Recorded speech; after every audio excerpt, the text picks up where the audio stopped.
Hello and welcome to this full course of Generative AI by Intellipaat. If you look around, you'll notice something interesting. Technology is no longer just helping us work faster. It's actually starting to think, create, and imagine with us. And that's exactly where Generative AI comes in. You give Generative AI a small idea, a short description, or even a rough thought, and it turns that into something completely new. It can write full paragraphs, design graphics, create music, analyze complex data, or even build entire videos from scratch. All of this is possible because these models are trained on huge volumes of data. They understand patterns the way our brain understands experiences.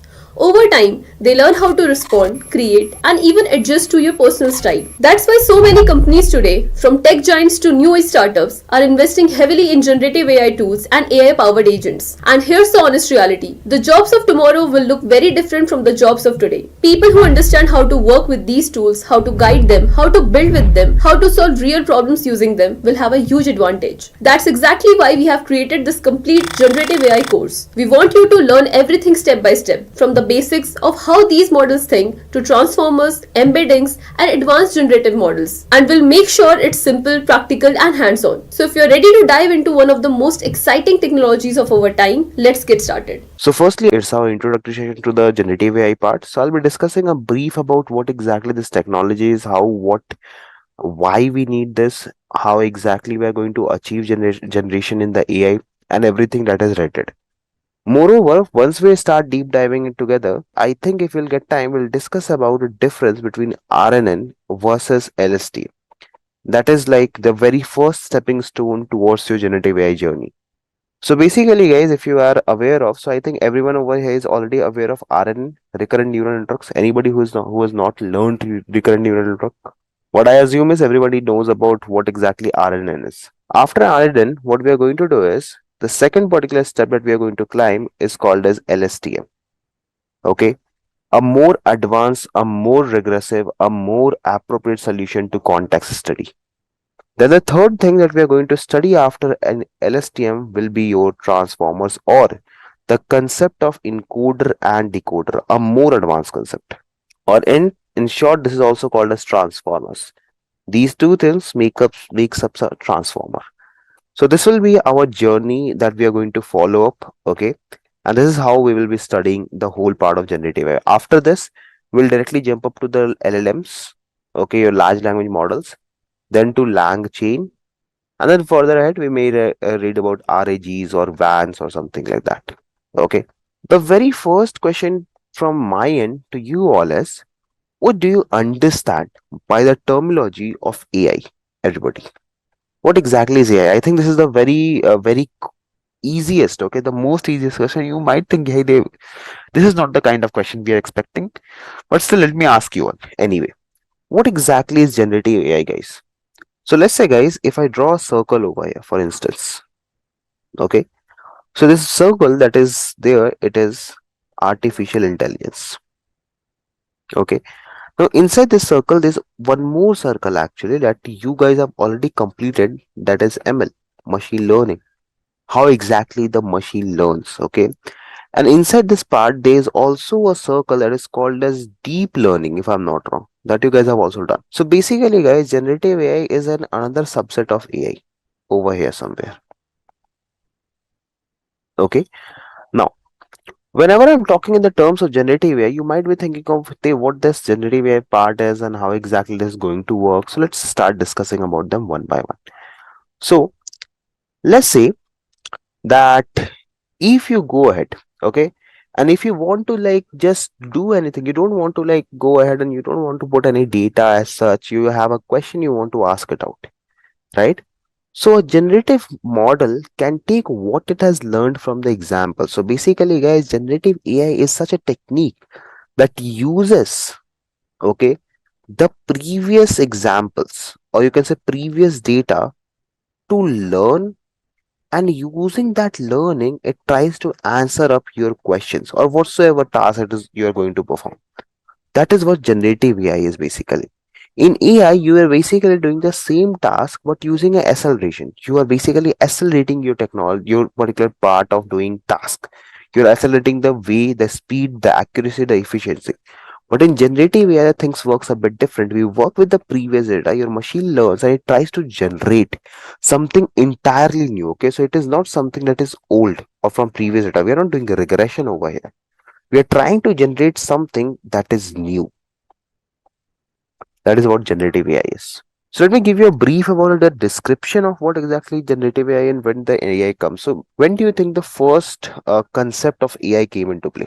Like when was the first time this AI word was heard? Think of it. Just take an idea, or maybe you can just take a just take a chance. What can be the date, or maybe what could be the year? Not the date specifically. Okay, so let me tell you guys. The first time, okay, 7 years ago when I was in junior college. Okay, so let me tell you this answer. Okay, when this AI stuff started and what was the very first AI tool that we were having. So basically, guys, if I talk about the history of artificial intelligence, okay, so this will go back to 28th century. Okay, it's not something that is new. The groundworks actually started in the early 1900s. Okay, that means now if you talk about AI, so it's been like 122 years since we are talking about the AIs. Okay, and then the major developments were done around 1950s. Everybody. Okay, so this is like the history. Like this particular thing started in 1990 somewhere, and the first research paper came around 1950. Before that, actually, I don't remember the exact year. It was like 1939 or 1940 when the first research paper on AI came. So let me tell you. So in 1921 there was one research. Then in 1929 there was one research, and then in 1949 there was one more research. I think that research of 1949 was the one of the most important research in the history of AI. It was done by Edmund, if I'm not wrong, it was Edmund Callis who has conducted the research. And guys, that research is still available on internet, by the way, if you want to read. So it is called as Giant Brains, okay, or Machine Can Think. Okay, machine that think. So this is the very famous research paper that was actually delivered by Edward Callis to compare the newer computers to human brain. Then actually the first AI came into play. Everybody. So let me show you that AI actually, and that will be helpful for you all. So this AI was called as Eliza. So guys, take 2 minutes of time from over here from the session. Please search about this thing, Eliza. Okay. So if you're not aware about this thing, so let me give you a good idea about it. So Eliza was a computer. It was the first and the most basic natural language processing computer. And it was, I think, developed by MIT, if I'm not wrong. And this program was from 1964 to 1967. Okay. So if you guys are thinking actually that day why you're discussing these all things, so it's not about the history, guys. It's about telling that this thing is not new to us. Okay, this whole thing about AI is not something new to us. It has been going from the very long time. Okay, it's just in the year 2019 we got a new terminology called as generative AI or maybe GPTs if I'm not wrong. Right. So, on what year actually GPT was launched? What was the first? What was the year in which the GPT was launched? Chat GPT. I think it was 2020, if I'm not wrong. I was trying to take an idea. In what year the Chat GPT was launched, guys? Right. So, actually, the paper came around 2020, guys. If you just want to take an idea, so the paper came around like in the early or the in the last of 2019, and the product was launched on 30th November 2022. And from that particular period of time, this particular technology took a boom. That is your generative AI. So nowadays in the market now you can see a lot of generative AI stuff happening. Like you have GPT, you have DALI, if I'm not wrong. Then you do have Gemini, and then you do have your like Sage, Descend. A lot of things are there. Like a lot of GPTs. So the main agenda behind discussing this whole thing was to give you a brief idea on what exactly is the technologies that are there in the market, what we are going to use those technologies for, and how exactly these technologies came into existence. Now, let me discuss this very new thing to you.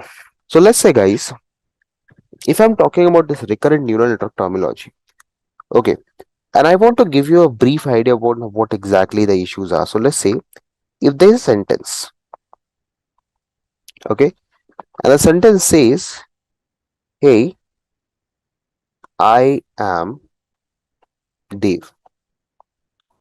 Okay. Now tell me, guys, if I want to do a generation after this particular statement, okay, I want to generate a few more statements over here. What about RNN? Then what is the issue with the RNN, guys, if I'm talking in the terms? Can we use RNN over here for generation? I think we can use that, right? So let me give you a more better idea. Let's say if I'm having a stock data with me, okay, if I'm talking about data of the stock, so is the data sequential or not? Sequential means you're having a data that is continuous, like this. It is sequential. So that means a stock data can look something like this, if I'm not wrong. Correct? Hai? In order to predict any value that is going to be in future, we need to consider all the past values. A very, very great example. Now have a check. If I'm talking in terms of this particular point, okay, let's say this is today. We know the price of today. Now, in order to predict the price of tomorrow, what is going to be our next step? We are going to check for the previous values. We are going to check for the historical data. We are going to check for the what are the data that we are having with us, right? But here is the issue with RNN, guys.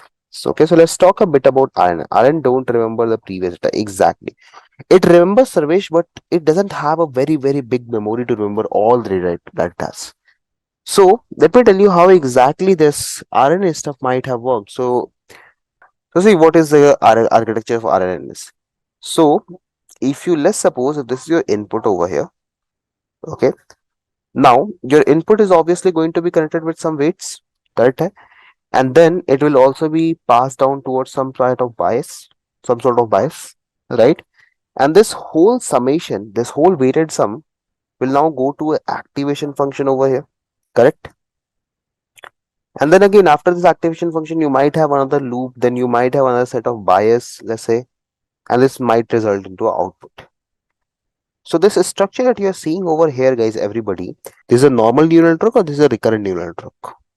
Normal neural network. But let's say if now I put a loop over here, for instance. Now which kind of neural network it is?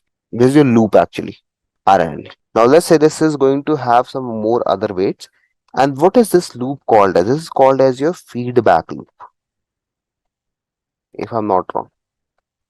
Correct? Recursive. Now what this feedback loop does? Basically your feedback loops makes it possible, okay, it makes it possible for us to use sequential data, okay, because using this feedback loop your model can remember what is going, okay, what are the data, what is the context is, okay. So let's try to understand it using an example, by the way.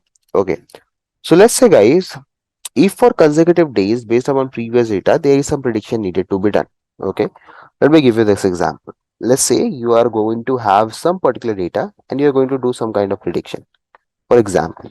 Okay, so see, you want to just decide that if it is going to be a kind of like a high weather, low weather, like what's going to be temperature. So let's say over here I have set high, here we are having at the lower bottom low, and in the middle we are having medium. Okay, now have a check, guys. If let's say situation over here is if for consecutive day, okay, consecutive days based on previous data, okay, you have to predict future values.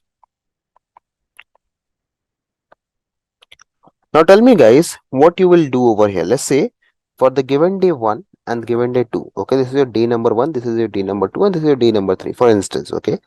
Now have a check for day number 2. Let's say the weather remained low, okay, here, this is the weather. And on the second day also temperature remained low, okay, so 2 days data. Now using this data of 2 days, what you guys have to do is you have to tell me what is the prediction of third day. Now you might see, guys, so if the price or maybe if the temperature that you're seeing right now, if it remains low for a 2 days, so it will remain low for the next day also. That is according to our understanding, is right. Perfect. Now see, if the price is going to remain or if the temperature is going to remain high for the upcoming days, let's say over here, if we are having high particular values, okay, so in the upcoming days as well we are going to have high values. right? Now, similarly, guys, now let's understand the situation. Okay, let's try to understand the situation at how exactly RNN is going to run this data and how exactly RNN is going to predict this data. So please have a look.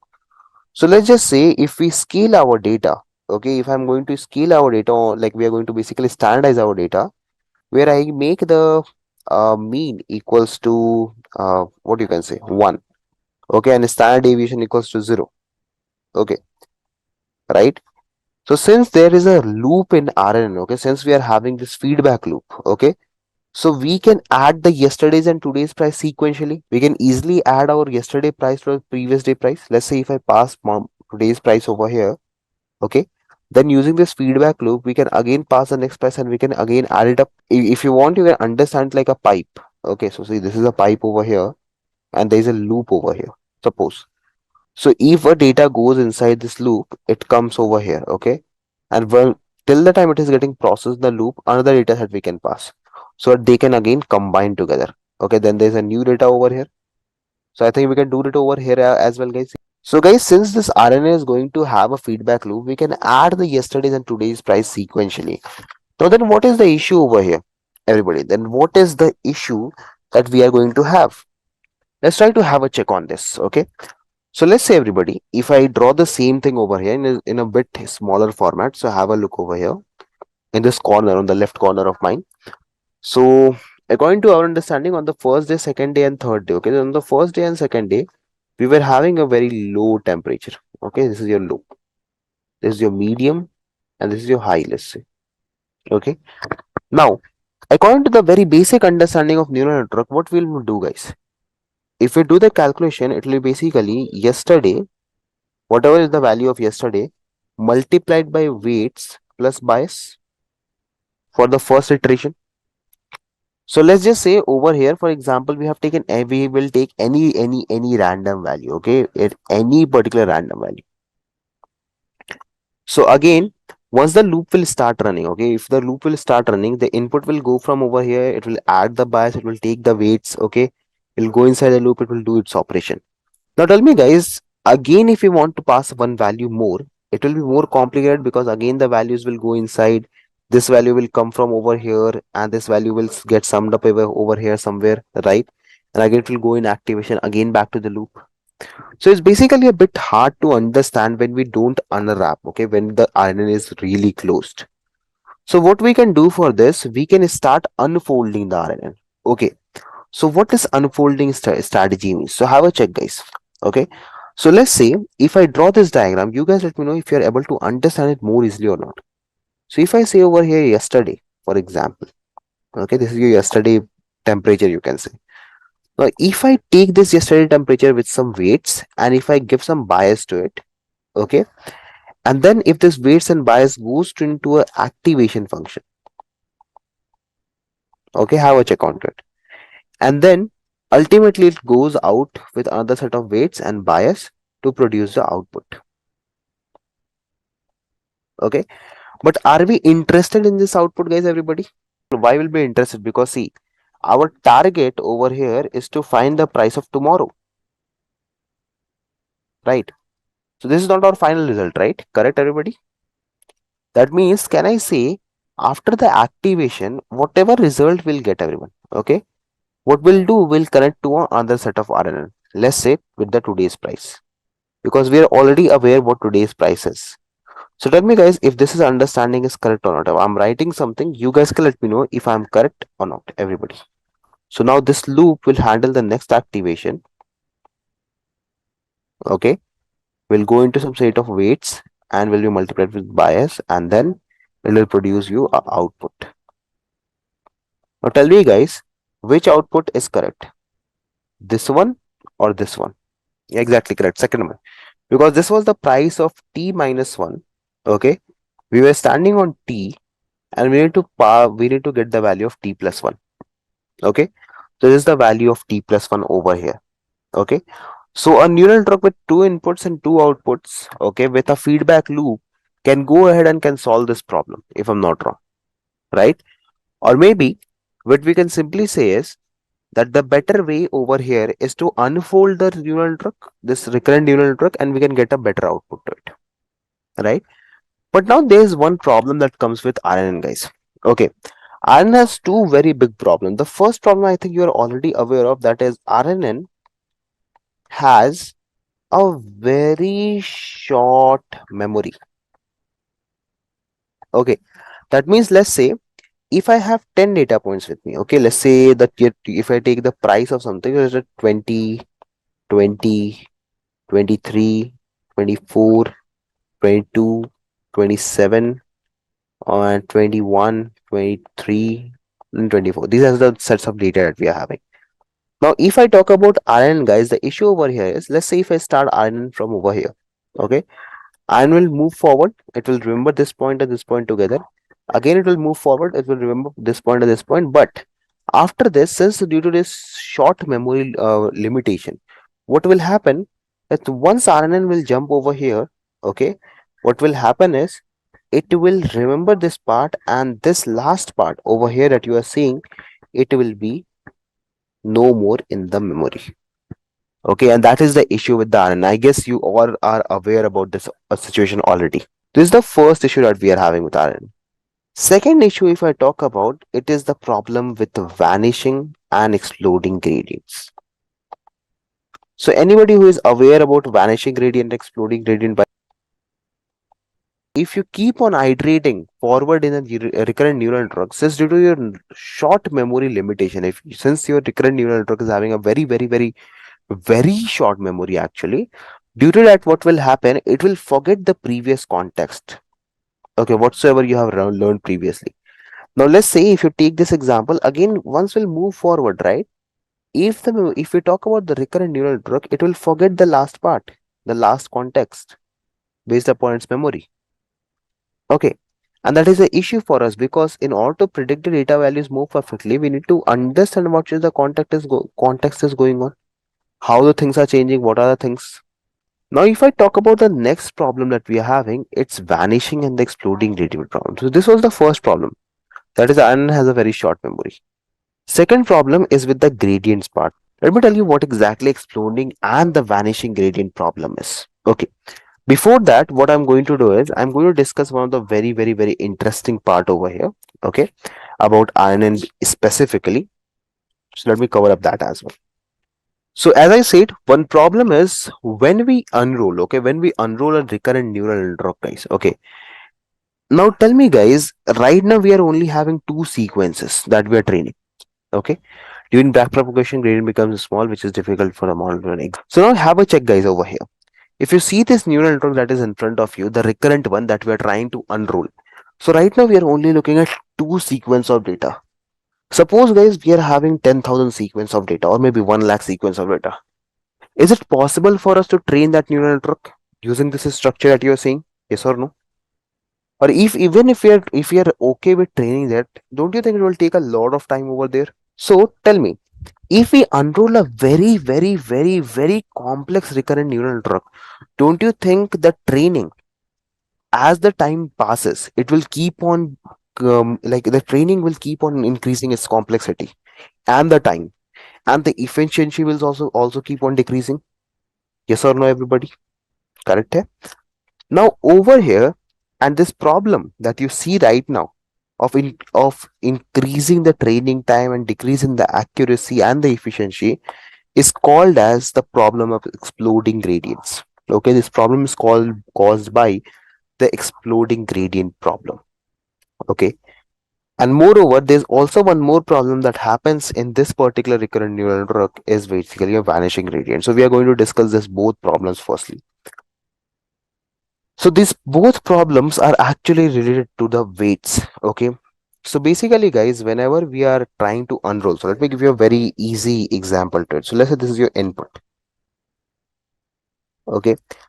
Now your input basically goes directly to activation function after all the mathematical calculation. Okay. And then this particular activation function passes its feedback to the next particular activation function. Okay. And then this passes the next part to the next particular activation function. basically into the next neural network. Okay, so these are all are having their some set of inputs and outputs. Okay, see, connected.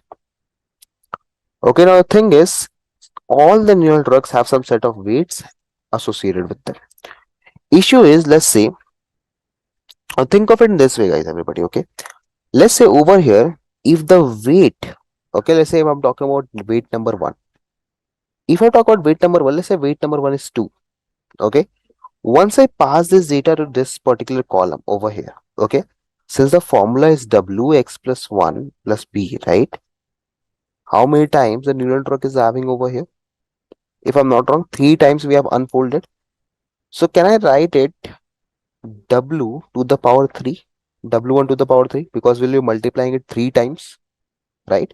So now tell me, guys, right now we are having 2, but let's say if we are having some higher weight, let's say if I'm talking about 16 as a weight, 16 multiplied by 16 is 256, multiplied by 16 is how much, guys? How much is it?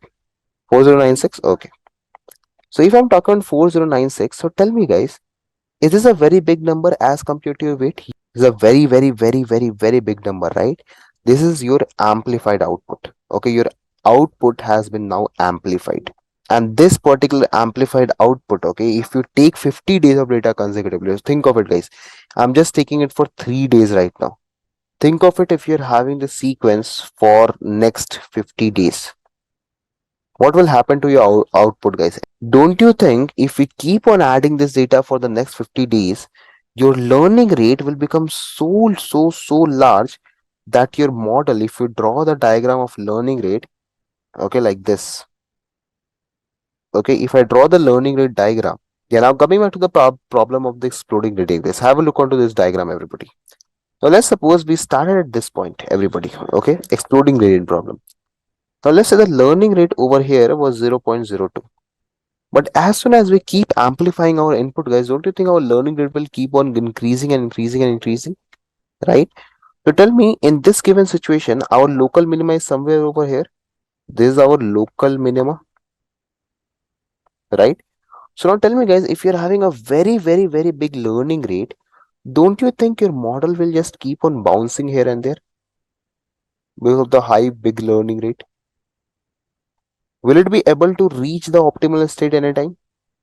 No, because it will keep on bouncing. See, because with every each upcoming iteration your learning rate is increasing, and with increasing learning rate your distance to reach and the probability to reach the optimal state will keep on decreasing. This problem is known as exploding gradient problem. So now let's talk about vanishing gradient ones. Okay, that is more easy than this. Okay, have a check. Now if I draw a diagram for you all, okay, let's read the same diagram. Okay, this one actually, have a check, guys, onto this diagram. Now let's say instead of taking a weight that is bigger, okay, let's say if our weight is less than 1. Okay, let's say that first weight is 0.02. Now tell me, guys, what is 0.02 multiplied by 0.02? It is, I think, 0.0004. A more diminished output. And now let's say if I divide again multiplied by the second time, won't be 0.00008. Is my understanding correct? And now do this iteration for 50 times, guys, everybody. Now do the same thing for 50 times. Don't you think the output that we'll get from over here, it will be so minimal that we can simply say it is 0? So what will happen from this part? What will happen from this particular situation? Don't you think earlier we discussed the problem of exploding gradient? Now see this situation, guys. In this situation, tell me if I'm correct or not. If I draw the same diagram that we have seen earlier, let's say, okay, now have a check. If we start from this point where the learning rate is again 0.2, 0.02. Now since our outputs are diminishing, so obviously our learning rate will also decrease. Right, because of the short output, the machine will have to go ahead and machine will have to learn the complex patterns, right? But when the gradient will have a very, very, very, very, very small number, because see, what is weight over here? Weight is 0.02, right? A very, very small number, right? So bias and weights are only your gradients that you will try to optimize. So what will happen is, since we are having very small step, the result will be something like this. Have a check again, and this will keep on getting closer and closer and closer and closer, and this will be very, very, very much closer. Now tell me guys, if I'm running this machine for 10,000 times still, so for the, let's say for 100 iterations, we had a learning rate at 0.02, and then once it will start decreasing, don't you think it will keep on decreasing like this? 0.002, 0.0002. And now if you're having a learning rate like this, do you think we'll be able to reach the local minima? Will be able to reach local minima anytime? It will not take more number of epochs. Your number of epochs will be over before you reach local minima, because obviously you're not going to run the machine for infinite time, right? Let's say if you're running a machine for 1,000 times, still you won't be able to reach it out. Okay, and this problem is known as vanishing gradient problem. Because if you might notice, your gradients are now vanished. What is your current learning rate? It's 0 point some particular zeros. Okay, let's say if I take a bar and two, correct.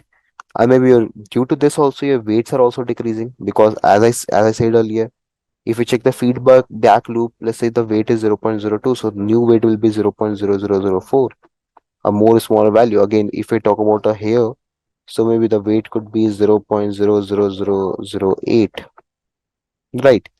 So after a point of time, your gradients will completely vanish and you won't be able to reach the situation. And this particular problem is known as vanishing gradient problem, everybody. Okay, so now how to tackle up this situation? Okay, how we will try to sort out the situation of having low memory, vanishing gradient, and everything. Okay, let me tell you. So I think in the very beginning of the class, I told you a topic that we are going to discuss that is called as LSTM. Have we, everybody? So basically, guys, as we said earlier, as we discussed earlier, this particular problem is with every RNN. Okay, we are having this problem with every particular RNN that you guys have studied. So in RNN, we have used the feedback loops. We are using the same. We used to unroll the layers. Okay, if you might have noticed, we were trying to unroll the layers like this. Okay, but here we used to have a problem that is having a vanishing gradient or exploding gradient problem.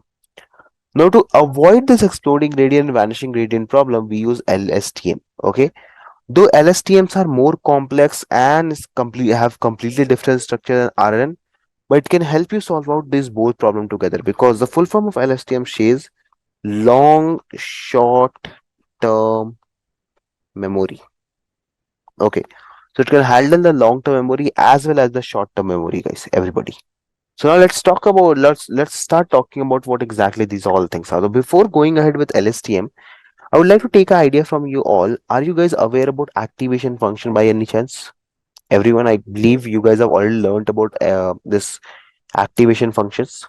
Okay, so tell me, if I write this sigmoid over here, okay, sigmoid activation function. So what exactly is the core idea behind the sigmoid activation function, everybody? What is the most core idea about the sigmoid activation function?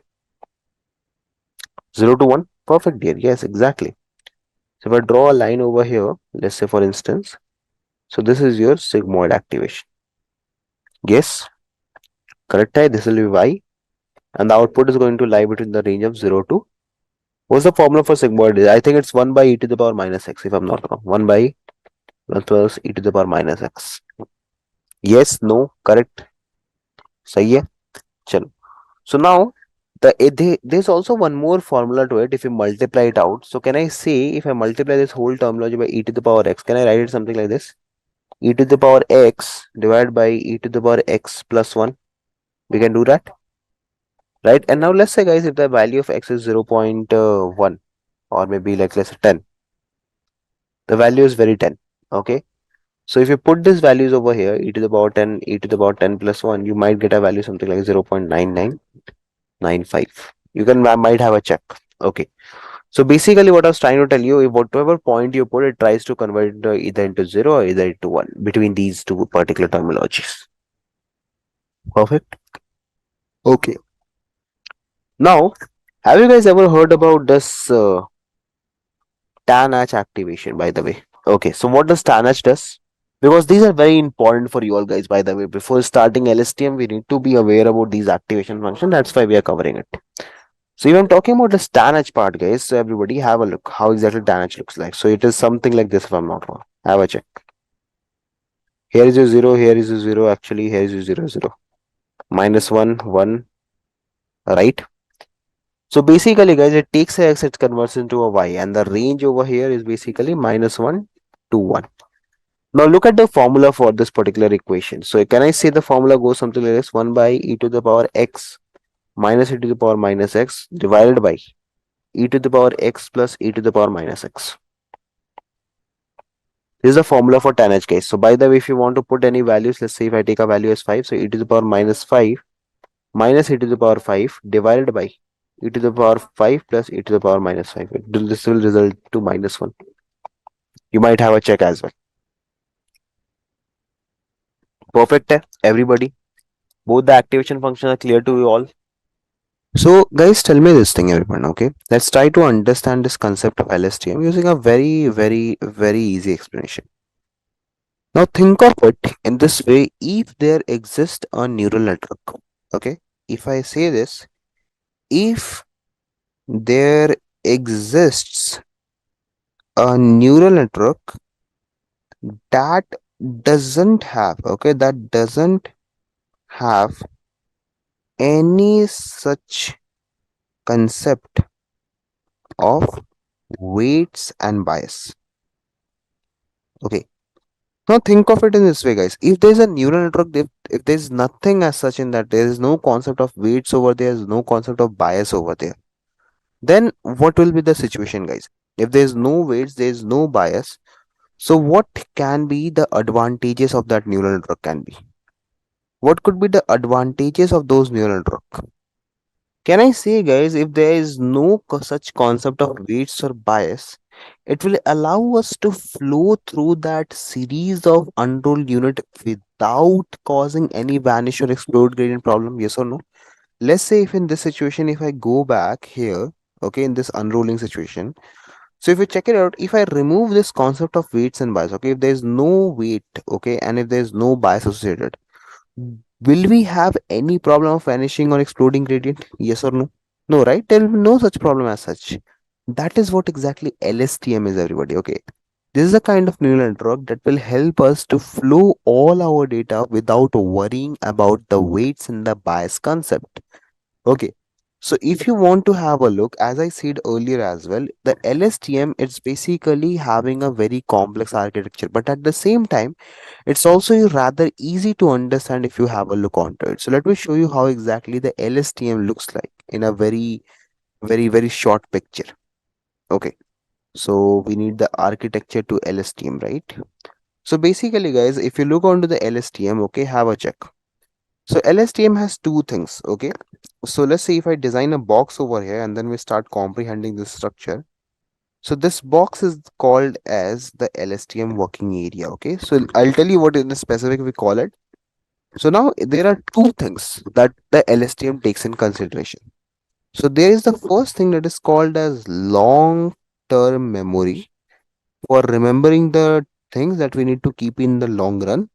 And the second thing that you remember is the short term memory. Okay.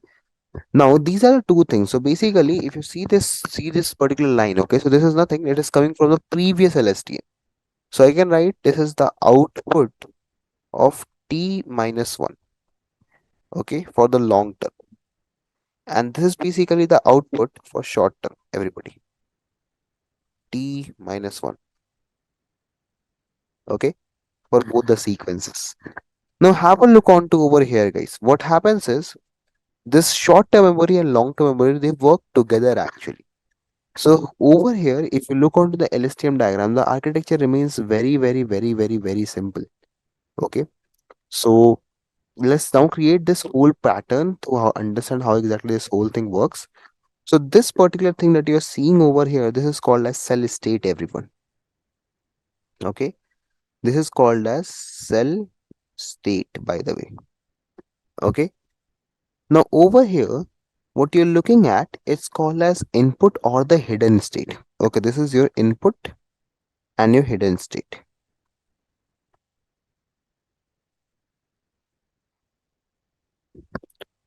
Okay, and now guys have a check over here. There are three gates that are there in this particular LSTM process. Okay, so what happens is once your input goes inside, okay, once your input starts going inside this LSTM, it follows a long process, by the way.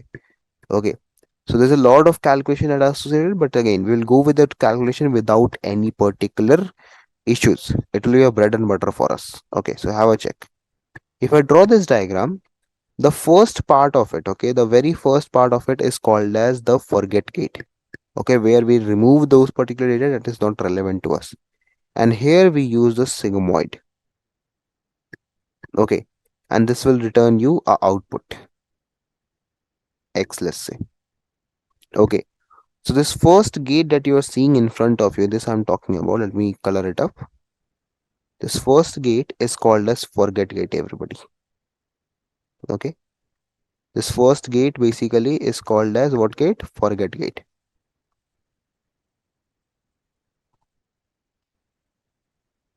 Okay, then we are going to talk about the second gate over here. So have a check, guys.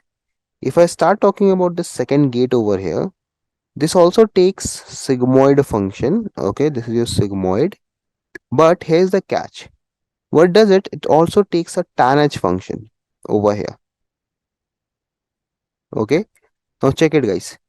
This and this, they combine together to give you a certain output. We'll talk about how exactly we're going to get this output. No need to worry about it. And this then whole operation then is clubbed to the output. Okay, see, there's a plus operator that I'm writing over here.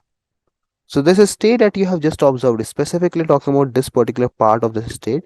This is called as input gate, from where the information enters. Okay, this is your input gate, guys.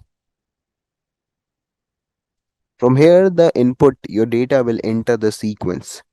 And then there's the last gate that we have to study, that is called as the output gate. So have a check onto it. So this is your last gate, guys. Here again, we are going to have your sigmoid. Okay, and the sigmoid will return your output X, let's say, and this output will be later in go to a tanh function. It will convert into either 1 or -1, and then this will be passed to your long-term memory that will give you the output for that particular state. Similarly, you'll get the short-term output from over here. Everybody have a check. Whatsoever is going to the output for short term, it will deliver from you from over here. So this is the two or three parts of LSTM, and this gate that you are seeing in front of you, this is also has a name. This is called as output gate. Okay, this is your output gate over here. Okay, so this is the structure of a LSTM, guys. Okay, this is basically, if you can say, this is your architecture. Okay, this is your architecture of LSTM. So I think we have all discussed the architecture of LSTM. So let's just say that if we start doing some operations, okay. So now let's try to understand what is this long short term memory. Okay, what is this LSTM concept is and how exactly this concept is working, overview and everything that you need to know. Okay. So the very first thing that we are going to discuss in the LSTM, or the very first concept that we are going to discuss in the LSTM, are the gates concept. Okay, how exactly these gates are working.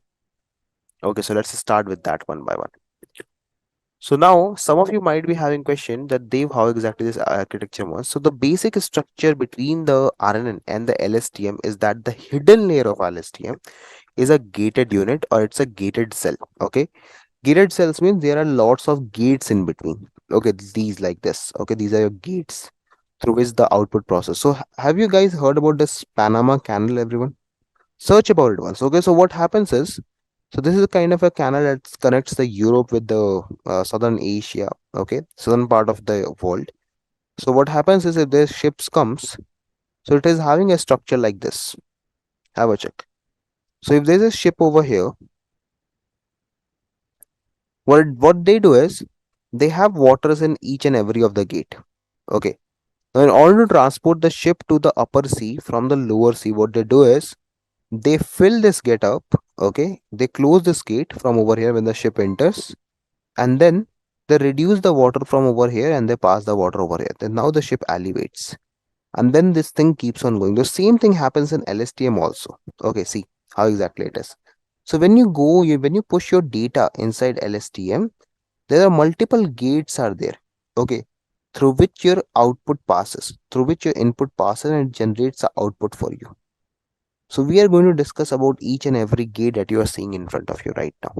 Okay, so in LSTM, there are four layers to interact with one another to produce a output.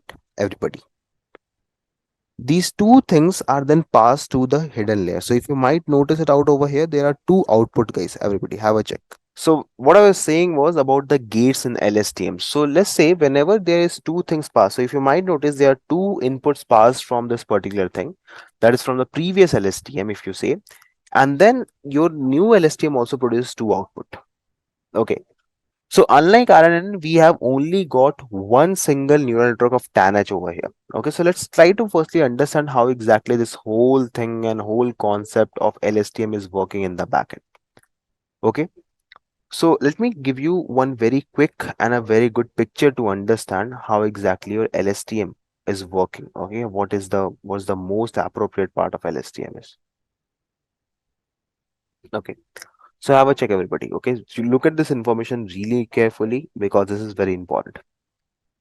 So information in LSTM is retained by the cells that you might have seen. So let me just give you a very quick picture. So this is your X, okay, and then this X goes to a plus. Basically, you're adding and multiplying. Plus and X basically means to multiply and add. Okay, nothing as such. This connected to a sigmoid function over here. This thing again goes ahead and again gets connected to again a sigmoid function that is connected to a tanh.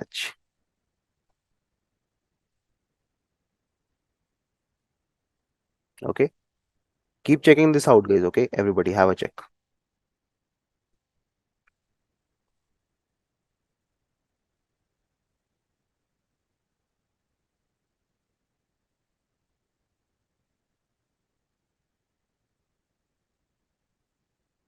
Perfect. I guess we are done. Let me brief you on what we have written. So the first gate that you might have seen over here, that was the forget gate. Okay, so let's start discussing about it. So guys, tell me, is the information useful? Okay, is the information useful if you doesn't have removed the irrelevant part of information? Tell me, guys. Is the information useful if there's not the if you don't remove the irrelevant part of the data? Okay, let's say if I'm writing a news. Hey, this is let's say data science. Okay, we are cooking over here. So tell me guys, in this whole written statement, what do you think which is irrelevant part? That means this part is not relevant for us. This information is not relevant for us. We are cooking, correct? Now this part actually is where we use the forget gate because this part of data is irrelevant for us. Okay, this is not relevant to our context. Our context is working on data science. Okay, and suddenly this context came into picture where we are trying to cook something. So the information that is no longer useful in our cell, okay, the information that we no longer need in this particular LSTM is removed by the forget gate, this gate actually. Okay, so the input, the both the inputs that you are seeing, okay, this one, let me draw this.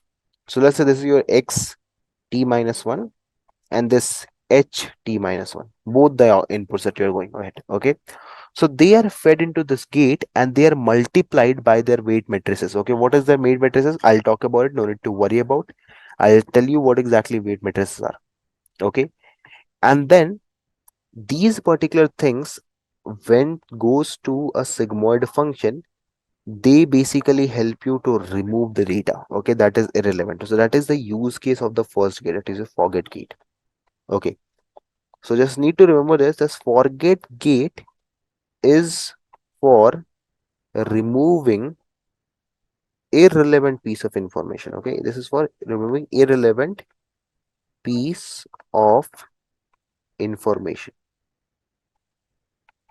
Is this first part clear? And again, mathematically we will discuss it, no need to worry about, but firstly I want to give you just an overview of how exactly things works. So let's just say if we are using sigmoid, then what is the value of sigmoid, guys? What is the range of values? It is either 0, either it is 1, right? So let's say in this scenario, if I break down this statement into two pieces, what do you think, which one will get 0 and which will get 1? 0 for remembering, sorry, 0 for forgetting, 1 for remembering, that which particular part we have to remember. So what do you think, which one will get 1 or which one will get 0? Everybody. I think the first one, this part is going to get 1, and this one we are going to give it as 0 because we are going to forget it. Correct? Right है? सबको समझ में आया? Everybody? Okay? चलो. So again, if you want to get a more better overview of it, so let me again give you a more better idea. So this diagram goes something like this. Your inputs come from over here. Okay, that is your short-term memory, t minus 1. Okay, and from here your input goes in xt, the new input that you're having. They get combined basically over here. Okay, you pass this data to a sigmoid function, and this returns your output for your long-term memory. This is how it works. Simple, very simple as that. Final memory. Okay, ft. Correct है? Perfect. Now let's now talk about this input gate wala part. Okay. See, this is very important, guys, the input gate. Why? Let me tell you. So this input gates looks something like this. So the gate that you have seen right now was forget gate. Okay. It was looking something like this. Okay, I'm just recreating diagrams multiple times, guys, so that you guys can remember it. Okay, have a check. Now once after this forget gate wala part is done, okay, let me change the color of the pen. Now the part of the input gate starts working, guys. Everybody have a check. How it works? You have a sigmoid over here basically fitted. Okay, and this sigmoid takes some part of information and it transfers, basically to multiply it. And there's also a new tanh that is used over here, introduction to tanh.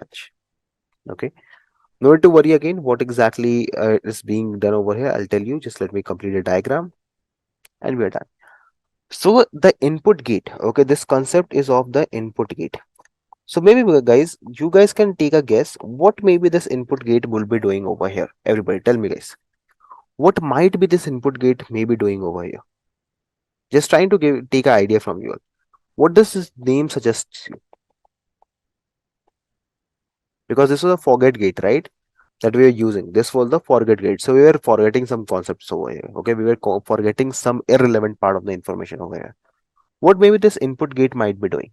Can I say, guys, this input gate adds, okay, the useful information, okay, the useful information, okay, to the cell state, to the cell state. Yes or no? Tell me, guys. If I'm talking, so this is basically your cell state, guys, the upper line. This is called a cell state, everybody. So can I say that this input gate is basically a kind of functionality that will help us add any useful information that is there? Correct? Hai? So first the information is regulated using a sigmoid and the filter values that are to be remembered. Okay, so basically, guys, the use of sigmoid over here is to filter out the values. Okay, you need to filter the values. Okay, filter the values that are needed to be remembered. Okay, that are needed to be remembered. That is the use case of sigmoid over here, everybody. Okay, we are only using sigmoid over here so that we can remember those particular words that are necessary for us and we can forget all the particular words that are not necessary for us. And then we create a vector using this tanh that give you an output between -1 to 1. Okay, that will contain all the possible values of t8 in this particular two values. And then what we do is at last we just multiply it out simply. We multiply the values to get all the important information. Okay, this multiplication will result in giving you all the important information, giving you all the important information.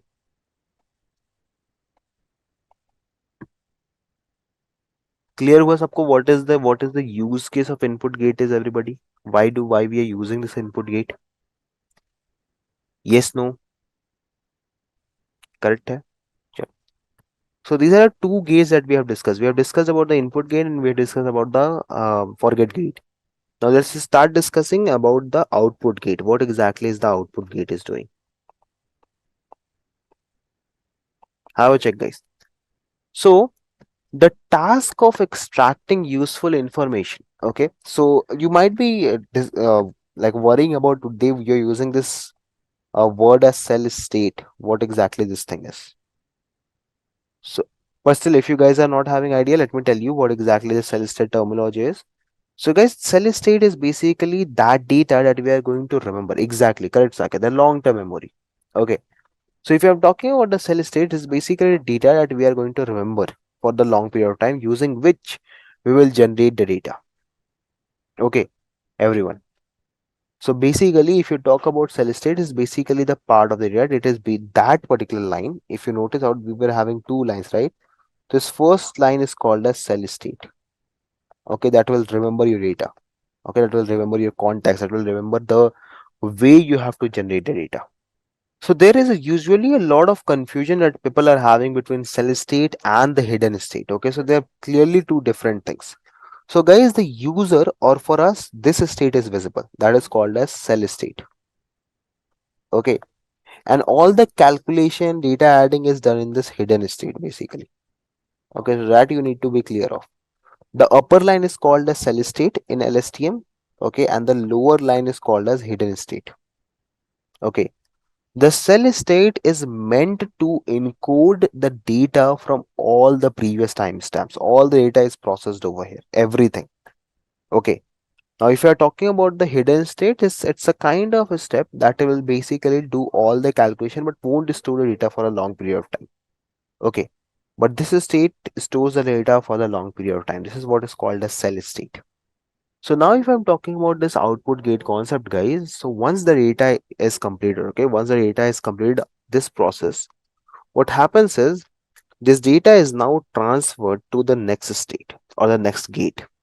So this data goes ahead, okay, and it outputs. Okay, this is your end of your LSTM. This is the wall of your LSTM. Now before out getting out, it basically goes again inside a sigmoid function over here. And then this thing is multiplied. Okay. And before outputting, this whole thing goes inside a tanh for the final calculation of which data has to be remembered and which data has to be sent. Okay. And then that thing is actually your final output. Okay. For this layer over here. And this will be the cell state that will be passed to the next layer. Okay. Cell state to next layer. Okay. And over here, if you notice it out, so this is your hidden state. Okay, this is your hidden state to next layer. Okay, so the task of extracting useful information from the current cell state to be presented as output is done by this output gate. Okay, so firstly, what happens is we generate a vector by applying the tanh function. Okay, and then this information is regulated to this sigmoid function.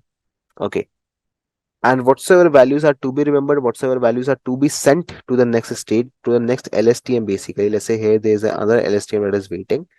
So what are the information that are needed to be sent to the next cell? Okay, that is what the sigmoid function decides. Okay, and then this whole value is regulated to the next LSTM where all the information is again pushed towards to a sigmoid and all the calculations are being done.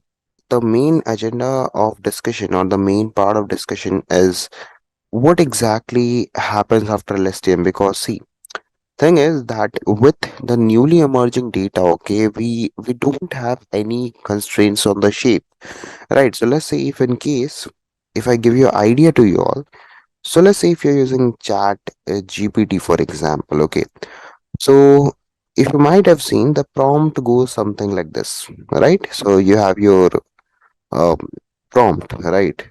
So you write a prompt what is AI, correct?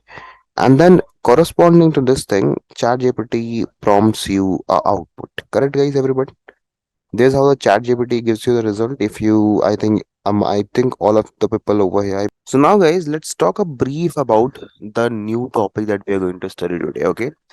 So basically, guys, what I have done is I have segregated this particular topic or the TOC of into few different elements. So firstly, we are going to talk about the data. Okay, the kind of data that we are having. Okay, the kind of data that we are dealing with on daily basis. Secondly, we are talking about the technique.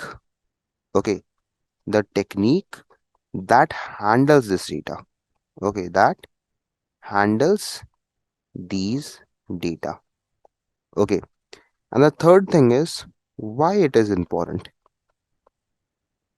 Okay, why these techniques are important, that is the third question. So guys, let's work on it and let's work on these challenges to tackle out and to understand how exactly this whole thing works. Okay, so have a look onto it. Let's say, guys, when you guys were in machine learning, right, when you guys were studying your machine learning, so what was the very first thing that you got to know? What was the very first kind of data that you guys were using? Everyone, in what format of data what used to be? So basically, guys, you were dealing with tabular data, if I'm not wrong, right? You were dealing with the tabular data, maybe in your CSV files, correct? If I talk about, so the data was in your CSV files, or it might be in your XLS files, correct? Or maybe any other file format. So you can also have JSONs, right?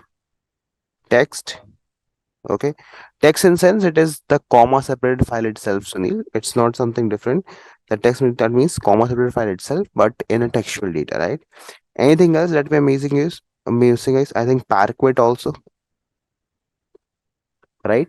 So these are some different kinds of tabular data that you guys were using in the machine learning part.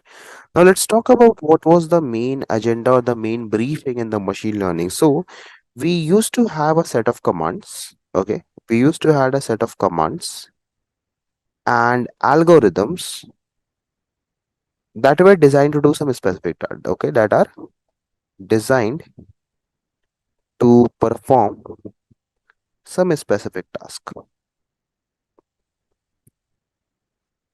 right? So, in essence, if I say it, so you had some algorithms like your decision tree, your random forest, your k-means clustering, right? And your KNN, and then you had your linear regression, then you have your logistic regression. Correct. So these are the machine learning algorithms that you guys have used to solve a kind of problem that can be like, okay, you have to predict something, predict house price. Okay, fine, you will use logistic linear regression. You have to classify if a person is having a dog or cat. Okay, use logistic regression. If you want to cluster, you will use k-means. But with the time, what happened was the complexity of the data, okay, it increased, right?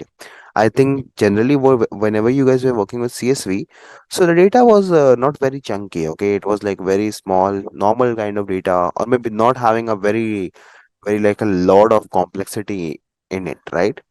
But the thing was, then there came a concept that I think you might be aware of. Let me talk about it once. Are you guys aware about this concept of non-linearity, everybody?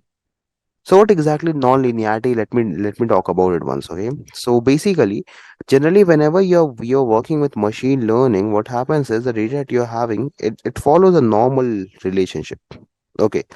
Maybe if the x is increasing, the y will also increase. If x is decreasing, okay, so this is one sequence. Second sequence can be if x is decreasing, y can also decrease, something like this. Okay, this is a linear. Okay, this is a linearity.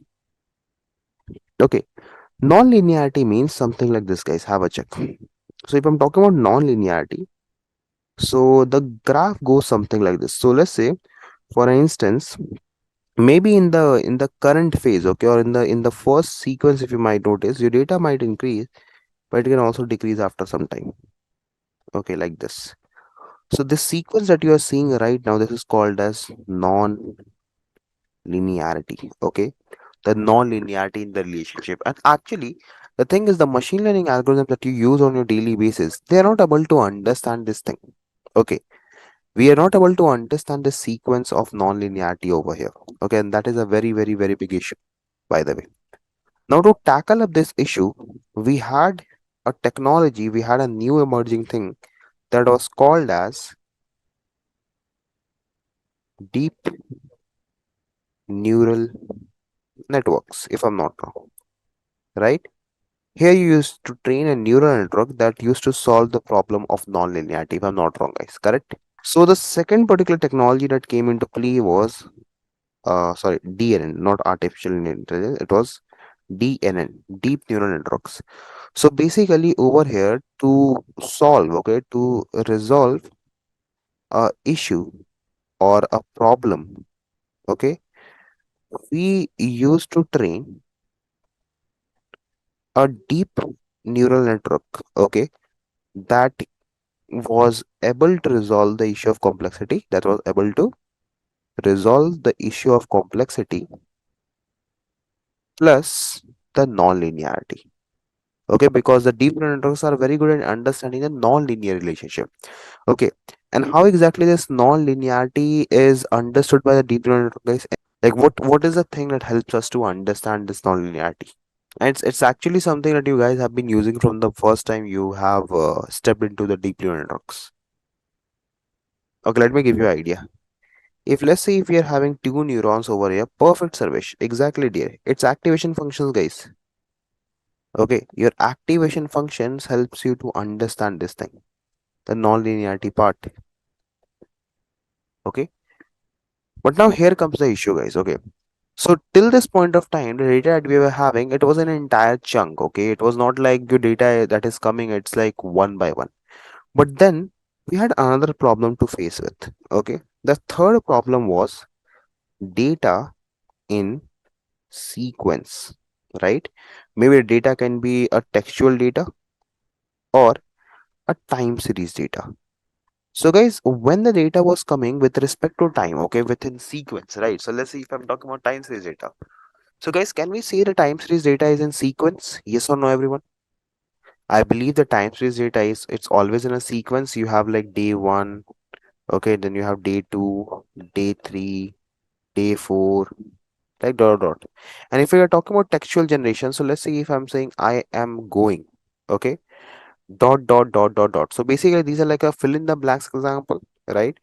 You are saying that I am going out with my friends. Correct.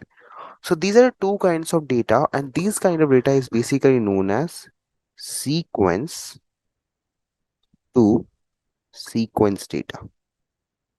Okay. The nature of this data is called as sequence to sequence data because this is in a particular sequence, just following a particular sequence. Now, the issue was the neural networks that we are having normally, okay, they are not able to understand this whole thing. I think we have not discussed about CNN. So let me just give you a brief. So again, like here we were using some kind of like data in the CSV itself, but the much bigger and much complex data. But then we had images, so we worked with the CNN part where we had the filters and the concept of like Convo 2D and all that. Then when the sequence to sequence data came into play, the issue was this data needs to be remembered. Okay, you need to remember the context, you need to have the understanding of how your data is going through, right? So let's just say if we take an example over here, and if I say that, hey, what is the issue is I have a word, let's say, hey there, I hope you are dash. Now guys, in order to generate this word that is empty over here, we need to see the context of the statement, in what context this particular statement has been made. Is my understanding correct? Yes, no, plus, minus, right? So in order to understand these kind of sequences, we didn't had any particular solution. So then only your concept of RNN and LSTM came into play. We do have one more sequence over here that is called as GRU, that is a gated recurrent unit. Okay, though if you guys want, you can study about it. It's very similar to what we have seen in LSTM. Okay, the GRU, gated recurrent unit. But generally, I'll be talking about iron and LSTM over here. So these were the two kind of neural networks that used to work on the sequence of sequence data. Now, as discussed earlier, what is the issue with the RNN, guys, everybody?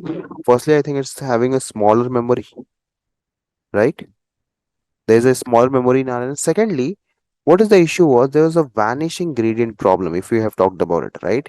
We had the problem of vanishing gradient over here, right?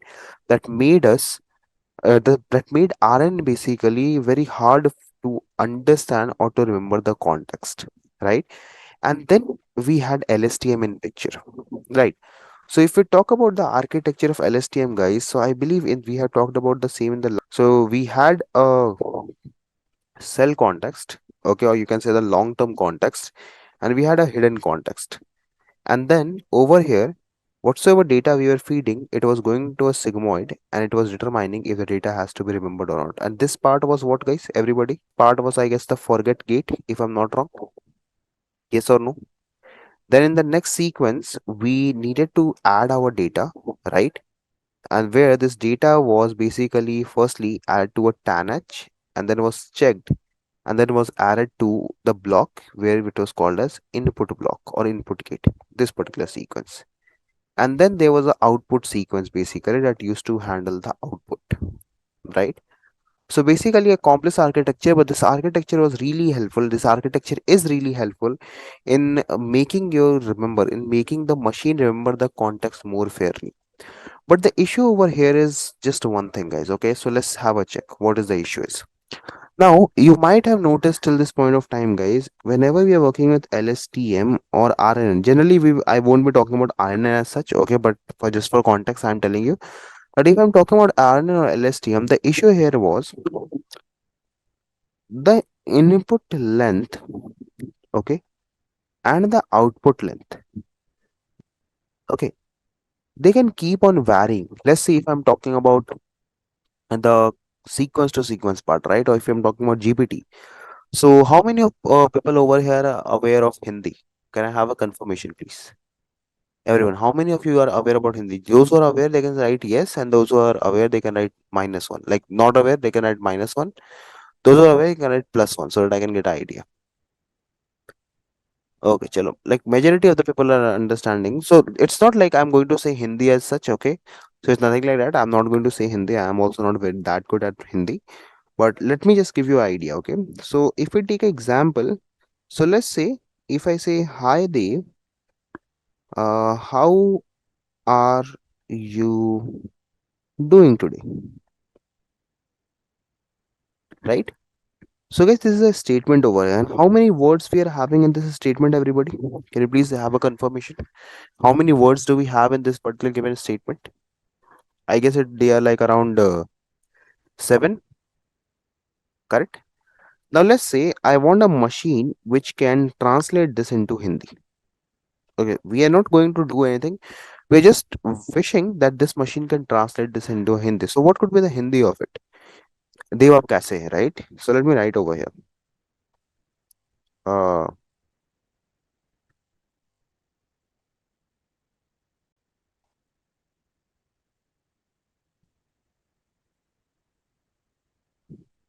okay. Now tell me guys this one very thing, okay? The only reason why I have made this translation is because have a check. What was the input sequence? How many letter we had in input sequence? It was 7 letters. Now tell me guys how many letters we are having in output sequence? 4 letters, right? So that means if we are talking about sequence to sequence data, okay, if we are talking about this particular kind of data, here the very first challenge that we are going to face, okay, let me write over here challenges with sequence to sequence data. Okay, the first challenge is there is no guarantee, okay, there is no guarantee that the input data, okay, the input data length, okay, will be equivalent to equal to the output data, right? That means there's no guarantee, guys, that if you're putting 7 words you will get 7 words in return. It depends, right? Similarly, same thing goes with the output sequence also. In the input sequence, if there's 3 words, there won't be a confirmation at an output you will also get the 3 words. Moreover, there's also one issue that I would like to throw some light on. So guys, in the LSTM or RNN that you guys have learned till this point of time, tell me, is this correct or not? You process a sequence of input, okay? You process a sequence of input just to get one output, a single output. Is my understanding correct? Yes or no, everybody? Right? In LSTM RNN till this point of time, we guys were doing the same thing. We were passing an entire sequence of data just to generate one particular output. And every time, like we were reiterating and doing the same process. Are we doing continuous generation over here? No, right? We haven't done it till this point of time. Correct, guys? Yes or no? Have we worked upon a variable length sequence where the output and input both should have the same, like both can have variable differences? Because see, if I'm talking about LSTM in this particular given case, so if I'm talking about high, so how LSTM will process it, it will go inside the LSTM block and will generate a particular output for you. Let's say high. Okay. So this is not a variable length sequence, guys. Okay. This is not a variable length sequence. We need to understand the variable length sequence means that the input and the output both can be of different length. Okay, because if you take example of chat GPT, guys, so let's say if I'm talking about chat GPT, let me see if I have a chat GPT over here or not. I think it won't be there in this tablet. No issues. So if you talk about the example, so if we take example of chat GPT, right? So you say software engineering, for example, okay, you write software engineering on the prompt, right? And what happens? ChatGPT gives you a whole bigger sequence. Let me show you the real life example. Let me implement it on the laptop itself. Do we have Gemini over here, for example? See, have a check, guys. So as soon as I write software engineer, how many words we are having in this context, guys? How many words we are having? Two, right? So according to the concept of LSTM, it should only return us two words. But as soon as I run it, yeah. So have a check. What is the return type over here? We have inputted a sequence. We got a long sequence back till this point of time. Yes or no? So how exactly the Gemini got to know that okay, this is the sequence that I have to generate, and this is the problem that we have to solve out over here. Okay, so as you guys have seen in LSTM, as you guys have seen in the part of GRUs, as you guys have seen in the other part as well, what we guys are going to do is we are going to discuss the architecture that can handle these kind of sequence to sequence data. Okay, one of those architecture that I'm going to discuss out of these all is called as encoder to decoder architecture, or in a very hinge also it is known as the transformers concept. Everybody. Okay. Now the issue is we already have the solutions to like the different kind of data, like the sequential data. We have the solution data, you RNN, LSTM. But what about the data that is only about sequence to sequence? Okay. For that actually we have an architecture that is called as encoder to decoder architecture. Okay, so let me give you a very firstly high level overview of how exactly this architecture look like. So this is your high level overview of the same. Okay, so if you talk about the high level overview of a transformer or encoder decoder architecture, it basically looks something like this. So see, you have a encoder over here, okay, and you have a decoder over here. Simple as that. Okay, it's the most simplest architecture that you might have seen. Now what happens is your input goes through over here. Okay, this is your input. So if I take the input for example, so we'll take the same statement. Okay, this is statement. Okay, if we are going to use this statement as the input, right? So let's have a check. So paste, yeah, have a check, guys. This is your input that you are going to put to this model. Okay, so now guys, if you look onto the example, the encoder decoder architecture, so the very first thing is that we are having an input over here. Input is basically a sequence. Okay, the task that I am trying to perform over here is basically conversion of English to Hindi. Okay, a very simple machine that we're trying to frame. Now thing is guys, have you guys ever worked upon an NLP problem, everybody? Have you guys learned about NLP? So guys, in what ways the machine accepted the input? Does the machine accept the input in this way or in the numerical way? Correct. Now, the thing is, what we will do is we'll firstly convert this whole thing into a numerical aspect. Okay. Or else, since it's just a high level overview, what I'll tell you is this input will go in the encoder. Okay. And this encoder, after understanding, okay, inside the encoder, their encoder will try to understand. Okay, it will try to understand. After understanding, this will produce a vector for you. Okay. This will produce a vector that is called as context vector. And this context vector will go to decoder, where decoder will process the output, process the context vector, and based upon the same, it will generate a output. Now, the thing is, the output will be of variable length. Okay, this will be of variable length. There's no such correspondence that it has to be the same as your input. It can be of the variable length, everybody. So this is what is the high level overview of a encoder to decoder architecture is. Okay. So I've not discussed this yet briefly. We will see the under the hood parts in a in a short while, like in 2 to 3 minutes, we'll be discussing that.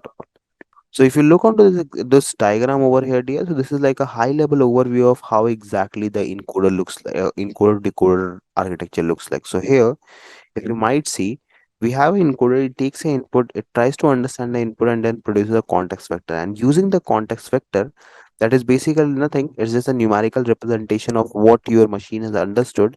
It passes this context vector to the decoder, where the decoded output can be shared to the particular user. Okay, and this is what exactly is the encoder to decoder architecture is in a just case, everybody. Let's what we're going to do is we are going to deep dive a bit into the under the hood section. Okay, like what exactly looks under the hood, like how exactly the encoder and decoder looks under the hood. Okay, so if I'm talking about this particular sequence, or if I'm talking about this particular topic, so under the bonnet or under the hood of the machine, what is happening? Okay, so firstly, let's talk about the encoder once. What exactly is about the encoder? What exactly do we understand under the hood of the encoder? Like, what is exactly encoder? So I'm going to draw a diagram over for you all. You guys let me know if you guys are able to understand or not. Okay, and this is going to be a very, very easy diagram, by the way. So this is your cell state and this is your hidden state. Okay, so I'll represent the HT and this will be your CT or T minus 1, I will say, the previous timestamp. Now over here,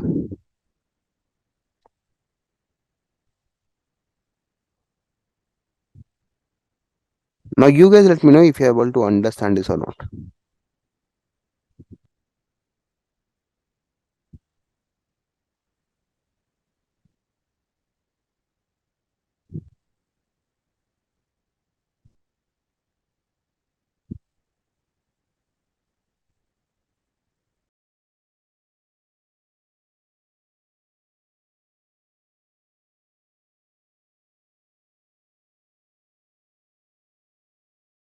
I think pretty far easy that whatever you have seen in LSTM. So can I say encoder is nothing just a combination of a lot of LSTMs? Yes or no?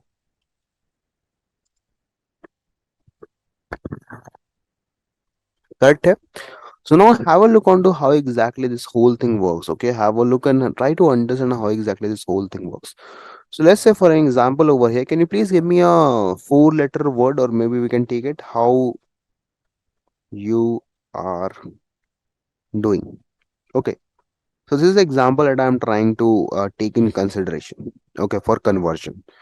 So basically, guys, what will happen is if you talk about the LSTM example. So in this case, here the very first thing is that all the outputs are going to be ignored. Okay, outputs are going to be ignored. Okay, we'll not use any output as such, because this is just for encoding. We are just trying to process the data. We are trying to understand the context in the encoder part. So what will happen is if you see, if you pass the data from over here to the first LSTM, okay, what will happen? Let's say I have passed over here hi, it will produce some output. Hi,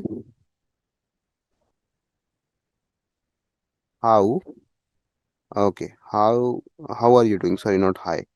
My mistake. So it will be how you are doing, right? So can you see guys how the sequence to sequence data is working? So basically with each LSTM, we are trying to give up one part of data. And this data is basically sent, okay? Let me write this point also over here. Data is sent in token by token format, okay? So basically token by token means word by word also. Okay, this is also called as word by word format. That is also fine. So basically what we're doing is we're trying to send the data into word by word format so that the machine can understand it way better and machine can understand the context of the given data. So using this technique, what will happen is the machine will be able to understand the context and the nature of the text very easily. Okay, clear as of course the first picture. Now thing is, if you look onto the part guys, this will generate some output. Okay, this will generate your context vector. Okay, this will generate your context vector. So basically this vector is nothing, it's just a sequence of what machine has understood, okay, for this complete scenario. Now this thing that you have seen right now, this is your encoder architecture. Okay, this is the architecture of your encoder. Now let's look under decoder architecture once, like how exactly this whole thing works. So basically, whatsoever you take as output from over here, this output will be the input for decoder simply. Okay, simple as that. Because you might have seen in the picture, so encoder and the output goes into decoder. Okay, so have a check over here, everybody. The decoder looks something like this.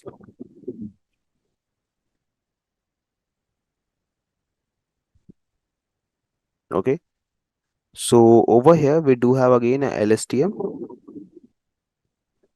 Okay, and we do have some sequence of other LSTMs as well over here. The same kind of diagram, nothing different. Okay, but here's the difference here. Let me tell you. Okay, where the difference comes into play.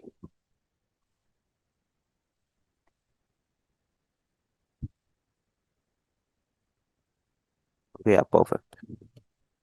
Now have a check, everybody. Okay, so if I'm writing LSTM everywhere, now the thing is, if we are talking about decoder, so this is the cell or this is the area that is basically responsible for generating some output. So whatsoever context vector or whatsoever input, okay, your input of encoder, okay, whatsoever is the input of encoder, it will get passed down towards this LSTM. And the very first thing is that the LSTM in the decoder needs to firstly start. Okay, and once the sequencing is done, it will represent a stop over here. Okay, and that is for sure that remains same in every particular scenario of the given data. So the very first thing is that whenever you're going to have a particular decoder and when you send it, the first thing is that it needs to start the operation, and then the input over here and whatsoever will the output for this will become the input. See, your output from over here will become the input for the next LSTM. Simply the output from over here will become the next input to your LSTM. The output over here will become the next input to your LSTM. And so further the process will keep on going till you reach the stop symbol. Once you reach the stop symbol, your text generation or the sequence generation will be stopped.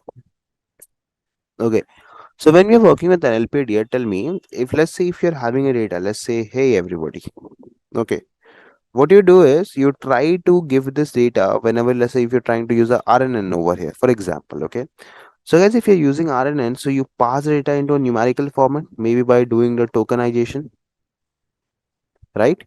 And then once this data goes into RNN, it produces your sequence. Correct. So how exactly this whole thing is working? In the same way, the data over here is also working. So what is happening is once the data is fed into a encoder or basically into the collection of LSTMs, what happens is after understanding the context, because that is why the LSTM has came into picture instead of RNN. Okay, what LSTM does it tries to understand the context and generates your context vector to tell you which is the part of the data that is important for you and which is the part of the data that is not important for you. And using this context, what happens is then the particular upcoming sequences are generated based upon this particular context vector. Okay, and that is where the entry of data and the exit of data is made. Isha, now clear, dear, how exactly this whole thing is happening? This is your encoder, this is your decoder, by the way.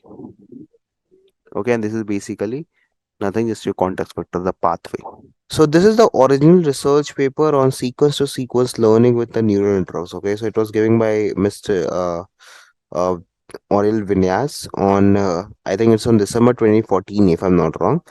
So this particular paper is to make you understand how the LSTM, okay, goes ahead and how it gets converted into a encoder decoder architecture over here. Okay, so the main agenda, or the main you can say motive behind discussion of the upcoming few classes will be that we are knowledgeable enough, okay, or we will try to be knowledgeable enough that whenever we look onto this paper next time, we are able to understand that what exactly is going inside this paper.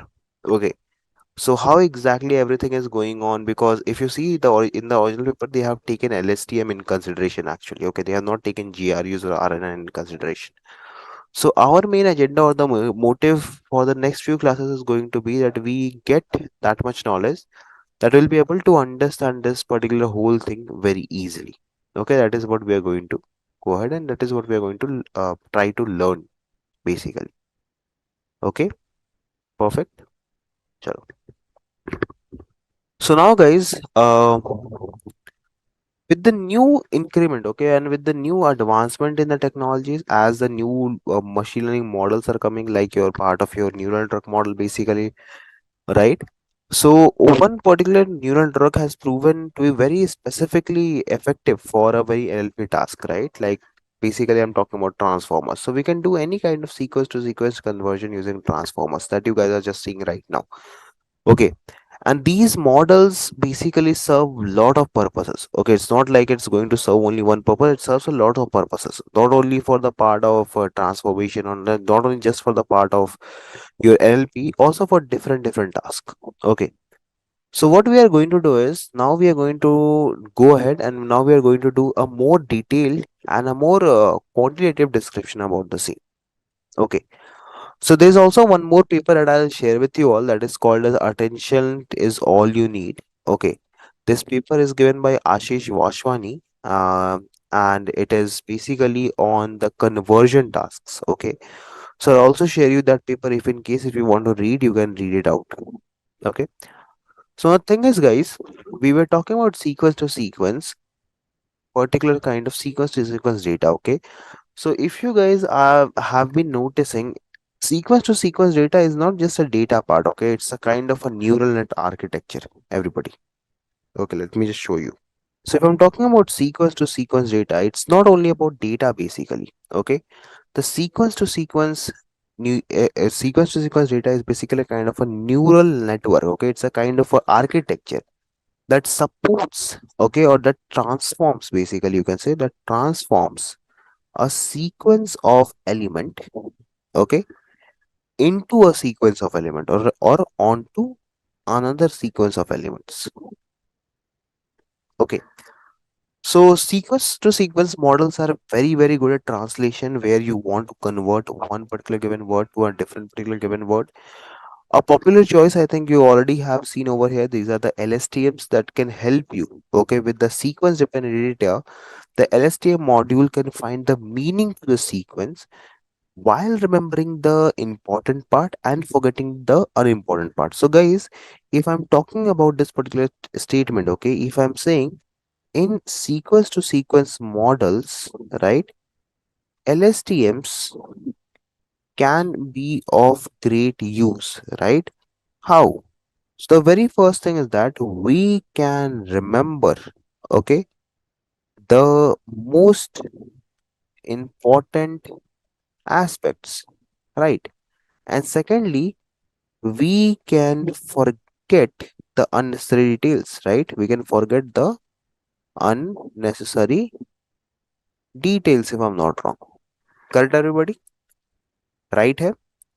Let's say, guys, sentences, if you take, for example, like let's say if we talk about the previous example itself.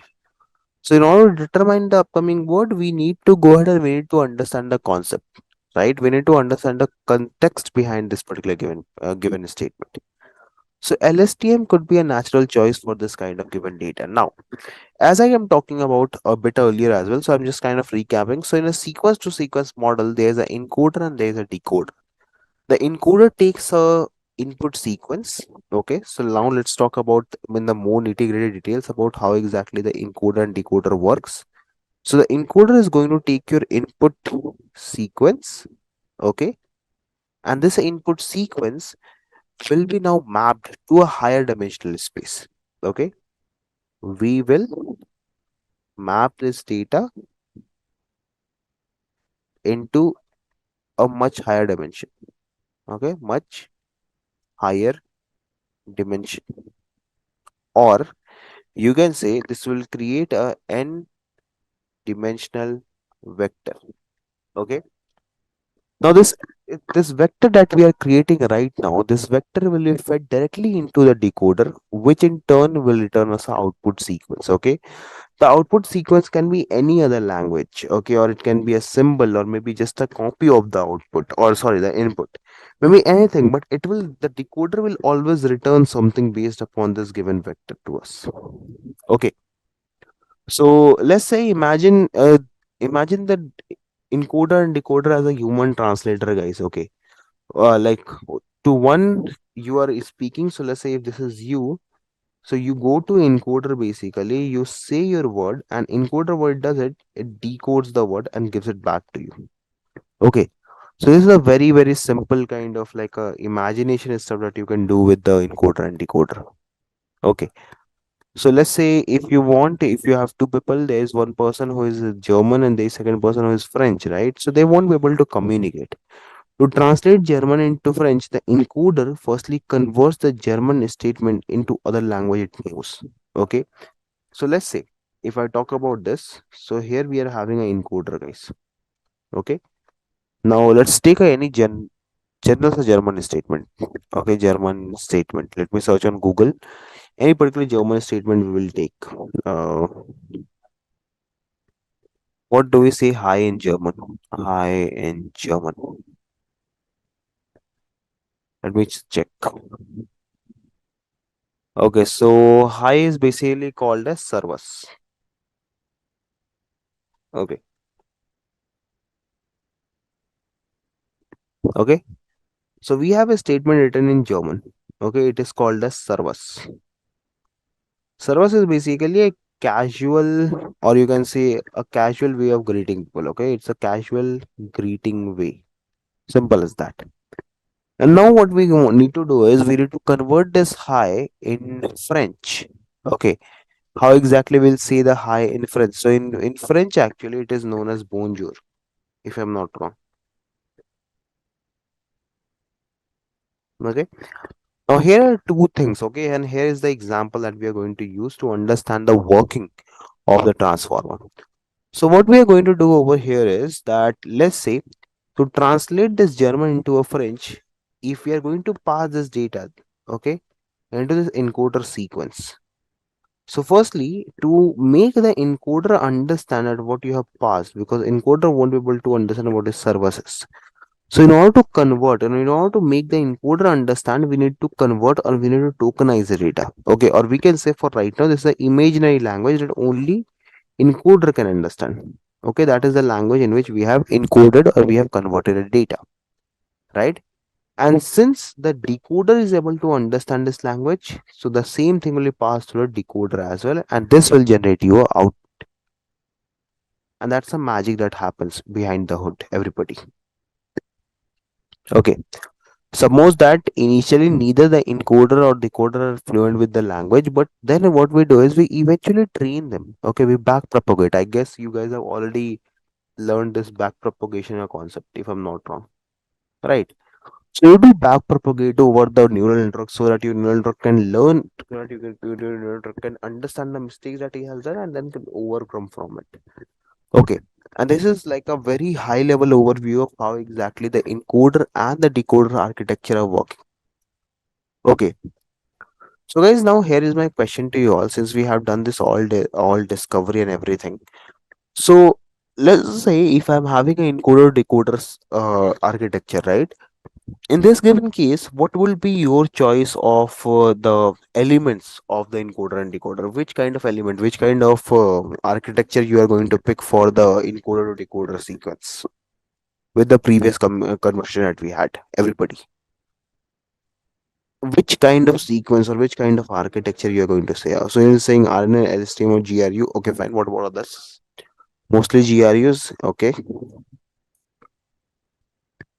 See, dear, the thing is that it is entirely a personal choice that which particular architecture you want to go with. Okay, though GRUs are easy one to implement and to understand, but in general, what we do is, even if you might notice in the research paper that I have shared to you, so that's the case is that LSTM is one that is quite famous nowadays. Okay. Now you might be wondering that when the transformer will finally come into play, right? Because here we are just talking about encoder and decoders at this point of time. So the thing is that we need one more technical detail over here, guys, to make the transformer easier for us to understand. And the detail that I'm going to talk about, it's basically called as attention. Okay. Now, what exactly attention is, everybody? So the attention mechanism looks at the input sequence and decides at each step which other part of sequence are more important. Okay. So it may sound a bit crazy, but let me clarify with a easy example over here. So let's say, guys, if you're reading a message, okay, let's say your friend has popped you a message, okay, or your friend has dropped you a message. So what do? You don't look onto the data. You look onto the context. You look onto which context is actually useful to you, right? When you're reading this text, you always focus on the words you read, but at the same time, what you're doing is your mind still holds the important keyword or the important aspects of the data. Correct. So that is what attention mechanism is, everyone, in a very hinge. Okay, so let me give you one more example. So let's say if I write a statement over here, can we frame a text? Uh, yeah, I think we do can. So let's just say here that if I'm writing a statement, so let's say if I'm writing, uh, hey Dave, okay, uh, hope you're doing good. Okay, hope you are doing good, right? And then what I'm going to do is I'll change the context over here. This is a very important message. Let's say, okay, this is a very important message for you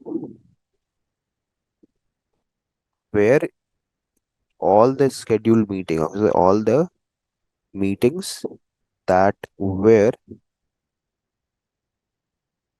oh, I think I made a mistake, that were scheduled are cancelled. Okay. Sorry for the spelling mistake that I'm doing right now over here. But I believe you guys are able to understand this, that what exactly I'm trying to do. Okay. Now, guys, tell me in this whole given statement, okay,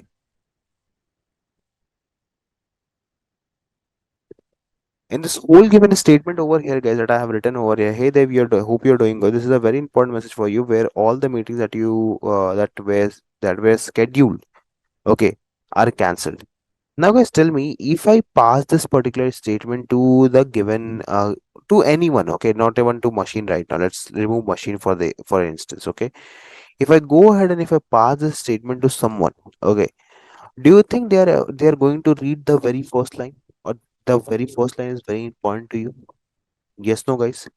Is the first line of the given data, is this first line important to us? This one I'm talking about in the given statement. No, right?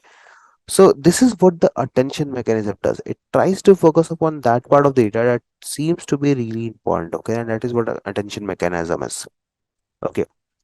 So attention mechanism works similarly for any particular given sequence. For example, with human encoder and decoder, imagine that instead of just writing down a translation of a statement in a language, the encoder also writes down all the important keywords in a of a sentence. Okay, so like whatsoever keywords are important for it, What encoder will do, it will try to write all the keywords over here. Okay, that is the job of encoder is. Okay, and then after taking out all the nodes, it passes its nodes to the decoder. Where decoder, what it does is, decoder tries to understand that okay, this particular word keyword is important to us, and then it tries to create or generate a given statement based upon that important keywords. So if I talk in the other words, so each input that a LSTM reads, okay, each input that this particular LSTM is going to read, this encoder LSTM I'm talking about. Each input that this LSTM encoder is going to read, the attention mechanism takes account the several inputs. Okay, it is going to take every input in consideration at the same time and will decide which one is important based upon its weights and their inputs. Okay, and then the decoder will then take these all inputs as the encoded statement, and the weights are provided by the attention mechanism that which particular word has to be given more weight and which particular word has not to be given more weight. Okay, and that is how exactly the encoder and decoder how it works. If you combine this encoder and decoder together with this attention mechanism, okay, so let me write over here.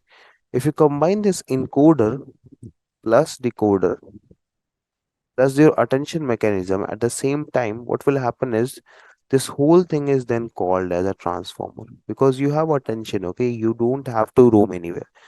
Your particular data is going to have its attention and can easily grasp up anything that you're going to tell. Okay, it will only understand the important details out of it.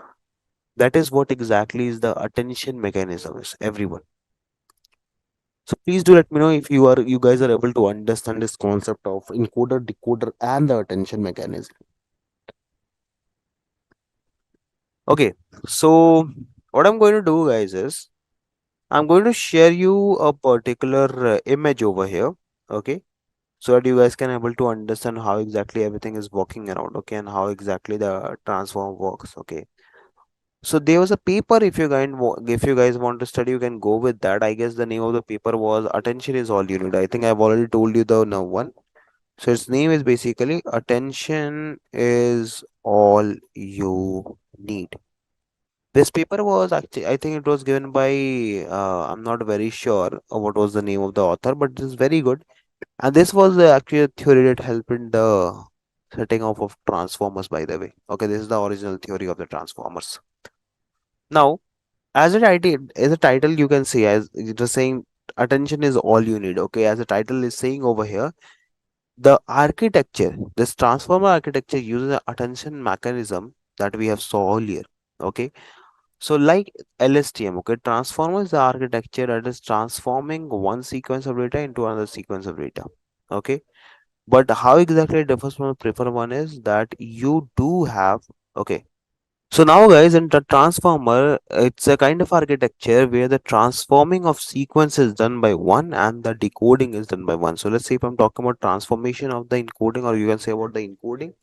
So encoding is handled by the encoder, whereas decoder handles the decoding. Okay. So as you might have observed already, it is a bit differentiating from the sequence to sequence models that we have just studied. Okay, because it doesn't have directly any of the RNN networks. Okay, so till this point of time, the RNN was the best way to capture the timely dependencies in a sequence. However, when this particular research paper came into play, okay, so if you compare even this LSTM or this GRU with your normal data, right? So you will see that there's a lot of difference that is there. Okay, so what exactly is this concept of transformers and everything? Let's talk about it one by one. Okay, so that you guys can have a better understanding. So if you talk about do these three makes transform? Yes, Dilip, exactly dear. These three particular statements, these three particular part of the things make a complete transformer. Perfect. Chalo. So now let's have a look onto the part of where we will understand how exactly this transformer concept is going to work. Okay.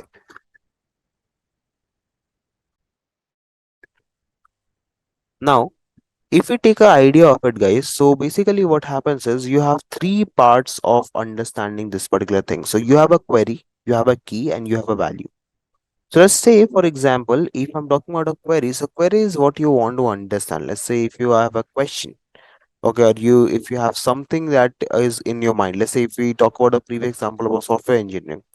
So if I'm talking about software engineering example, so that is your question. Then what is the key in that? Right? What is the main context? What is the main attention in that? That is the second thing. And the third thing is what is the value that you're going to get in return? Okay. So this is how exactly this whole thing works. And this particular thing is called as multi-attention. But we won't go ahead with that because I think we'll need a one class on that about how exactly this multi-attention algorithm works. So let's go ahead and let's try to understand this whole thing about the architecture of transformer once, and then I'll keep this particular multi-attention for tomorrow. Okay, so that we can be on the same page. So if I'm talking about transformers, guys, so have a look how exactly it is going to work. So we'll take the same example. I think encoder part we have completed. Let's work with the decoders. So what happens is that when you have an input, okay, and when this input gets processed to an encoder, and then after generating the output from an encoder, this whole thing goes into a decoder. Okay. Now here's the issue, guys. Okay. The issue is, let's say that if I'm talking about a given text, okay, we have two given texts. Hey, how are you? Okay. And the second part of text is, I am fine. Okay. And let's say you want to convert it. Okay. We are willing to convert this given data into any particular given language. So let's say I'm converting into Hindi. So kaise hai aap? Okay, that is in Hindi of hi, hey, how are you? Or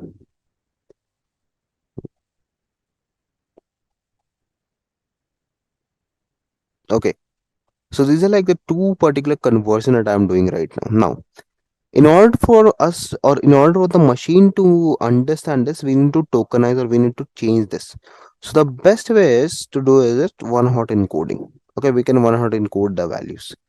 Now, if I go ahead and if I one hot encode my input sequences, so how many total data we are having in an input sequence, guys? How many total letters we are having in an input sequence in total? Everyone, please have a look and do let me know. 1, 2, 3, 4, 5, 6 in total. Yes, no? So if I want to encode this value, so if I'm talking about high, so won't high will look something like this 1 1 1 0 0 0 0 0. Yes or no?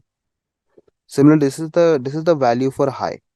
If I'm talking about how, so this will be like 0 1 0 0 0 0, right? Similarly for the other values as well, and same case will be with this values as well. So over here we will have six particular zeros. Correct hai everybody? Yes or no? Right? Now what will happen is that once this particular data is generated, right? So it will send this data to decoder. And now there's one thing that will happen in decoder. Okay. Issue is that decoder won't be able to generate you the exact output. It needs something that can help it generate the output. Okay. Because ultimately this will also result into a context vector itself. Right. And for us, context vector is something that we can't understand. So for the same, we are going to use a softmax function over here that will give us the probability. And this will result you in the final result of the given transformer. Okay, the software function will give you the final result of the given transformer. Okay, so the agenda for discussion for is how sequence to sequence data is having or gathering attention. Okay, like what basically this attention is. Okay, we are basically going to talk about this attention terminology. What exactly is this terminology of attention? So basically, guys, sequence to sequence model, as we guys have seen earlier. Yes, so let me just reiterate the process what we have completed. There's a problem that we were trying to solve out that our LSTM or RNN were not able to solve, right? That was with the sequence generation. Okay, if we pass a variable in sequence, this particular architectures were not able to solve out that problem. For the same, we had the sequence to sequence architectures, okay, in which we saw the encoder decoder architecture, right? Now thing is, I think yesterday we were talking about this encoder decoder sequence, so let me just reiterate to the process once again so that you guys can have a more clear picture of what exactly the sequence to sequence terminology is.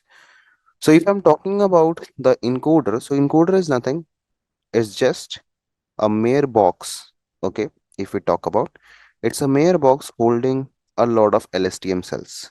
Is my understanding correct, everybody? Right? If I'm not wrong, this is how the encoder looks like, something. Correct?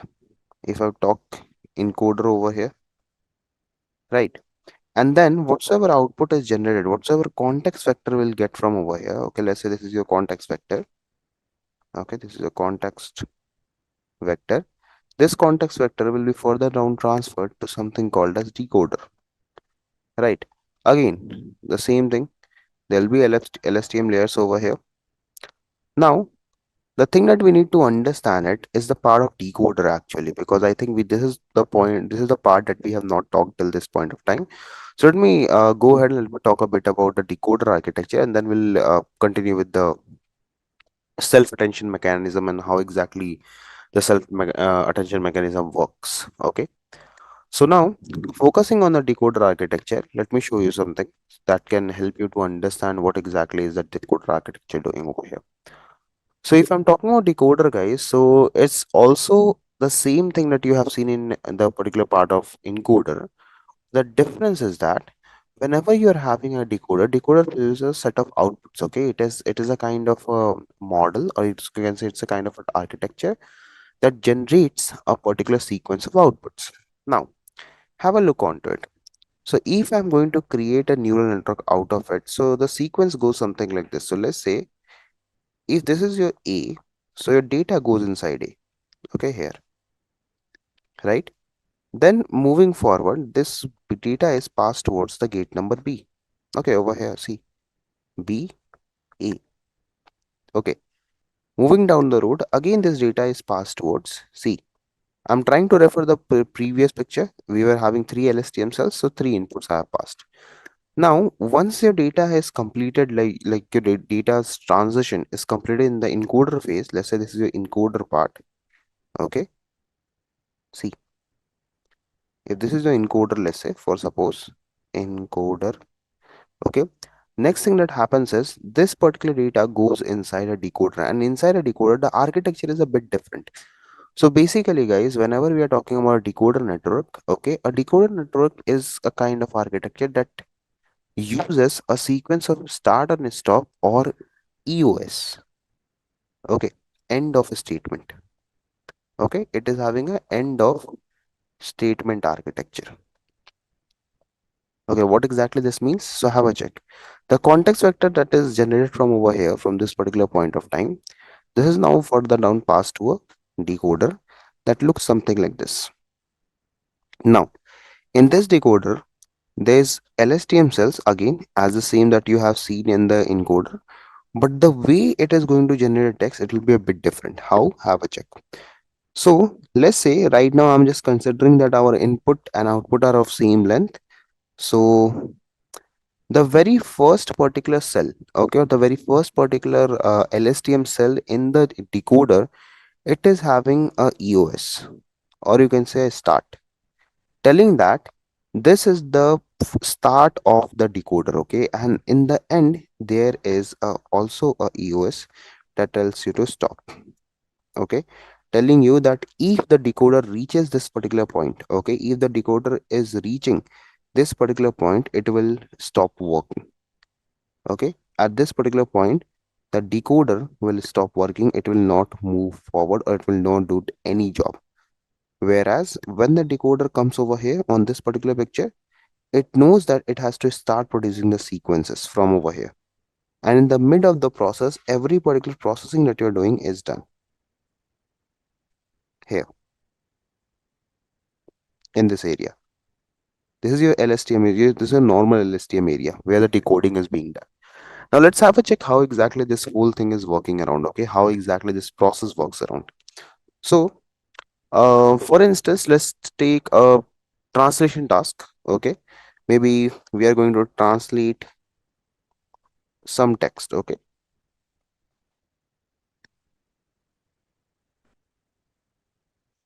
fine. Now, if we are talking about translating some text, so tell me, guys, which language we can take, like which language to which. I've taken a translation task. So let's say if we are having two particular statements. Okay, uh, I'm saying we are in Paris. Okay, for example. And the second statement is enjoying pizza. Okay. So these are two statements that we are having, and the kind of translation we want to do is from English to Hindi. Okay. So what is the translation of this particular statement, guys? That is written over here. We are in Paris, right? So I think that Hindi translation is "Hum Paris mein." हैं." Sorry, right? And second thing is enjoying pizza, right?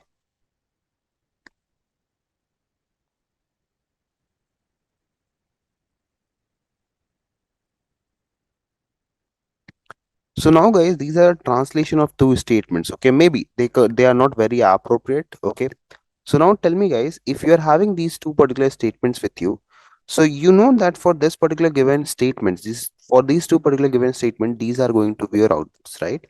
But how exactly the machine is going to know this, right? Because for machine, these are just a mere piece of word that the machine can't understand, right?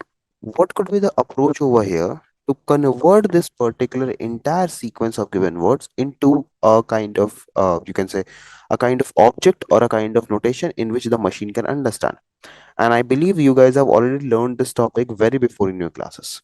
Basically, this whole thing is called as tokenization, where we used to convert a given set of words into the vectors, right?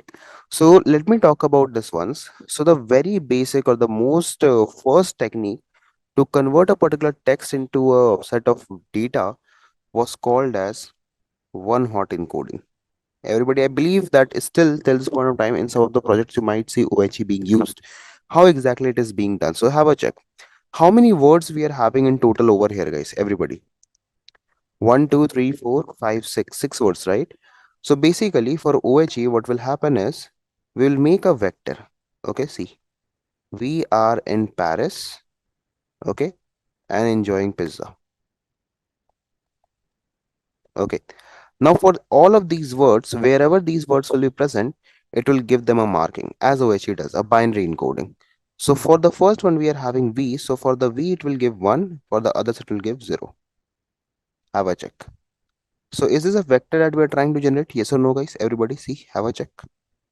Now, this notation, will this notation be understood by machine or not? I think this is now machine understandable, right? Similarly, what will happen for the other particular given words, other particular given set of words will generate their own particular one hot encoding. Like for R, it will be something like this: 0, 1, 0, 0, 0, 0.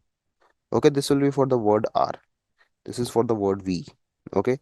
Similarly, for N, we'll have a different sequence. It will be 0, 0. I guess it will be 1 over here. 0, 0, 0, 0. Okay, and for the other particular words, they will have their own embeddings. Okay. So this is one particular technique to convert the normal words or the English words or any particular given textual data into a numerical format. That is one hot encoding. Then we also have different particular kind of technique. The second one being the TF-IDF. I believe you guys have already learned about it, TF-IDF vectorization, right? Have you guys learned about TF-IDF? Where we used to convert. And second, also there was one more technique that is that was called as bag of words, if I'm not wrong. There, this technique was actually a more on added advantage to the one hot encoding, where what we used to do that instead of going ahead and instead of putting a binary notation, we used to calculate the occurrences of each word. So let's say in this given example, we don't have any as such recurring words, but if it would have been, so let's say if we would have happened two times, right? So the vectorization format of v would have been something like this. Okay, if in case the v would have occurred two times. So bag of words is basically it tries to count the number of occurrences for each word and gives you the vector for the same. So if you are not aware about this concept of vectors, so basically it's nothing, guys. It's just a way of representing information in n dimensions. That's it. That is only what is vector is. So let's say you want to tag a movie, right? And you can come up with multiple genre like romance, thriller, drama, or action, right? So we can represent how much of each category of a movie by representing a vector. Okay, we can make a vector of these all things. So let's say if I go with a person's choice, right, that he likes 10% of like a horror movie, right? So 0.1, 20% of a action movie, 40% of a romance movie, right? So this is like consecutively you can have different kind of vectors for a particular given problem statement. This is what vectors is. Now have a check. Now this context vector that we are generating right now in here, so this is basically created in the encoders here. Okay, because this is where we are passing the outputs.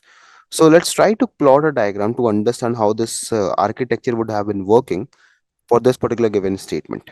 Okay, so have a check. So let's say we are having what is this statement? I forgot. Yeah, this one. Let's grab it. Copy and let's paste it over here. Okay, this is the statement that we are having. Now let's say guys, if I want to process this statement through my particular LSTM or the encoder layers, so the sequence will go something like this. Have a check. 1, 2, 3, 4, 5, and 6. Okay, you are having 6 LSTM layers with you, and this is your encoder architecture.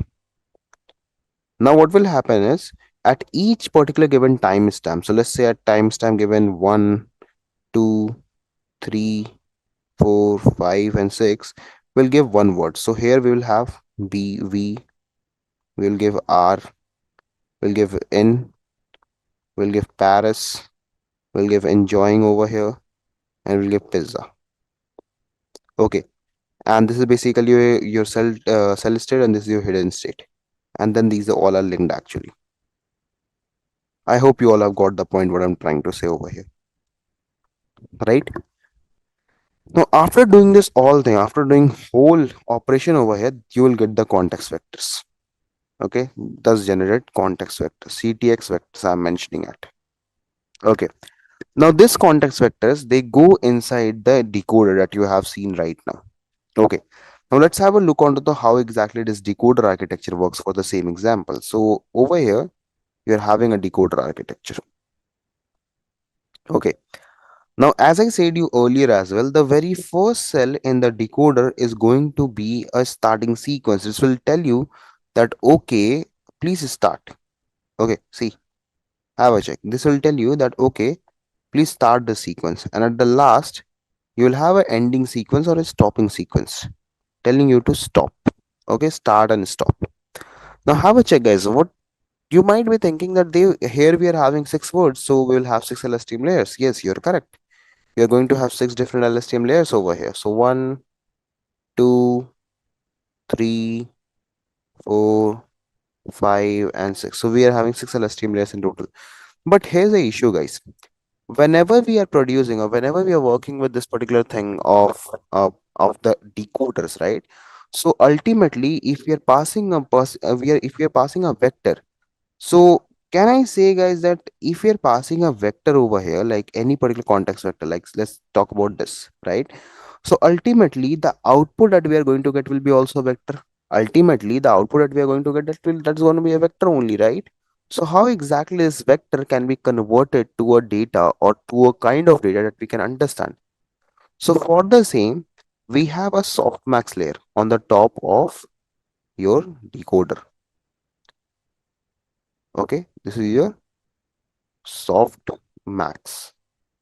Okay, now guys, if I'm talking about a softmax, that means what exactly is the output that we are going to get, in what context, in what kind of technique, or in what kind of format we are going to get the output. So guys, basically so we're saying classification, others saying no. See, let's say guys, here we are having 6 particular words right now. Okay, so what softmax will do, it will take the particular vector that is generated, and it will try to put it into probability format. Okay, you will get a vector of probabilities.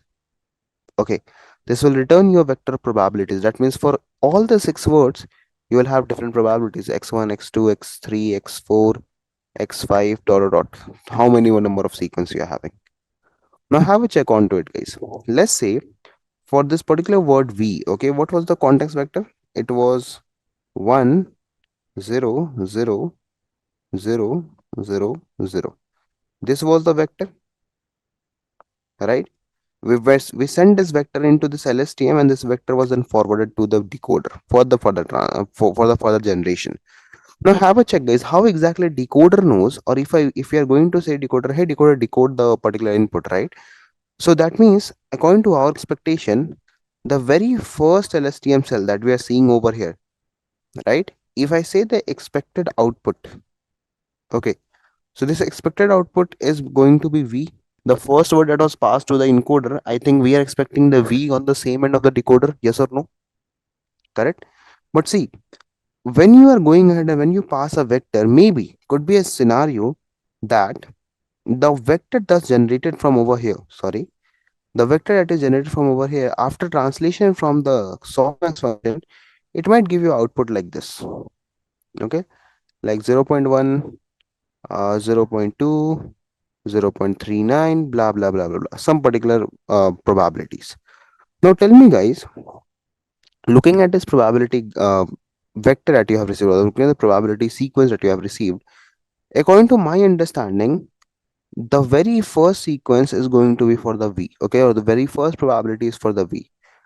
So, according to the theory, or according to the theory of the softmax part, you let me know whatever is the highest probability of any given sequence, that is the answer. So, in this case, is V our answer? Are we receiving V as the output looking at the probabilities? No, right? Correct? So, what happened over here eventually? What was the issue? Basically, issue over here is that our particular decoder, right? The particular decoder that you are seeing right now, it was not able to comprehend, it was not able to grasp the output exactly. No context. Plus, the issue was it was not able to go ahead and to not able to understand the data completely. So, for the same, I think you guys might have read about a topic called as back propagation. What exactly back propagation is? Adjusting on the weight. So basically, dear, what we are going to do is we need to adjust our weights. Okay, we need to adjust our weight. We need to go ahead and we need to change the our feed forward network, right? That is going to pass our data. Correct. So yeah. So after doing back propagation, ultimately after per some particular moment of time, your outputs will be stabilized. Okay. So let me talk to you about the whole process again about the encoder and decoder so that you guys can get a more good and more clear picture about it. So firstly, what we need to do is firstly we need to do word to token. Okay, that is the step number one. Word to token. You need to convert the words into a tokens, unique tokens basically. Right. So if you take one more example over here, like let's say if I say I love cats. Okay. So if I go ahead and if I try to convert this word into a tokenized format, maybe the words could be like 816, comma 8129, comma 312. At anything I've taken randomly, okay? So this is our encoding, or this is our tokenized input basically, okay? This is our tokenized input. Now then if I go with the second step, we need to convert this particular tokens into embeddings, okay? Now I'm talking a much more deeper, guys. Okay, so I'm trying to take you step by step. Firstly, giving you an overview, then talking in a technicalities. So the second step is going to be token to embeddings. Okay. So guys, basically, what is embedding? Everyone, can you please tell me? Are you guys aware about the concept of embedding, or should I tell you all? Like, I'm just trying to get an idea from you all if you guys are aware about the concept of embedding or not. So let me quickly tell you what embeddings is. So it's basically a very simple thing. It's the same thing that you guys are seeing in tokenized input, or when I say the vectors that are thus generated, right? So embeddings are the way to represent the complex data like your text, maybe your images as a numerical vector. So when you tokenize the input, this is just a tokenized way of seeing the same data that you're having. It's not the vector format of it, right? Embeddings are basically that particular technique that converts your token. Okay, this converts your token into vectors. Okay, that is what its job of the embeddings are. Okay, so these vectors are designed, okay, these embeddings are designed to capture the semantic meaning. Okay, semantic as well as structural meaning of any particular given word. Okay, if you're not aware about the word semantic, it's basically mean the context. Okay, these particular embeddings are very powerful. They understand the context and the structure between the data points. Okay, if I talk in a very simple term, so embeddings allows us to convert the abstract concept into a format that computer can understand, right? So let's just say if I'm talking about a particular word called as king and queen, right? See, if I talk about a word called as king and queen, tell me guys, are these two words similar or not? Like in the terms of context, are these two words similar or not? Yes or no?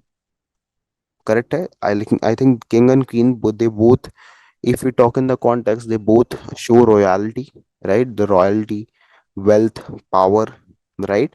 So what will happen, guys, if you see the embeddings of these two words, so they will be mostly very similar, right? Let's say if I'm creating an embedding for it, okay? Just for instance, I'm just trying to tell you something. Now, guys, if you might have noticed, as per you guys have said, and as per I have confirmed, the embeddings are basically trying to capture semantic as well as the structural context. Okay, so basically, dear, if these two words are similar to each other, like king and queen, so you might notice their vector form is also very much similar. Have a check. It is 0.2, 0.5 minus 0.3, and for the second one, you can see it's 0.1, 0.4 minus 0.2. So can we say now that this particular two particular words were now represented in a much higher dimension, okay, in a much higher dimension with the context similarity, right? Since these two are in similar context, so we are having similar kind of embedding, right?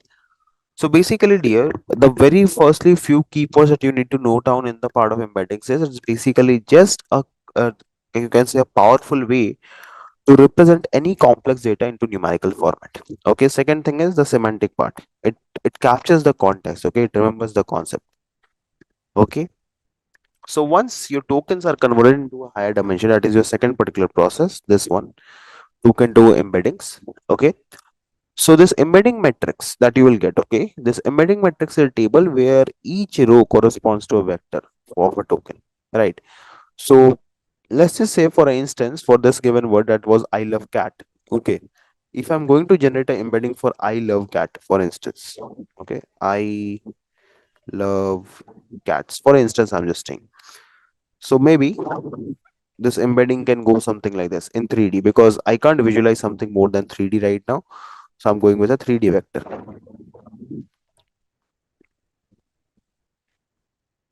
Maybe I'm just trying to take some abstract sequences.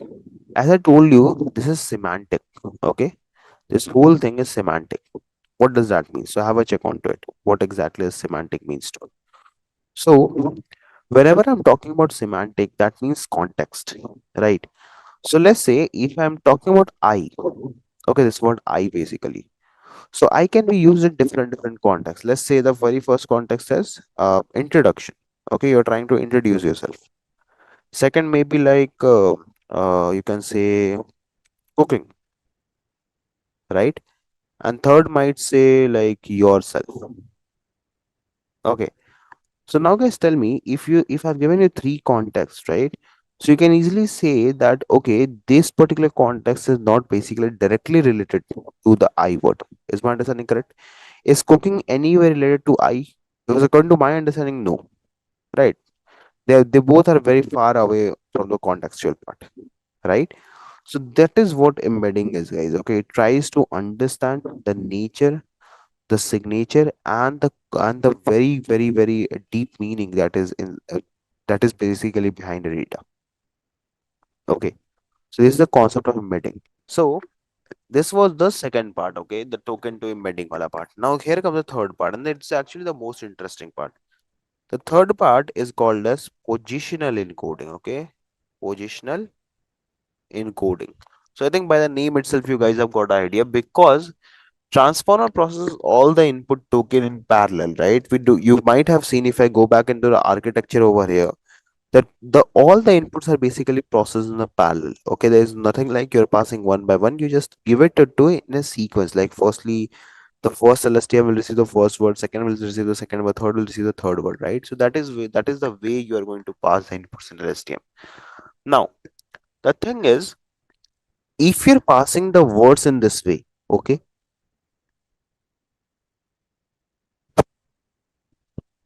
if your all the words are passed in this certain way, okay, like V at the first place, R at the second place, so you need to make sure that when you're passing the same in decoder, the output or the sequence remains the same.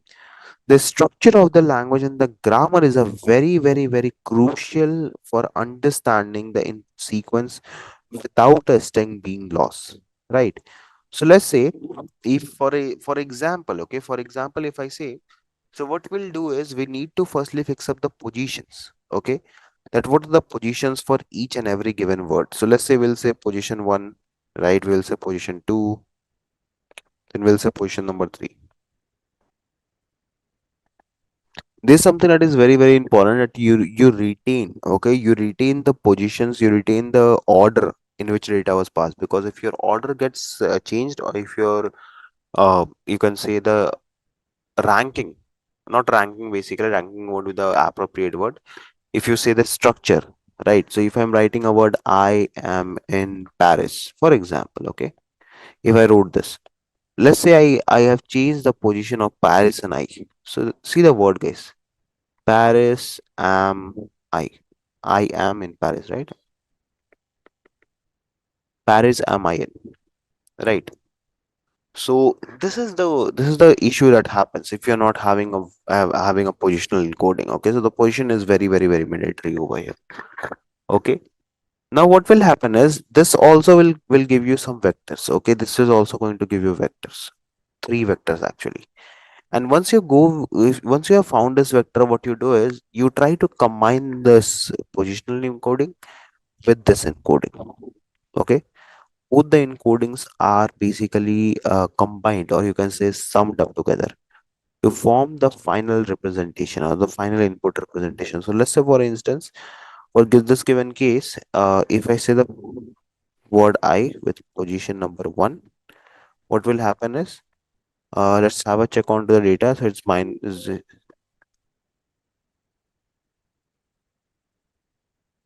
okay. So if I talk about this, guys, so have a check. So the encoding was something like this, if I'm not wrong. And let's say positional encoding, I'm just going to give some values to it. So I'll say 0 0.1, 0 0.2, and this will be 0 0.3. Okay, just for instance, I've given some random value. Okay, so have a check, guys. This will go something like this.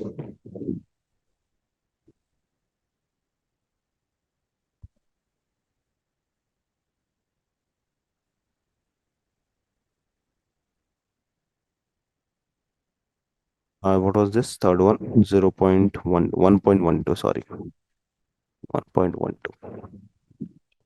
So the final representation for the position number 1 for the word I, it is going to be basically 0.44, 0.01 minus 0.01, and the last one is going to be 1.51.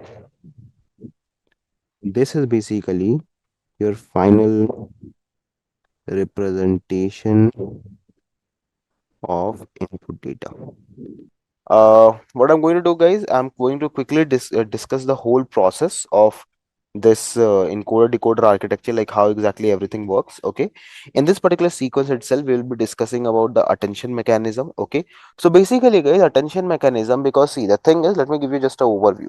Let's say if you're having an encoder with you and if you're having a decoder with you, okay, this is your encoder and this is your decoder.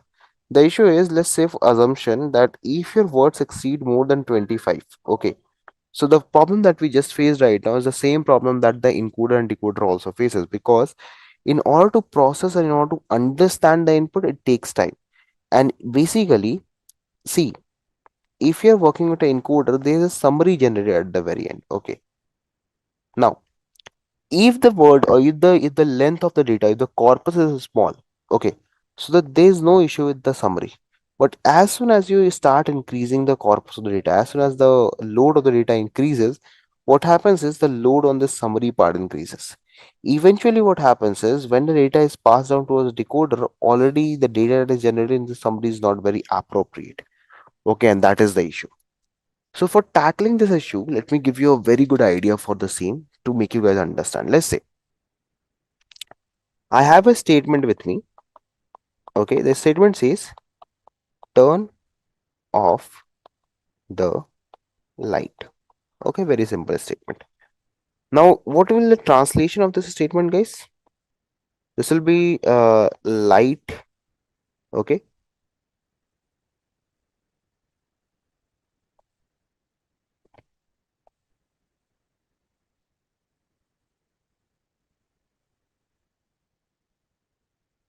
correct. Light band karo in Hindi. Now, tell me, guys, everybody. Yeah, I am taking a very simple example, by the way, to make you guys understand. But I think you guys will get the point from over here. So, if I am creating a encoder decoder architecture over here, let's say, okay, this is your encoder sequence, and this is here your decoder sequence.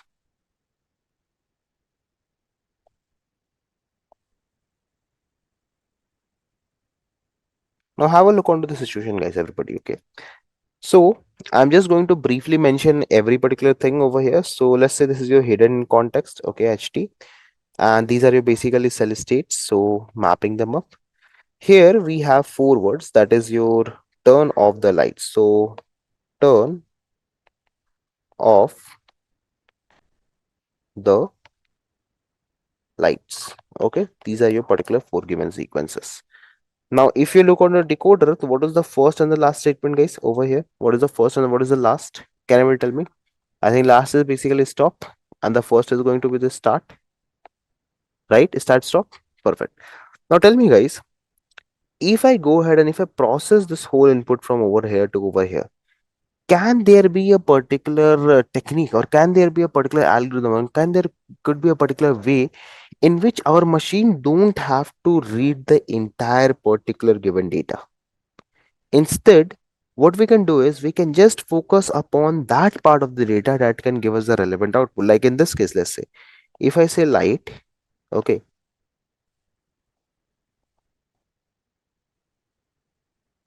right.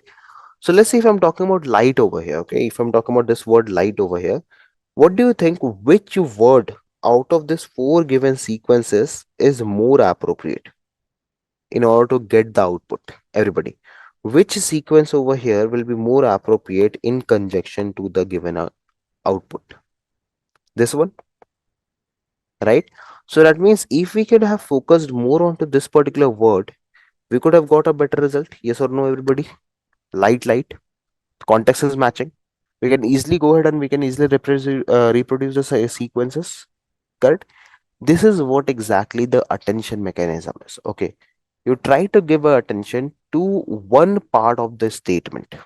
Okay. Or to a particular part of the data through which your generation or the way of creating a sequence to sequence architecture is much faster and much way possible. Okay. So whenever we are talking about this multi-head attention or basically a self-attention mechanism, so like there are multiple attention mechanism, by the way, guys. So we'll be discussing about that in the upcoming like few minutes. So there is a particular attention mechanism that is called as multi-head attention. Okay. The sequence is processed multiple times. Okay. So in multi-head attention layer, the input sequence is processed multiple times. Okay. And this particular multiple processing, okay, this multiple processing of sequences, okay, is called as head. Okay, this is called as heads. This is termed as heads basically. Each head has a different weight matrix. Okay, that means each time you are going to iterate, each time each of the head is going to have a different weight. So I guess weight is something that I think we you all are aware of, right? The importance. Okay, now using this weight matrix that you create, okay, using this weight matrix, okay, your model is able to understand different patterns and the relationship between each of the input sequences. Okay, the multi-head approach is what allows the model to understand the meaning of different part of the input in parallel. Okay, because whenever you are performing LSTM, everything goes in parallel. So the idea behind using multi-head attention is that your model is able to understand the different patterns, the relationships, the inputs in the given sequence. Here, each of the head that you are saying, okay, let me talk about it. Each of the head, okay, they are going to have their own vectors. Okay, these all the heads are going to have their own vectors, and these vectors are, by the way, termed as the head outputs. Okay, now these head outputs represent the knowledge that the head has got. Okay, that means whatever knowledge we have got, this particular output will represent that. Okay, then these head outputs are further down concatenated to ensure that model has accessed all the information. The metrics produced by the concatenation from all of these head outputs are now being used, like basically this is multiplied by your weight matrix that you are seeing over here. Okay, and then the final output is used to go ahead with the knowledge. You can say this is knowledge uh, rate, for example. Okay, that how much knowledge you're having. Okay, how much knowledge this particular head is having. Okay, each head that you are having in your data, each head that you have in your model is specialized in different patterns. Like, for let's say, for some of the heads, they can be very good with the shorter terms relationship, and some of the head can be very good with the long term relationship. Okay, so head is nothing, guys, just it's kind of like, you can say, a vector that represents different kind of relationship. Maybe some of them can be going ahead, can be good with the very short term relationship, and some of them can be very good with the long term relationship. After embedding and your positional encodings are processed, the self-attention mechanism computes a query. Okay, let me write over here. After this process, okay, following after this process, after the computation part. Okay, after the computation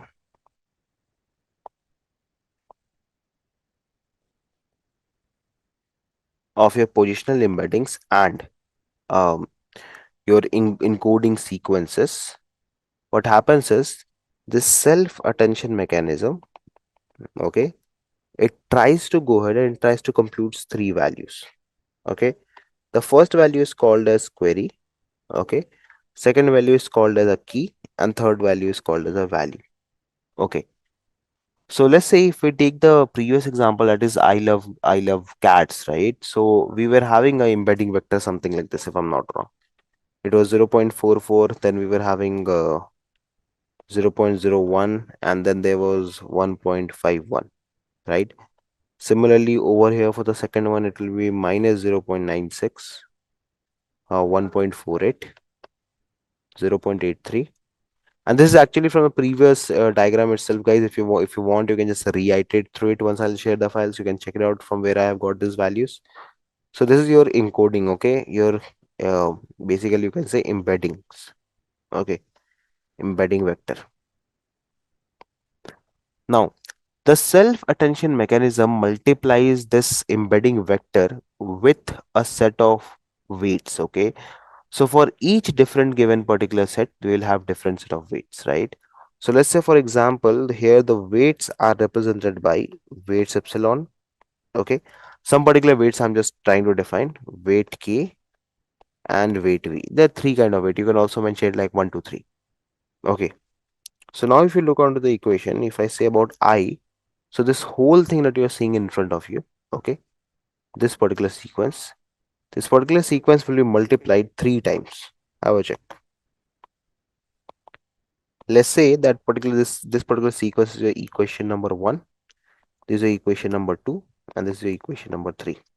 So this equation number one, equation number two, and equation number three are going to multiply by all the set of weights that you're having. Okay, once you have multiplied this all things, okay, once you have combined these two things together, okay, so this weights are learned during the training and is shared between all the embedding vectors, okay, one by one. And these matrices are used to perform the representation of a vector into a query. Okay, so if you are still confused between what is a query, what is a value, and what is a key is, so query basically determines the relevancy of the other word in the sequence. Okay, let's say if I'm talking about your, okay, So what are the other relevancy, other words that you might have with respect to yours? Okay, so this is basically your query. Okay, if I talk about the key over here, so key basically determines the relevancy of the word from the perspective of other words. That means how relevant, okay, how relevant this word your is with respect to other words. And then value determines that how a word is compared with the other word. Okay, we can think that this is the one, this is the word that is being highlighted. Okay, it stands out and is important.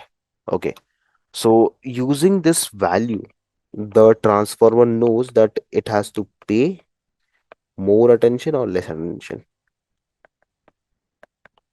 That is the concept of query, key, and value, guys. Everybody, let's have a example. Okay, see, देखो आप, let's try to understand like this. Uh, there are two friends. Okay, Atul and Prathanesh. Okay, we are having two friends in the class. Okay. Now the issue is they both are very good friend, but Atul doesn't knows Prathanesh. Okay, and Prathanesh doesn't knows Atul's language. Okay, both are having a language issue. So let's say Prathanesh talks in Telugu, and Atul over here, or we can say Atul over here talks in Hindi.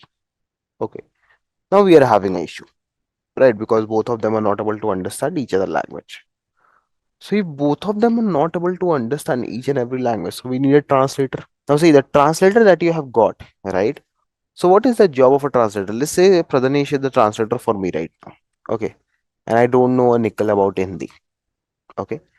So Pradhanesh, tell me dear, or as you are my translator, tell me, if I'm going to say a word to you, okay, what are the major things that you will be trying to take in consideration? Maybe the words that I am saying, maybe the importance of the words that I am saying, and maybe the way that word has been spoken, right? So is it the same thing that we have studied till this point of time? Right or not, guys? Everybody. Now, if you are looking at this equation now, right now, tell me everyone, we had a head. Okay. What is head basically? Let's say if you're also new to translation, dear, what you will do, you will reiterate through the statement once, twice, thrice. Correct or not? So every time when you're iterating, this is what the head is. Okay. The iterations, the understanding. Okay. The number of times you go ahead and number of times you are like pushing your data. I'm trying to give you an analogy as well as the example because this is very, very, very important. Okay. Now see guys, in the context of transformer architecture, if I'm talking about a head, so head is a self-attention mechanism that operates on a specified subset of data. Okay. So let's take, if I say you, if we take an analogy to understand this head part, so the analogy will go something like this. Let's say, have you guys ever heard of this statement called as the quick brown fox jumps over the lazy dog? I think you guys might have heard about this particular statement, right? So what will happen is, okay, let's say if you're having this word, the quick brown fox jumps over the lazy dog. So for each and every word, let's say if I'm saying the quick brown fox dot dot. So for each and every word, as we discussed, we'll have a set of embeddings. We are going to have a set of embeddings for each and every given word, right? So now what will happen is we will have three particular entities with us, okay, that we are going to create. The first is going to be the query. Query, so we are going to have query, we are going to have key, and we are going to have value. So let's say for the works fox, okay, for the word fox, we are going to have three things. So firstly, do let me know if you guys are clear with the concept of these three things: the query, the value, and the key. So let's talk about once again. Okay, so imagine a library. Okay, and in a library we are having what we are having. We are having books, right? So each book is a piece of data, right? Similar to what we are having in a sentence, right? And then there is a whole book that contains the information about all the other books that are there in the library. So if you want to relate this thing to the query, key, and value part, so query, think of it like the search term or a specific question that you want to ask about the book, right? Maybe like what books you are in having in science fiction. So query is nothing, guys, just the question statement. Okay, if you're talking about the key, so key is like the index or the metadata associated with the book. So it contains the information that can be used to match it up with the query. Okay. It contains the information that can be used. Okay. In case of books, the key might be your book author, your genre. Okay. And then if I'm talking about value, so value is actually the actual context or data, okay, that is associated with the book. That is what value is. So okay, so it is what you get when you find the book, if it matches your query. So these are the three segregations that you're having. So if I take an example over here, very simple example for making you understand this thing. So the query is that you are trying to find a science book. Okay, that is your queries. Or you can say science fiction basically. Let's say science fiction. Now the key over here will be you will try to find, or you are trying to find each book from this genre, right? Finding books in science fiction. Okay. And then you have a value, right? So value is basically the context, the text of the book.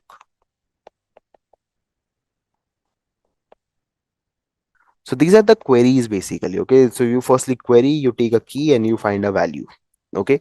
Now using this whole thing that you might have seen right now, what we are going to do is we will take this particular thing, we'll take this query, we'll take this key and we'll take the value. The transformers tries to calculate the attention score between the query and the keys of all the words. So let's say if you're having a word over here that is the, okay, so this is going to be a query, right? We are trying to find the word query, right? And then what we are going to do, we will try to check for the keys, the questions, the you can say the small hints, okay, and we'll try to correspond, we'll try to find the relationship between these two things. Okay, we'll try to calculate a score that is called as attention score between the queries and keys of all the words. Now, these particular attention scores that you will get will represent how relevant each of the word is in your query. Okay, the higher the value of attention score is, the higher the importance the word is for us. Okay. Just a quick info, guys. Intellipaat offers Generative AI certification course in collaboration with iHub IIT Roorkee.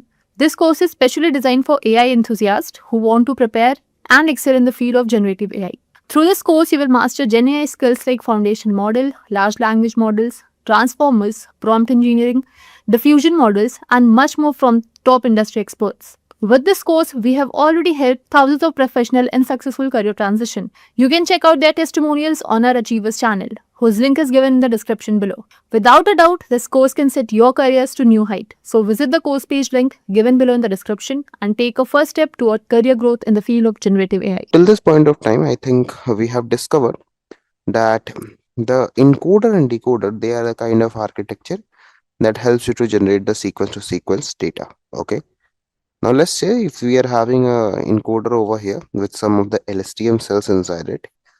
Thing is, we have a very big problem that is coming with us. Okay, that is basically with the variable length and the changing context, right?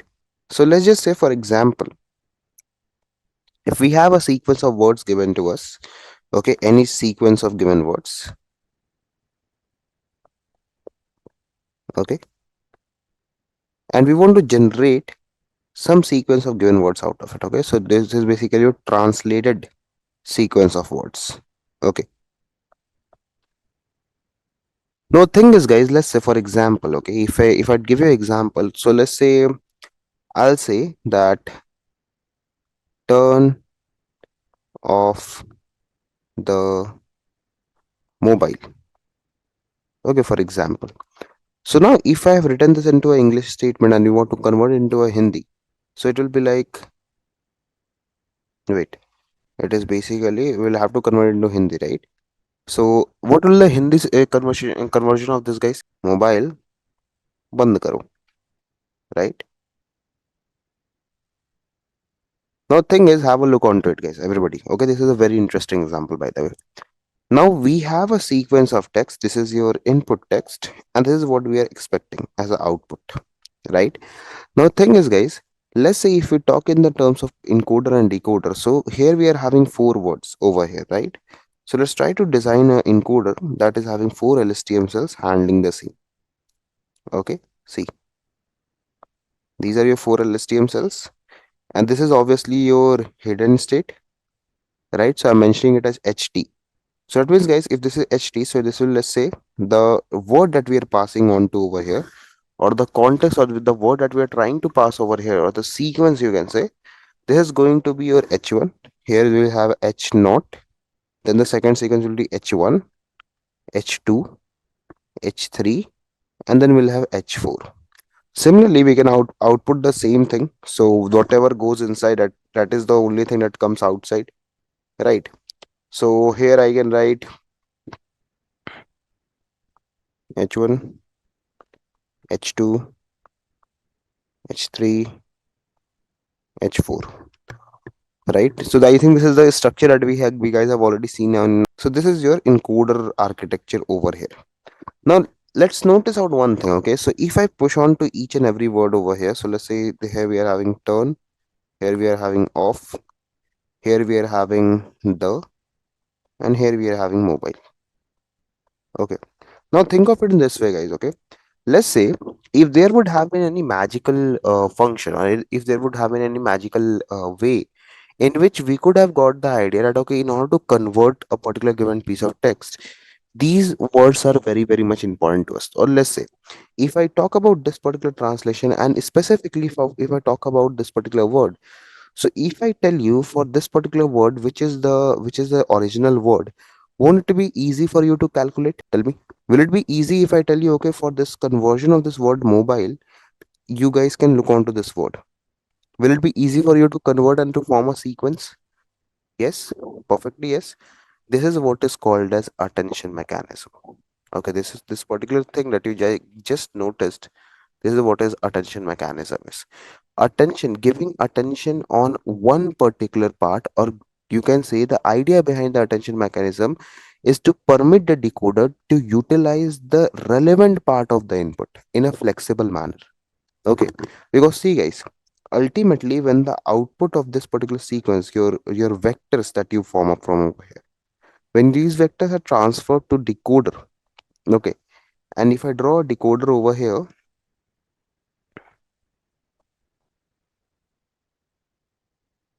okay, so this is your start and this is your end of the decoder. Okay, in meanwhile any process that is going on, so let's say if I talk about this particular state over here, right? So obviously you know that here we will have a softmax function that will produce some outputs, but the thing is, you're not very sure that if the word that you're going to get is correct or not. So for the same thing, if in case if I give you a situation, if there comes someone who can tell you for the mobile phone, you will have to look onto the sequence or the context, that is H3, or the word H3, that is the word that is available at H3.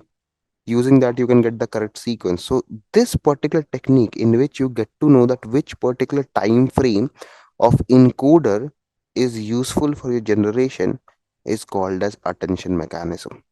Okay, in very simple terms, this is what exactly is attention mechanism is, knowing the time frame that is very relevant for you. Okay, so if I write a definition to attention mechanism, it is basically it's the technique. Okay, okay, it's the technique that permits decoder to utilize or to use the relevant part of input sequence in a flexible manner. Now here is one more thing, guys, that we need to understand. Okay, let's try to understand this in a very easy way. Okay, so whenever we talk about attention mechanism, okay, so it's not only about that you are going to use only one of the sequences, maybe two, three, four, five, six, seven, eight, nine, any kind of sequences could be available. Okay, because let's say if you have generated a word already, let's say if I'm talking about a sequence, hi, this is Dev and I am working as a machine, dot dot dot. Now tell me, guys, if I tell you to go ahead and if I tell you to find out this particular word, right? So obviously for finding out this particular word, you will look onto your previous context. You'll have to look onto the next like previous particular context. Moreover, you'll also look onto the current context what you're having right now in your decoder or in your encoder, because this is your decoder working. This is a decoder generating the output. Okay, this is your output. Now you'll also look onto your encoder at the same time sequence. What is the word that we are having? Right, that is what we have studied till this point of time. Now, this is where the attention mechanism comes into play, because attention mechanism, what it does, it tries to focus on the words that are relevant for you rather than focusing on the words that are not relevant for you. Okay, so let's try to understand this whole thing by example so that you guys can get a more clear idea about the same. Okay, so let's say that we are going to have a constructor, sorry, not constructor, we are going to have a encoder decoder sequence over here that will do some kind of work, okay, any kind of job. So let's say if we are having four LSTM cells over here,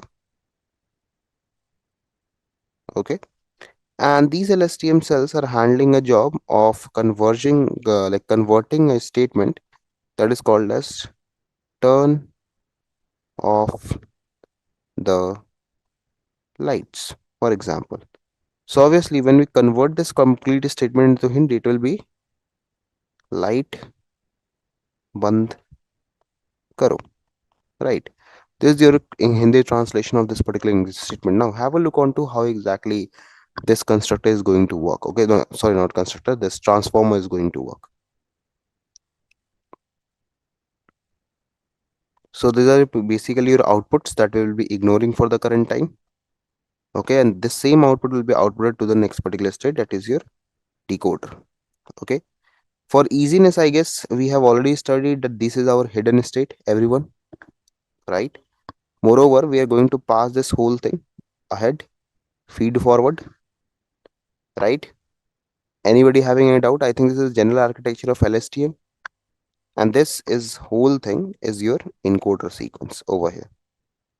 Okay, these whole thing is your encoder. Okay, now this same thing is going to be passed to a decoder and see how exactly decoder understands this thing. So again, we are going to have how many outputs we are having? 1, 2, 3, 4, right? So let's say that we are having 5 LSTM cells over here.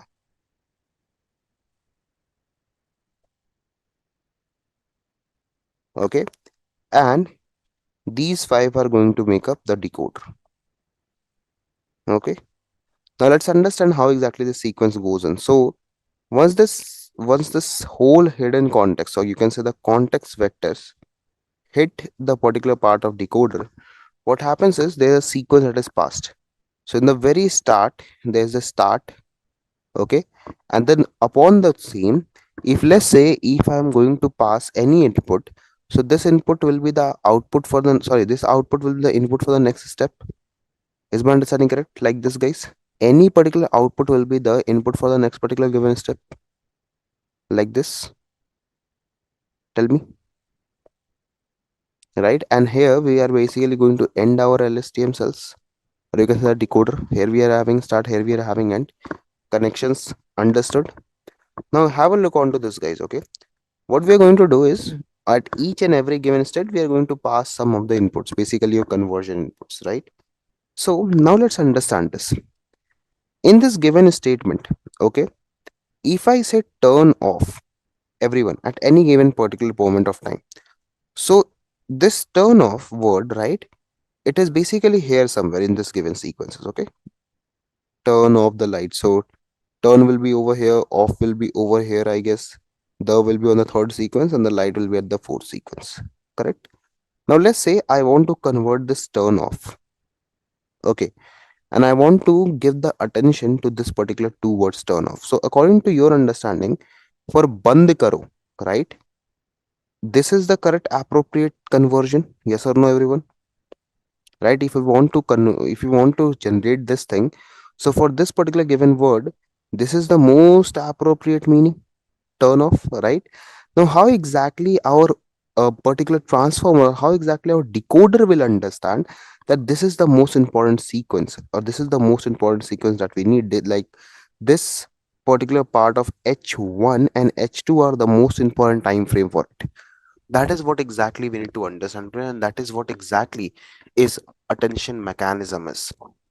Now, let's say, now let me give you an example. Okay, let's say, guys, that we are at this particular point. Okay, we are onto this stage. Let me name this also so that you guys can easily understand it. So, let's say this is your sequence number one. You go to sequence two, sequence three, sequence 4, and sequence 5, for example. Okay, and moreover, the words that we are going to pass over here, okay, from the down part, we'll say them as C1, C2, C3 for our attention. Okay, like which particular input needs our attention. Okay, so let's say that all the words C1, C2, C3, C4, and C5, these are basically for your attention. Okay, attention node, we can say. Okay, these are your sequence node. Okay, and these are your hidden nodes. Okay, in your encoder basically. Now let's try to understand this thing. Let's say at this given time sequence 2. Okay, here, what is the time frame? Okay, at this particular given time sequence, what is the time frame at C2? Okay, at time frame C2 in decoder. Okay, now at C2 basically, let's have a look onto the statement that has been passed to us. So it was light band karo, right? So if you see this example, we started. So here we again the same thing will come. We are having light over here as a question. Okay, we are having light. That means for any given, okay, for any given I equals to z, what we need to find is we need to find that particular timestamp, that is your yi, okay, with respect to that particular sequence, correct? That can help us grab the attention. But still, we have not passed which particular part of the data we need to give the attention on. So here, can I write something like this, guys?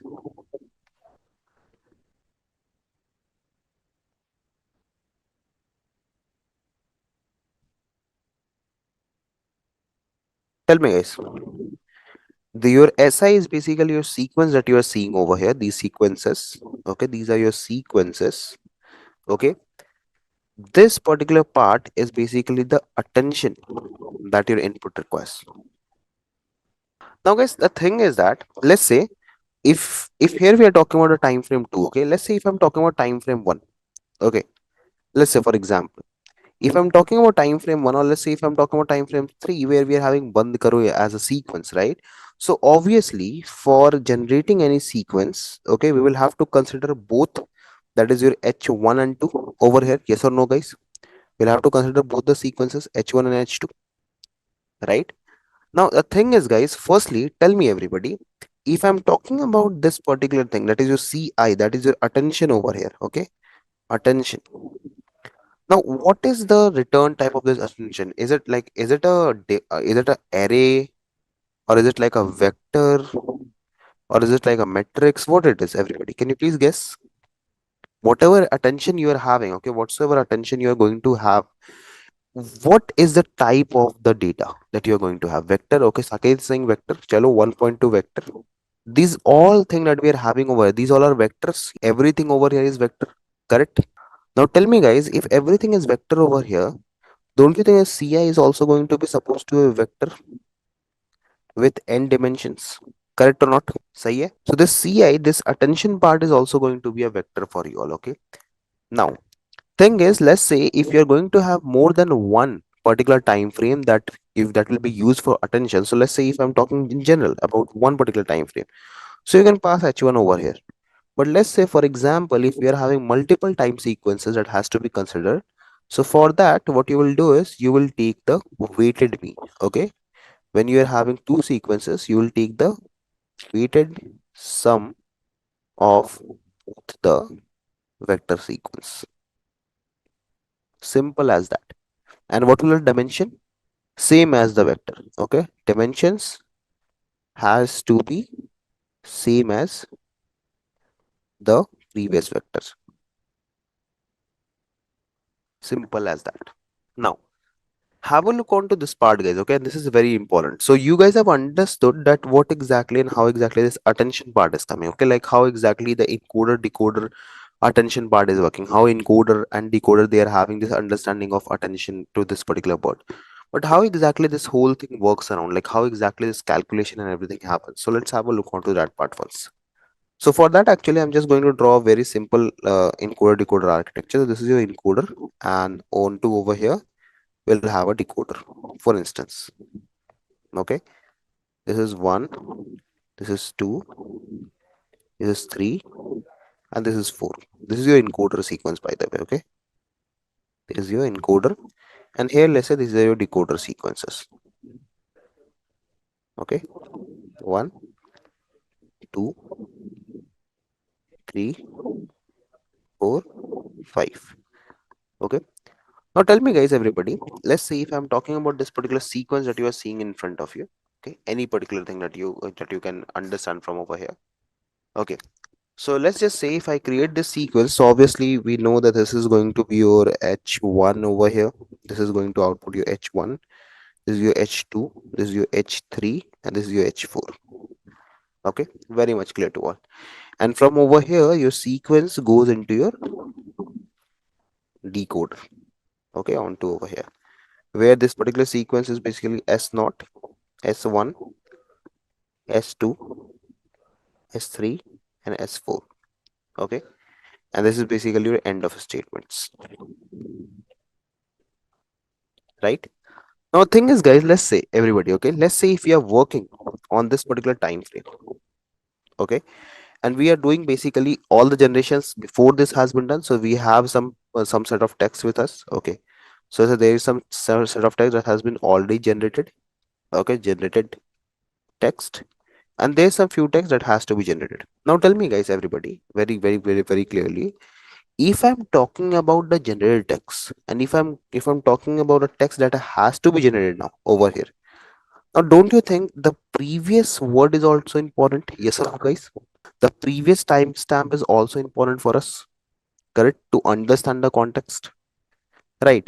So for the previous context, or for understanding the previous nature of the data, right, can we write that this particular equation can go something like this, that yi minus 1, okay, with respect to whatsoever sequence we are going to calculate. Like let's say if I'm talking about s2 over here, so I'll also look at the s1, that what was the previous situation, and then I'll also look at the attentions that we are having, that is a ci, right, correct. But how exactly things work over here? So here I introduce you all the concept of alignment score, or in very simple words you can say similarity, right? So how exactly your encoder decoder will understand, guys, that this word is very much similar to your current context or the previous context? For that we need to have some similarity score, right? Correct or not, guys? Everybody do let me know, like how much similar these contexts are with respect to that particular situation, right? So let's say for example, if you check it out over here, so for this current given time sequence, okay, I'm talking about this particular time sequence over here. If I talk about this time sequence with respect to this particular given time frame, so what we'll do is we will try to check for the similarity of this particular time sequence with each and every given particular time sequence in the encoder, with this, with this, with this, and with this. And these all are basically your alphas, okay? So let's say alpha 1, alpha 2, alpha 3, alpha 4, okay? These are basically some of the weights that you can assign. We'll talk about the weights again on the just upcoming few minutes. Just trying to give you overview. So now guys, tell me, if we are having four set of weights, and if we are having a particular time frame in which we have to judge at which particular given hidden state is important to us, can we check the weights, and depending upon the importance or the highest weights, we can say, okay, this particular given time frame will be most suitable for you. Is this approach good or not? You can easily find out that, okay, this word is can be like, this word can be the very best fit for the current particular situation using the weights equation, right? Now let's understand this, how exactly this weights are going to come into play, okay, like how this thing came into play. So this alignment, okay, this alignment score, okay, this is given by the encoded hidden state from your particular encoders. Okay, here you can see. Okay, these are the states that give you this weights. Okay, so h0, h1, h2, h3, h4. Okay, so the alignment model takes the encoded hidden state. Okay, let me write it over here. We take the encoded hidden state, that is a hi, and the previous decoder output. Okay, that means, let's say if I'm talking about S2, so what is my previous decoder output, guys? It is Si minus T, the previous decoder output, Si minus 1, right? So basically, guys, this whole thing will be used to compute a score that is called as ET at the given situation I. Okay, this is what is called as alignment score. Okay, this indicates basically, okay, this indicates how well your input sequence, okay, how well the input or the elements, okay, the elements of the input sequence align to the current output. Okay, so it's very much obvious clear that you are taking an encoded vector from over here and the previous vector, and then you are trying to find the similarity between both of them. So that is what exactly is the concept of alignment score is. Okay, you try to find out the similarity between two of the given sequences. Okay, the alignment model over here, guys, is always, okay, the alignment model that you are seeing over here, this is always represented by something called as a dot. Okay, that you can implement using the feed forward neural network. Okay, at any particular given time t and for any particular given sequence I, your particular attention will be something like this. This is your attention score. Okay, like how much similar that word or that particular input sequence is with respect to the given particular output sequence. Okay, so now tell me, guys, here's a question for you. Let's say that we are having around four inputs. Okay, we are having in total four inputs with us, and there is four outputs. Okay, so in total, what I'm saying is you are having four inputs. Okay, and there are four outputs. So how many input or how many attention scores you will get in into this situation, guys? Everybody. So if I'm talking about this particular given sequence, these are your output sequences, right? We need to check for each output sequence with respect to each input sequence, correct? So here in total, we are having how many outputs? Four outputs. How many inputs? Four inputs. So for each and every output, we are going to check corresponding with each and every input. So four at a time. In total, four. Four multiplied by four is 16. Simple as that. Done and dusted. Right? Why you are thinking about it so much? It's very easy question, right? Plus one. Chalo, perfect. Now we have got our attention, right? But this attention, we also need something more on this. Okay, so we need the concept of weights actually. Okay, because we have found that, okay, this particular thing is having this much relevancy with the output sequence, but what is the weight, what is the complete importance of it? Okay, so for the same, guys, let's say if we are having an encoder decoder sequence over here. Okay, so what do we do is we assign some weights to the connections that we are having.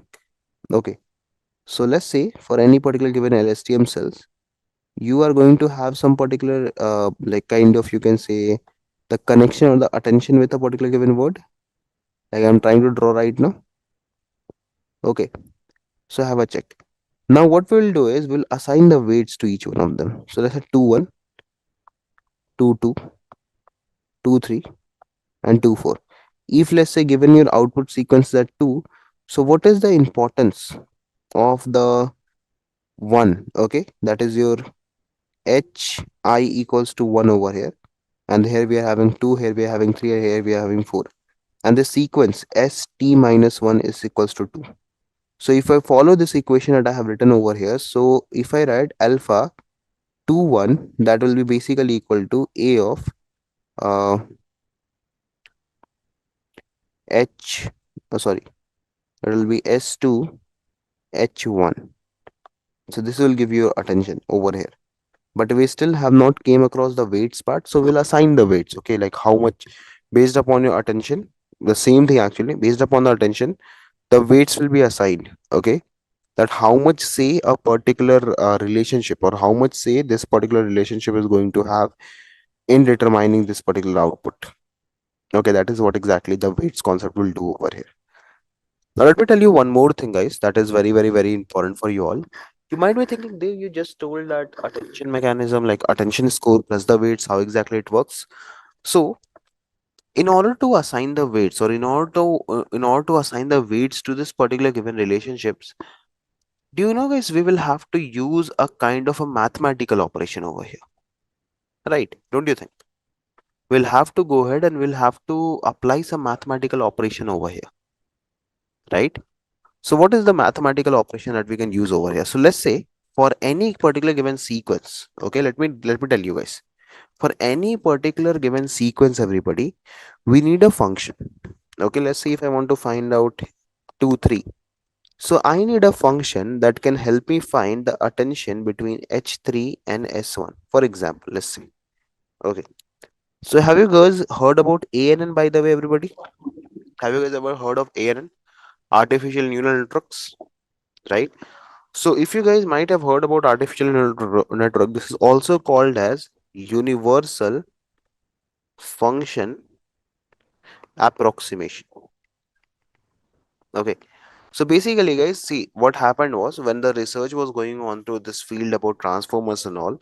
So when this equation were introduced, so everyone was like, okay, let's try different equation and let's compare them statistically and empirically to find out which equation is very good. But the ones who were smart, what they have done is they told that, okay, we already have something called as ANN. That itself is a feed forward network. Okay, it basically passes the data back and forth, right? So why don't we use this function to solve this equation? And that is how this formula came into play. Now, due to this particular consideration, what happened was when you try to assign some weights for any particular given sequence of output to any particular given sequence of inputs. Okay, let's say what happens is, okay, there is a ANN that has to be set up over here. Okay, this ANN can have any particular number of hidden layers. There is no issue with that, and any particular kind of weights and bias. Now, this ANN actually gives you the exact weights for this given relationships. Okay, and obviously, if we are training the entire sequence of encoder to decoder, so automatically this sequence automatically gets trained, and this defines the weights. And based upon the weights, your particular input or output sequence decide which particular time frame has to be given the more importance and which one has to be given less importance. And this is in a gist about the attention mechanism. Like this is how the attention mechanism works actually, everybody. Okay, so let me sum up this part to this whole so that everyone can understand. Let's make a last diagram for the day. So onto over here, I'm going to frame the diagram of everything that we have studied till this point of time. So we had an encoder. Okay, this was our cells. Considering that we are only having 4 cells. Okay, so this will output your H1, H2, H3, H4. Okay, these are going to be your output sequences for the part of your encoder. Have a check. So your data comes from over here and keeps on traversing, and the same thing that you output from over here goes inside the decoder. Okay, now once you go inside the decoder and once this whole thing flows into a decoder, basically what happens is, have a check on it.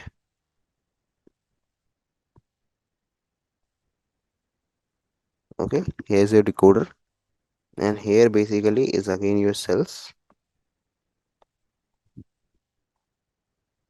Now obviously for generation, what happens is, for any particular given cell you assign some weights. Okay, you keep on assigning some weights. Oh no, sorry, I think I messed up. Yeah, now fine. So here here, here, and here. Okay, these are your alpha. Let's say this is given sequence 1, 2, 3, 4. Okay, I think we'll start from the previous area, not from this area.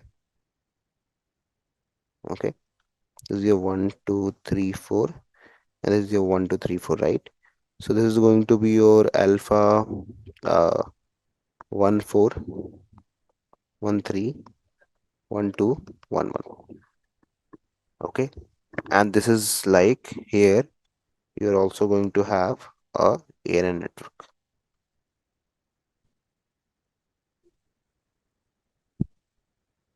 And this is the whole part of agenda about the attention mechanism, guys. Though we are not completed yet, here we still are having some few more attention mechanisms. But this is the kind of like a attention mechanism that we generally study, the general attention mechanism. After this, we have cross attention. Okay, we have multi-head attention. Okay, then we have self masked attention. Okay, so these particular things will take less time to understand, but this whole thing, I think you guys have got an idea now, like what exactly attention is. So in the coding, we will do is we'll try to go ahead and we'll try to make our own particular attention mechanism. So we are going to use the NumPy and SciPy. Okay. So from NumPy and SciPy, I'm going to use few of the things. Okay. So like obviously you guys have already got an idea that hey Dave, we know that you are going to use this operations, that is your import NumPy. Then we are going to import this dot operator also will have the in NumPy, so we don't need to explicitly import it. Moreover, I'm from the SciPy library. I just need to implement one thing, that is a special function. We are going to import softmax. Okay, that's it. That's all we need to. Okay, we need just softmax from over here. Now, what I'm going to do, guys, onto over here is I'm going to generate the encoder representations. Okay, the encoder representations. Okay, so I think in our conversation I talked about this thing that encoders, right? They generate you the vectors. Okay, the encoders generates you the vectors for the further calculation. For the further calculation. So let's just say in this particular given scenario, what I'm going to do is we are going to have four words as we have taken an example. Let's say for word one, I'm going to define an array that will go something like 100. Maybe these are basically the embeddings that you might have seen. Okay. Similarly, we will have three, four more words over here. So copy paste, copy paste, copy paste. Okay. And we'll just keep on changing this values. Okay. And this will be your 1, 1. And this can be your 0, 1. Okay. So these are basically the four different words. So let me mention it out over here. These are basically the encoder representation. Okay. The encoder representation of four different words. Okay. So these are the words that we have taken in consideration. Now, what I'm going to do is we are going to stack the words. Okay. We are going to, this should be word number 2, 3, and 4. Okay. So what we are going to do, we are going to stack all the word embeddings into one single array.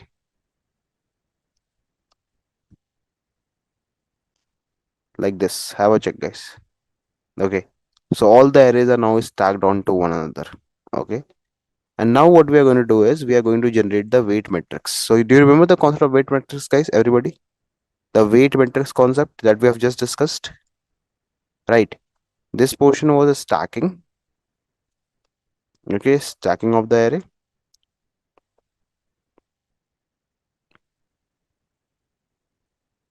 Okay.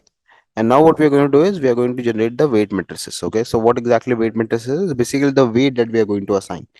So I'm going to say np dot random dot seed will fix up the randomness, and then after that let's set up the weights. So I'll say weight for q. So we need three set of weights, right? So because since we are having three particular variables with us, So I'll say weight of Q, weight of K, and let's just say that weight of V also. Okay. And for this also, I'm going to use this random function. Okay. So np dot random dot radent. Okay. 3 and size equals to 3. Okay.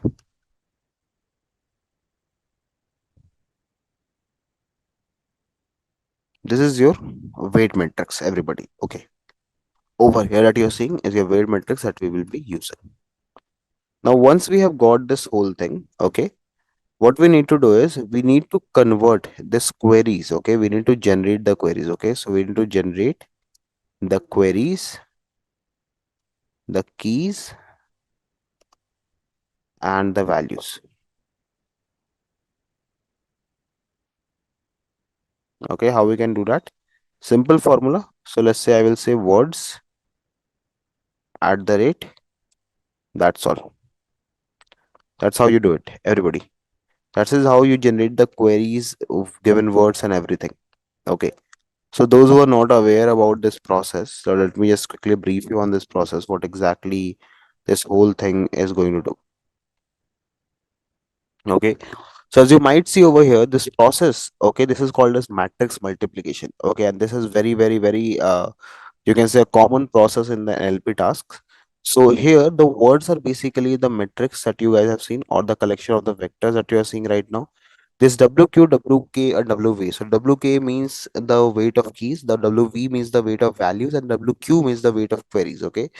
These matrices represents the different queries, keys, and values transformation, and these are basically learned from the data.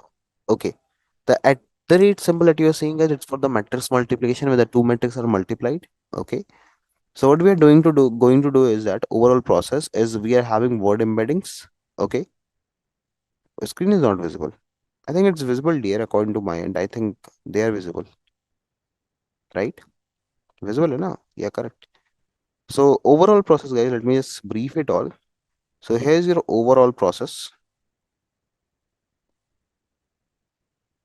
Okay. So in the overall process, what we have done is, let me just write it quickly. Okay. So we had word embeddings firstly. So these are our where our word embeddings. Okay. So each word that is represented by a vector. Okay, these are your word embeddings. Second thing is that we need transformation. Okay, so transformation is basically when the word vec is multiplied by the weight matrix. That is your WQ or WV or maybe K. Okay, so using this, we get new matrices. That is your Q, K, and V. Okay, once this whole process is done, we do the matrix multiplication. Okay, after this, basically, we are going to do the matrix multiplication in which we'll take the dot product. Okay, we'll take the dot product of the rows of Q and the columns of K to obtain a similarity matrix.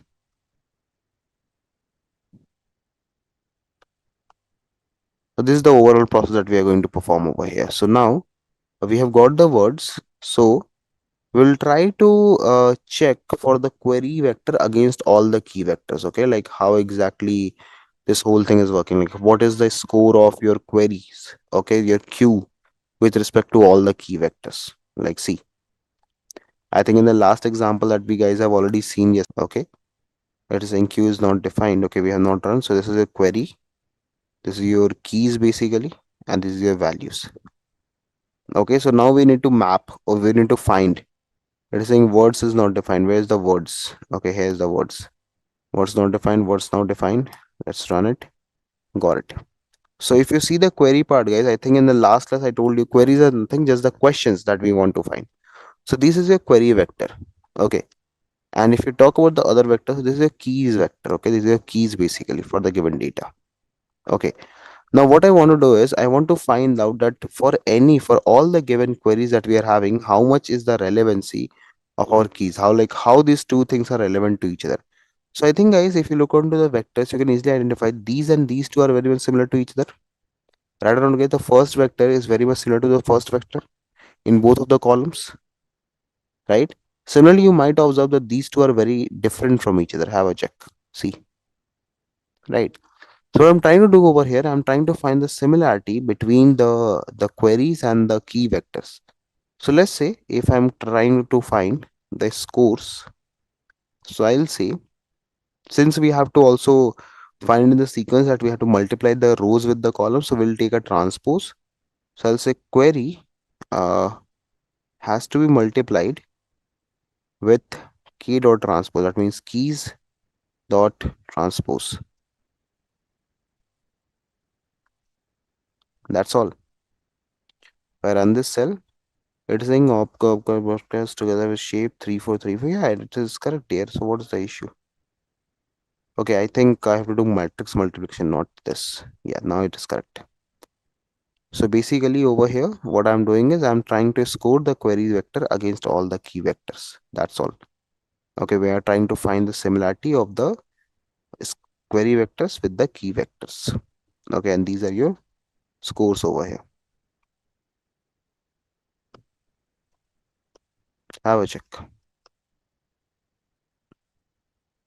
See, these are the scores associated.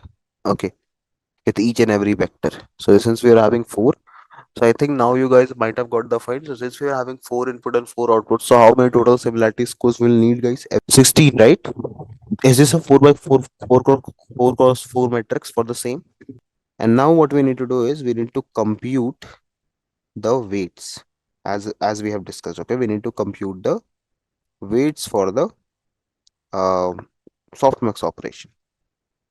Okay, so if I take that idea, so let me write weights over here. Let me say softmax. Okay, I want to take the scores in consideration divided by keys dot shape.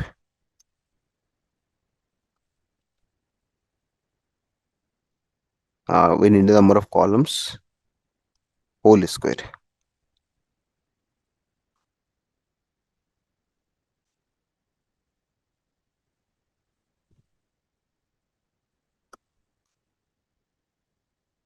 Hmm.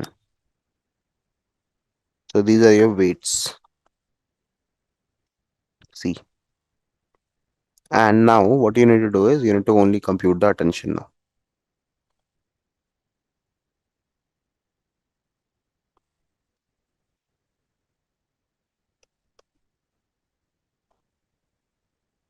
Okay, so we can say attention equals to weights matrix multiplication values. This is how we have built up our own attention system. So this is just a random set of inputs that we have taken, but this is how exactly the code works in the particular transformers, everybody. Okay, so this is how it is, everyone. With reference to previous discussion, we were talking a bit about the n-gram model. So let me circle back to the things and then we'll get started. So I told you guys that all the probabilistic model that are there in the world, be it ChatGPT, be it Claude, be it your Gemini, be it your Poe, Sage, anything. So these all models works on the basic concept of probability. So one of them actually was introduced. So it's not like this large language models came into picture by today or maybe by right now. Okay, they have been into picture from a very long time, but they were not very much capable enough. Okay, so if I share your fact, guys, do you know the data? Okay, let me write something. The data that we have generated in the last 2 years. Okay, only in the last 2 years. I'm not talking about this particular decade. Only in the last 2 years is actually more than. Okay, actually, not even more. More is a smaller word. Is actually greater than data generated in the entire period before. Okay, that's a fact actually. So as a human beings, as after the innovation of generative AI and this all stuff, right?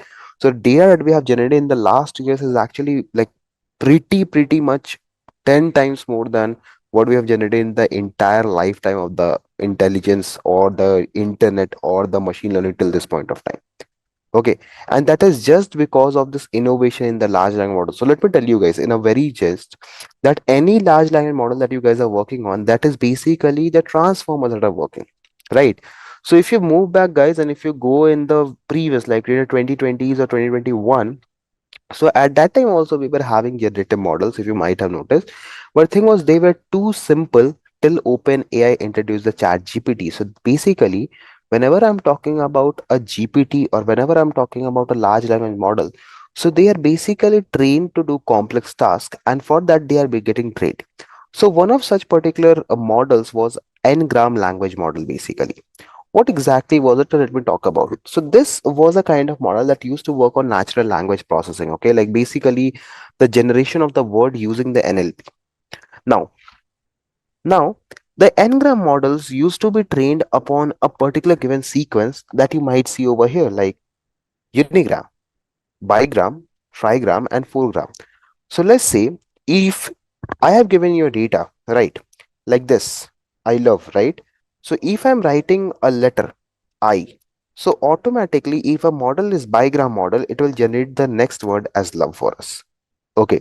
Now if I'm using a trigram model, let's say, okay, so if you write love, correct, so it will generate you the next word as language model. Okay, so that is how exactly the n-gram model used to work. So it was not a complete like probabilistic approach, but it was like more of a probabilistic mixed with the approach of the sequence. So if you write over here love, automatically based upon the probability that okay, after love only the language can come, it will generate the output for you depending upon which kind of model you're using. So if you're using a bigram model, that means you have trained the model on the two pairs of words. So each of the word is having only like each of the pair is having only two words. Then if I talk about trigram, so the pair is having three words each. If I'm talking about four-gram model, so it will have four words each. So basically in the very starting and the very earlier phase of the generation of the text generation, this was the model being used. Now obviously guys, it's a very much clear understanding that let's say if you're having a generative model, right, it's working on generating of some text. Now tell me, is it possible for a model to be this simple to handle data that could be in billions, everybody? Because these models were very simple and they were very computationally efficient. They were not doing a lot of calculation, they were not doing any lot of calculation. So the issue was, as written over here, the n-gram models are simple and computationally efficient, making them suitable for various NLP tasks. However, their limitations include the incapability to capture long-term dependency in the language and a sparsity problem in dealing with high order n-grams. So obviously, as I said you all, you can't go ahead and you can't expect this model to generate you the sequence for let's say 1,000 grams or maybe 10,000 grams, right? If you're having 10,000 words, automatically the issue that will come over here will be with the long-term dependency. It won't be able to remember what exactly are the conditions going in the long term. The context will be forgotten, the other issues will be also there. That is the first issue is that is there. Second issue is the sparsity problem. That is when you are having a very high dimensional, you can say a large and lot of words, this particular part, that is the simplicity of models, actually creates a issue for it. Because since the model is simple, if you give him a very large data to work upon, the issue will be this model won't be able to understand, this model won't be able to calculate properly. And that is the first part of issue that we are having over here. So to overcome this issue, right, then what the researchers done, they worked on a particular research paper. The very first research paper of the generative AI was made. That was attention is all we need. So now the after this particular concept, after the having this n-grams model, using this research paper, we worked upon the large language model. I guess we already have discussed this. So our main agenda that we are going to brief about the types of LLM, and this is a very important concept, by the way, guys. So the very first part in the large language model is on what basis we are going to categorize the large language models, and that is very, very, very much important for you to understand, like how exactly and on what basis we segregate the large language models. Okay, so let me tell you guys a very interesting history about it. So I guess when we guys were working on the concept of transformers, right? So you guys might have noticed that when I was working with transformer, I was directly using the Hugging Face, and we were able to go ahead. We were able to use the concept of transformers, right? So basically, guys, that kind of transformers or that kind of learning models that you don't need to go ahead and you don't need to train explicitly on a given piece of data, they are known or they are considered in the part of zero shot learning. Okay. So zero shot learning is a practice where you don't need to train, you don't need to go ahead and you don't need to train the particular machine every time. Automatically, what will happen is that once the machine is trained on the corpus of data, it will remember the things. Okay, it will remember automatically what exactly are these whole things. Okay, so zero shot learning is a technique in which you don't need to go ahead and you don't need to keep on, you can say, training the machine. You don't need to tell the machine, okay, this is what you have to do, this is what you have to do. Automatically, once the machine has been trained, right? It will be able to understand, it will be able to know that, okay, what exactly are the things over here. So traditionally, the machine learning models required examples for each and every class to recognize everything, right? In zero shot learning, model learns to recognize the objects or the concept they have never seen. Hence, this is called a zero shot. That means you train the model once. Let's say there is a model of CNN, for example, that is trained on dogs and cats dataset. Now, once the model has been trained upon a dogs and cats dataset, and even if it has not seen a picture till yet of any particular given animal, let's say, for example, it can also go ahead how it can, like, if you have shown a picture of a lion, let's say, what is zero shot learning aims to is it will try to find out the gap between these two things because it has already learned the images of dogs and cats. Now, based upon the understanding of dogs and cats, it will try to identify under which class or under which particular given data part this particular image will come. So you are not going to train the machine explicitly on the same. Okay, so the core concept of the zero shot learning is to connect what model has seen to what is it isn't has seen till this point of time.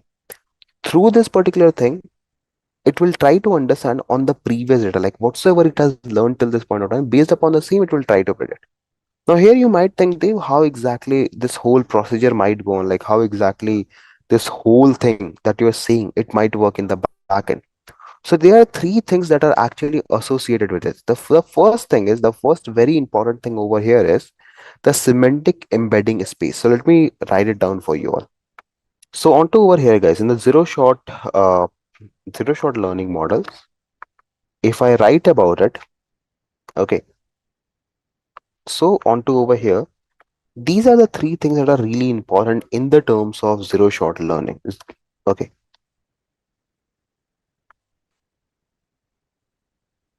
So the very first thing is semantic embeddings. Okay. The second thing is your model training, how exactly you're training the model, and the third thing is the inference.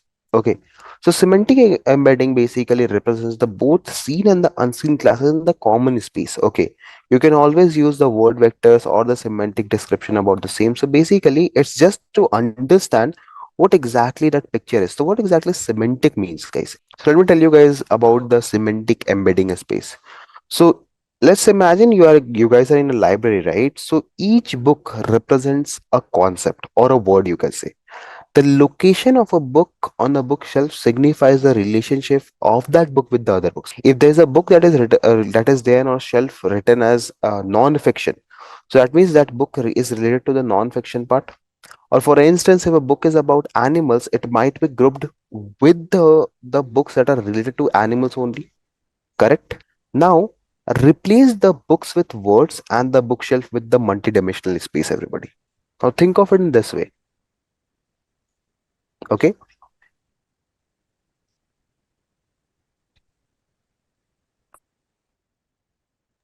Think of it, guys. Just replace the books with the words, okay, and the bookshelf with the multidimensional space. You'll find yourself in a place that is called a semantic embedding space. So basically, the position of the word in this space reflects the meaning and the relationship of this word with the other words. That is what exactly semantic embedding space is. So if you just consider the example of a library, a book that is kept somewhere, anywhere in the library, has some relationship with its surrounding, that where it is kept, which along with what books is had been kept, right? Because obviously, if you go to library, you see that there is a different categorization of the same. What I meant to say is the same happens in the semantic embedding space as well. So when you put a word in this space, it basically tries to find the relationship with all of the words that are there in that particular surrounding. Okay, so that is the very first thing using which the zero shot learning works actually. So you just need to put the data. If you take the example of dogs and cats that we have just taken right now, so in the same example, what happens is if your machine has already seen the dogs and cats data set, so imagine that your machine is already trained on dogs and cats data set. Now, if I put a picture of lion into over there in that particular space, now what will happen? That machine will try framing up the relationships with that particular image, and based upon the same, a categorization will be formed, and that is what exactly zero shot model does, everyone. Now, moving forward, the second particular thing is multi-shot learning models. Okay, so multi-shot is basically where you just need to provide the context and you need to work on it. Okay, so zero shot and multi-shot are very much similar to each other. There is no there's a very small difference that I'll tell you in the implementation part directly. But the main concept that I would like to tell over here is about the fine-tuned or domain-specific model. These are the one that are very, very, very, very much important. The reason behind is, say guys, that if you are using chat gpt or if you're using gemini for example, okay, so these are very very generalized, or these are very very very generalized machine learning, or you can say generative ai models. But the thing is, if you look on with the business perspective, right, do you think these are very good with the business perspective, guys? So do you think chat gpt or maybe gemini or maybe claude or maybe any particular given gpt model, is it very specifically designed for a particular domain? No, right? That is where the fine-tuned or domain-specific models comes into play. So these particular models can be either a model that is already existing, that means maybe your chat GPT itself. It can be like this, that either your chat GPT model can be, after its own training of GPT, can be retrained for a specific task, or you can create a specific GPT model, or you can create a perfect LLM model for a specific domain. So if you guys might not have heard, let me give you an example of it, but widely used using the pharma and consulting. Yeah, so exactly, dear. But the thing is, dear, it is not only about the medical field. Have you guys ever heard of this particular thing, guys? Bloomberg GPT. So Bloomberg GPT, Yeah. guys, is actually, this is a financial GPT model, and it only works with the finance part. Okay, if you ask it any general question, it won't be answering that. If you see this paper, this is a official research paper for Bloomberg GPT, and you can see over here the use of NLP in the realm of financial technology is broad and complex. And this particular Bloomberg GPT is one of the implementation and one of the best implementation of a domain specific LLM. So if I show you the actual website where this Bloomberg GPT works is, I guess you might have heard about this company called as Bloomberg already. They are basically a company that works with the stocks and all. So see guys, this is the Bloomberg channel, by the way.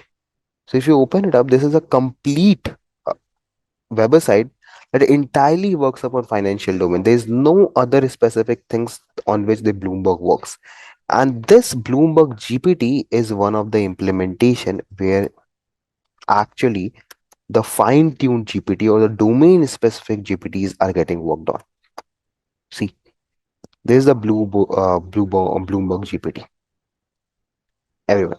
And this is like a, if you open Medium, right, you will get a lot of things about it. See what exactly Bloomberg GPT is. So see, Bloomberg GPT is a high performance LLM for financial NLP achieved by mixing domain specified and general purpose data during the training.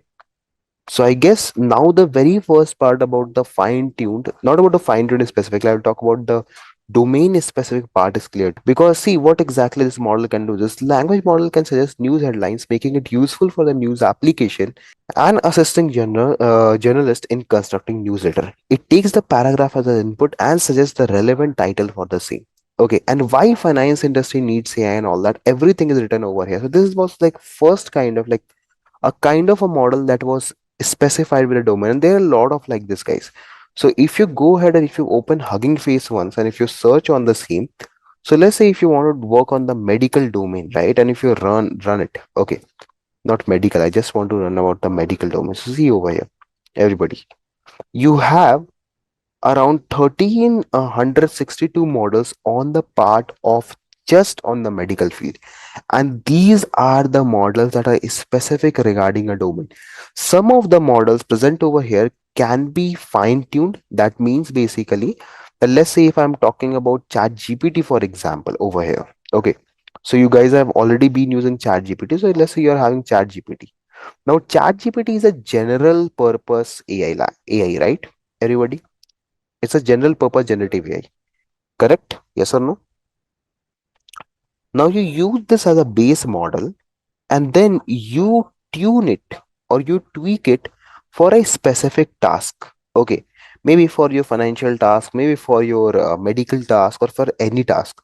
So this process where you take a pre-trained model, okay, where you take a pre-trained large language model and you tune it according to your preferences to get a desired result is called as fine tuning, by the way. Okay, and this right now that we have seen the examples like Bloomberg GPT, the Claude and all that, that are the examples of domain specific models. Okay. So if you might notice our definition also that I have written is the fine tuning or a domain specific model represents a category where the model undergo additional training tailored to a specific task or domain after initial pre-training on a general data set. The task-specific optimization involves the training of a model on a dataset specific to the intended application. Some of the models, like biomedical field, are fine-tuned and are specialized in a specific domain, tailoring their knowledge and the nuisance to this particular context. So if you go ahead and Hugging Face, so obviously you can see there are a lot of things over here. Now, if I just open up any model over here, let's say if I talk about this medical AI, clinical bot. Okay, so see over here, guys, what exactly this particular model is. So this model card describes the clinical BERT model, which was trained on large multi-central data of the corpus of 1.2 billion words. Okay, and that's a lot, guys, to be really honest.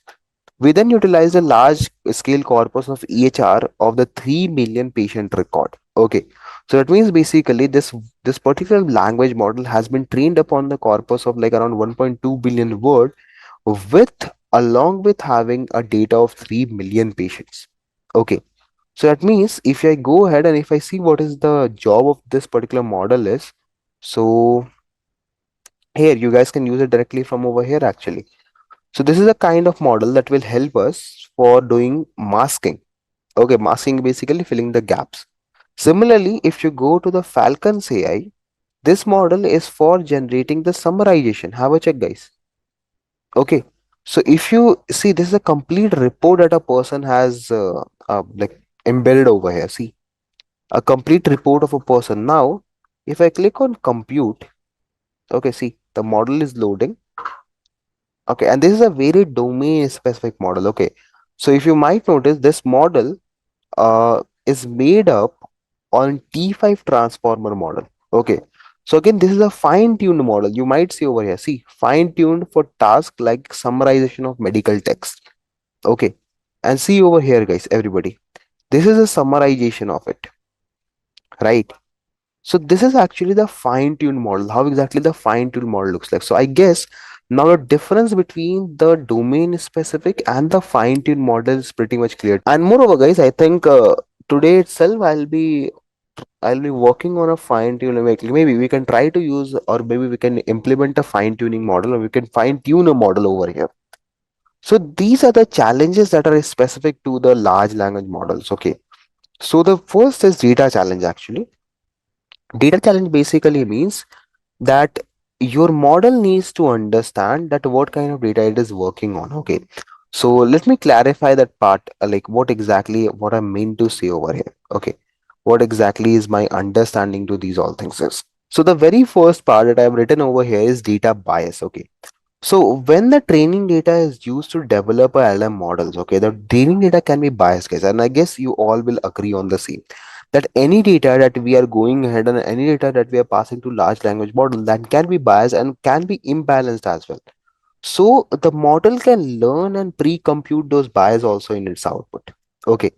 So example, let's say if a model is trained on a data set that is having only the example of uh, let's say people that are having gender as male, the majority of the population is having gender as a male, right? So maybe if we use that data to generate any medical output, right, so it might not give us the consistent output, guys, because the body, that a male and a female body, if I compare, so both are having different like different kind of adaptiveness, right? So male body is maybe like less adapted to something than female bodies that are less adapted to something. So let's say if you have trained a large language model majorly on the male patient data.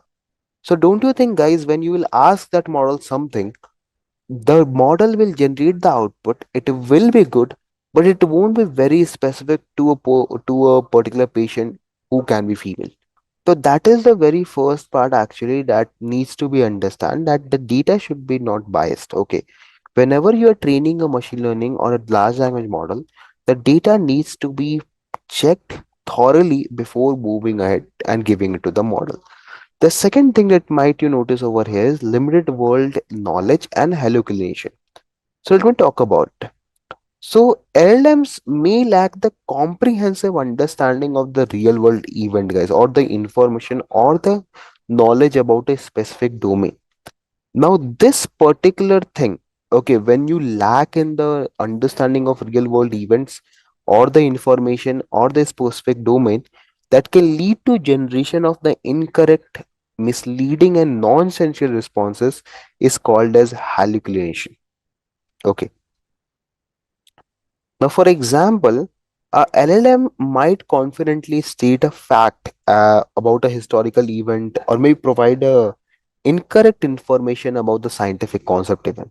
And I guess you might have been through this particular phase, guys. If you might have used chat gpt, so just try any question over there in chat gpt, okay, and try that.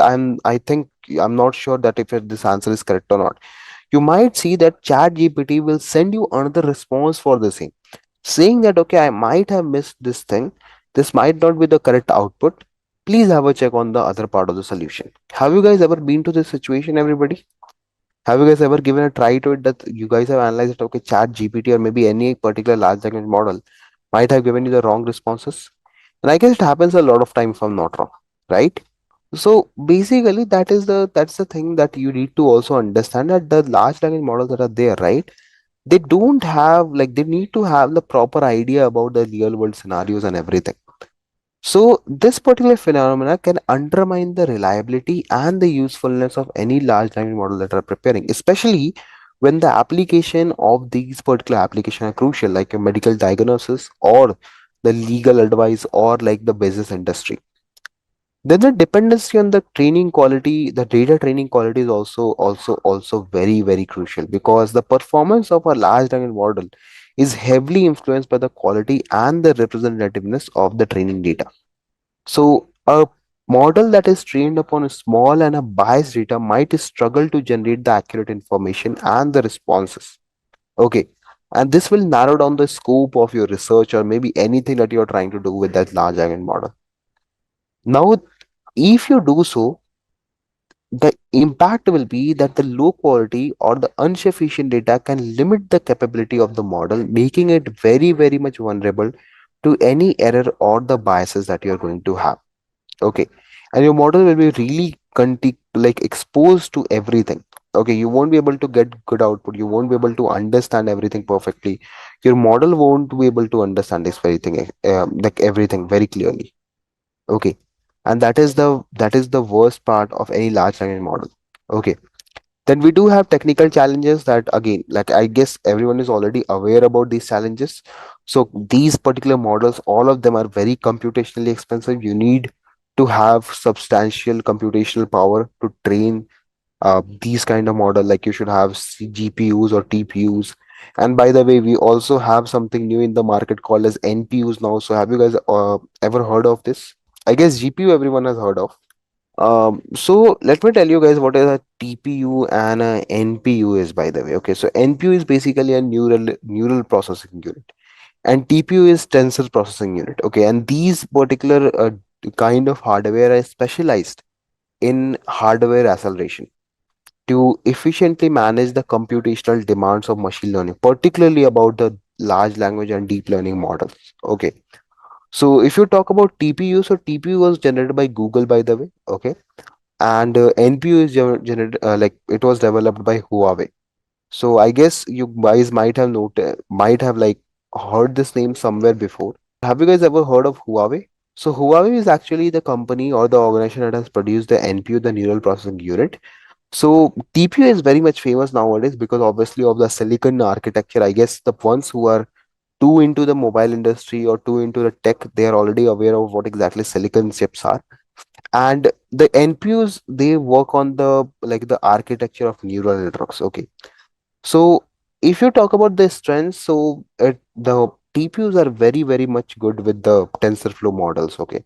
They are very much reliable. They are very much energy efficient. If I talk about the NPUs, they have a very, very, very strong configuration with the part of AI frameworks. Okay. So both of them are having their own particular, like you can say, pros and own particular cons. Now, for the research, you can have a look onto the internet. There are a lot of things available on that. Okay. Going ahead, going forward, the next particular issue that we have over here is on to the part of evaluation. Okay. So if you want to access the performance of a LLM across different tasks or domain, that could be a complex challenge because there's no such standardized evaluation metrics. Because if you might have noticed in the regression or in the classification, you had a lot of matrices onto which you can identify the model and you can see if the model is good or bad. Similarly, in the AI as well, you had a lot of matrices to configure and to evaluate the performance of a model. But here we don't have such kind of matrices. So it is very difficult to evaluate a freely generated content. You don't know that if this content generated is good or bad. Similarly, the fine tuning is also a challenge if I talk about the large language model, because the very first thing is that already a model that is pre-trained, okay, to a specific task, okay, or to a very general task, now you need to narrow it down to a specific domain. That's a very big issue because the model is already trained on a general purpose data, and now you're going to train it on again on the part of a domain specific data. Okay, so maybe a fine tuning, if you take an example, so if you're trying to fine tune a general purpose large language model for answering medical questions, so it might require careful consideration of some specific words, terminology, or the context in the medical domain. If your model is not able to understand those, that will be a very big problem for you because the fine tuning task or the fine tuning challenge that we're trying to achieve over here will be incomplete. And the fourth thing that I have mentioned over here is contextual understanding, and that is very much relevant because the main issue that always the large language models and any particular generation model fails is that they need to remember or they need to maintain the coherent context over the long passage or the conversation. Okay, see guys, I have opened Gemini. Okay, now see, if you remember, this was the question that we were doing earlier. Now see, if I talk about what was the first question that I asked. Now see, if this particular model is able to recall that, that will be perfectly fine. Now see over here. Unfortunately, as a AI model, I don't have access to your personal history or the records of our previous conversation. See, check this out very clearly. I asked this question in the very starting, and it is just two conversation above, right? So I guess now you guys are very much clear with what exactly the fourth particular point suggests. Because AI models, they very much struggle with this thing of remembering what has been asked previously. I guess this was the same thing that I told you earlier about the LM, that they don't have their own memories to store something, right? So let me come back to the part. One more thing, guys. Okay. So I guess we already have discussed about using the LMs effectively and what is a domain specific model is. Okay. So, Pradhan is saying, yes, it shows. Okay, then that is very great, dear. Because see, again, as I said, the models actually you might have seen right now in Gemini as well. They struggle till this point of time to understand or to remember the previous context. Okay, so if I talk about the types of domain specific model, guys, or the domain specific methods, so we are having two or three kinds of very famous domain specific model training. Okay, so let me talk about that. So the very first thing is the domain specific pre-training over here. Let me talk about this once. Okay, where did it went? Yeah, over here, and I guess this should be like this. Yeah. Uh, the domain specific methods involve three specific tasks, guys. So very first thing is domain specific pre-training. So duration of this training is from days to weeks to month, depending upon what kind of problem you're trying to solve. So if I read it out just over here, I guess it will be enough for you all to understand that the domain specific pre-training involves training large language model on an extensive data set. For instance, the model like Palm 340B, GPT-3, and the Llama 2.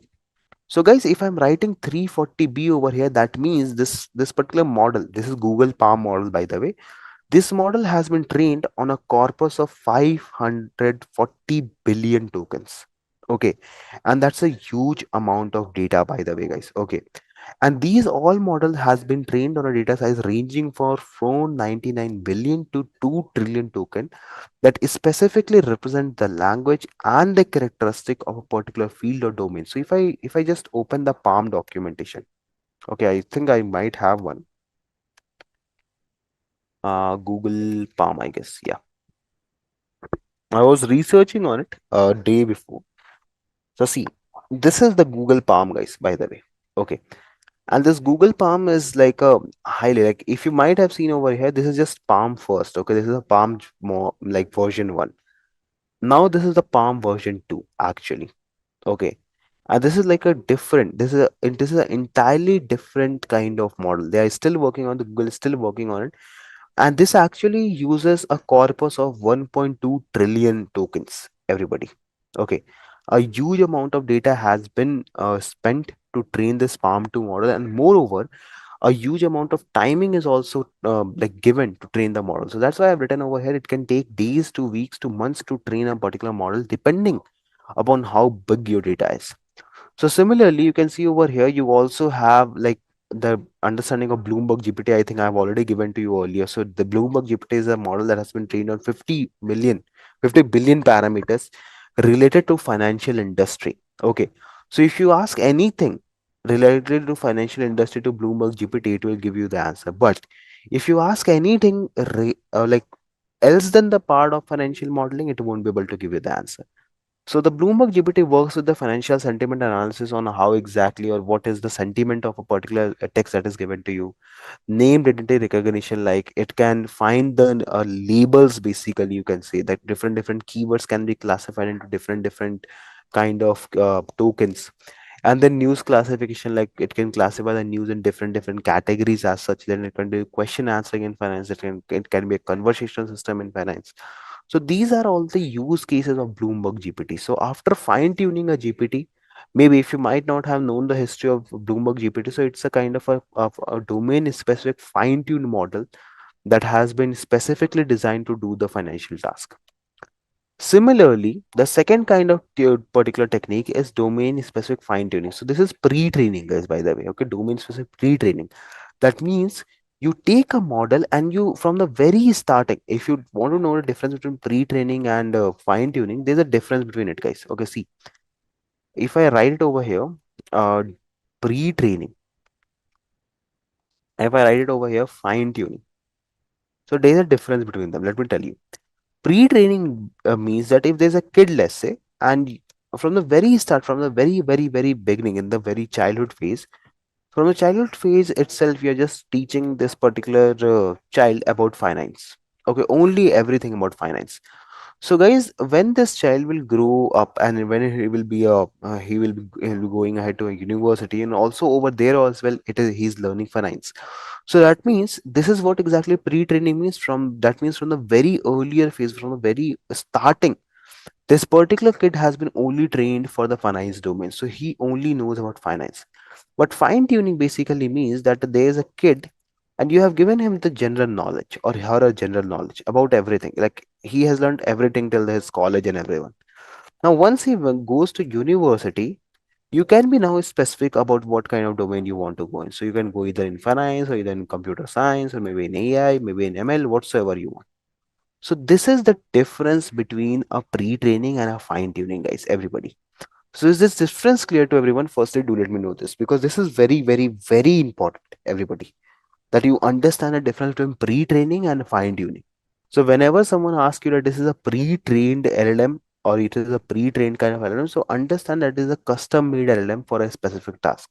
If I'm telling you that it is a fine-tuned machine, that means we already had a general GPT that was fine-tuned for a specific task. So if you might see over here, if I go back to Hugging Face, so mostly all the models that are available on the Hugging Face, they are an example of fine-tuned models. See, let me open it out.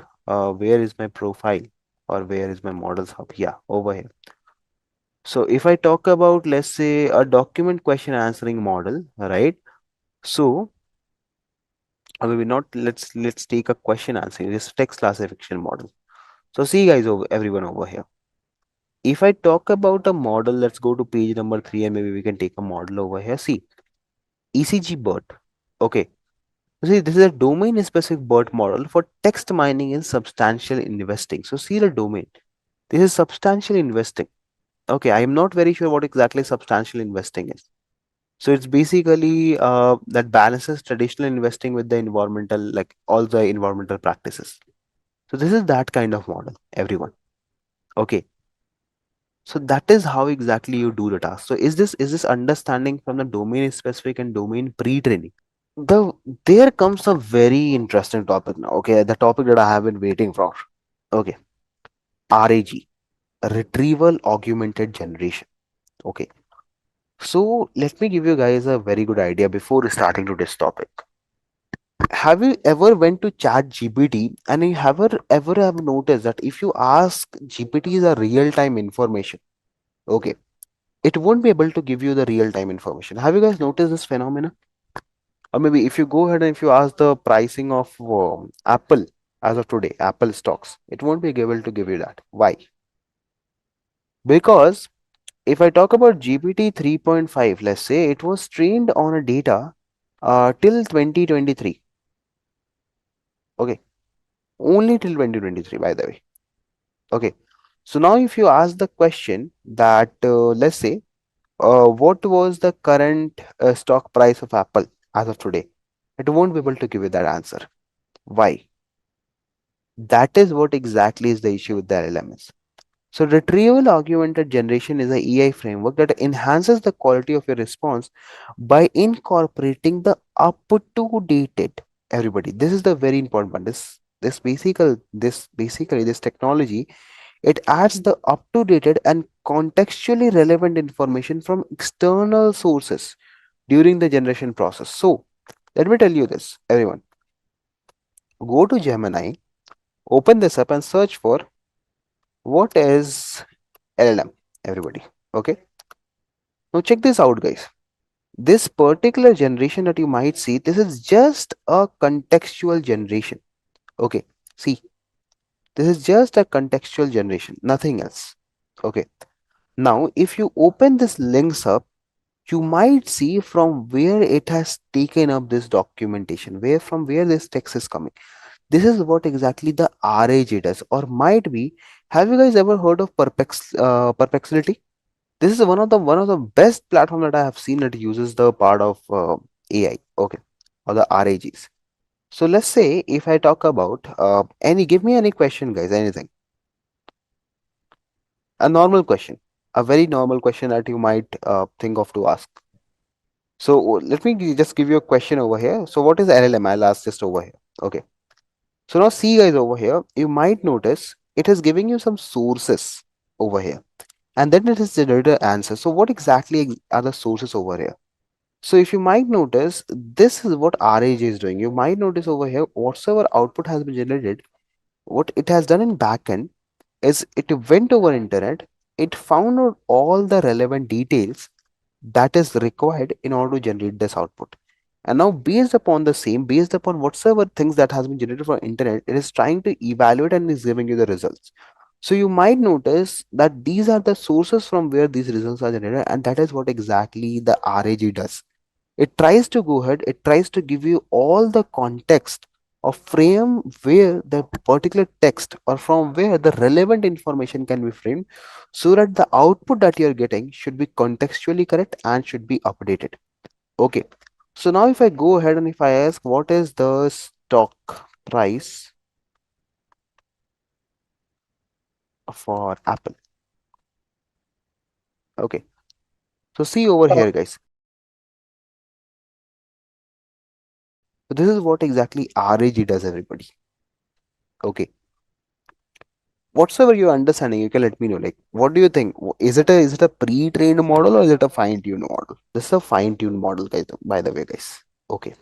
So now the thing is, we all have learned about what kind of large language model we are having, how we are fine-tuning it and everything.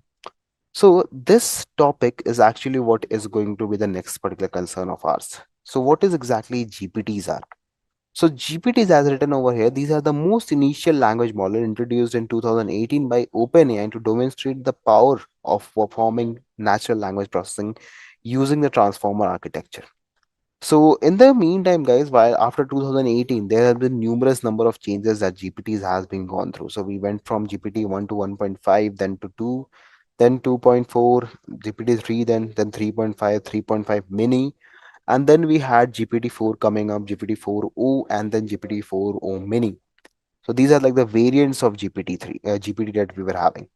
Now, with the transformation that we have seen over the period of time, like from the starting from 2018, so at the very first initial phase, as I remember, I was going through a research paper. So the first GPT was trained on a very small corpus of data.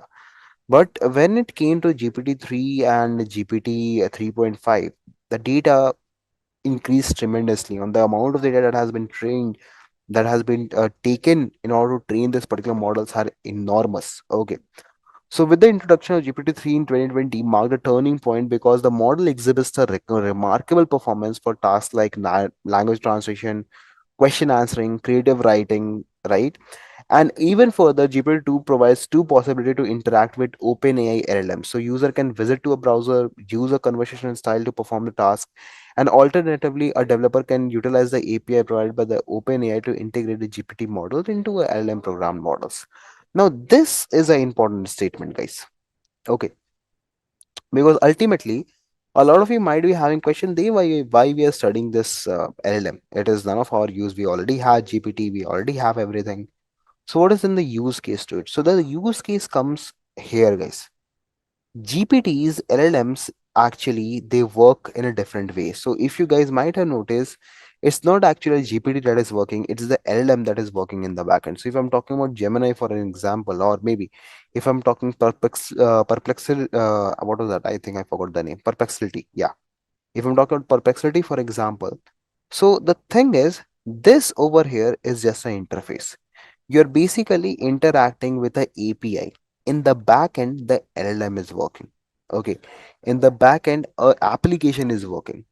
And that this particular phenomena, this particular technique through which you use the API of a particular LLM in order to utilize its functionality is what is called as a LLM powered application, or to understand that, you can say it's a lang chain, it's a language chain in which you go ahead and you perform the if you develop a application that utilizes the capability of a LLM in order to do your tasks. So this is kind of a implementation to it. Okay, so here this particular application, that is the Gemini, okay, moreover you can say, so basically Gemini over here is using the API of the Google Gemini platform, or you can say the Palm, and using the same it is giving you the answers. Okay, so you do have different like frameworks for, so LangChain is one of the framework, then you have other frameworks are also available. So in order to make a like kind of a task or a kind of a application that can help you to give you the same kind of output that a GPT can does, is what is called as LangChain. Okay. So you can see over here, LangChain is the open source framework available within Python and JavaScript to facilitate the integration of LLM to develop the LLM powered application. It links the LLM with the external data source and services. So always, I guess you all know that the issue with the LLMs is that they don't have their data source. They don't have the access to your organization data. So in order to do so, in order to perform any task with respect to your organization, you don't have any such option. So for the same, LangChain came into play. What it does, it tries to give the access to the data source that you are having, and integrates your large language model with your data to facilitate a understanding between both. And using the same, the large language model can learn on your data and can do your specific task. And that is what is the use case to LangChain is actually. So there was this particular page that I was going through. If I'm not wrong, where's that page? I again forgot. Mm, yeah, I guess it should be somewhere over here. Okay, fine. Even if I'm not able to find it, I'll tell you what exactly it is. So if I'm talking about a LLM application, okay, or if I'm talking about just about fine tuning application, okay. So that basically means that I'm going ahead, I want to just go ahead and I want to perform a task on a LLM, but for a specific thing. And now if I talk about the as a organizational aspect, so as an organization, what do you want? You always want that your particular organization should have that much capability that it can generate everything on its own, and that is where the LangChain will come into play. It will take your data, it will give it to the LLM, the LLM will understand everything and will give and it will start giving the answers based upon data that you're having. And that is what exactly the LangChain does. So now on further, what we are going to do is we are going to create our own LangChain application in few moments of time. So in the part of this whole thing, in the process, we are firstly going to start with the Hugging Face API. So what I'll do is I'll show you the basic pre-processes. Does everyone over here has a account on like Hugging Face? So those who are not having profiles on Hugging Face, please do go ahead and please do make your profiles on Hugging Face. It's very much superbly easy. So let me show you how exactly you can build that up. Go on Hugging Face. Let me open that. See, go on Hugging Face. Okay. Sign up for it. Okay. It will ask you for an email address and it will ask you for a password. Go ahead and do this, and you'll be all done. Okay. That is how easy it is. No particular hiss and fuss over here. Okay. Now coming back, so once you are into the Hugging Face, everyone, okay, go to your account over here. You will see your profile. Go to your account, and then you will see a option over here. Let me just tell you that option. Go to your account and go to settings, or you can say over here as a setting option. Okay, go over here in the settings option. See, now here you will have the access token option. So here you need to go ahead and you need to create a token for you, everybody. You need to just click on the create token option. I'll delete the previous token that I'm having, and please don't share your tokens with everybody because it is having your access details, by the way. Okay. So click on create token. It will give you the access to what you want or what you don't want. So let's say that you can give it a name like training or practice token. Let's say I'm just giving it practice token, and whatsoever rights you want you can give the rights. So for now I think what we'll do is we'll give every right, okay, so that we can use it. And I'll tell you more about the rights in the upcoming classes, like what exactly you have to do. So it is a fine way. You can give it the right access only, that you let this token has a read and write to all your and yours organization resources. Okay, so the right will be the best way. Just click on create token and you have your token. Okay, click on done. It's all done over here. Okay. So we just need this token, by the way, for our all the tasks, and that's all. That's all we need to do over here. Okay, perfect. So this is the way you guys can create the Hugging Face token. So I've also written the same thing over here. Okay, So please repeat how the token is created. Dear, I have written it over here, by the way. You start with the Hugging Face website, you can click it over here. So you can go over here, you can click on it. Now, if you want the link, you want to create the API token, go over this. Okay, see here. If you want, you can just click over here, create new token. Okay, and you can start working with it. Okay, it's very much pretty much easy to do. Okay, now, uh, earlier when we were going ahead, and earlier when we were using the functionalities of transformer, guys, so there we didn't had the concept of APIs because we were just utilizing the transformers. Now onto over here, we are going to fine tune a particular given model. So for the same, we are going to have the Hugging Face API. We need the Hugging Face API. We need the Hugging Face endpoints also. So endpoints are basically a phase of the model from where we can start the training again. Okay. So here basically we are going to have this Hugging Face API token. We'll configure it. Okay. And then we'll start doing our job. Okay.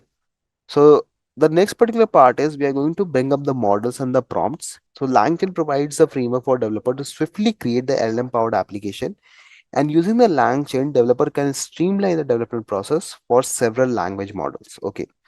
And a model in context of LangChain is any language model that can generate a series of words trained on probabilistic model in the natural language. So there are two types of model that we have in LangChain. So there is LLM and there is a chat model.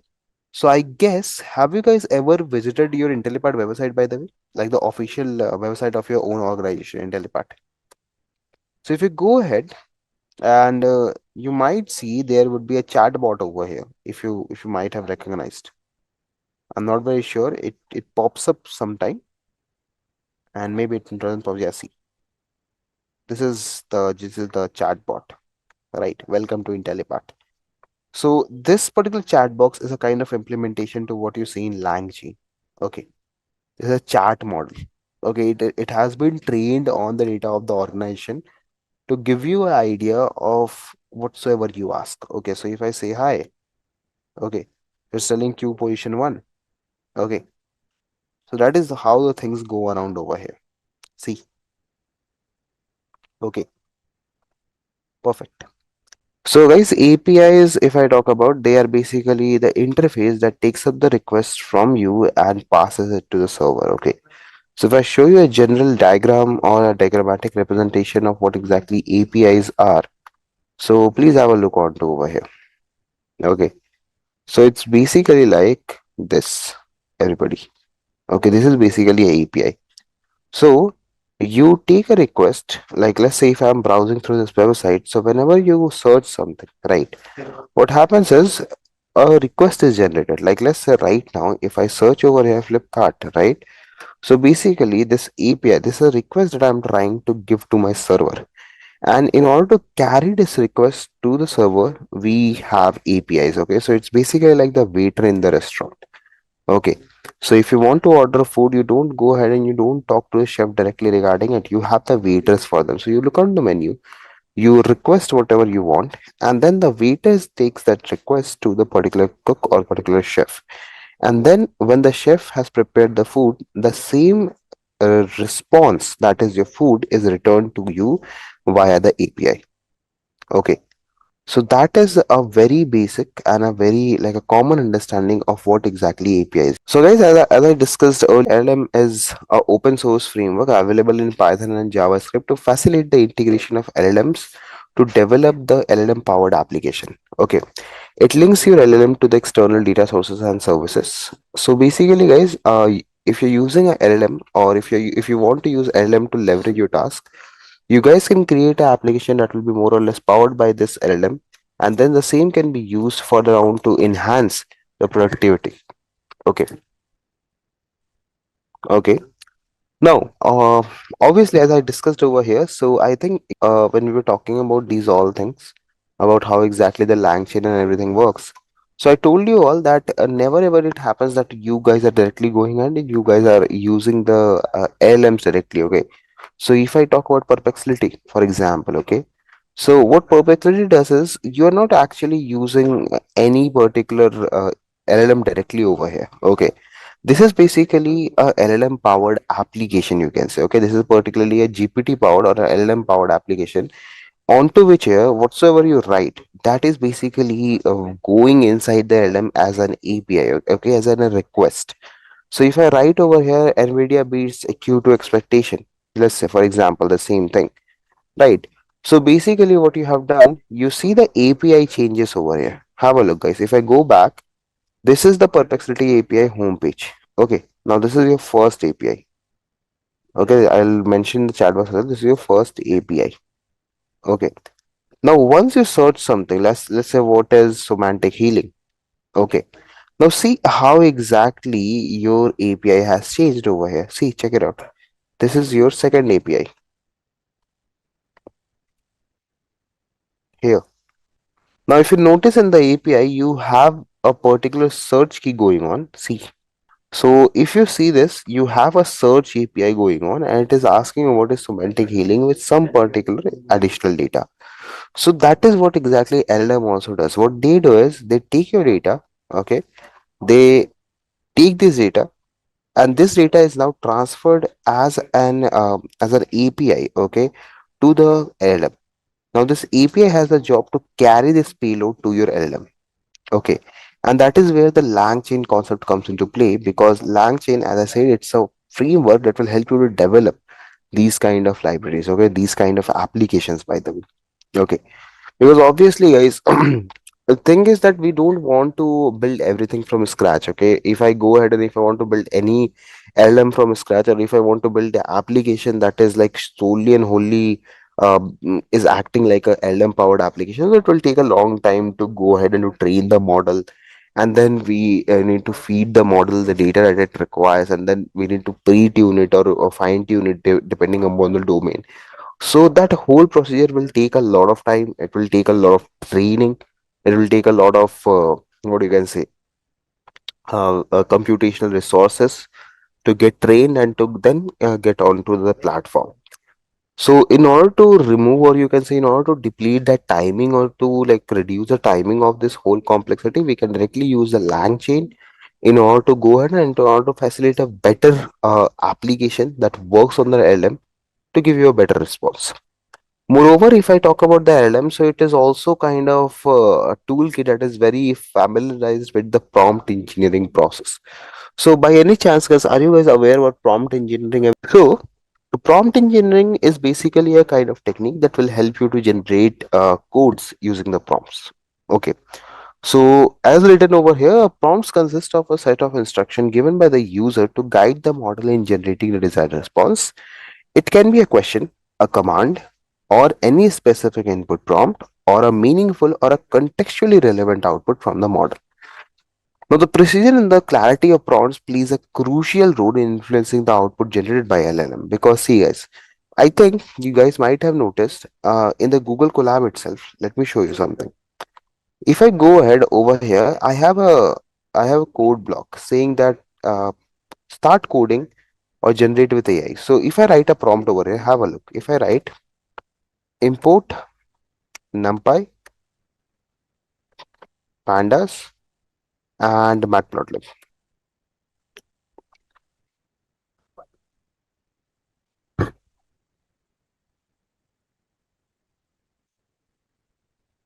See, everything has been generated now. Okay. Now at the same time, but if I write something like this, okay, let's just say, for example, train a model using the data, okay, and evaluate the model, right? Now, thing is, guys, this particular prompt has no sense because you don't have a model over here, right? And there is no data as such, correct? So this is what exactly the prompt means. So for input and output for both the condition, it doesn't goes only with one. For input and output for both of them, you need to understand that both of the things should be consistent. Both of the prompts should be consistent enough to understand like how exactly things are going ahead. Okay. So that is where the prompts plays very crucial role, and LangChain provides you predefined templates of prompt for common operation like summarization. So as written over here, the interaction of LangChain is centered around the concept of chains. Chains provide a mechanism to execute the sequence of calls of LLM and tools through the prompt template. So basically, guys, let's say if I'm talking about a particular question. So generally what happens is, let's say you ask the question, like let's say, hey, I want to go to this particular thing, or maybe I want to know about this particular X thing, right? So you get a response out of it. And obviously it's a human nature that after getting a response, you again have the same question. So basically, guys, in the Lang chain, the name changes is that you have a chaining system. Okay. So basically, the output of one particular answer is the input for the next question. Similarly, from over here, we can go ahead and we can frame another chain. And similarly, from over here, we can go ahead and we can frame other chain. So let me tell you this chaining concept if I'm talking about. So the very first thing is that when we are having only one chain structure, only one question to answer structure, that is called a simple sequential chain. If, sorry, simple chain, not sequential chain. That is called a simple chain. If I'm going ahead and if I'm talking about the chain to chain branching, that is called as simple sequential chain, where your sequence is going on of a chain. Okay. So that is like two parts of chains that you need to understand for now. And moreover, I think we'll be doing practical also on the same. So you guys will get more clarity on it. If I have completed this part of how exactly you guys can create the Hugging Face API and where you can go ahead. If you're not, so you just need to visit the Hugging Face website over here. Okay. Under your profiles tab, you will go to settings. Okay. In settings, you need to go to access token. Let me delete the previous access token, by the way, so that we can have a fresh one. So just delete the previous one if you're having one. Create a new access token with your some ID. You can just give any particular ID over here. You need to go. You need to just create an access token and keep it in read mode for now, everybody. Okay. Don't keep it on write mode. I guess I told you about to keep it on write mode. For right now, just keep it on read mode so that your program can just read the files and it doesn't make any changes. Create any name and just put on create token, and then you will get the API key. Copy and keep it with you. Okay, that is how the APIs are created. Bit slow for token. Okay, Atul, let me tell you here again. Okay, in the part of here in your Hugging Face part, okay, go to your account over here.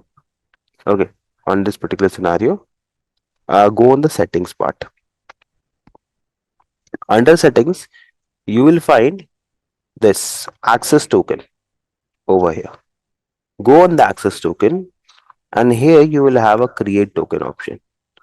Now you have three options over here. Fine grained basically means that you can change, do the changes according to you. Okay, like whatsoever changes you want, it can be done over here.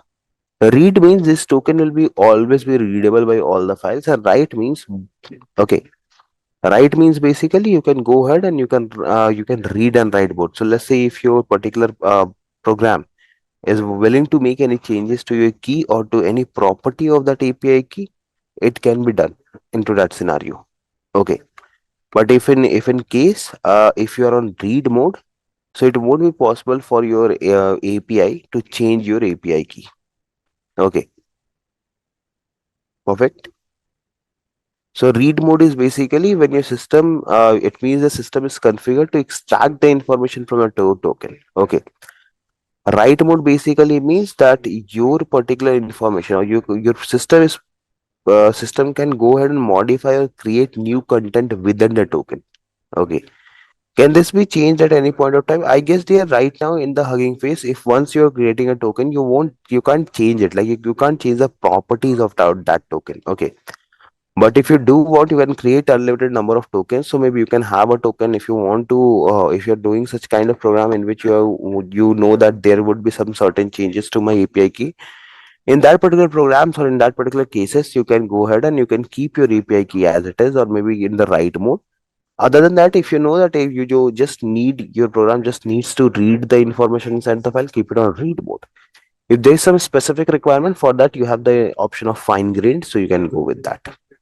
Okay. Now, here is one of the most interesting thing, guys, that I'm going to talk about right now. So, firstly, I'm going to talk about the paid models that we are having, and then we will talk about the unpaid models that we are having.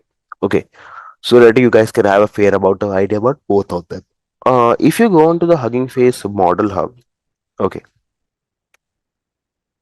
you might have noticed We have multiple models for different tasks. So as I said you guys earlier, this is a platform that we also use on general basis for our model selection. Okay, so if you go in real time industry or if you're working on a real time project, so this platform is quite famous. It provides a lot of models. There are a lot of choices that you can work with, and even like if you open any of the documentation, you will find that okay, this is why it is so good.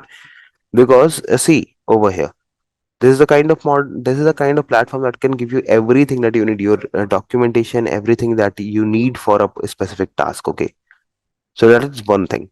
Second thing, it is very easy to access. You don't have to go ahead and you don't have to do a lot of stuff together. Okay, you can just go ahead, you can select a model, you can choose a transformer, and you can start working on it. Okay, but moreover, the issue, one thing over here is that all the mostly the very famous models like this Microsoft 5 3.5 Mo Instruct, or maybe if I'm talking about Black Forest Lab, or maybe if I'm talking about Microsoft 5 3.5 Mini Instruct, these all models are paid actually. Okay, so in order to use that, let's say if I talk about Meta Llama, okay, so if I'm asking you to use this model, okay, you will have to pay the price for it. Okay, so that is one issue over here. Though there is also a list of the free models that are available, I don't have them currently with me, otherwise I would have shared to you. So these particular models are basically those models that are not free; they are paid ones. But the reason behind being paid is because they are very strong in whatsoever that task they are doing. Okay, so let's say if I'm talking about text classification, so obviously everyone knows that the BERT models are quite good into that. Okay, they can classify text, or maybe prompt guard is very good. This is basically trained on 86 million corpus of data. Okay, similarly, if you go ahead and if you let's say if you talk about text generation, for example, so for text generation, obviously your Meta Llama and like there's a lot of like even OpenAI models will be there if I'm not wrong. See, OpenAI Community GPT-2. Okay, so basically, guys, GPT-2 is one of the free GPT models that is available. If you guys want, you can use it. They'll also show you how exactly you guys can use this one. So we will be talking about it once. Okay, this is actually free. You don't need to go ahead and you don't need to use anything as such for this. Okay, perfect.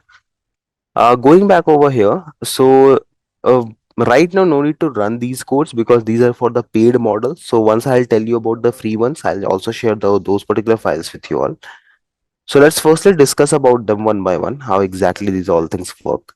So I guess I told you all that the LLMs are of two types. So the very first thing that you might have noticed in the code block is that particular import OS and OS environment. Okay, so that is basically that what I'm trying to do is I'm trying to load up my this particular Hugging Face key into my environment, because without Hugging Face key you won't be able to run your model. Okay, because you need a access token so that you can access all the models that are there in the Hugging Face. So this code will help you to do so. You can import the OS function, and in the OS function you can just create an environment variable named as Hugging Face API token, and in this one you can paste your API token, by the way. Okay, and now this will take the API token and will be helpful for any particular given point.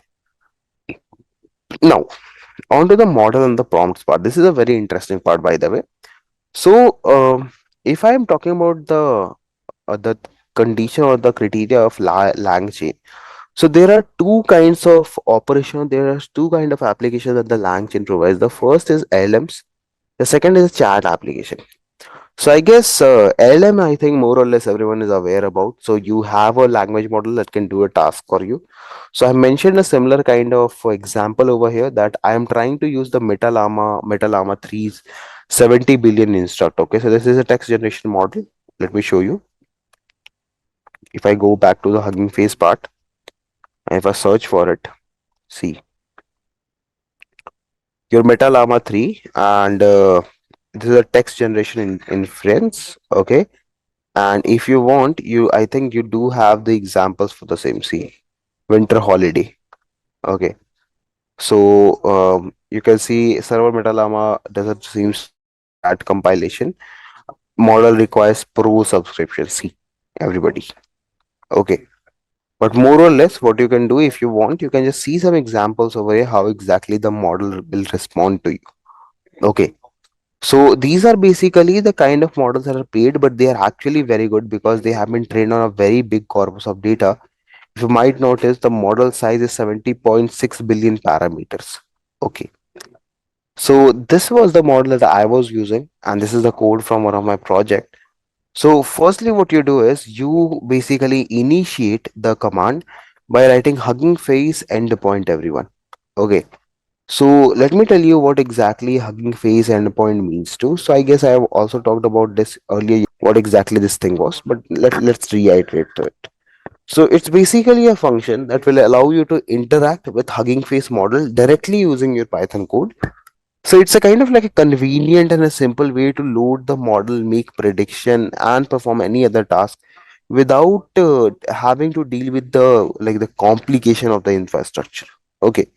So here, if you might notice, guys, the very first thing is that I am trying to load a model. You can use any model from Hugging Face Hub, including a transformer-based model like BERT, GPT, Robota BERT, Claude, or anything. Once the model is loaded, you can make your prediction on new data, and basically the data that you're passing will depend upon the model. Like if you're using BERT, you can directly pass a text model or something. Okay. So this over here, if you might notice, where is it? Yeah. So this over here, I'm using the Hugging Face endpoint and I'm calling a repository that is your beta llama. And then using the same, I am invoking a input statement that is saying that what is the tallest building in the world. Now, once the LLM is invoked using a problem statement, it will generate a response for you, and the response will be printed over here. Okay, and that is how exactly the Hugging Face works. This is the first part of it, by the way. Now, the very first kind of model is LLM that we have already talked about, and the second model is chat model. And these guys, to be very honest, these are very famous nowadays. Chat models. So LLMs are kind of like a technique that can help you provide the access to like a lot of models. You might see right now we're using the Meta Llama. Then we also have the access to OpenAI models, then to Microsoft models, Coher models, Hugging Face, like the own Hugging Face models itself. So as you can see over here, unlike the text in text sound interfaces, chat models adopt a distinct approach, utilizing a structure where the inputs and outputs are framed as a chat message. The design facilitates a more interactive and dynamic user interaction with the language models. Okay, so over here, what this particular prompt is saying is that we basically uh, earlier, whenever you see a chat bot, so what used to be there, like there used to be a person over there who used to talk to you. Now the thing is, after the introduction of LangChain, the people they have built such application that has been trained on data, using which whenever you ask a question, right, it can generate an output for you in the same way in which the nature of the question was asked. So basically, we are reducing the work, like the human force, by these particular machines. Okay. So there are some particular chat models that are available over here. So we have AI messages that shows the messages that represent the AI responses. Then we have system messages that says the objective of model needs to follow. Then we are having human messages that represents the query sent by the human to the AI. Then we have function messages that passes the function message back to the model after execution. And there is chat message. Okay. So AI message is basically the message that represents the AI responses. What exactly does that mean, guys? Okay, so let's say you don't want the model to get you don't want your model to follow some certain practices. So for the same, what you will do, you will set some configuration, you will set some constraints. Okay. So basically, you might have noticed that whenever you're writing a prompt or whenever you're trying to generate a GPT question, okay, what happens is if you want, you can also constrain the model in some or the other way. Let me show you all. Okay, see, if I come back into my Gemini, okay, uh, yeah, have a look over here, guys. This was one Gemini basically, okay. And now if I come back over here, so let's say if I ask frame a mail to the manager telling him about my leave, okay, just a very simple question, okay. Now, more or less, this is a very simple question. This is now a very like a very frank, very simple question. But what you can do, you can constrain it like uh, size or length of the email. See, length of the mail is 200 words, for example. So now it will create a particular email in 200 words. Now you have constrained it. Okay. Now let me put more constraint. Let's say tone formal. Okay, that means it should be very formal. Now again one more constraint. Tone casual. That means you just want to just frame a normal message. Okay.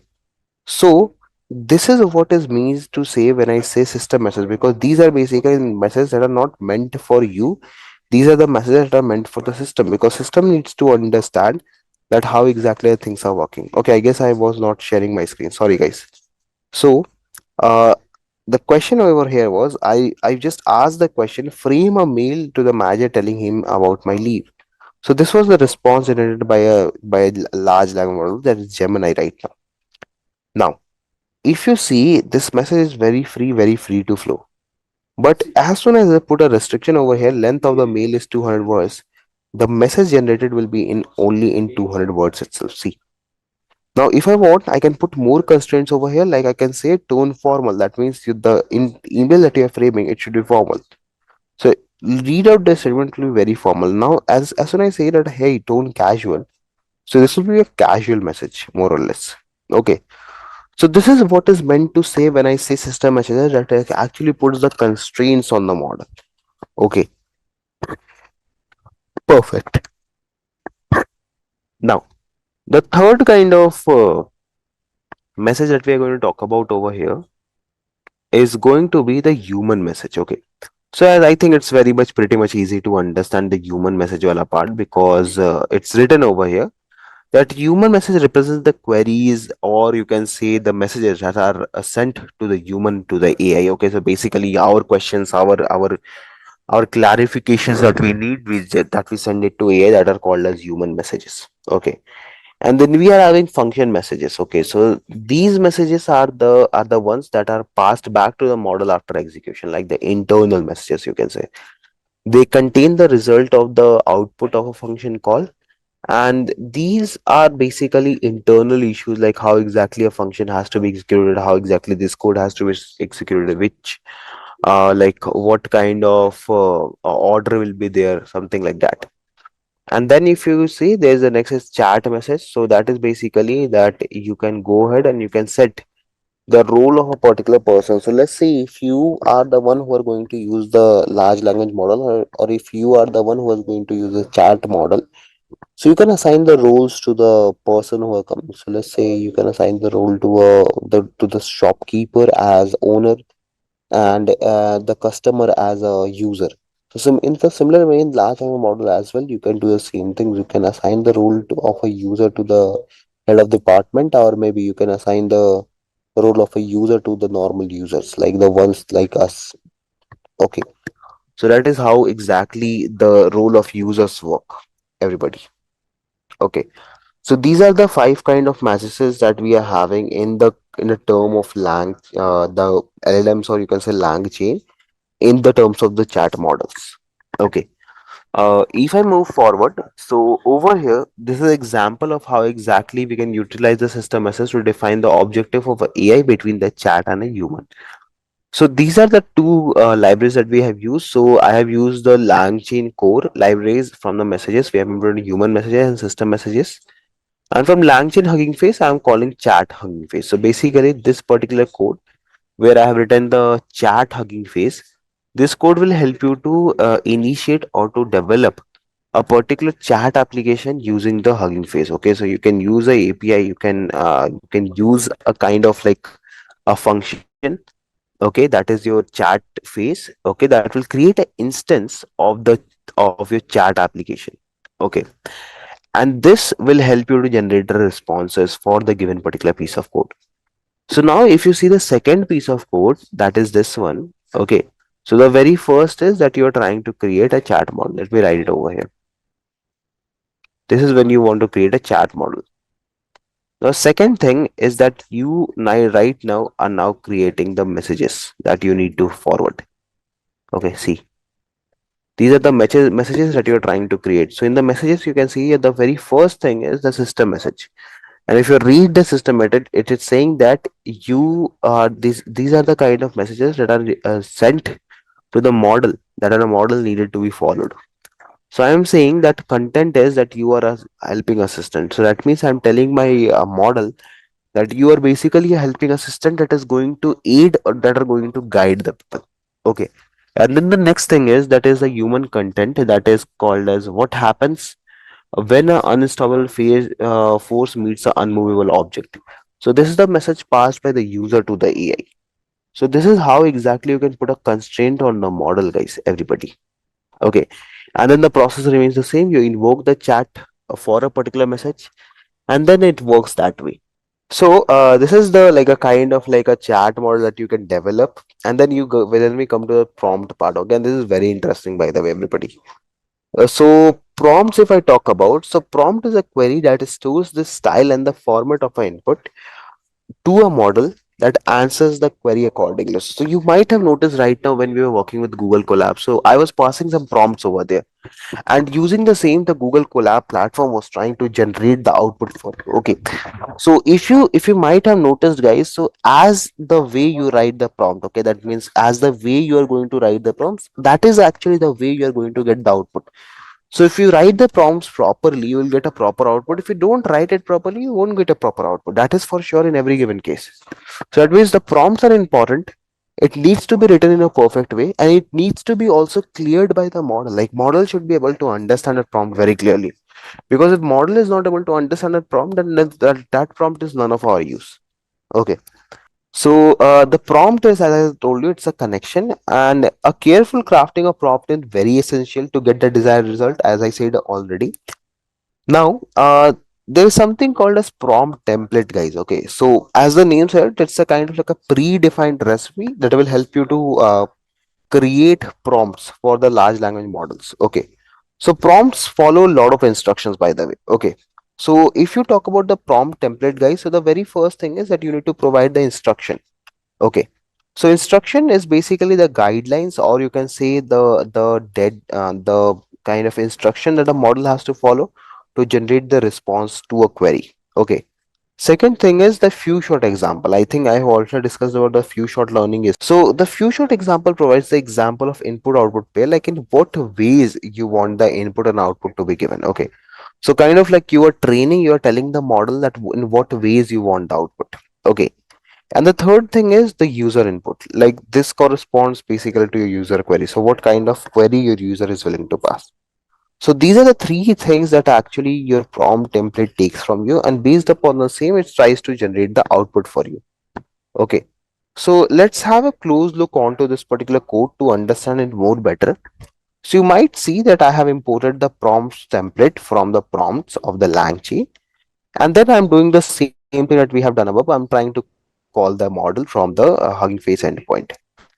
And now what I'm doing is I'm trying to create a email template using the prompt template. So I'm saying prompt template from template. I want to create whatever my query is. Okay, so I mentioned my query over here. And now if you notice it out, guys, see what I'm doing over here is I want to create the prompt message for the email template. So this is your prompt. So I'm telling that my style should be enthusiastic, the language should be American English, the recipient name should be John, the product launch, okay, that should be the event type, what is the event date is, what is the event location is, and what is the event description is. So automatically whatsoever input you have given over here, this will be passed down to this particular given prompt, and then based upon the same output will be generated. This over here that you are seeing is what exactly the prompts gets. So this all values will go over here and will be imputed, and that is how exactly the prompts work. Okay, the prompt template works. So you just need to be clarified with the language over here, in what language you are going ahead, or in what ways you are trying to configure the prompt, because if prompt is configured properly, you can get any particular given output. There's no issue with that. If you may want, let me show you this particular code as well. See, if I go ahead and if I open Perplexity over here, if I put the code and if I say run this code and give the output,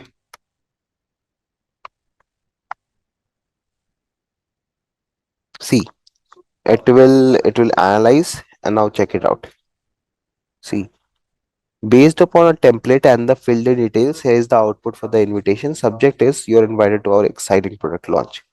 Dear John, we are thrilled to invite you for the upcoming product launch event, and see the values being highlighted. Product launch event. Join us on January 15, 2014 at the stunning Hotel Taj Palace for the exciting unveil of our latest innovation. So this is how exactly the prompts works, guys, everybody. Okay. So see, I have just given you a prompt over here, and this is how exactly it has responded to the same, everyone. Okay. Now I come to the part of few short prompt templates. Okay, so it's basically a very like as mentioned over here, there's a very strong technique that can help you to help your LLM to give you the responses. So idea behind future prompting is to provide some examples. Like let's say if there's a student and if you have given him some task to do, so if he is not aware about a task, like how to do, in what ways he or she has to take the input, and then how they have to develop the answer, or how they have to go ahead with the output. So at that particular given moment of time, few short prompt template will come into play. So basically what you do is you give an idea to the model that how exactly you have to generate the output, or how exactly the input and output will be configured together. So that is where the few short template will come into play. Okay, so it's not very different, you might notice. So we have again initiated a simple chat application, and over here this is the example that we are passing. So I'm passing a statement. I'm saying that okay, the sentiment should be positive. So this is how my output should look like. And similarly, I passed three particular examples over here. The point that has to be noted over here, guys, is that this is not the data onto which the model has to be trained.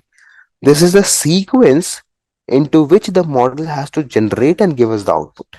Okay, so this is like a format to it, like in which format your input and output will be generated.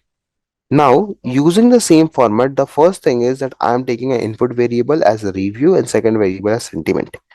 And then the template says that based upon a template, you take the reviews and then in the next line you give me the sentiments. Okay, as you might have seen over here.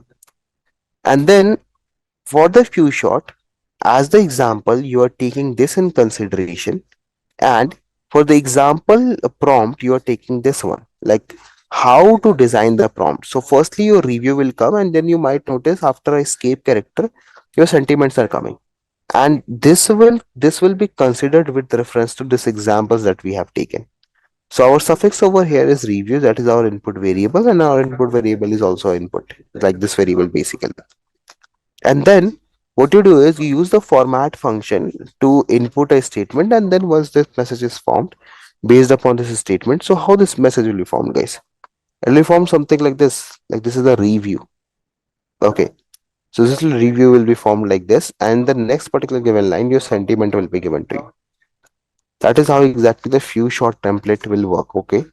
So you just need to give the model an idea of how exactly they have to work, and then based upon the same, the model will try to generate the output for you. That is what exactly few short learning or few short template is.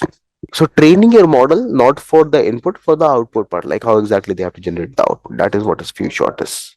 Let me show you show you this actually how exactly the application of a LangChain looks like. So this is a very fair amount of like you can say a very simple kind of application based upon LangChain. So it's a restaurant ID generator application basically, and this application works with the OpenAI part. Okay, so here what we have done is that we have pasted or we have used the OpenAI, that is your Chat GPT organization. So we have used the OpenAI over here to create or to call or to utilize the GPT, and then also moreover this is the prompt that I am trying to pass. Okay, so now just check it out, guys. This is a very simple prompt. I have just mentioned that I want to open an organization for an edtech company for training professionals in the field of data science and artificial intelligence. So just a fancy name for this and course structure to be followed. So this is what I have got, everybody. Okay, see. Now, what we can do is we can change this thing according to our taste. So this is how exactly we are using the prompt template that we have just studied over here into this. Okay, so here the variable that I'm mentioning is field. So maybe like right now I'm talking only about data science. Maybe different person can have different field onto which they want to open the organization, right? So here, over here, what I mentioned is they can change this according to their taste. Okay, so here I can mention data science, they can mention astronomy, rocket science, whatsoever they want. Okay, and then this particular thing has to be given. Look, okay, like I want, this is the prompt that I want to generate, that I want to open a edtech organization for data science domain or any particular domain. But where this prompt has to be passed, this prompt has to be passed to the next particular LM chain. Okay, like let's say if you're having this first chain, which is configured for generating a prompt, the next chain is configured for generating the answer. So the output for this should be the input for this chain, and that is where the concept of the chains come into play. Okay, so I'll just show you the output for the same. So I've configured a LM chain over here onto which we are passing the prompt template from here, and then I'm just running the chain. So you might see that now we are getting a proper output. So how exactly this output worked in, okay, how exactly this thing came into play, let's talk about that. So going with the same, uh, the next particular concept is basically based upon the chains part. Okay, a chain contributes to a sequence of decision-based LLM calls connected by inputs and outputs. So basically, as you might have seen over here right now, it is basically a sequence of input to output data. So the input of one particular sequential chain is basically the output of the different chain. So it can handle different elements of our application using prompt templates, which makes the streamlined process smooth and enhances the application capabilities. So obviously, if you can define a chain in a way, like if you can define a workflow in which you are trying to put every question or every certain response in such a way that they are continuously generating something for you, that is what exactly chain means to. So in the LangChain community, we have three different kind of chains. So we have LLM chain, we have sequential chain, and we have router chain. So the very first and the very most simplest form of chain is actually called as LLM chain. As written over here as well, it is the most simplest form of chain, and it involves the input from user, a prompt template, and a language model. So basically, it's a kind of very simple chain that will help you to understand, or you will just take the prompt from you, like how the prompt has to be generated, how we are going to work, and which model we are going to work. That's it. So it is that simple. And moreover, you can also see the implementation. We have taken the prompt template, name the author of the book, and here is the book that we are passing. So this is our prompt template. I guess that now after seeing this code for this many number of time, you guys have already got a clear bit of idea on how exactly this whole thing has to be worked on. Okay, this LM chain part. So if you see, this is the prompt template saying that input variable is book, and the template here is name the author of the book. Okay. Now this prompt template has to be passed as the prompt in the LLM, like how what is going to be the prompt, and moreover what kind of LLM we are using. So if you might have seen, this is where we have configured the LLM, the Meta Llama, right? So this model is also being used over here. And the last thing is verbose equals to true. So basically, we are going to output the result whatsoever you are going to get. Now, this prompt template is then passed to the LM chain. So if you might notice, see, this is the whole code to it. So the same thing, but now in one particular piece of code. So we have the LM chain included. I am using OpenAI over here because I used to use the OpenAI with this some specific task. This is actually from one of my projects actually. So this we have used OpenAI. This is the Hugging Face endpoint that we have used for creating a model, the template that you guys have already seen above, and the creation of the chain that you guys have already seen above. So this is a one piece of code, okay, that you guys need to have. And here I'm passing the name of the book, the Da Vinci Code. So this is how exactly you can create a LM chain, guys. Okay. So basically, how your chain is created, it's having an input, it's taking the input, and it will generate the output for you while taking the input. Okay. Now, if I talk about sequential chain for an example, so sequential chain is a kind of a structure that basically works with the chaining concept. Okay. So you have multiple chains going ahead. So the former chain will act as the input to the next chain. So, as you can read over here as well, a LM chain can be seen as a basic building block of a complex system with the multiple chain. And basically, a sequential chain is combination of multiple LM chains. Okay, where the output of the previous or the previous node is now the input to the new node. Okay, so you can use two sequential chains. So there's a simple sequential, there's a multiple sequential. So simple sequential is only when you deal with single input and single output, and multiple input is basically when you're having multiple inputs going together. Okay. So here is a code for simple sequential chain. I guess it is pretty much easy to understand that here we are having a model, here we are having a prompt for the first chain. So name the author who wrote the book dash. Okay. So this will be given by our user and this is our prompt one. So see, this is our chain one. I'm defining this LM chain and I'm passing my LM and I'm saying this to take prompt one. And now this is prompt two. Write a biography for the following author name. So basically, dear, what will happen is that whatsoever we will generate from over here, the author that we are going to generate from over here, this author will be passed over here. Okay, this particular person will be passed over here. So see the sequential chain. It is saying the sequential chain, chain one and chain two. So basically, what I'm saying is that take the input for the chain one, okay, the very first input that we are trying to take, and then using that input, what you need to do is you generate the output that will be further down passed to chain 2, and whatever chain 2 is expecting is nothing, just the result of chain 1. It will take the result of chain 1 and based upon the same it will try to create a biography for more for like 50 words.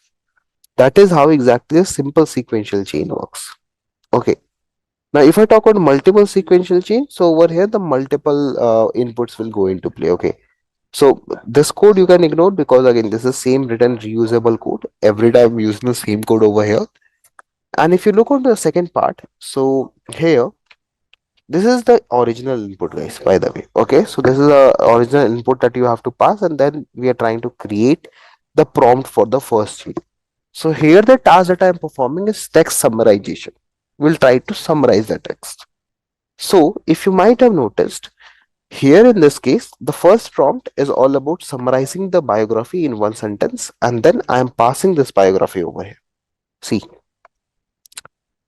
and then we input the original biography and the output statement in one line biography. So see, this is your LLM, this is the prompt, and this is what I want. I want a one line biography. Okay, so this is the output key, this is the output variable, you can say. Okay, and then there is a second particular prompt. Okay, so can you please tell the author's name in the biography? Okay, and I'm passing this one line biography, guys. See over here. So can you see the connection, everybody? Are you now able to understand the connection? So the output from this particular node will go into this particular node now. Okay, and now this LLM will be initialized based upon the author name. See, this will output a author name variable in which the author's name will be saved based upon the previous summarization. And then there is a third chain, that is tell me the highest selling book with the author. Now check it out, guys. This variable is now the input to this particular prompt. Okay, and then as we go forward and as we go ahead, we have different chains going in. Now tell me, guys, without looking at this data or without looking at the code, what was the input that we started with? What is the only input required over here? This biography, right? Because how exactly chaining is working? Chaining is working entirely on the biography part, guys. Tell me, is my understanding correct? Whatsoever you are generating or whatsoever the base of this LLM chain is, it's based upon this biography only. Using this biography, you're trying to summarize it, and then using the summarization, you're trying to find the author name, and using the author name, you're trying to find the highest book named on that author, right? And then using that particular output, we are trying from over here, like the book part, you're trying to create a template that will be follow-up response to the summary of the highest selling book of the author, right? Say a chain sequence, chain 1 2 3 4, and the input that we are expecting is bibliography, and the output variables are these three: one line, author name, and summary. So let me firstly tell you what exactly Gradio is, because we are going to use the Gradio. Okay, so you can see over here, it's a build and a share platform for machine learning applications. Okay, so Grady is the fastest way to demo your machine learning model with a friendly web interface so that anyone can use it anywhere. Okay, so I'll tell you about how exactly we are going to use this platform over here. So the very first thing that we are going to work is on the part of how to use the Hugging Face for LLM tasks. So the very first and most important thing over here is you need to understand the libraries. Okay, that what kind of libraries we are going to use. Okay, okay. So there is only two libraries as of now that we are going to use. They are basically let me tell you in the prompt engineering part itself, side by side.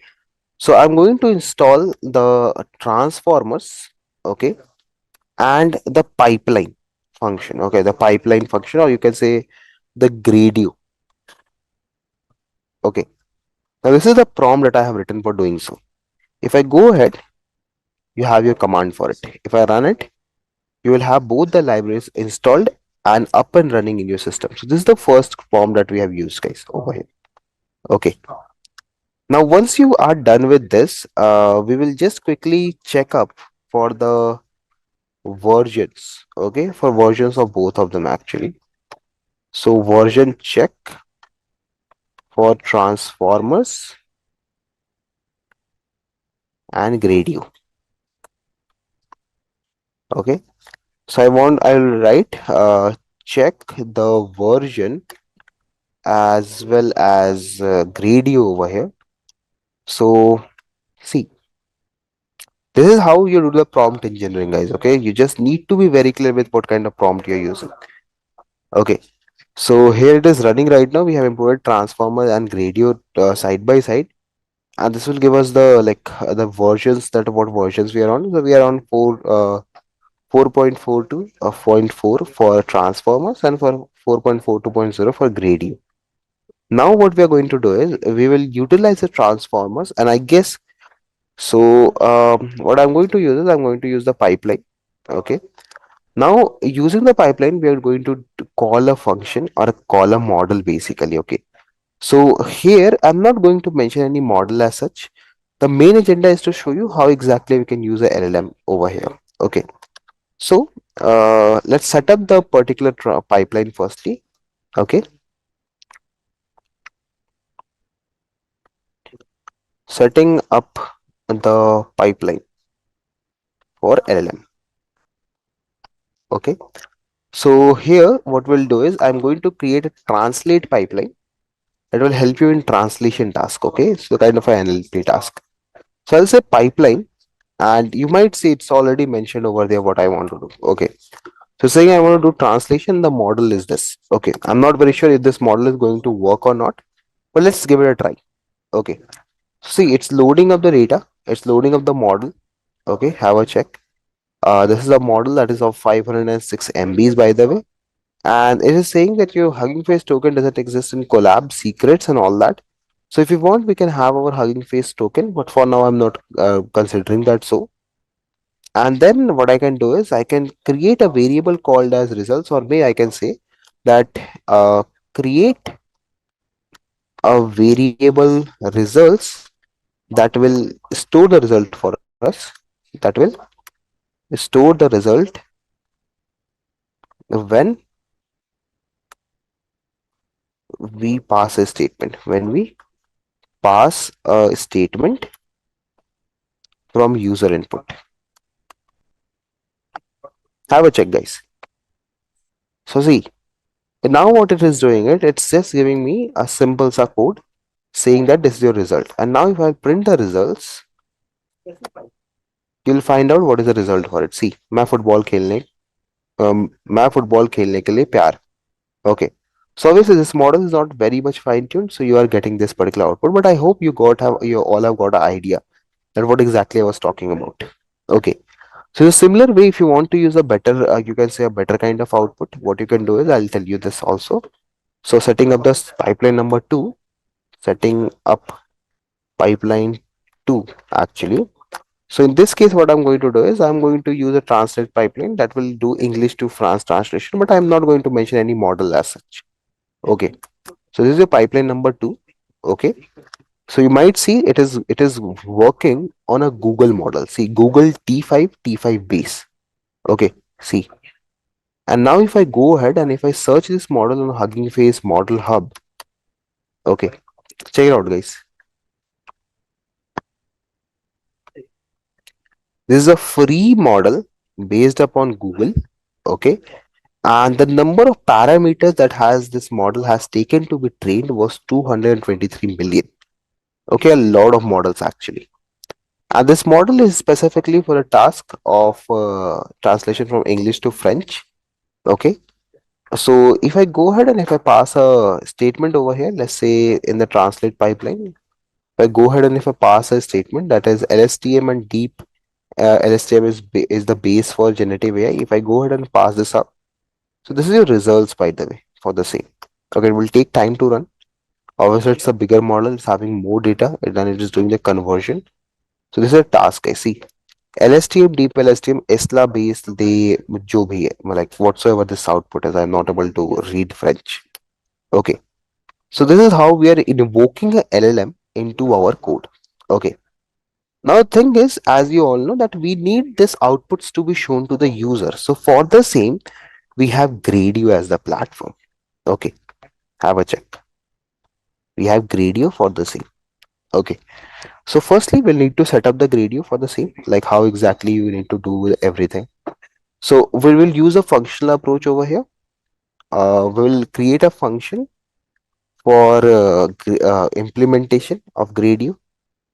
Okay, so this function will be something like this, or I can use the prompt engineering technique over here. Create a function to utilize is the conversion. Utilize the previous code. Let's say let's see if it can do that. See, it can do that from over here.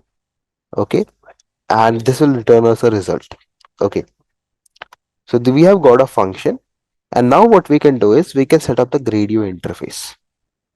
Okay, this is our Gradio interface setup. Okay, so in the Gradio interface setup, it's quite easy. If you want, set up the Gradio for uh, the translate function.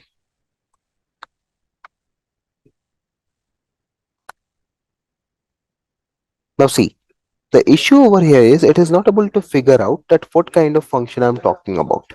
Okay, so that means my prompt that I'm using is not very much appropriate.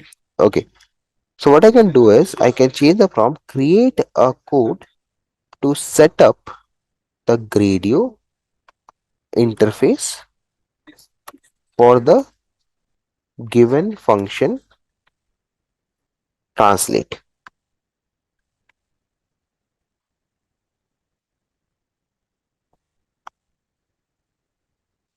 Now see, again it is not able to configure it, right?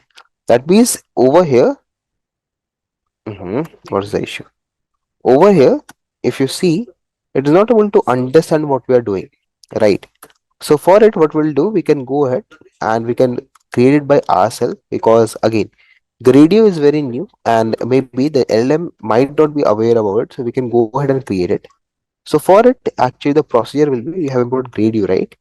So you can say Gradio dot interface. Now see, now it is able to understand it.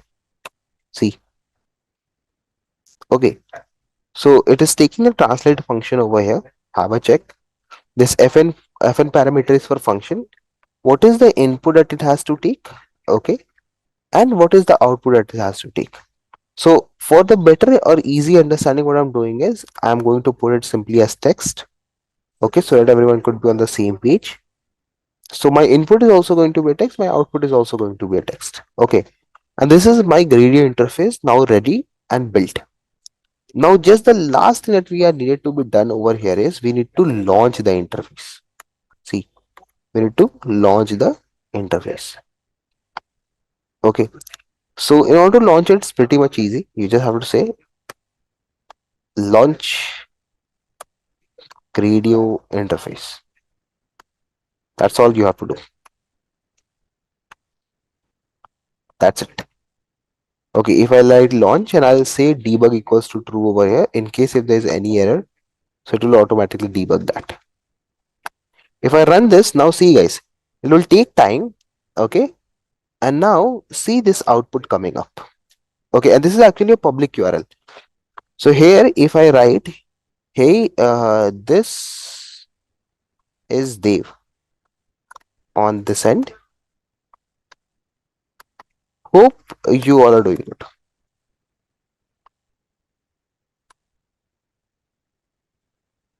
Now, if I submit this one, the Gradio is running and saying connection error time dot. Why, sir? Why so?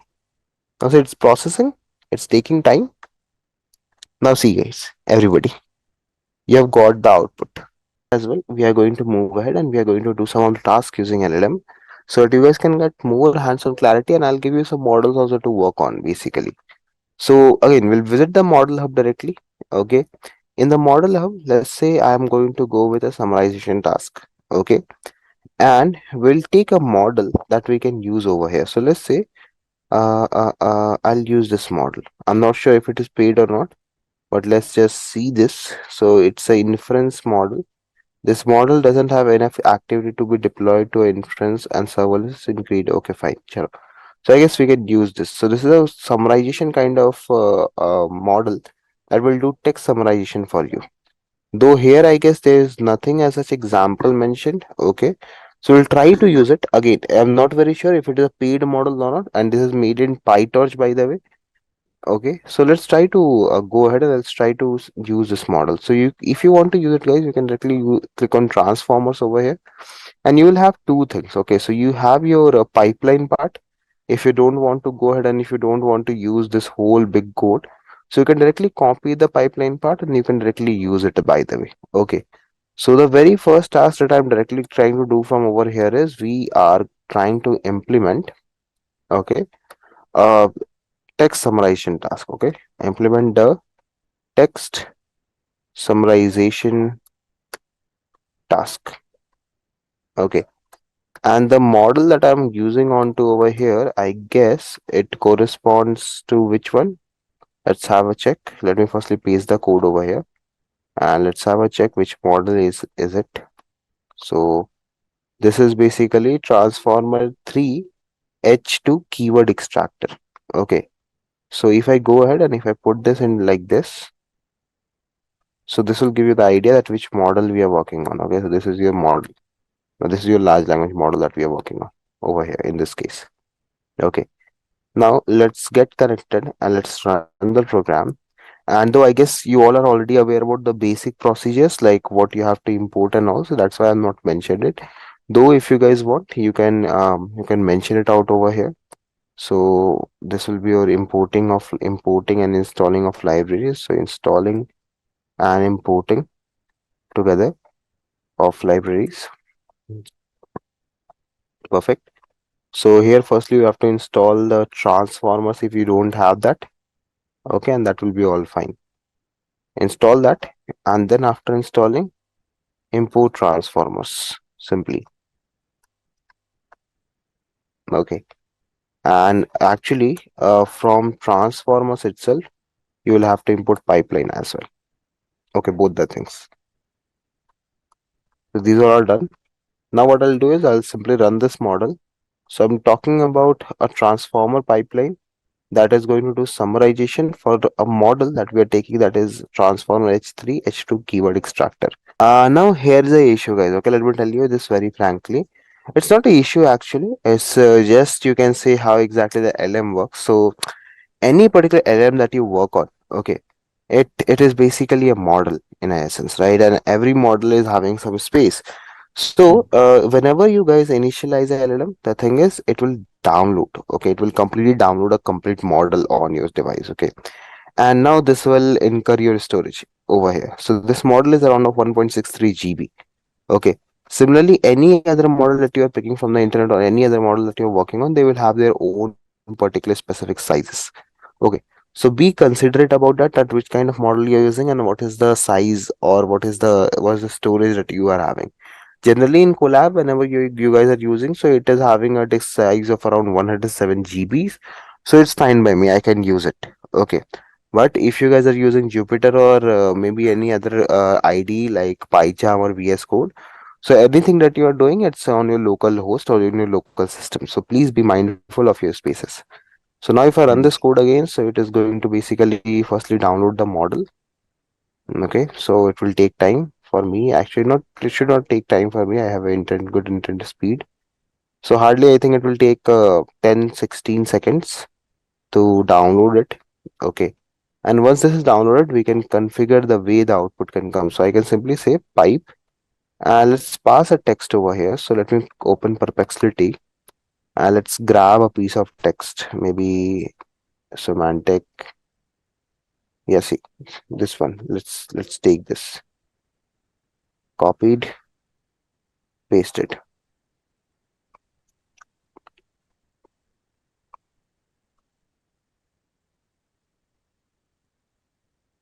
Now see our model has been downloaded and it's done. Okay.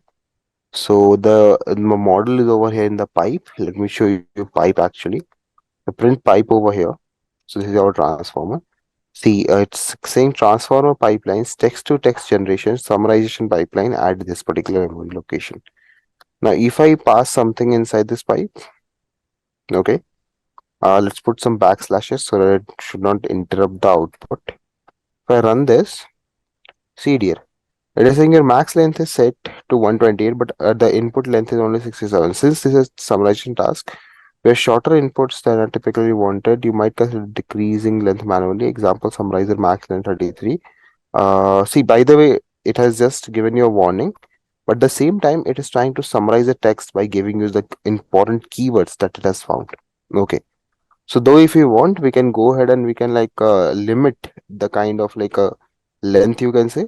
But if even if we don't give that, we'll still present you the output. Okay.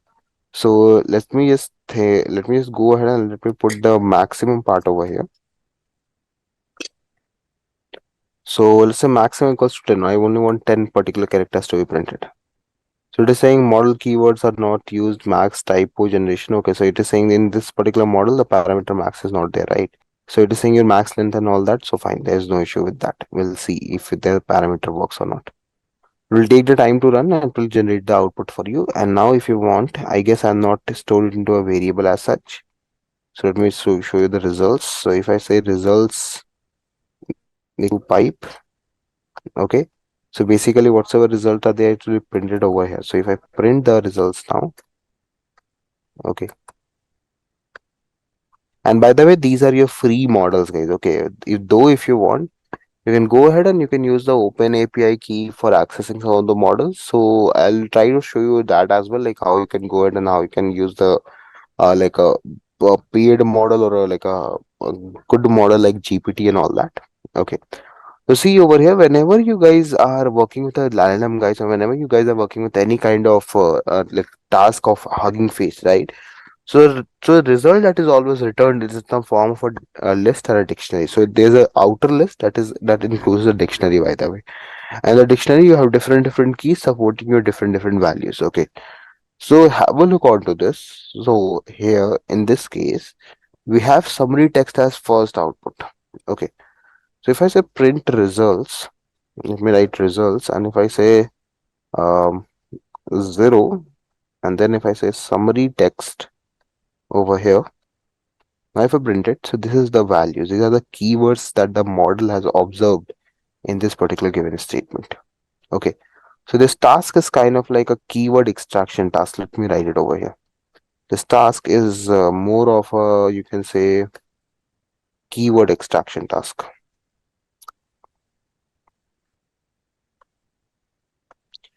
So we are using a H2 model. This is a T5 model, by the way, and it is based upon T5 model architecture designed for tasks like text generation, text summarization. It is adapted and fine-tuned to generate concise and coherent summaries of input. Okay.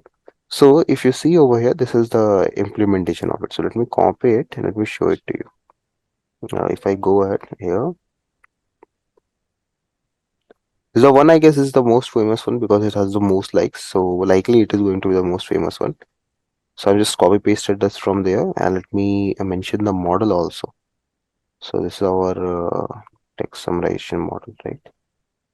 Copy and this is our LM part.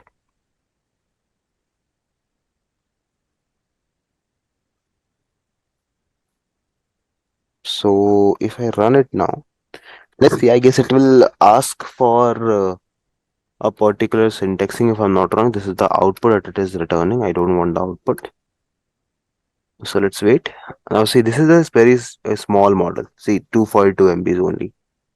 Okay, and that could be the reason why it is so famous, because ultimately the small models are very much famous because they don't have to like they don't have a lot of complexities with them, right? Because ultimately what happens is that you have a small model, you can easily download it and you can quickly use it. That is the advantage with the this particular models. Okay, so let me store it into a result variable, maybe results equals to summarizer.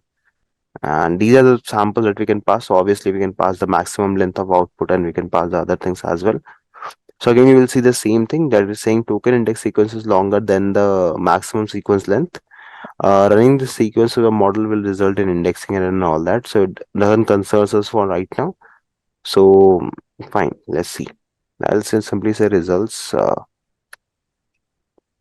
And the best part about this particular platform or any particular kind of this thing is, guys, that multiple even if you're using multiple models, the kind of result that you see, okay, like if you see the result for this model, the way the results are written are mostly similar. So you can see over here also we are having this like the summary text in the dictionary, and here also we are having the summary text. So that is kind of like a similarity that you have. So you don't have to like worry about different models, and you don't have to worry about, okay, this model can return something like this and that model will return something like this. If the task is very much similar, so it is like 90% chances that you will have the same kind of like output result, not the result in the terms of not specific in the results, the way the results are presented. Okay, so this is the Falcon's AI text summarization. I guess let's read the results to understand how good it is. So it's saying Hugging Face has emerged as a prominent, innovative force in NLP and all that. So I guess yeah, this is pretty much good. And the if I mark it as text a summarization, so yeah, it's pretty much good over here. Okay, if it is able to summarize this many text, so it's very fine.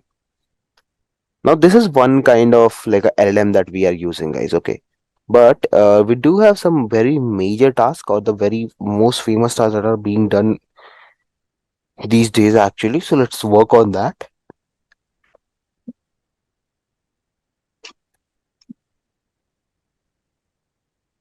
And let me put it like this so that it shouldn't create an issue for us over here.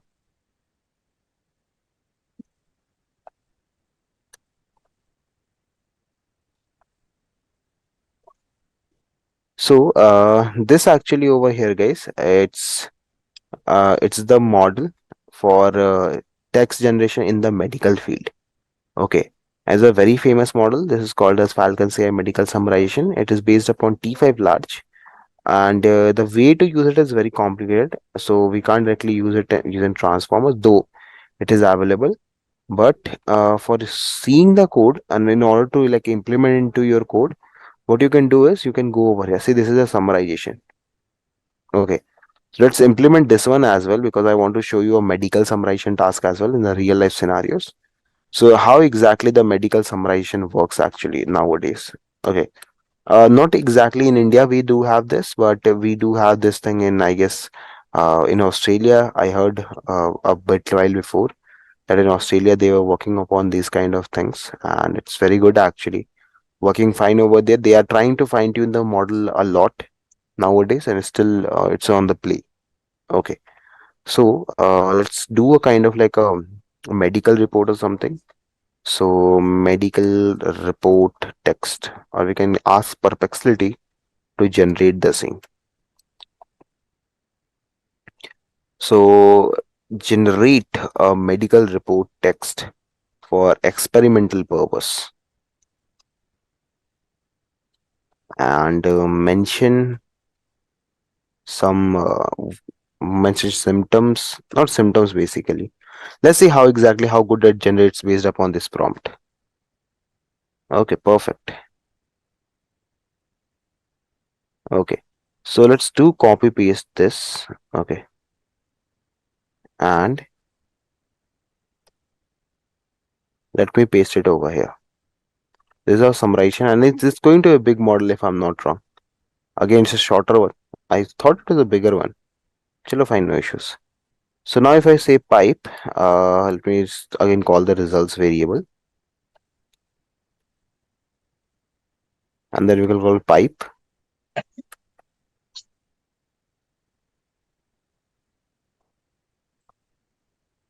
So this is our data. I know it's quite big, but let's see how exactly this whole model is going to summarize this whole thing. Okay. And I'm really not sure if the data that we have passed is actually appropriate according to the understanding of model or not. But let's see again how exactly it's going to work on the scene. So this is our pipe. It has came into play now, and let's run it. We already are storing into a results variable. Okay, and all along with the same type. Actually, what we were doing a mistake was earlier. If you want, we need to pass the sequence like this, like the maximum length, minimum length, something like this. For now, I'm just ignoring that part. So again, the same thing. It is returning us, and let's look onto the results once. What exactly are the results for the corresponding example? So as you guys have might seen right now that I have just taken a random input, given it to the model.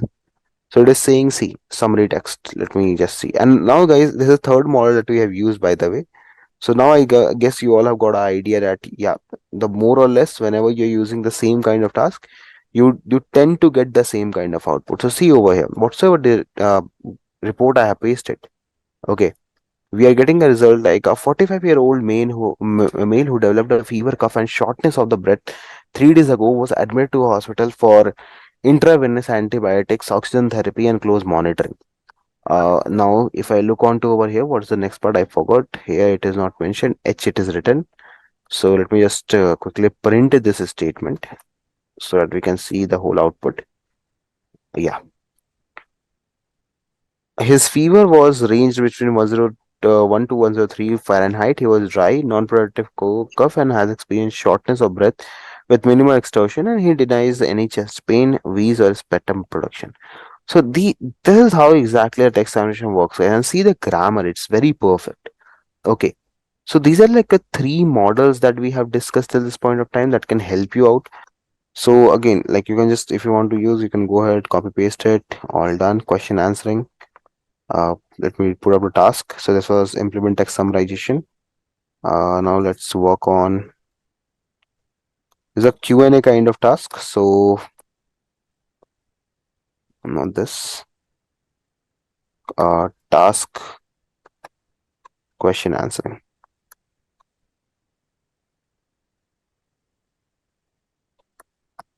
Over here, the model that we're working on, it's basically, I guess, Distilbert, and this is a very, very, very famous model, by the way, Distilbert. It's not only over here, there are a lot of other variants of Distilbert also that we are having. Okay, so over here, if I go ahead, if I create it, I think it's a bigger model, again 261 MBs. Let's say results equals to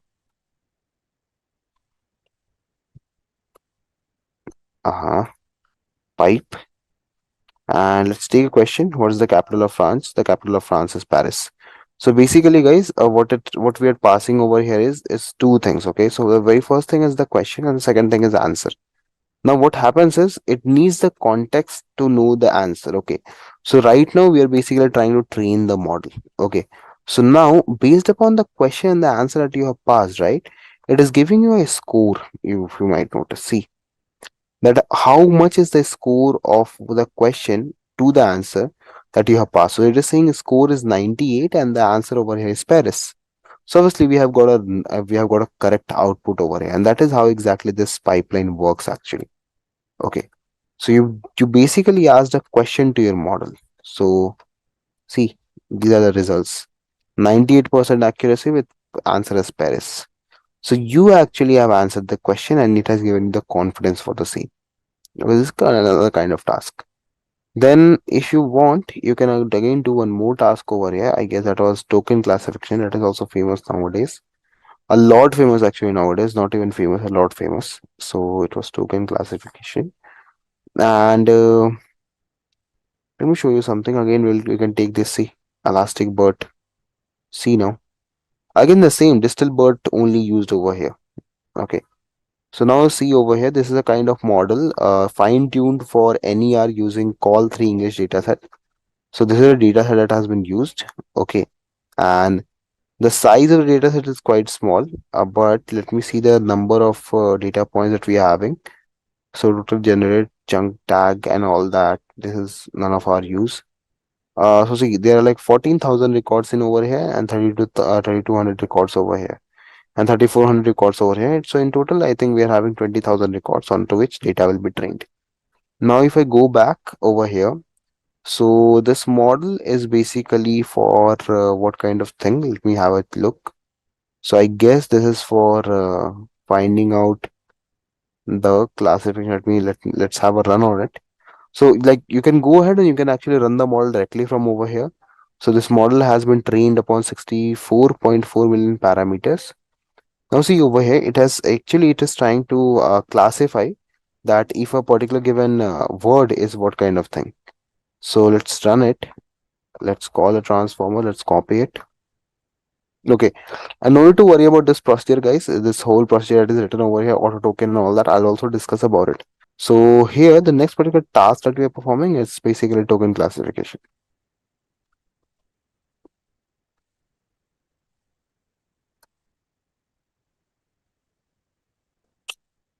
Token classification, and over here, let me just print the code really quick.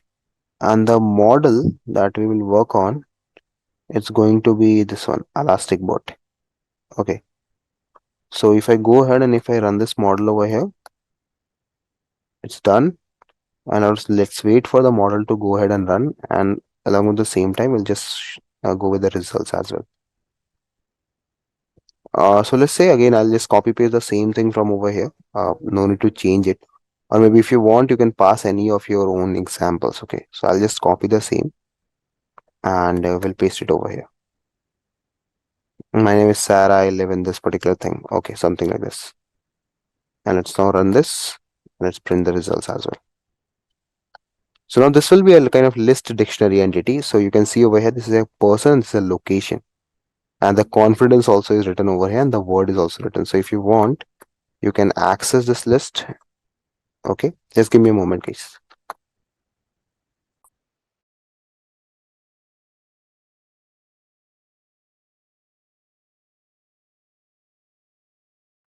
Okay, so this is a kind of like a person.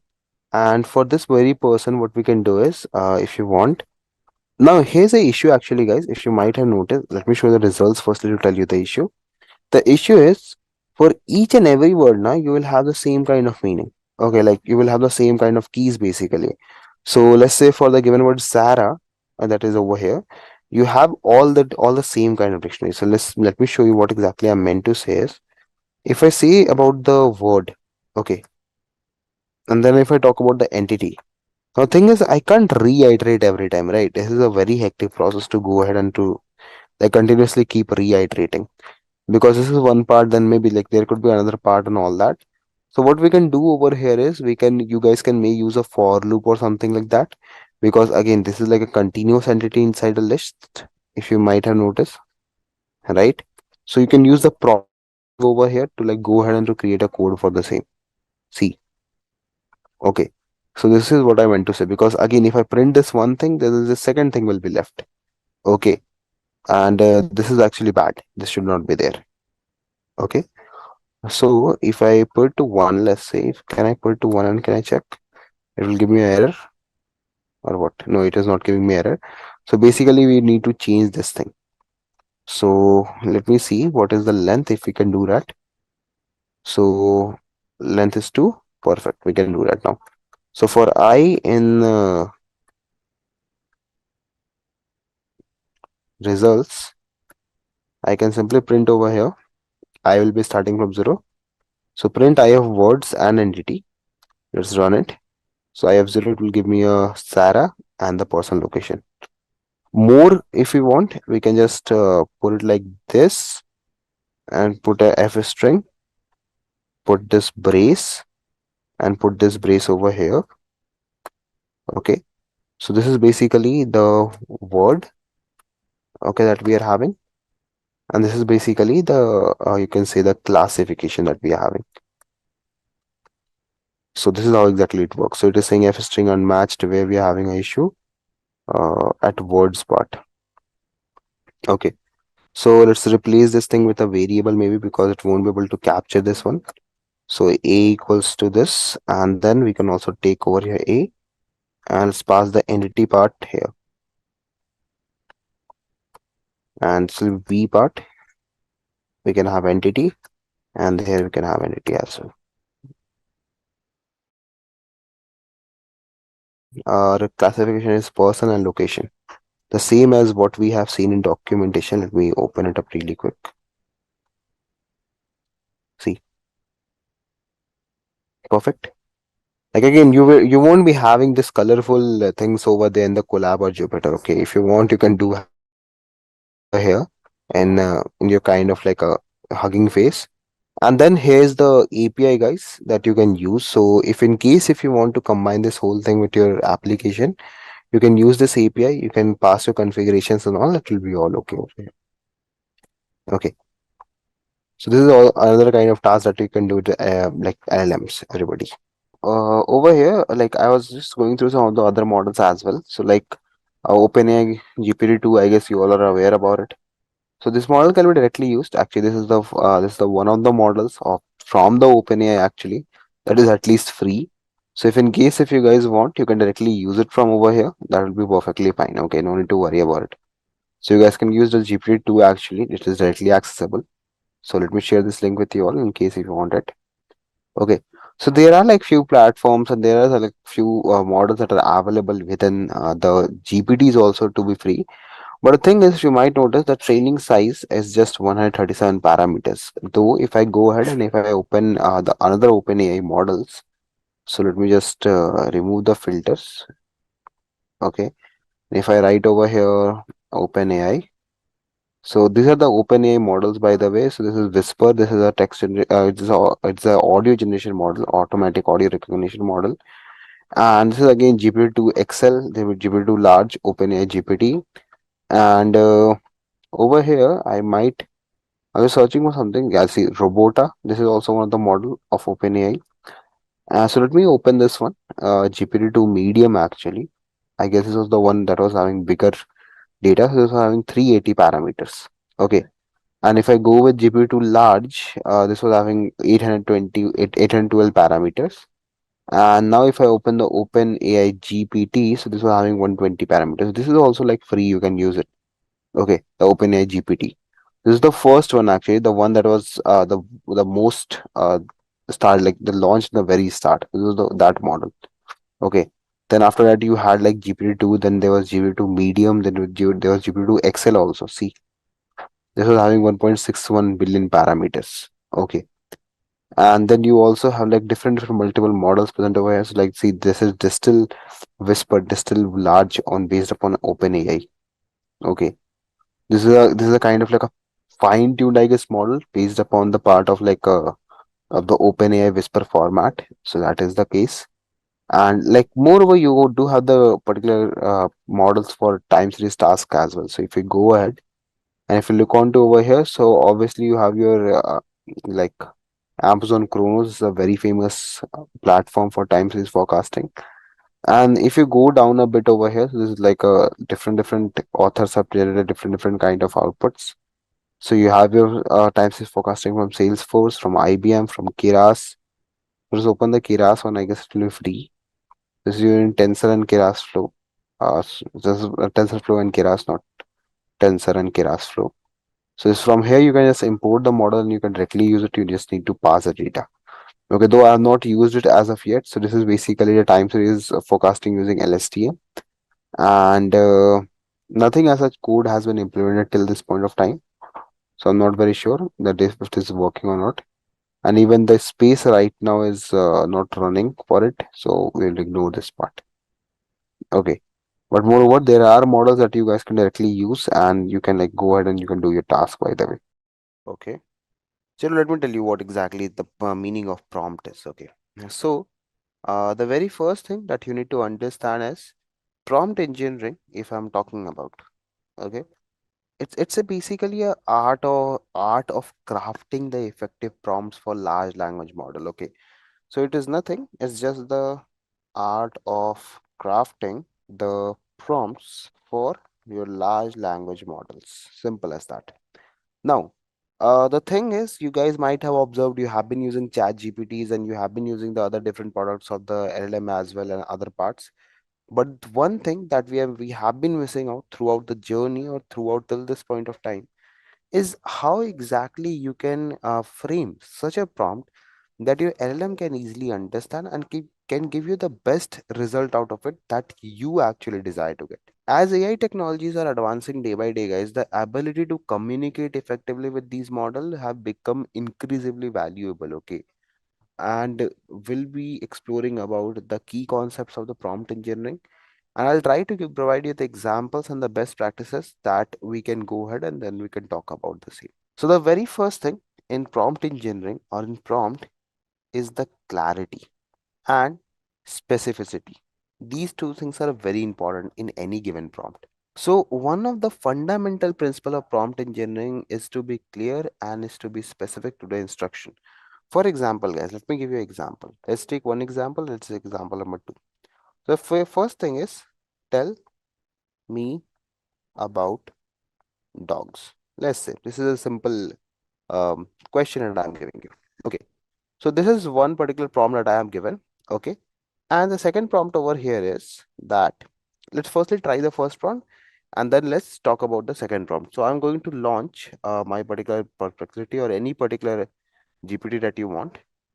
So if I said tell me about dogs, right? So it is just like it will give you idea about okay what exactly dogs are, what is intelligence, behavior, lifespan, and everything. Okay. But there's no as such specifics that we have mentioned. Okay. Like we have not mentioned any specific details that we needed. We have just mentioned, okay, I want to know about dogs, that's fine. But let's say if I want to be specific, let's say if I will say, provide the brief information about the most popular dog in dog breed, let's say, that will be more appropriate, breed in the United States, let's say. Okay. And also, if we want to be a bit more specific, we can also say include their average age, average size, temperament, and exercises needed. EXE, I guess exercise, yes. Now see the difference in the output, guys, everybody. Okay.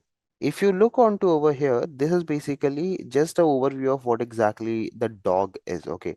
Even if I go on Gemini and if I do the same thing, if you see the results, if I copy this thing up, paste it over here, and if I go ahead and if I copy the next prompt that we have given, and if I paste it over here, you will observe the difference in the output, obviously. See, here you are just having a brief idea about what exactly dog is, but here you will have a brief idea about based upon the current data.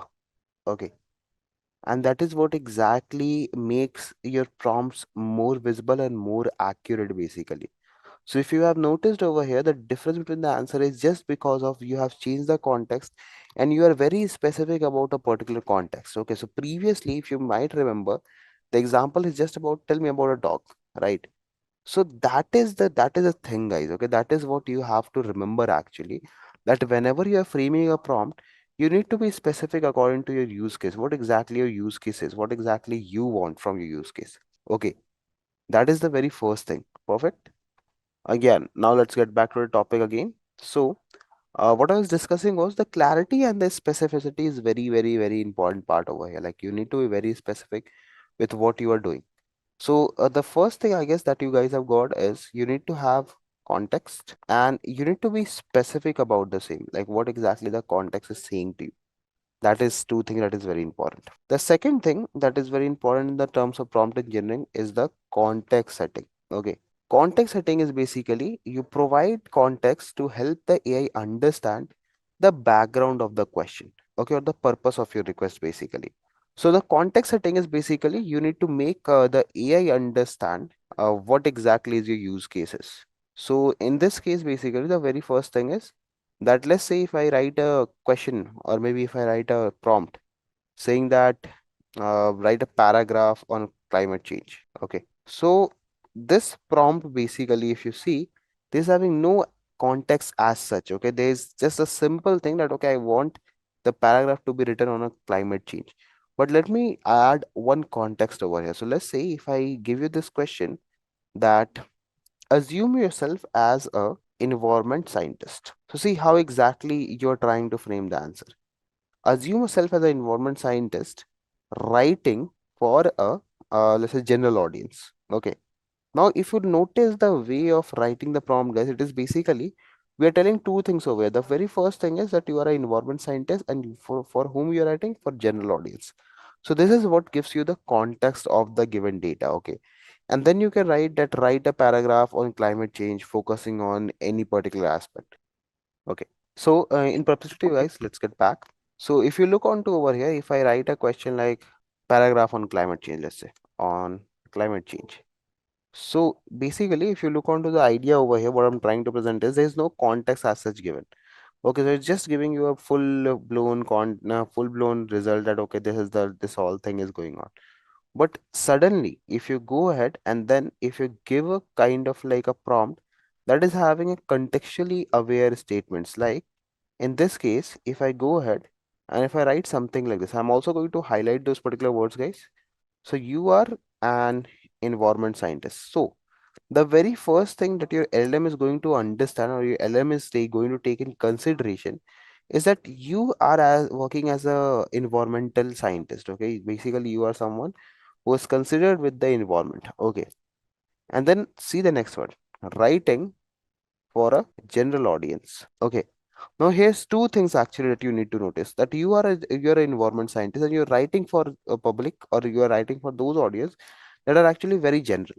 Okay, now you write your particular thing. Okay, write paragraph about the current state, okay, of climate change, focusing on its impact on global temperature. Now see how exactly I'm trying to frame the context that I need actually. So this is what exactly you need to maintain as well. Or even guys, you might be thinking that Dave, how that concerns us with respect to coding. Dear, the thing is that whenever you're working with any particular part of code, prompt, the way you are engineering the prompt is very important, because on the basis of the same, actually, your codes will be designed. So see over here, it took some time, it fetched the result, and now it has given it to you. Okay, based upon the context that you have given. So that is what exactly is the difference between a normal prompt and the prompt that you generally do. Okay, by engineering it. So if I go ahead and Google Colab, let's say, for example, okay, let's create a new notebook over here and let's switch to Gemini API. That will be more better. We have your Gemini API ready and going. Okay, so with the very first thing that you need to understand over here is that the way to engineer a prompt, okay, it should be very contextually correct. Okay, so like in this case, if I write create the code for logistics regression. Now see guys, your prompt is not going to do anything over here, because the very first thing that you have understood or you might have noticed over here is I am directly saying this to the to my compiler, because the Gemini that is working over here, guys, is it a fine-tuned Gemini or is it a general day Gemini? Because here is a normal Gemini. Let me give you an idea. This is your normal Gemini. If I go ahead and if I give the same prompt to this, it will generate the code. See, we have the code, everything is present over here. But why this Gemini is not able to create the code? Because it is also powered by Gemini actually. See, this is actually a fine-tuned Gemini, by the way. Okay. So this particular Gemini that is working in your Google Colab, it's basically fine-tuned for your code part. So obviously, if you are going to give a whole particular prompt saying that okay, train a loss regression model, it won't work. You need to break down the prompt. And that is also one of the very good practices, guys. So the very first thing that you need to understand is never ever give prompts directly.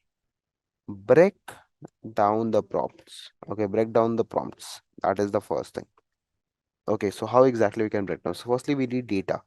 So I'll say load the Irish data. See, we got an input, right? Now create data frame out of the Irish data. Let's wait. Now see, are you looking, guys, everybody? This is how the prompt should be engineered. You have loaded data, you are trying to create a particular data frame out of it. Okay, so pandas importing data frame loaded, return the head of the data. Perfect. See, I'm not writing any code as such till this point of time. Okay, and now see, add the target column in the data. See, have a check, guys. Just keep on looking. I'm not going to write a single piece of code, by the way. Okay. Now see, we have our data. Okay. Let's try to perform data pre-processing. So perform data. Now see, again, I'm going to do a bit of mistake. Okay. See, nothing happening, right? Why the data pre-processing is not happening over here in this case? Thing is, again, the same issue. We have to be specific on what to do, what processing. So that means, firstly, we need to do check for the null values. Okay. That means we will check for the null values over here and then check for the duplicates as well, right? Check for the duplicate values. Perfect, right? So it is saying that there is one duplicate. Drop the duplicated values. Perfect. See, perfectly done. Now have a check on the other prompts. Okay. So over here, if you might have noticed, we have done our data pre-processing, and in the same step, if you go with machine learning, it will take like 100 times, like a long time to go ahead.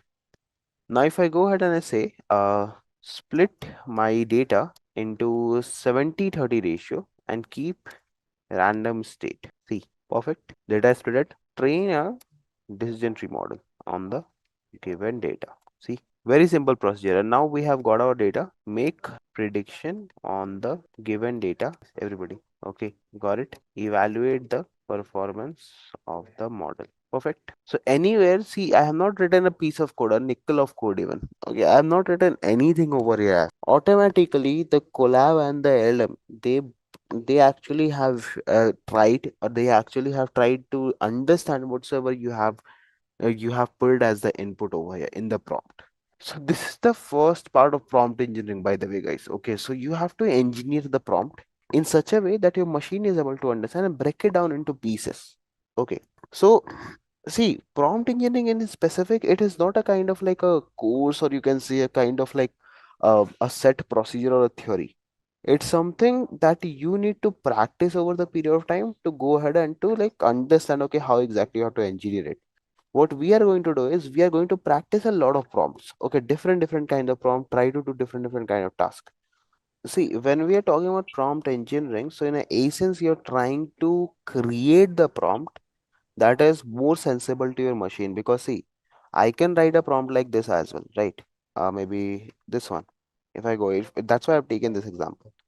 I can write a prompt like this, tell me about dogs, but I'm not being very specific. So my LLM, it's just a machine, okay? It doesn't have any understanding or any like a sense, okay, what I'm going to ask.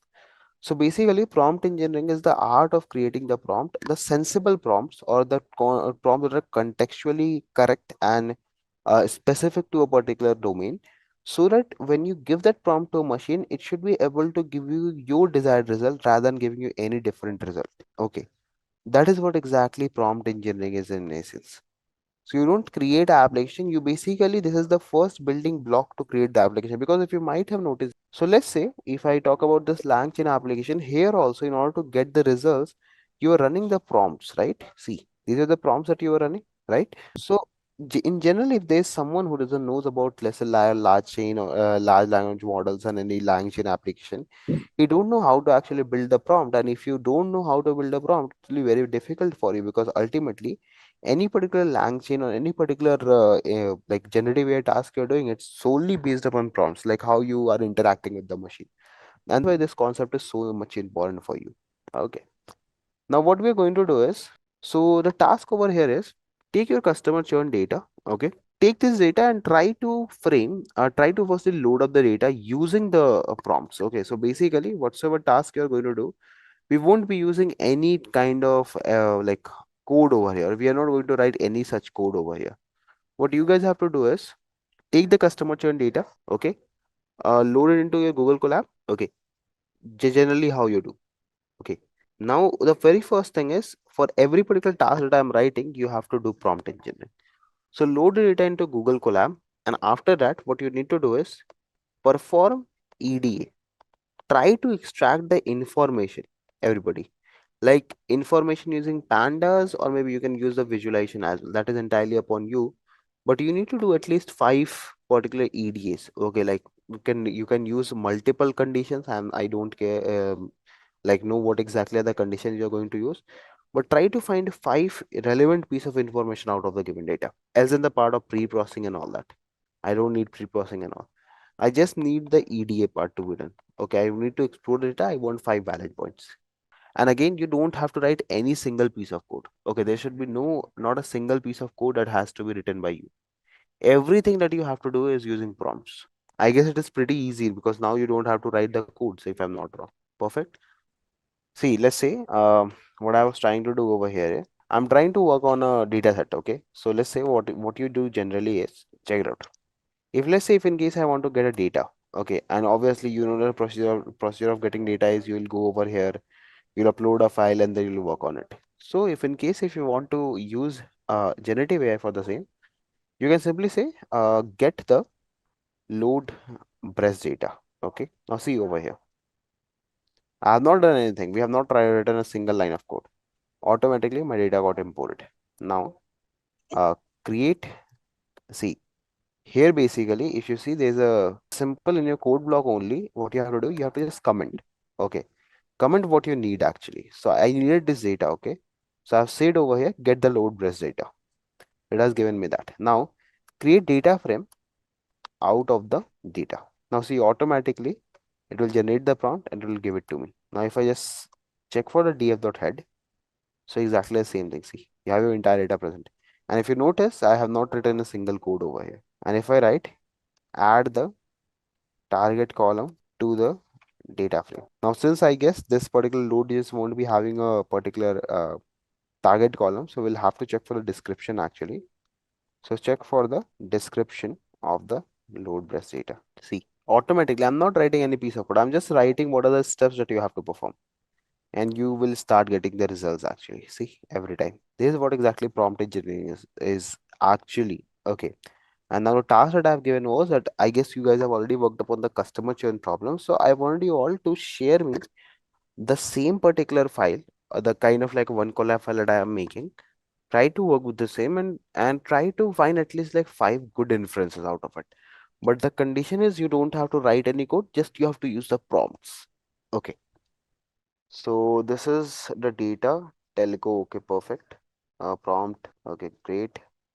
Prompt check null values, check for duplicates, remove ID, describe data, and do all that stuff. Okay, perfect. And encode. Check. You can know that okay how exactly the collab will try to create such kind of codes for you. So like let's say how many customers are having this particular number of like this particular amount to be paid. Okay, something like that. Work with that part and you'll have an idea.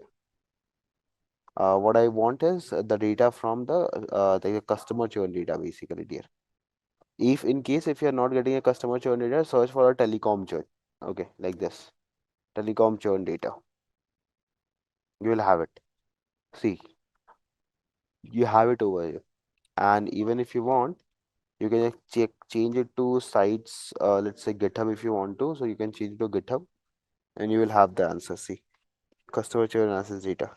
So here's the churn CSV basically. Okay. So this is the raw content that I need actually. You can take it from over here. Okay. And this is actually not the correct one, but let's see if this works actually. So instead of this, I just want to go ahead with this one. See, these are complete different data, I guess, but also this can work.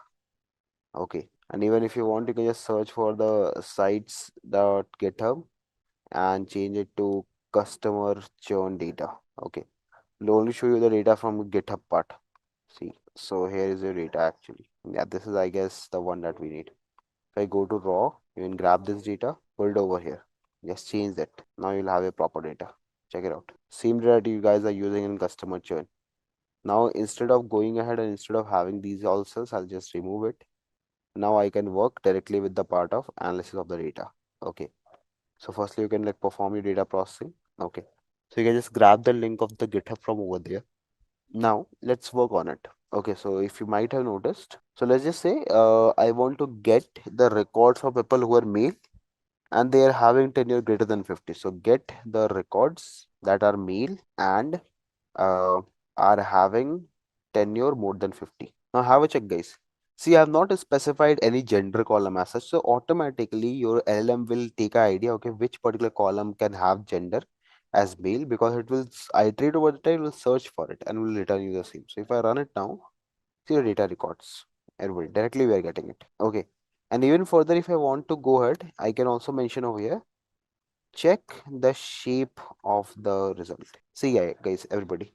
For right now, see, I was specific over here that what is the result that I want. It's saying 183. So this is what exactly I wanted from you all. Okay. Try to do some questions on it. Okay. Maybe you can try framing some question. Try some complex question actually. Like if there's a person whose gender is female, you can take tenure maybe like more than 50, and then you can also take like if she's having phone service or not, or what kind of online security is she having, online security or not, something like that. That is what exactly EDA is. You try to perform, you try to get the information about data, or try to visualize it. Like let's say if in this case if I want to visualize the frequency distribution of a gender column. Perfect. See, automatically we'll get it. We have the count plot ready for us. Or maybe if you want, use plotly. Okay, if I remove this part, use plotly. See, it will take some time. See, we have plotly over here as well, right? So I will specific over here at which kind of like tool I want to use as well. So we have the plot over here, right? If you want to change the prompt, definitely you can change it and you get different results. Okay. You don't have to train the model as such. Obviously, model training I've already shown you all. You need to extract the data. You need to work with the analysis of the data. Okay, perfect. Here, maybe what you can do is after the doing this, let's train um, a neural network basically. Train a neural network for the given data. Okay, predict the output for a given data, and it is giving us the prompts also. Okay, see, fine. If I want to go ahead and if I want to put this into play, we can directly go ahead and we can start putting it one by one. Okay, so let's work with that. For the uh, for the data frame using TensorFlow, use TensorFlow. Import TensorFlow as TF. Done. Work fine. Define the layers of the neural network for classification. See, perfect. We are going good actually over here. Everybody, we are making progress. Classification task. Okay. Automatically, you might see if we are getting everything one by one. Getting it's getting done one by one basically. Okay. So this is how you need to understand that you need to give the prompts, guys. Everybody. Just a quick info guys, Intellipaat offers Generative AI certification course in collaboration with iHub IIT Roorkee. This course is specially designed for AI enthusiasts who want to prepare and excel in the field of generative AI. Through this course, you will master GenAI skills like foundation model, large language models, transformers, prompt engineering, diffusion models, and much more from top industry experts. With this course, we have already helped thousands of professionals in successful career transition. You can check out their testimonials on our Achievers channel, whose link is given in the description below. Without a doubt, this course can set your careers to new height. So visit the course page link given below in the description and take a first step toward career growth in the field of generative AI. Perfect. The very first thing is how exactly we have to develop the prompts. There are a lot of techniques actually using which you can develop numerous number of prompts actually. Okay. So we will be discussing few of them and we'll be trying to cover up all that part one by one. Okay. So let's begin, guys, everybody. Fine. So over here, the very first thing or the very first technique that I'm going to discuss is chain of thoughts, guys. Some of you might have noticed about this thing. Some of you might not have noticed what exactly is chain of thoughts is. So the very first thing that we are going to discuss is chain of thoughts. Okay. So let me just mark it as chain of thoughts. Okay.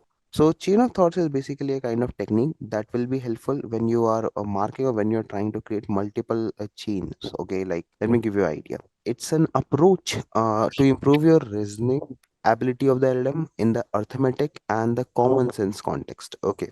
So when I say this, okay, when I am saying about common sense and about these all things, so what exactly what I meant to is that's what we have to understand today. So let's start with this. Okay. So yeah, going with the same, so chain of prompting is a technique in AI, particularly in the context of large language models that enhances the reasoning capabilities. You can say by manipulating the thought process of the LLM step by step. So this method is actually working on a step-by-step procedure. Okay, that means this is actually a method that was given by a very known research paper that was in 2022, if I'm not wrong. And after that particular research, this particular technique has been very, very much effective in improving the performance of the LM by involving the logical arithmetical and common sense reasoning into them. Okay. So if I give you an overview about chain thought prompting, so COT basically, in short, this is also called as COT. Let me just write it over here. So chain of thoughts is also called as COT. Okay, you might see this somewhere or maybe anywhere in your like research papers or something. So COT basically is a technique where you guys can go ahead and you can break down the steps, like break down the procedure one by one. So COT prompting basically involves structuring prompts in a way that encourages the model to break down the complex tasks into a very small steps. Okay. So might be if you ask a question to a Gemini or LM model or any kind of LM model, okay, give me this. So instead of giving you a complete answer or instead of providing you answer, the model will guide you through the process, will explain you one by one, okay, how exactly this thing could be done. So for an example, let's say if you ask a model, okay, or if you ask the model a mathematical problem. So using a COT prompt, that is a chain of thoughts prompt, the model would instruct you to how exactly you have to solve the same problem step by steps, like how exactly a human will be processing the same. Okay. So if you want to take if let's say if we take an example.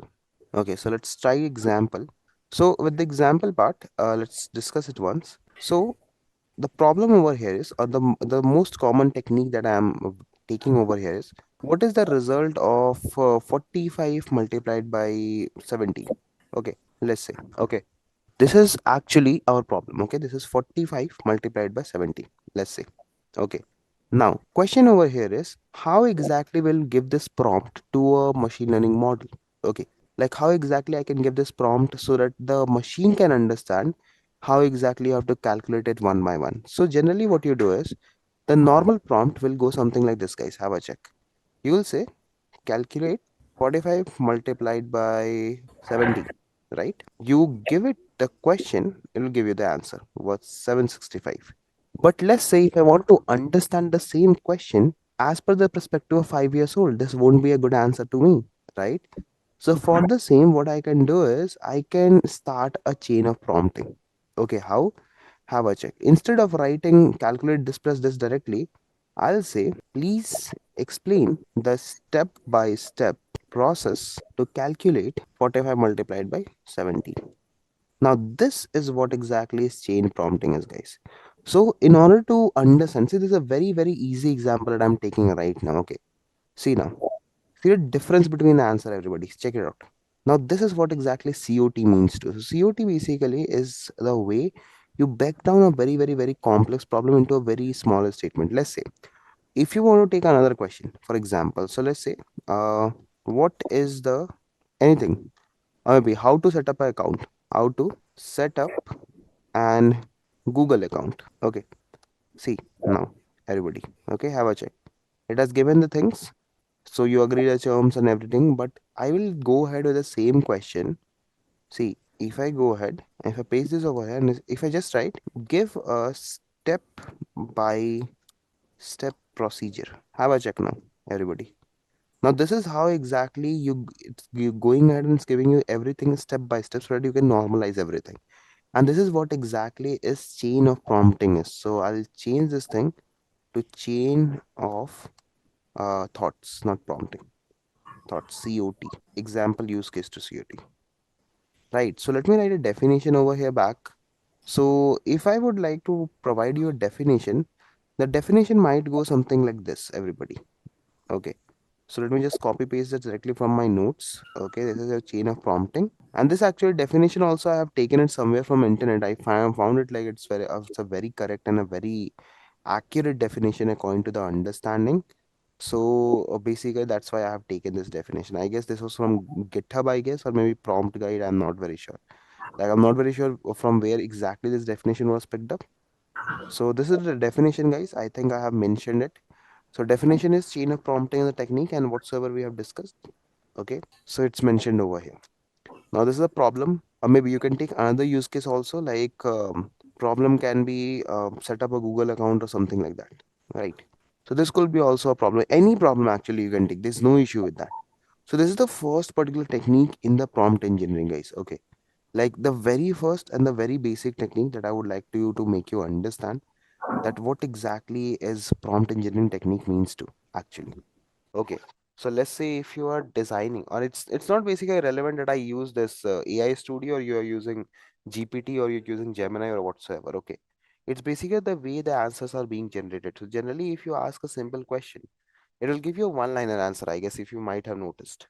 Okay. So if you ask what is this particular thing or what is X, right? So generally what happens is ChatGPT just gives you a single answer, okay, this is this. But when you want a elaborated answer, when you want a step-by-step explanation of a process, then this particular technique of chain of thoughts comes into play. So see over here, that's what I've showed you, that if I wanted to calculate a single thing, right? So I've just written, okay, calculate 45 by 17, but I didn't wanted the answer this way.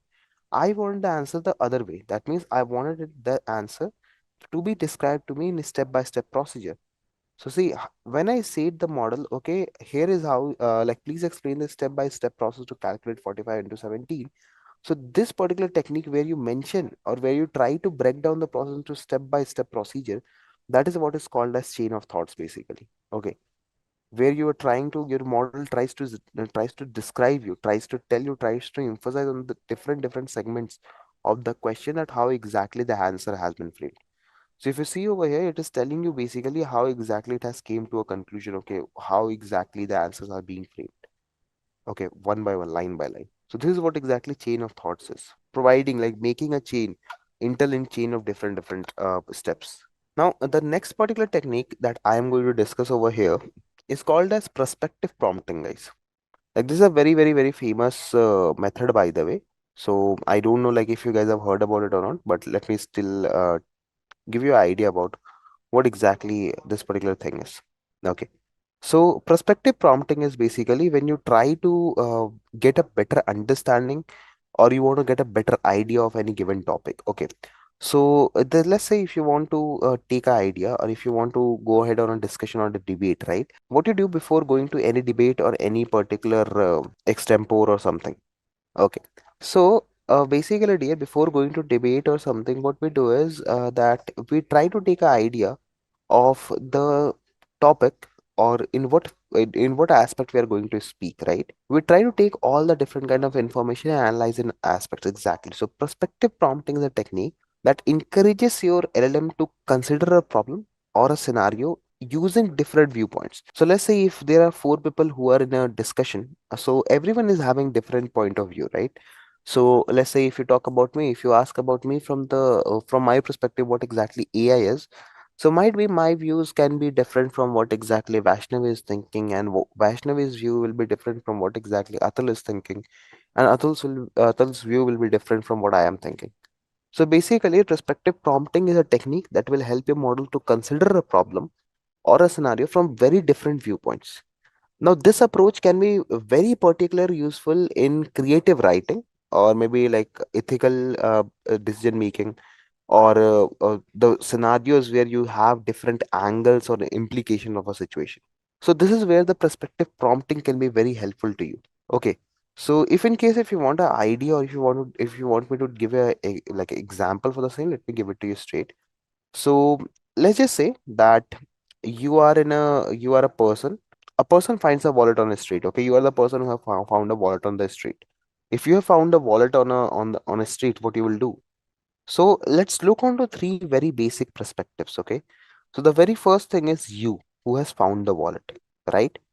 The second particular perspective will be of the wallet owner, that whose wallet has been lost. And the third particular perspective could be of the people who are looking at you, picking the wallet. So these are the three particular perspectives that you have just noticed, okay? So now if I talk about the perspective point of view, so as a finder, what will be your perspective, guys? You will be having a kind of like a mixed feeling, correct? You can say that you can have a mixed excitement or a concern that whose particular wallet has been lost, correct? Yes or no? So you will always think, okay, see, if I'm just trying to give you guys an idea. If you find a wallet, you might think that, okay, you can take the money, you can keep it with yourself because I know that it belongs to someone, but you can always think that, okay, I can keep the money. But at the same point of time, you can also think of that, okay, someone has lost his wallet and he might be in distress because he has lost his wallet. So you can even search for the contacts and you can try to find that person. So this is what exactly perspective prompting is, looking at the perspective with different point of views. Now you might be thinking of they how exactly this whole thing comes into the picture of generative AI, because dear see, thing is that you guys will in future will generate or will work on upon the LLM models or something. So if I'm talking about LangChain dear, so whenever you are making a LangChain application, right, what you generally do is you are dealing always with the chains. And what exactly chains are? Chains are nothing, just the prompts that you're working on. See, have a check. Every chain that we have made till this point of time, it's just a sequence of prompts that are dealing with each other, right? So it's very much crucial that you understand the nature of the objective and then you can start creating a prompt. And let's say if I'm talking about a perspective point of view, maybe if there's a person who's asking, or if you're trying to define an LLM with a specific domain expertise or with a specific domain knowledge, so for that, these kind of techniques will come into play. Your chain of thoughts, maybe the part of your perspective prompting and all that. These particular techniques will come into play over there. Understanding this, like I guess this is not a very big problem for all. Right, this is something that you guys have already learned in your previous classes, or maybe you have since you guys have been already using Chat GPT. So I guess you are already pretty much aware about how exactly we have to work with this thing, right? So now let's have a look at the example of how exactly the perspective prompting will work, right? So let's just say I want to write a story or something. Okay, I'm just taking a very childish example, but let's try this actually. So over here in the part of prompt perspective prompting, let's do one thing. Let's create a new particular prompt in order to generate our thoughts. Okay. So over here, let's try to work on the perspective prompting part. So what I'll do is, let's say I have a question in my mind. Write a short story about a magical forest. I guess you guys might have heard about these all stories earlier as well, about a magical forest told from the perspective. Okay, now see guys, I'm introducing the perspective word now. Perspective of a young child, a young kid actually, and old wizard, okay, and a curious squirrel. I guess this example will be really nice for you all to understand how exactly the chain of prompting or how exactly the perspective prompting works. So have a check, guys. Now this is the part of data that is being generated. Have a check. See, now this is generating a story for us. Have a check based upon different particular perspectives. Okay, if in case if you're not able to understand this thing, let me give you another idea how exactly a chain of prompting might work. So let's say there's also something called a single perspective and there's also something called as multiple perspective. So let me discuss about that as well. So there's single perspective, okay, and there's also multiple perspective. Now, what exactly these two things are? Let me discuss it really quick with you all. So single perspective basically means when you are trying to get an idea with a single point of view. Okay.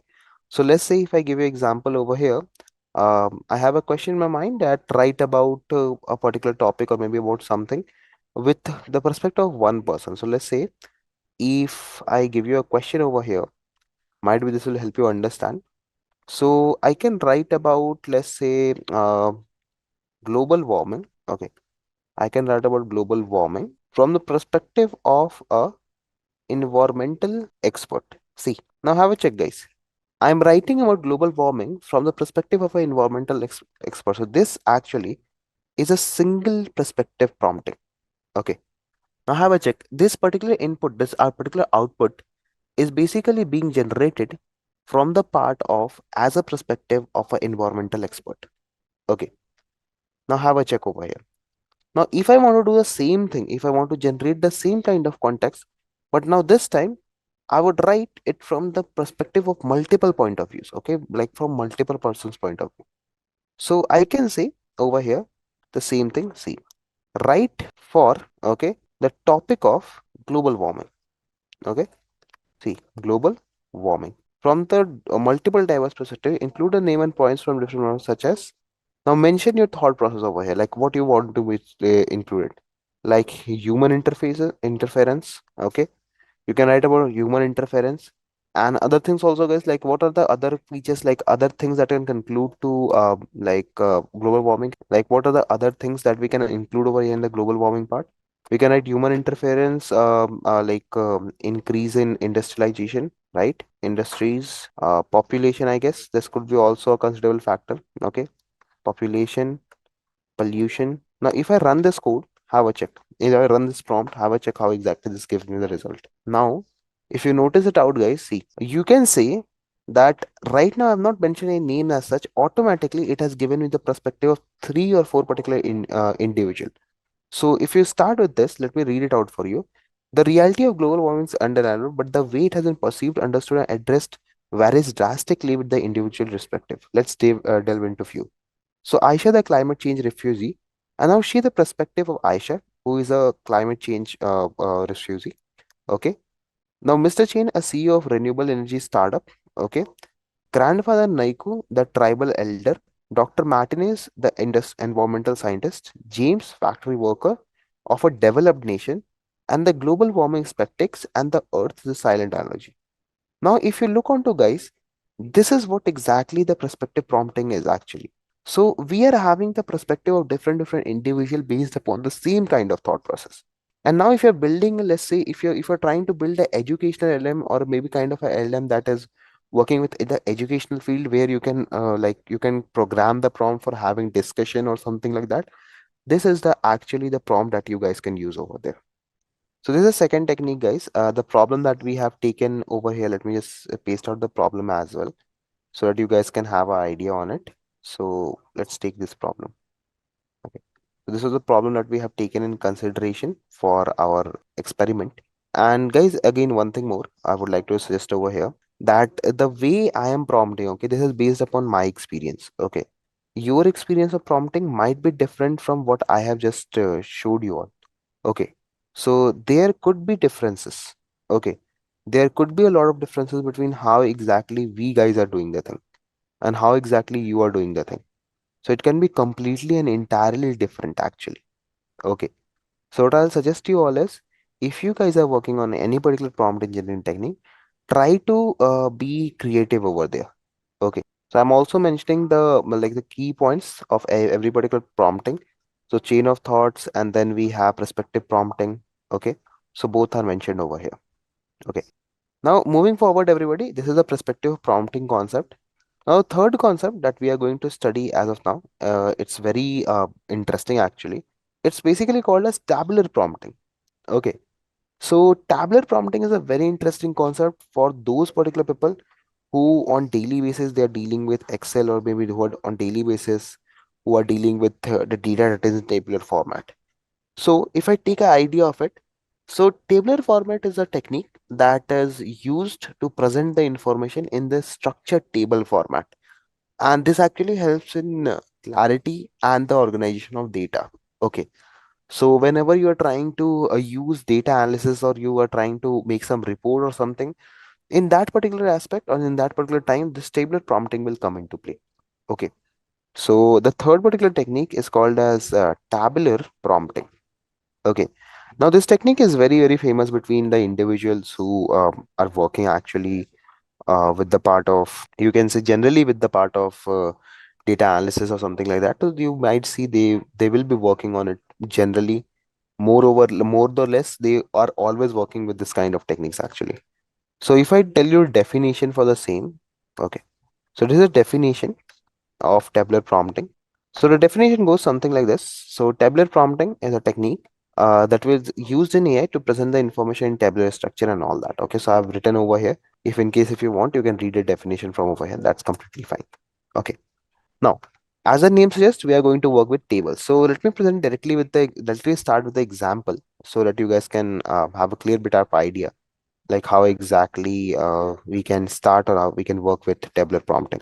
Going on the AI Studio, let's create a new prompt and let's name it as tabular prompting. Okay, working with table structure, working with structured tables. Okay, so now let's go ahead and I'll say create a table comparing three smartphones. Okay, based on their features. Okay, like brand, model, pricing, battery life, and something else. Let's say I also add camera quality. Okay, now see guys, everybody, this is where this particular concept of table prompting come into play. Create table comparing it. Okay, if I don't mention table, okay, if I just say compare three smartphone based upon pricing and all that, if I run this code, you might see that the way the answers are being generated, they are not in a table format. Okay. But if I go ahead and if I paste the same thing, the table formatting part, so have a check. Okay. So let's say it is saying that you can provide me answer like this. So let's take this also in consideration. Maybe we could not have provided that. So let's copy this and let's paste it over here. Okay. Now see guys, everybody. Now it's going to generate a table for us. See, a tabular structure in which everything will be there. Have a check guys. Earlier, if you might have noticed, it was not giving me the results like this. Okay, we were not having a table like this, right? So even if I go ahead and if I put this particular previous question into play, and then if I just put the smartphones as well, now see, if I now run this code, you won't be getting a table structure if I'm not wrong. See, earlier actually we have created table, so it will obviously give us a table. But if not, it will just generally give you an idea about, okay, this is the phone, this is how exactly it goes like. So this is a tabular prompting structure. Even further, if you want to go ahead and even further, if you want to notice. So let's say if I say you a question, what are the main categories that you can break down, or maybe let's say if I give you an idea about it. So what is the different kingdoms available in animal class? Animal, different categories actually, not kingdoms, different categories available in animal kingdom. So I guess those who have might have studied biology, they would have got this point. I'm trying to ask over here, what are different categories available in the animal kingdom? So this will now give me an idea. See, vertebrates and vertebrates and whatsoever particular categories are available. Okay. Now see, the output that I have got is basically like a kind of paragraph structure. But what we can do is we can mention it out over here. We can break down the structure. We can also like combine the chain of thoughts over here.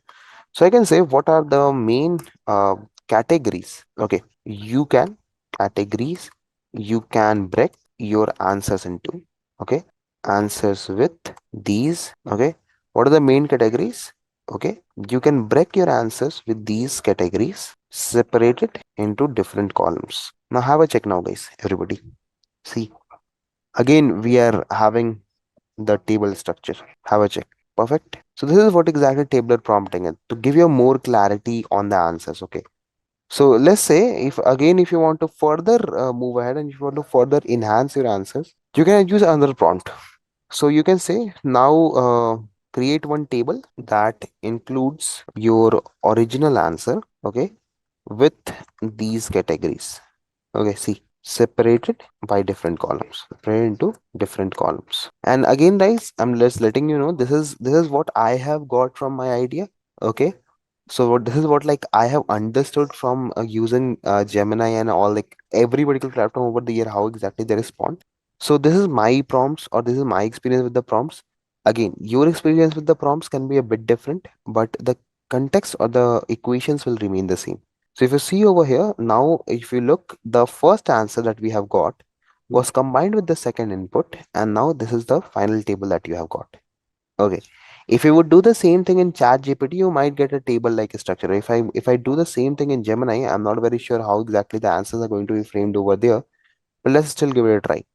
So if I go ahead to my AI Studio and if I pick up an answer from there, like this one, okay, see, copy and let's go over here, paste it. So see, it's giving you a structure like this. Have a check. A straight structure. Okay. Notice this out.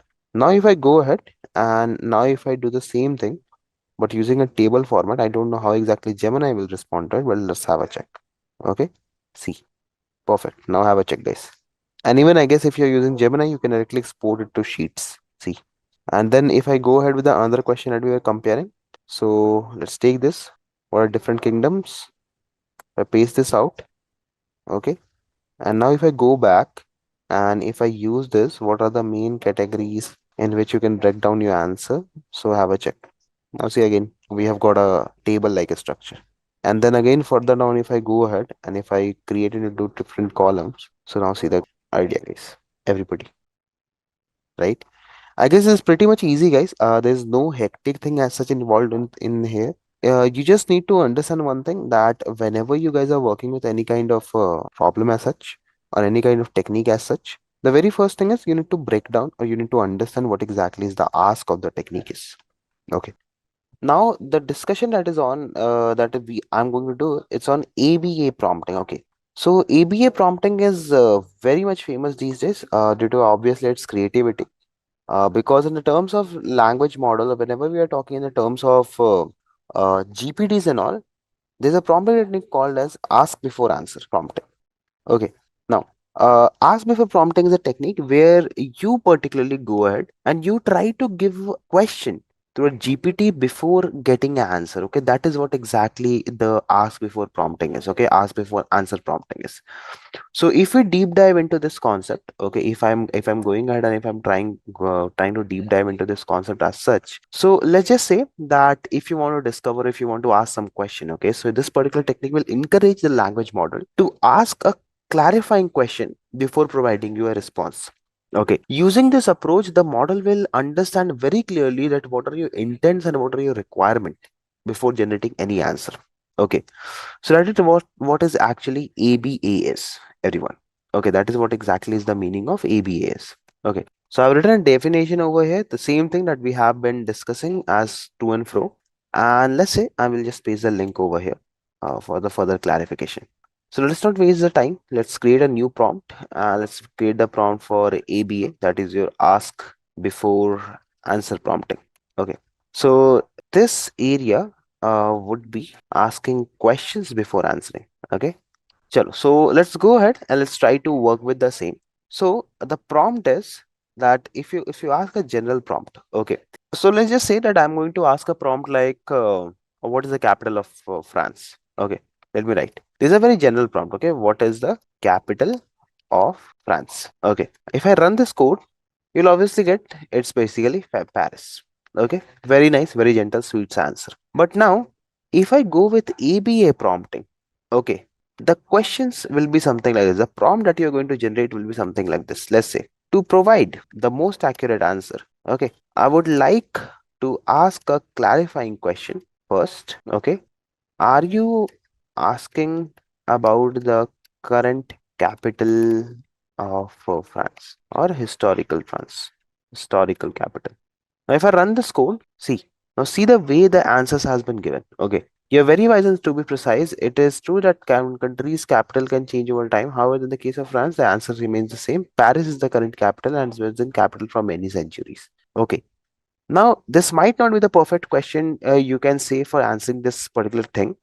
So let's go ahead and let's try to ask the question on the same. Like, let's try to understand the context, or let's try to understand how exactly we can frame a question. Okay, so let's say the question over here is, you are an expert in the field of data science, let's say.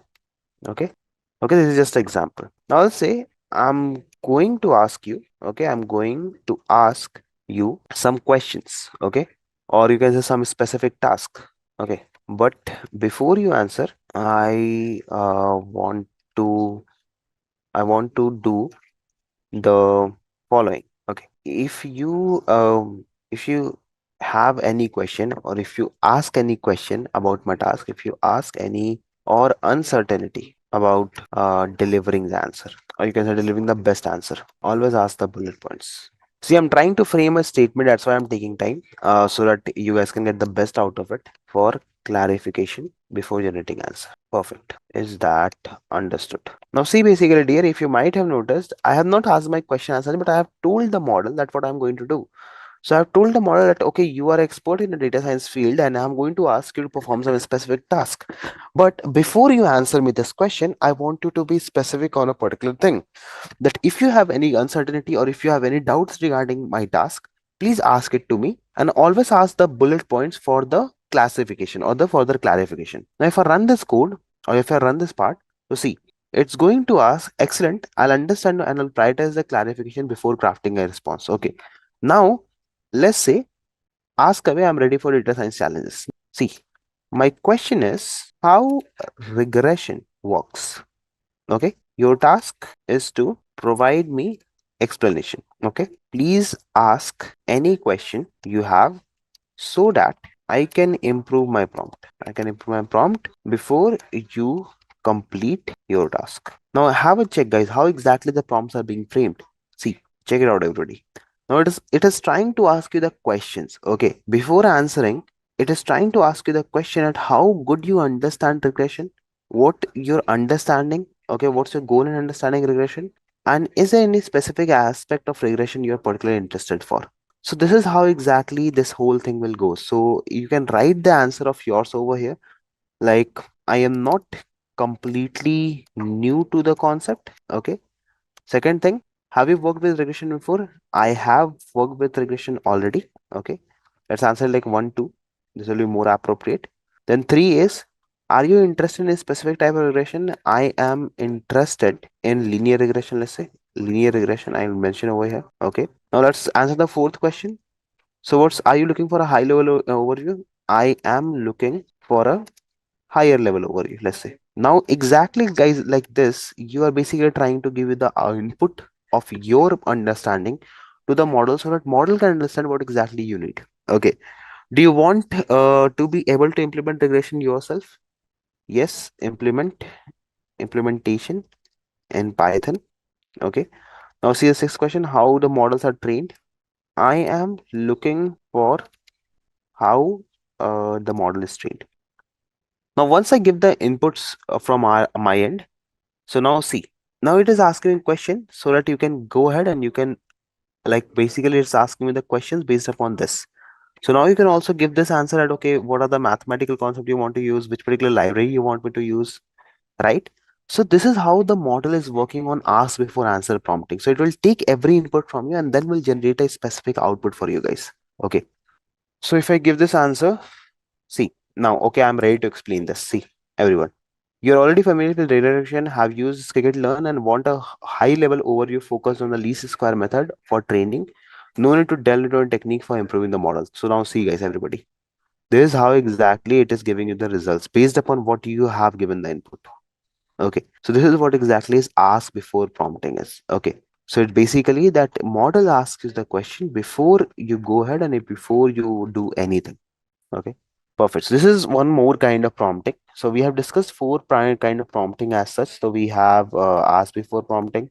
We have then tabular prompting. We have perspective prompting, right? Now the next prompting technique that we are going to discuss over here, it's going to be based upon fill in the blanks prompting. Okay. So fill in the blanks prompting, as the name suggests, I guess you all are already aware about it. And this is the most least used prompting. Okay, so I won't be emphasizing a lot on it because I guess you are all you have already have got an idea at what I'm going to talk about. So fill in the blanks prompting is a technique where you basically give the model some data and you wait for the model to fill the data for you. I guess this is pretty much understood by everyone, right? So I guess even if I want, I can go ahead, I can tell you about it. So let me just give you a quick idea about what is fill in the blanks prompting. So it's a technique that is used by the AI to complete a pre-structured prompt. Like you just need to put some specific requirement. That's it. So let's just say that I want to go ahead and I want to predict something, right? So I'll go ahead in the answer prompting only. So if I write something like this, see what is my favorite color is. Okay, if I run this code, let's wait. It's waiting, it's waiting, it's going ahead. So you got me. I have no way of knowing your color. Okay. So you can just fill in the blanks over here, like red. My favorite color is red. There I filled in the blanks. It's more fun and all that. So same like this. Okay, this is what is fill in the blanks prompting is. So it's not very famous prompting technique, though it is also used nowadays a lot sometimes. But it's not very famous as such as the four that you guys have seen previously. Okay. So let me just, if you want, I'll just write a definition, a very short definition for it. So that in case if you guys get stuck somewhere and if you need help of the definition, though you won't need it, but still, if in case you will need it, so you'll have it on your end. So this is a definition. I have pasted it over here. So fill in the blanks prompting, and everything is mentioned over here already. Okay, so this is fill in the blanks prompting. Okay, so this is a prompting technique: a chain of thoughts, perspective prompting, table prompting, ask before prompting, fill in the blanks prompting. Okay. Now we do have some other prompting as well, if I'm not wrong. I guess there was a comparative prompting, if I'm not wrong. There was a constructive critic prompting, and there's a RCG prompting that we have to discuss. Okay, so let's try to discuss them one by one as well. So let's start with comparative prompting. Okay, so that's also a very interesting kind of prompting, by the way, and quite famous nowadays. It's basically, as the name suggests, we will try to compare. Okay, let me mention it over here. Sixth, that is your comparative prompting. Okay. Now, as far as the definition goes for this, okay. So definition is not quite hard. I guess you guys have already guessed it by the name already. So it's basically a technique to instruct the language model to compare a different or multiple scenarios together. Okay. So basically the prompts will try to guide the model to highlight the similarities or the differences that we are having in two particular given context. Okay. So let's just say that firstly, let me put the definition over here so that you guys can like have a pretty good idea about what exactly is this thing. This is a definition, guys, everybody, about the comparative prompting. Okay. Now let's try to take up directly the ideas how exactly this whole thing has to be implemented. Okay, before we go ahead and before we discuss something else, let's try to take an idea on how exactly this whole thing has to be like compared and all that. So it's pretty much the same thing that you guys have seen in tabular prompting, but a comparison purpose. Okay, it's basically based on the comparison perspective. So if I go ahead, so I will write over here. Let me create a new prompt. This will be your comparative prompting. Okay, queries to compare. Okay, queries to compare the results. Okay, now have a check, guys. If I go ahead and if I write, please compare and contrast the following topic. Okay, the following contrast, not contrast. Contrast the following smartphones. Okay, so I guess we have already taken the smartphone example. So let's take it again. So let's say I want to compare iPhone 14 and Galaxy S23 that we have taken earlier in the previous example. And I'll also mention outline the similarities and differences. And let me also show you side by side how you can combine the table prompting over here. Okay.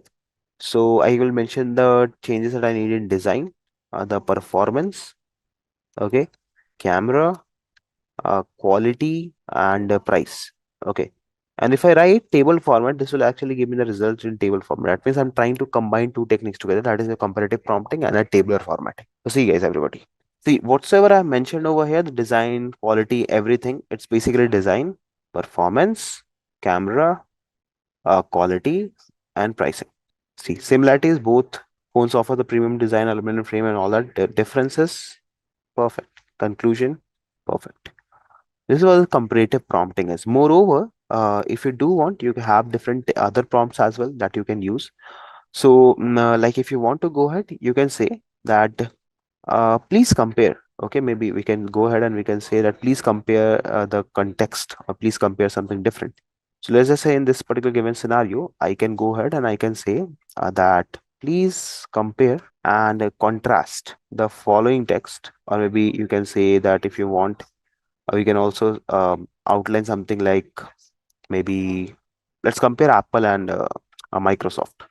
Okay, so following, I want to do one thing over here. I want to outline the similarities, okay, and differences. Okay, quantitative characteristic as well. Like I want the quantitative part to be also differentiated. Okay, so comparative characteristics as well. Okay, functionality, like how exactly the things are functioning. What are the impacts? Okay, what are the key takeaways that we are having? Okay, and other factors on in one table. Again, trying hybrid minute. Okay, here is the two piece of content that we need. Two piece of content. Maybe let's say I want to compare Apple and Microsoft. Okay, have a check, guys. Everybody. Now, if I'm doing this step, see Apple versus Microsoft, a comparison. Have a check. Again, the same thing, but in different prompt. See, guys, everybody. What's the difference between their capitals, revenues, and everything that is present? Okay. So see everybody. What are the culture? What is the challenges over there? What is the key takeaways and everything? So everything over here is mentioned in this particular file. And if in case if you're thinking that Dave, why we are discussing this, so it's not about discussing this theory. It's about discussing when you're going to make a LM or when you're going to fine tune an LM, how exactly the prompts has to be figured out, or how exactly you have to design a prompt so that your model can understand it very easily. Okay, that is why we are using this whole thing. Okay, so let's just start with this now. With reference to LangChain, okay. So as I said you guys earlier also, LangChain is basically nothing. It's a framework, okay, that will help you to build the application. Okay, these applications are based upon LLMs. Okay. Now you might be having a question. Most of the applications are based upon LLM nowadays. So what is like a difference between these things that you are talking about? So the very first thing is that whenever you build an application, okay, that is based upon any particular configuration, you take any particular tech stack and you make an application. So the thing is, the application are not contextually aware. Okay, contextually aware means that they should know about what exactly is going on and what is the previous history or the previous conversation. So most of the application nowadays they lack in this part. Okay, they don't have this thing going ahead. Okay. Now, if I talk about the other part of application that you guys have used, like Perplexity, for example. Okay. Though it's a kind of a conversational bot. Okay. You are trying to conversate with two of the things, like basically your LLM over here and the user over here. These two things are actually communicating with each other, right? But if you see the example in a bigger picture, it is basically like you're trying to make a contextually aware application. Okay. And this contextually aware application is actually far more better than your non-contextually aware application, since this application can help you to know, like you don't have to repeat the same thing multiple times. Once you have said something to the application, it will remember it, will keep it in memory. And that is how these particular applications that you see, like Perplexity and all, they are contextually aware applications. Okay, they are called as contextually aware applications. Now you might be having question, okay, fine, this is okay, we have got an idea. Now what exactly are the components that will make up a LangChain? Okay, so there are very some few interesting components to the LangChain. So the very first one, let me mention it, components to LangChain. So the very first component to LangChain is obviously your large language model. Okay, your LLM basically. So that is the very first or the very most important uh, component to a LangChain. Okay, so basically, this is not eventually a LLM; it's a LLM wrapper. Okay, so what exactly a LLM wrapper is? So these wrappers actually help you to interact with different LLMs like your OpenAI, okay, or maybe GPTs, or maybe your Gemini, or maybe your Palm. Okay, so basically, these wrappers will help you interact with these all particular mentioned LLMs. They are basically an abstract way the detail of API and everything is hidden so that you can easily access them. Because if you have noticed, guys, a API has a structure like this. Like you have some ID, then you have your data over here, and then you have your payload, whatsoever payload you are having. And this is also enclosed in a dictionary. So this is like a format or a return type of what you see in an API. Okay, for an API call actually. And to a user who is not who is not aware about what exactly the API is, it will be very hard for them to comprehend. So that is why the wrappers basically are the kind of, you can say, a bridge, or you can say a kind of like a wall that helps the user to just send the information and get the information. Rest everything is handled by this wrapper actually. Okay, that's like a very quick idea about what exactly wrapper is. So if you take an example of the same, so let's say if you are using LangChain, okay, if you're making an application using LangChain, so let's say onto over here you have your Open AI's GPT-4, I guess is the most recent one, right? And currently GPT-5 is now in evalu like it's basically now getting developed. So you send a request basically to this GPT-4 saying that what is the tallest building, right, in the world basically. Now this particular request is now sent to GPT-4, but in between you have an application, right? Tell me guys if it is correct or not. You can just respond to yes or no. Okay, and this is the application that you call as Chat GPT, if I'm not wrong. Correct? Because have you ever seen that GPT-4 is actually, have you seen that GPT-4 is working? You know GPT-4 is working in the backend. But which application is actually lending you the capabilities of GPT-4? This, right? Because Chat GPT in itself, it's not basically a kind of like a LLM. It's an application, guys, everyone. So basically, if you don't know, like if you are not aware about the one more thing, so basically GPT means generative. Okay, let me write over here. It's generative pre-trained transformers. Okay, this is what exactly the chat GPT means to.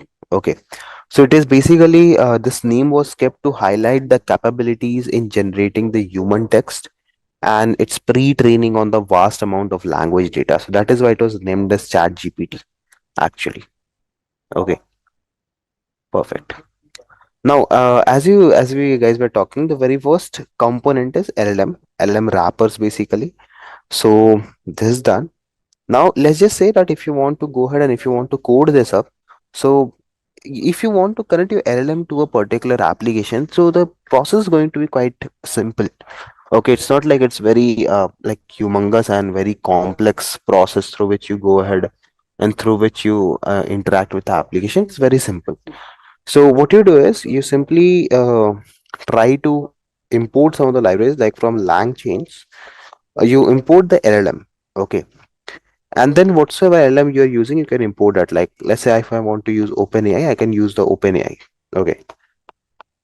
Now what you do is you just want to, since you have imported the OpenAI, so you need to initialize it also. So I can say LLM equals to, let's say I want to create an OpenAI object, right? And then inside this I can pass my API key, whatsoever API key I am having. Okay. Once this part has been initialized, once you are actually done with this part, okay, after the creation of your LLM over here, okay, once your LLM has been created, you are now good to go ahead and receive response and send the request. That is like a basic, the most basic part behind working of any LLM. Okay, you created an object. Now we are all set to go ahead. Now the next step is just capture the responses, ask the questions. So let's say I can say, hey LLM, what is the capital to France? Okay, now automatically once you will print this, you will get the response on your end. That is how exactly you make a LLM application. Good morning, Dilip. I guess you are late, dear, but fine. Chalo, no issues. This is the first part, everybody. Now, the second part actually to LangChain is called as prompt template. Okay, this is a second entity that makes up the LangChain actually.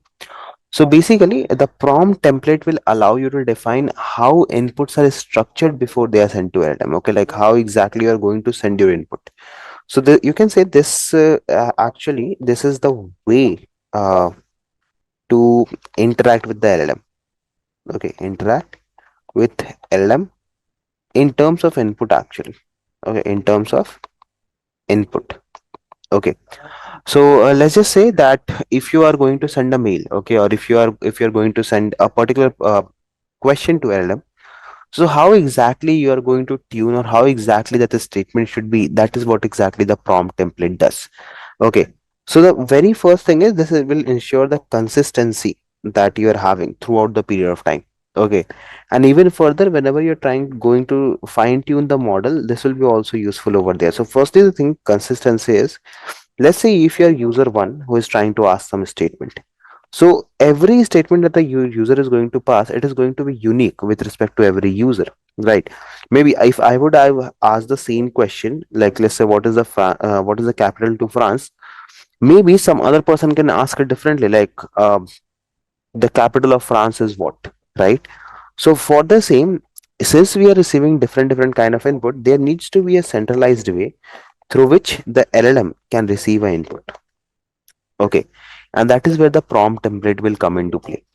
Okay, so let's say if I want to generate a prompt template for a question answering task, right? So procedure will go something like this. See, firstly I'll have to import the like the libraries. So again, from LangChains actually, and LangChains will be the library that we'll be using mostly. From here I'll call my prompt module, and from here I'll import this prompt template. Okay, now if you're having your prompt template with you, it's far much easy, because see what I'm going to do is actually I'll create a template, okay, and I'll call my prompt template over here. Basically, we are trying to make an object of it. Once done, once we are done with it, so this particular thing is going to take few parameters. Like firstly, it will be your template. Like what kind of template you want. So let's say I'll ask a question over here like what is the, and over here I can put the subject, like in what context I'm asking of, or maybe the topic. This is this is basically the prompt that I'm preparing. Okay. Now I might also ask for two input variables, okay, that we are passing up. So I can ask that two input variables that I should have is subject, that I need the subject, and I need a topic. Okay, I need these two things to process my request. And thereby I'll just close my prompt. Now whichsoever is going user is going to pass something. Okay, so let's say I will say I'm preparing a prompt. So I will say use the template basically to render the data. Okay, and inside this what I can say is my subject over here. Okay, my subject is basically I want to find the capital with reference to the previous particular question, and my topic is France. Okay, so this is how exactly you are going to generate a question. Okay, so this particular thing will give you the idea as what is the, see, capital will go over here, capital of France will go in the topic. See, this is how exactly a prompt is generated, everyone. Okay, and this prompt that you have generated, now it will go to your large language model basically. Okay, and that is how the LangChain applications work. So this is the first part of the LangChain, okay, where you are giving the input as a user. uh, See, we have now two things in on our plate. Okay, so we know that we have a LLM with us, okay, that can process our input, and we have our prompts ready basically that can be passed to the LLM. But in order to connect these two things, we need some kind of bridge, we need some kind of chain. Okay, so here is a third main concept to what exactly we call as chains. Okay, so chains basically combine of multiple LLM calls or the other components, you can say, to perform the complex task. Like you might use one LLM to retrieve the data, and maybe other LLM can be used for analyzing the data, let's say. Okay, so that is where this chains will come into play. So if you look onto this example, I can simply write that chains is basically the same thing that it basically this word denotes to. It's basically a combination, or it's a connection, you can say. Let me write it better. It's basically a connection, okay, that will help you connect multiple inputs, okay, multiple inputs or LLMs together to perform any specific task. Okay, that is what exactly is the use case to chains is. So let's say if I take an example over here as well, I might think of like I can have multiple questions. So I guess in our theoretical classes, I also told you about chains, that there were three chains, if I'm not wrong. The first one, as I'm remembering over here, let me open that Colab file on my laptop. So the first one was a simple chain. Okay. Second was a sequential chain, if I'm not wrong, right? And there's one more chain that I think I'm forgetting the name of. What was that? I guess it was router chain, correct? These are three chains. So now if I go ahead and now if I talk about it, so let's say I want to create a very simple chain over here only for one prompt. So the question will again go very simple. So you can just take out the inputs from over here actually. This particular example, if I take an idea, so I just need this part of code. Uh, let's copy this and let's paste it over here. Okay, have a check, guys, everybody. So this is my lang chain. Okay, now think of it in this way. I think again I'll have to cut. I'll paste it over. Paste. See, now this is my API ready. My LLM is ready. We have called the LLM model and it is all up and going. Now what I can do is I can also make a chain over here. Okay. Chain is basically where you can pass what exactly you need. Okay. So I will say simple chain. I just have one LLM right now. So I'll say LLMs equals to LLM. The one that we are using over here, it will pass down to over here is equal to symbol. And now I can say response chain dot run. Okay. And let's say over here, whatsoever prompt we are having, we can directly pass it over here. Prompt. That's all we have to do. So that is how a chain works. So you basically create or link multiple LLMs together so that they can operate at the same tune. So let's say the input over here and the output over here will be the input of the different particular LLM. So for this LLM, the output of this LLM is going to be the input, and for this LLM, the output of this LLM is going to be the input. So this is how the chain works. So they basically pass down the information from one chain to different chain. Then I guess there are multiple other components as well. So like you have memory. So memory basically is the component that allows the application to remember the previous interaction of the data.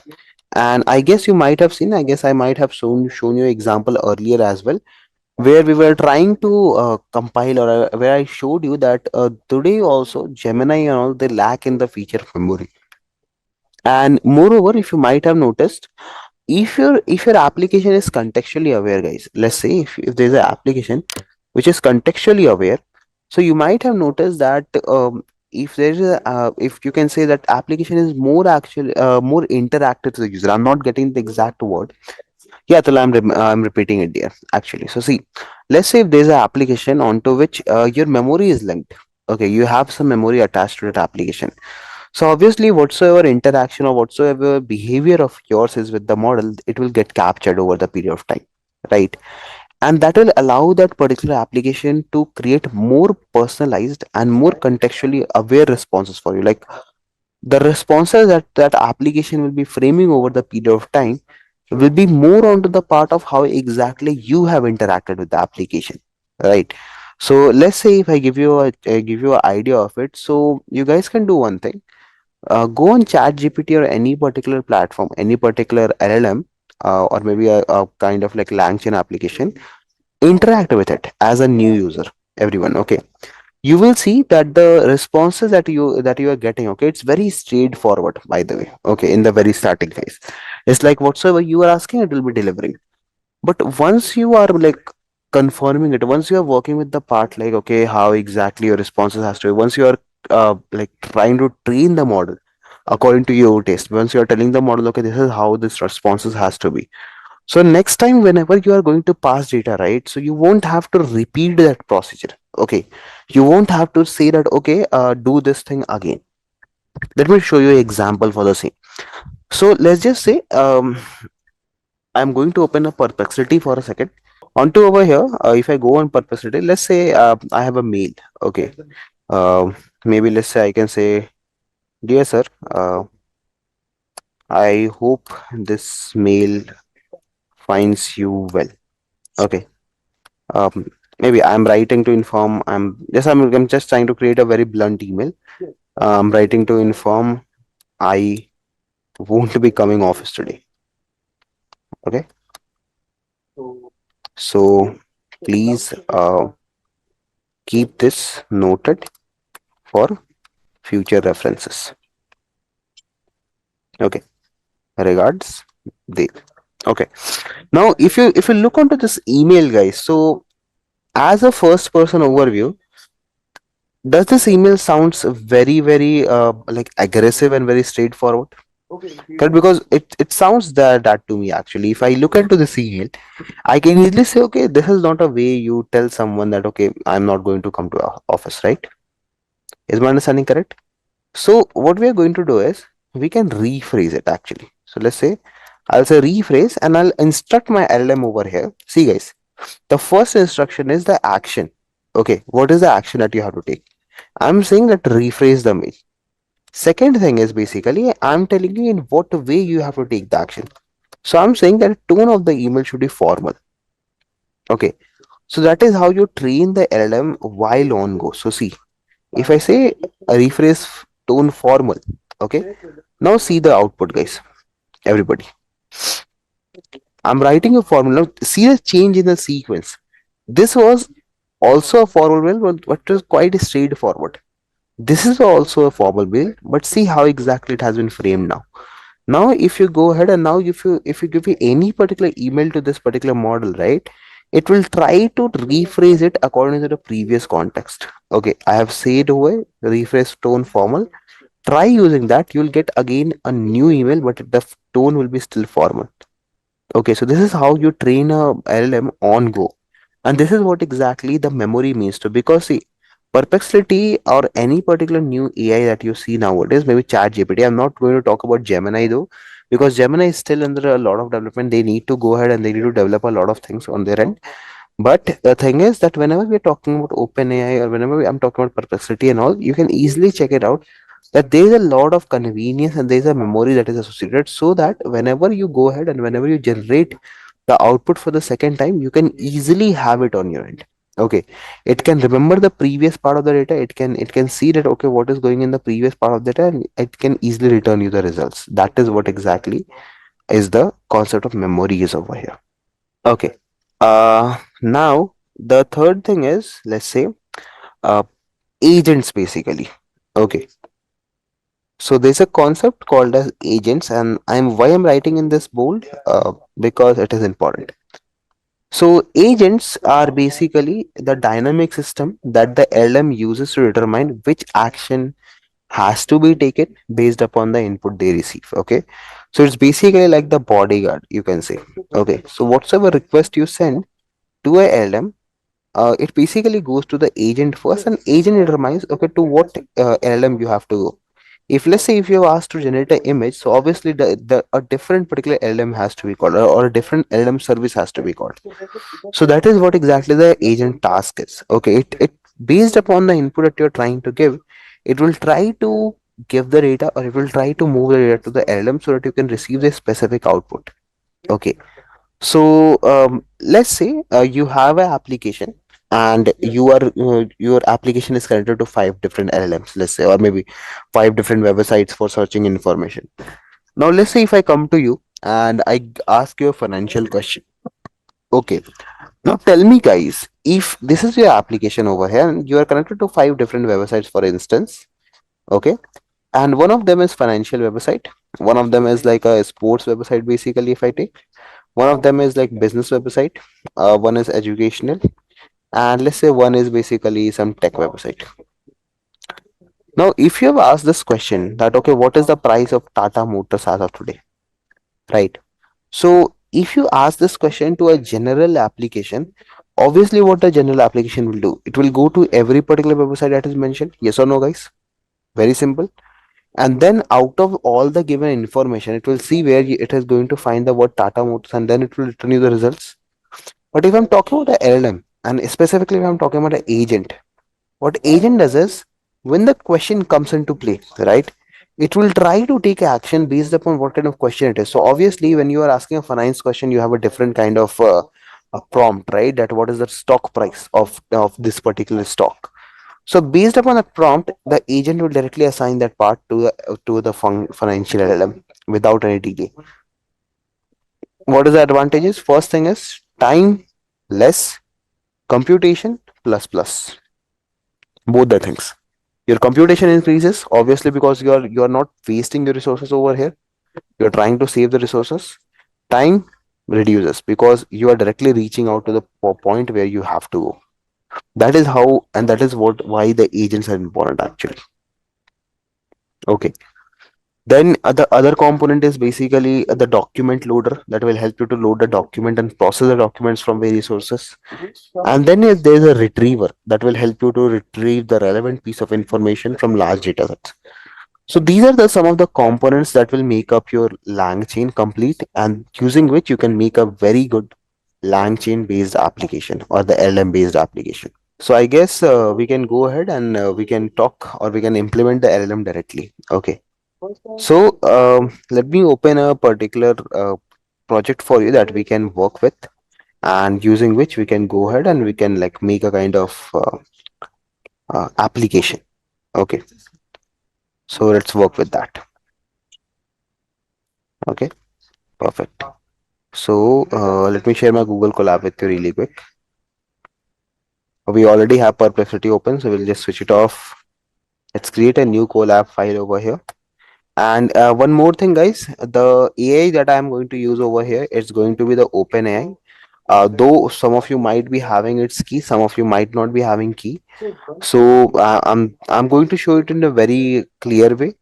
But better if you guys have a OpenAI key, work with that. Then otherwise, if you don't have, refer to other particular AI models or the LLMs. That will be more better. Key that I am using, I'm also not sure. Like it's been a time I have used this key. Generally, in the organization, you have the access to directly to the keys.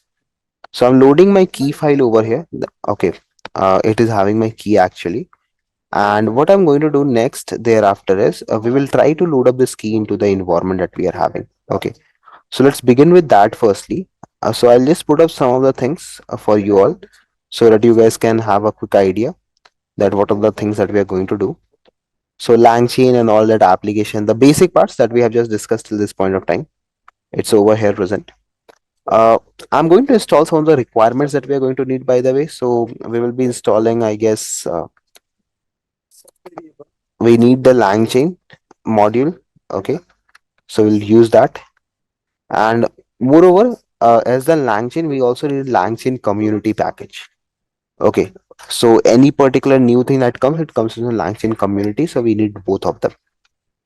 So it's getting installed now. You can check. Okay. After installing the requirements, the next thing is we need the token. Okay, the OpenAI token basically that we are talking about. Okay, so let's work on that. So here is our token, by the way. Okay, this is your token part. This is your requirements part basically. So let me mark this as well. Okay, so LangChain, your token and everything. So in token, basically, I have my file over here that is key file. So I'll quickly import my key file. Okay, I should get a green tick. It's saying key file is not there. Okay, it should be in py or it should, I guess, be in different file. Let me change the format and let me check.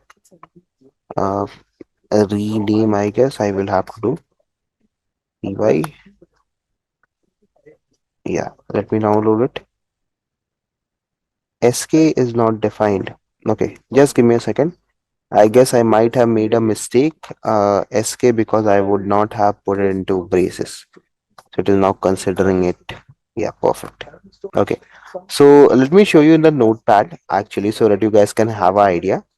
So you can define it in any way, guys. Let me share it. Yeah. You can define it in any case. So the way I'd use it, it's basically I write let's a secret key. Okay. Or maybe you can write just key or maybe any particular variable you can take. So for instance, I'm taking secret key, for example, and here on you can pass your whatsoever key you are having. Okay, directly. Save it in .py format so that you can directly access it in your Google Colab. Okay. Now let me show you how you exactly you access it over here. So I have my key file imported. Okay. Using which or in which my variable or my particular token is there. Now what we can do is we can also use the OS module over here, by the way. That will help you to extract the information that is there inside this file. And else in OS, do use the libraries that is warnings because you are going to get a lot of warnings while generation.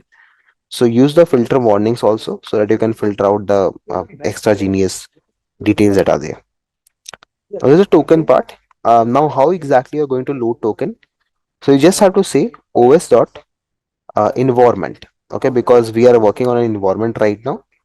And in this one, you have to initialize a particular key actually in this particular way, guys. So you'll say OpenAI key. Okay, OpenAI API key. This is the way your key should be there. Okay, that means in this file, the key should be named as the OpenAI API key. Okay, and then you can get your file. Okay, and then using this file, you can access what's a variable you have fixed over here. So in my case, the variable is secret key. So I'll just get that key and I'll just paste it over here. See, dot secret key. That's it. So in this way, you are basically initializing your OpenAI key into the environment. Okay. So this should be there anyway. Okay, your OpenAI key has to be there in any way. Now if I run this code, I've got a green tick. That means my OpenAI key is now ready to go ahead in my environment. That means my OpenAI key is now onto the environment. We can directly use it. And then after this particular procedure, you can initialize your OpenAI.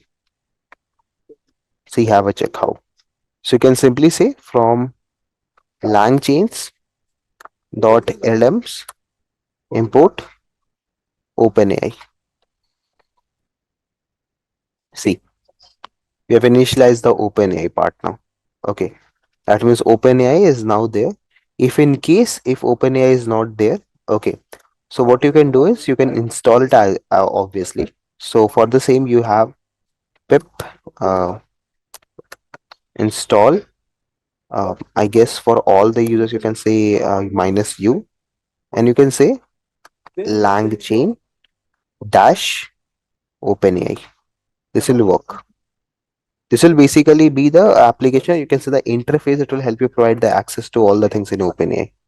Okay, the module for providing all the access to OpenAI. Okay, moreover, if you do want this information, guys, just simply go to OpenAI, okay, and open the documentation of it. See, this is a documentation. I think we are onto the documentation now.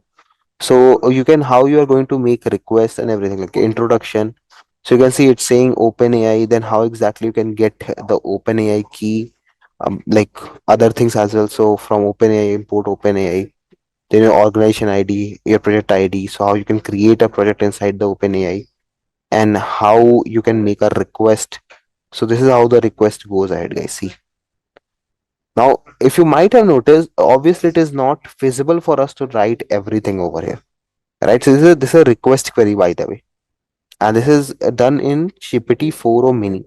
Okay, so this is how the request has to be sent in the chat GPT. But now the thing is, you can't send this request in this way. Okay, you need a better way or you need a easier way to send the particular request. So for the same, we have wrappers that you have seen, guys. So see, this is how you are sending a request.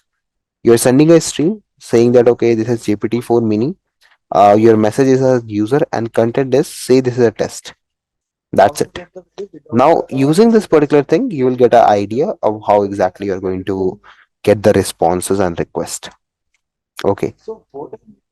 Now have a check on it how exactly we are going to do it. So this is the documentation, by the way. You have a lot of things. So you can go over here in the documentation part and you can check how exactly you can build a assistant or a use case or you can fine tune your machine basically. And even you have different things over here present also, like how exactly you can optimize the accuracy, prompt engineering, how you can do prompt engineering and everything. Okay. So the tactics is written over here, how you need to go with tactics and everything. Perfect. So coming back to our code, what we are going to do, we already have the OpenAI installed now. So let's work with it and let's try to create an application over here. So let's start working with the OpenAI part. Okay, start working with OpenAI. Okay, have a check. So firstly, we need to import. So from LangChain dot OpenAI import OpenAI.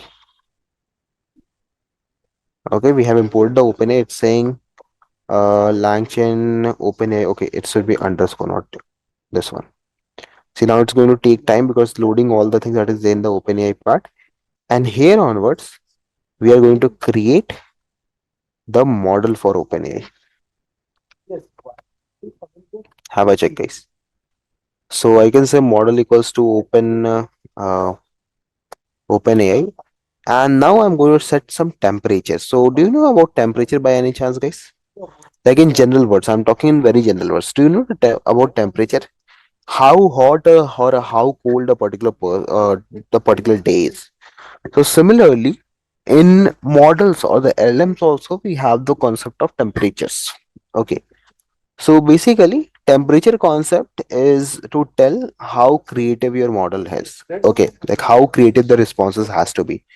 But one thing to notice that you, if you keep it too high, might be there's a lot of chances that you will get a lot of errors, because your model will then neglect a lot of information, because obviously it has to be creative, right? So in creativity everything will come. So it's better if you keep it neutral, like into zero, or maybe like you can tweak it a bit up and down. Okay, so here I'm just keeping it 0.6 so that the model can be a bit creative on our end. Okay, it can be a little bit creative. So using this, I'm initializing a model, my OpenAI model over here. Okay, now once this whole thing is done, what we can do is we can work with our prompts now. So it's a very easy implementation right now that I'm showing you. So very easy implementation. We are not using as any chain concept or something. So the most easiest implementation is, let's say if I say model, let's pass a prompt over here. I want to open a restaurant, let's say. Okay. Uh, that is for Chinese dishes. Okay, Chinese dishes. Chinese cuisine, let's say. That will be a better word. Cuisine. Please suggest a name and a menu for the same. Now, if I run this code, see guys, it's running right now. And now if I print the name variable, see everyone, check this out. Dragon's place, name, what is the appetizer is, what is the entry is, rice noodles, vegetarian option, and everything. Okay, have a check. So we are actually interacting with the chat GPT right now, but not using the chat GPT application, using a LangChain application. Okay, so we are trying to interact using the APIs directly. So the chat GPT won't come in picture over here. Have a check. Now, this is the very first interaction that you guys are seeing right now. Okay. Now let's try to improvise this. Okay, because obviously we are going to go ahead and we are going to change it. So we can now change the taste. Change in the taste. Okay. So let's just say that I am going to use the prompt templates concept now. We are going to use, or we are going to pass the data using the prompts now. Okay. Improve.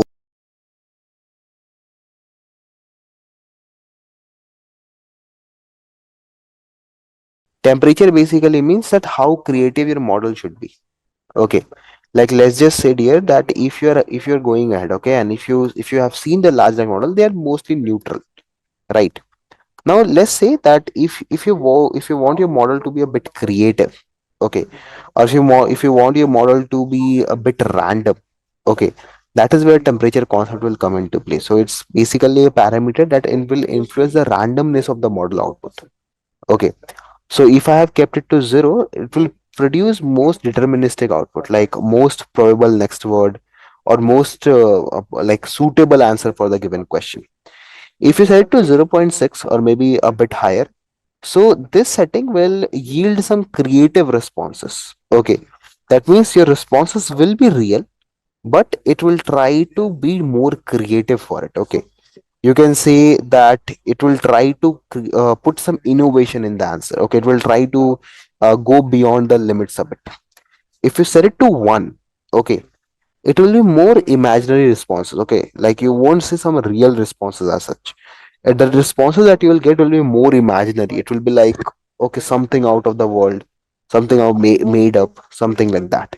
Okay, so I think I might have mentioned you this word called as hallucination in my theoretical class, if I'm not wrong. Have I mentioned this word to you all, hallucination, right? So the higher temperature will lead to a very impractical output, by the way, guys. So let me show you that example as well, so that you guys can have a clear bit of idea about it.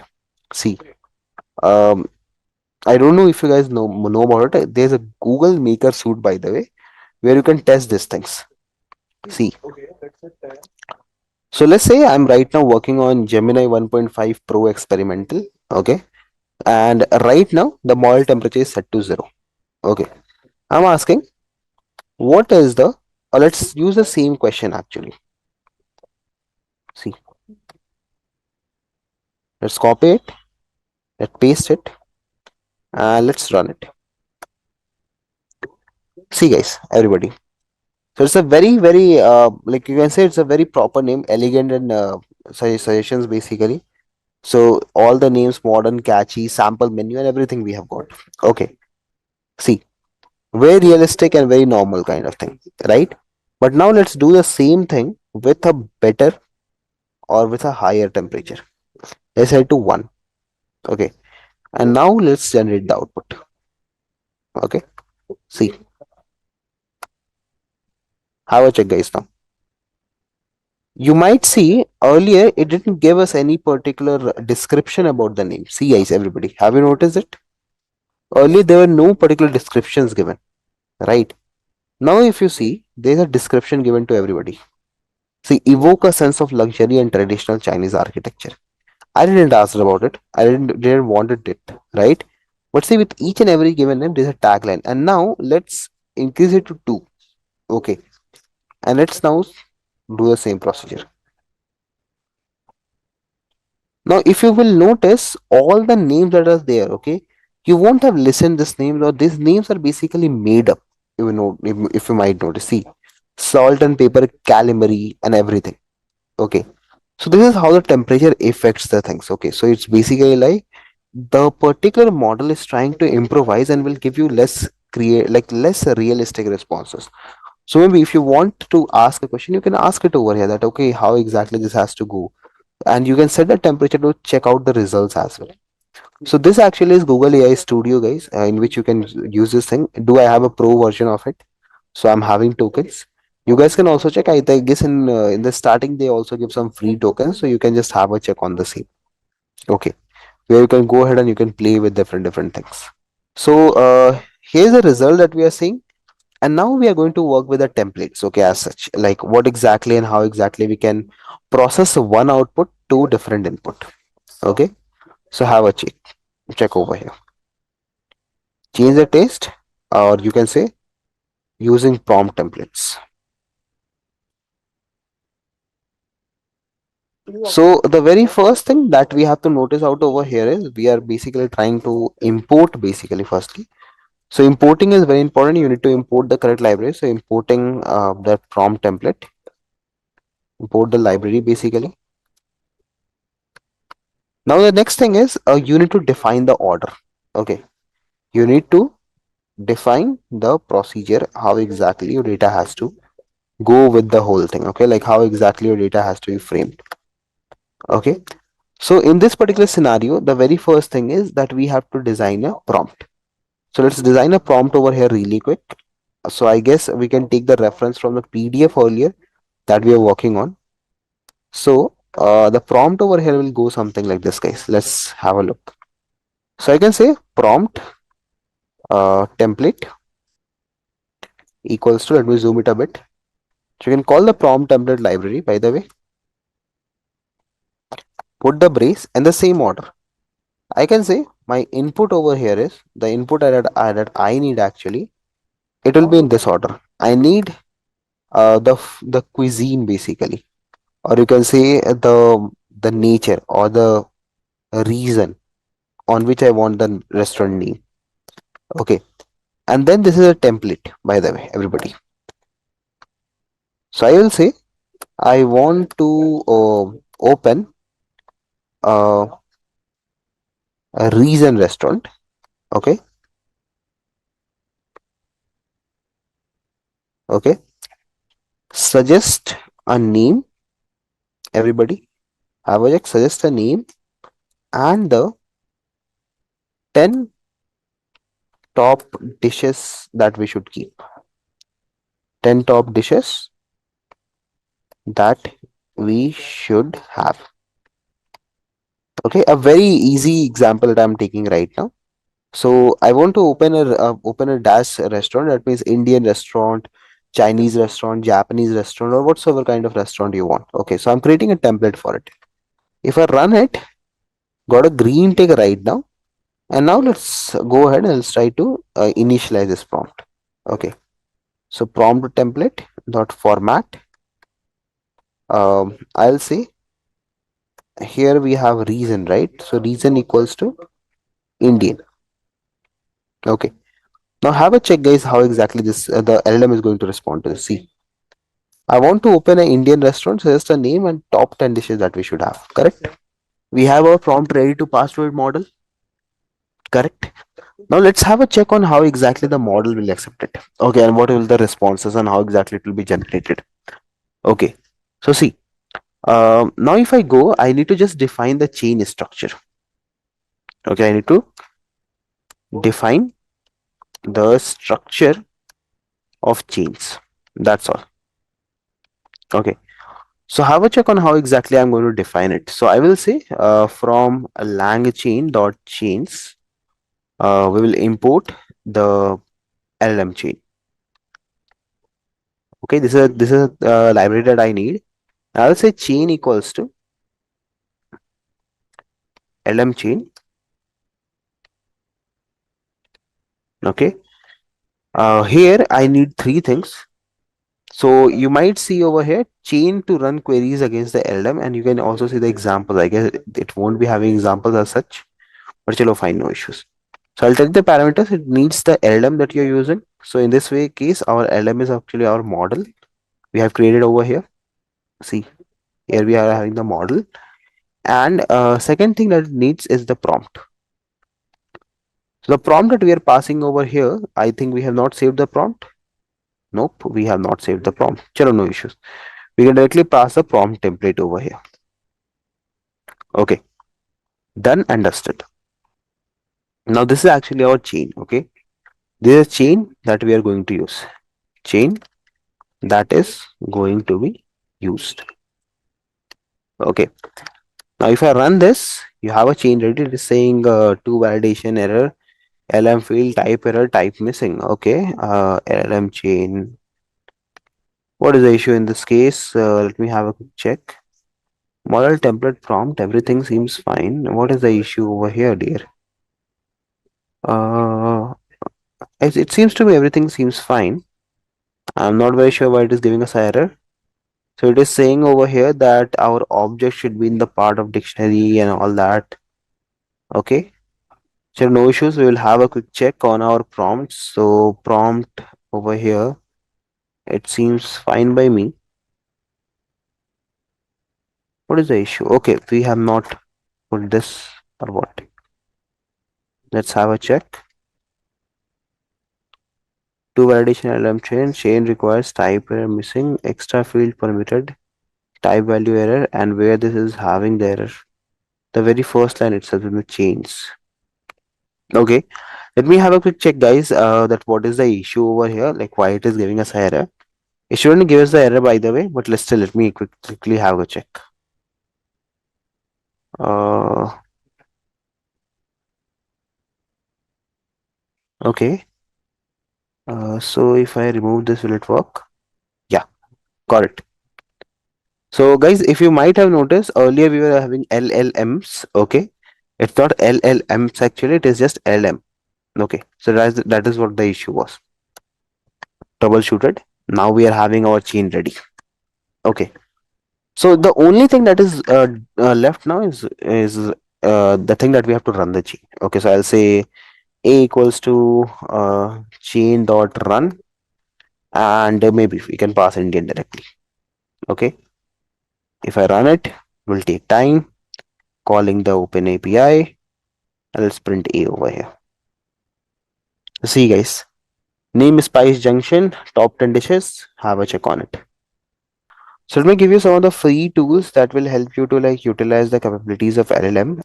So I guess you guys are pretty much aware about Hugging Face already. So Hugging Face could be one of the platforms through which you can access it. Moreover, GPT-2 right now is free. So you guys can directly use GPT-2, by the way, if you want. You can directly use the GPT-2. The code is available over here. So you can work with this. Moreover, what you can do is you can go to Maker Suite that is provided by Google actually. So you can use the maker suite, by the way, for free access of the APIs.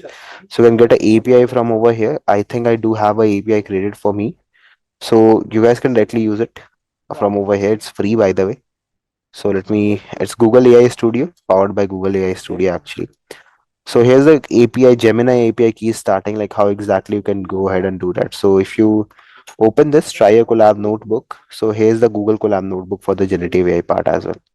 Like how exactly you have to set it up, how exactly you have to generate the API key, how you will use the model, and the same way actually, there's no difference as such. See, everything is over here. So in order to create a API, I guess it is pretty much easy. Everyone knows about it. Go into the site, click on get API key, create a API key over here. Okay. So in Google, actually, it is quite easy. You can just have to like search for a project. So I'm saying this is my generative AI client project, or maybe I can, if I want, I can create a new project over here. So I can go to my library and I can create a new project. Okay. Or maybe even if you want, guys, you can like select a model and you can start working on the same. So let's say I want to import a data and I want to work on the same. So you can use using that, or maybe we can generate a new headline. See, okay. So we can do that directly from over here, everybody. So you can tune a model, what model you are tuning, you can mention it over here. And I want to use 1.5 or something, and even you can like how much tuning epochs you want, or learning rate multiplier, batch size, and everything. You can tune it directly. So it's one of the platform that on which you can work. And I guess are all of you aware about MLOps by any chance?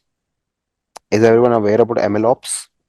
So basically, dear, if you want, you also have the MLOps concept over here in the generative AI as well. So you can also work with the same. You have your platform of cloud console, that is in GCP, Google Cloud. So if you want, you can directly work with that. So it is saying if you can use the cloud for free, it will take 300 credits for free for three next 3 months. So if you want, you can use this and you can directly have access. Okay. So I agree and continue. And now it will ask, okay, payment karo up, right? See, it's payment verification. So if even if you want, I'll just show you directly a documentation. So this is a Vertex AI, by the way. So Vertex AI. See, everything is present over here. So I'm not promoting anything as such, but these are the different platforms that you can explore. Like if you want, you can also visit the Azure, maybe Azure workspace for the same. And Azure has a you can say support to OpenAI. So the Azure AI open service directly available for you. See, you have your Azure AI build custom copilots with generative AI models. This is Azure AI service, by the way. You can directly use it. So you can see the documentation over here. Even if I want, let me show you. So I can say Azure uh, voice service. It is also available as a service over here. If you want, you can also check that Azure voice service. See, Azure speech. See, add multimodality to your generative AI applications. Okay, so you can also do that completely fine. Customize your speech whatsoever you want. See, speech to text, text to speech, speech analytics, audio, custom voices, and all that. And then after this, actually, let me show you. I think I had my Azure logged in, so let me show you the services. So if I go over here and if I go in services, guys, so these are the AI plus machine learning tools, guys, that the Azure provides to you, by the way. Okay. So if in case if you want, you can just visit them once. So we have your Azure OpenAI, then you have your Face API, custom vision, computer vision, and then you have your AI services, AI video indexer, and a lot of facilities are available. Okay, not on only on Azure. I think I've also showed you on GCP, and you can also search for AWS, by the way, if you want. So AWS AI services, you can just simply search. So in AWS, you have your SageMaker, if I'm not wrong. I guess yeah, it was SageMaker in AWS. So this is the services. So you have your AWS Q, that is a assistant. Then you have Bedrock. It's basically a platform where you can build the application. Then you have Transcript. So Transcript is basically a text to sound to text part. Poly is basically a real life speech. And then you have your recognition. This is for computer vision. This is for extraction. This is for translation. And this one, I guess, it's for like making chatbot and all that, Lex. So these are the facilities available in the AWS. So I think I have shown you all the three particular very famous cloud services that are available in the Google platform, and then the GCP basically.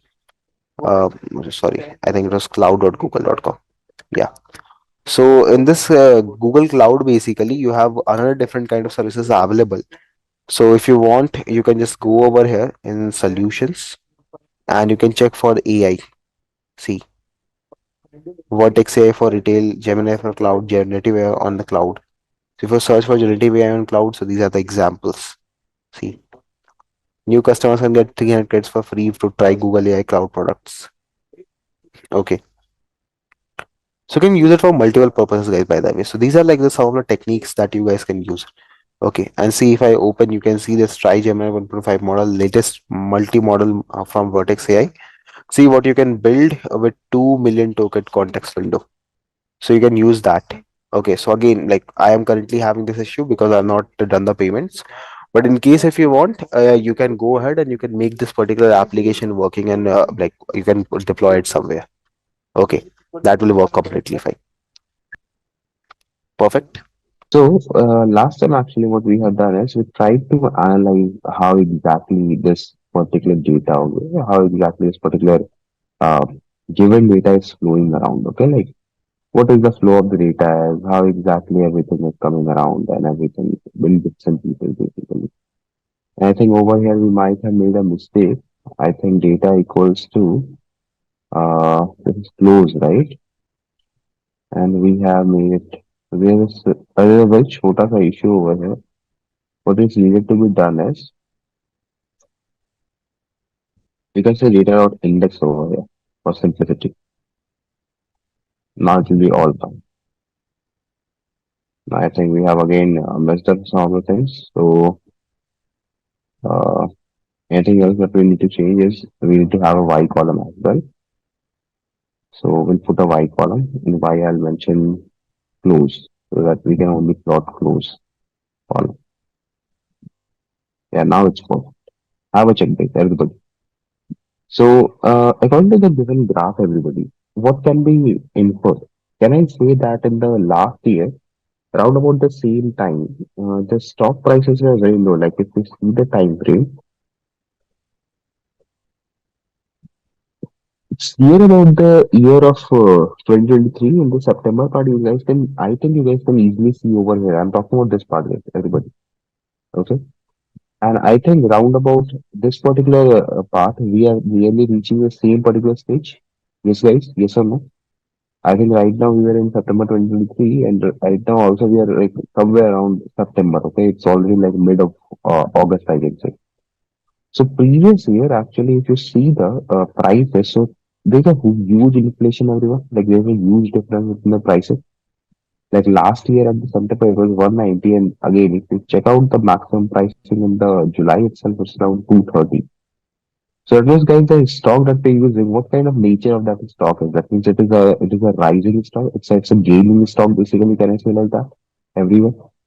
Yes, no, plus minus everybody. Can you say like that? Because if you might have noticed, it is basically closing at a very good price, right? So keeping that thing in reference, let's try to go ahead. Let's try to do a idea of it. Okay. So firstly, let's take the data information part in consideration.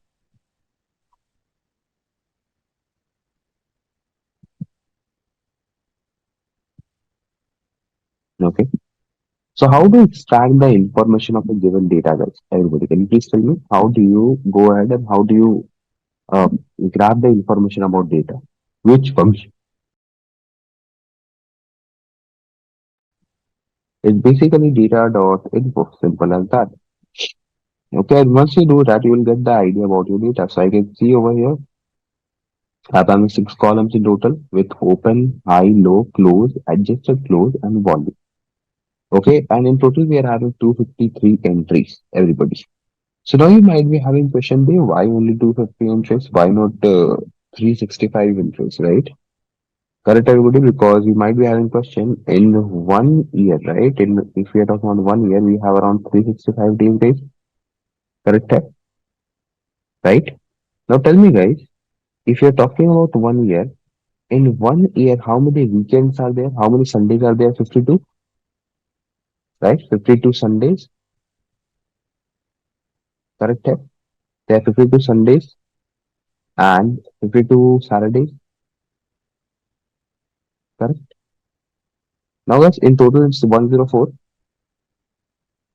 If you subtract 20 holidays, leave it. Holidays are not even considering nothing. Okay, I'm just considering the part of weekends. Okay. So if it's 365 minus 104, what is the final values? 365 minus 104. Roundabout summing up, it will come approximately 260, 261. Now, are you guys getting it?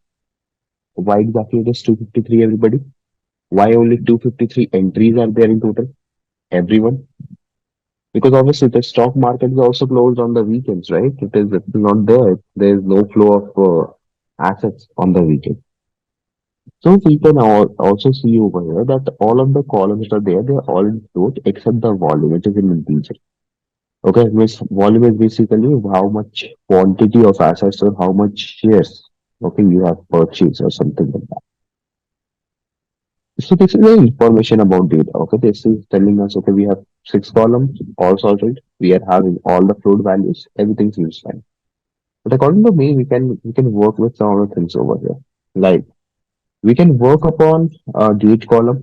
Okay, because date is actually indexed right now. So maybe if we want, we can use it for some further data analysis or something. Otherwise, we can keep it as it is. Moreover, the weekends are not there because since the market is closed on weekends, so we need to check for that answer. Okay, so here are my inferences to this particular given data. Have a check and do let me know if this is correct or not. Everybody, data information part. Now, let's have a look on to over here, everybody. Okay, have a check.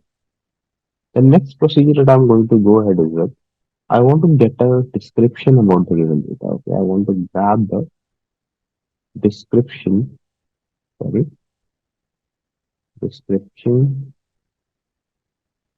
of the given data. How do you get the description of the data then? Statistically, by the way. How do you get the statistical description of the given data? Let us describe very great, perfect.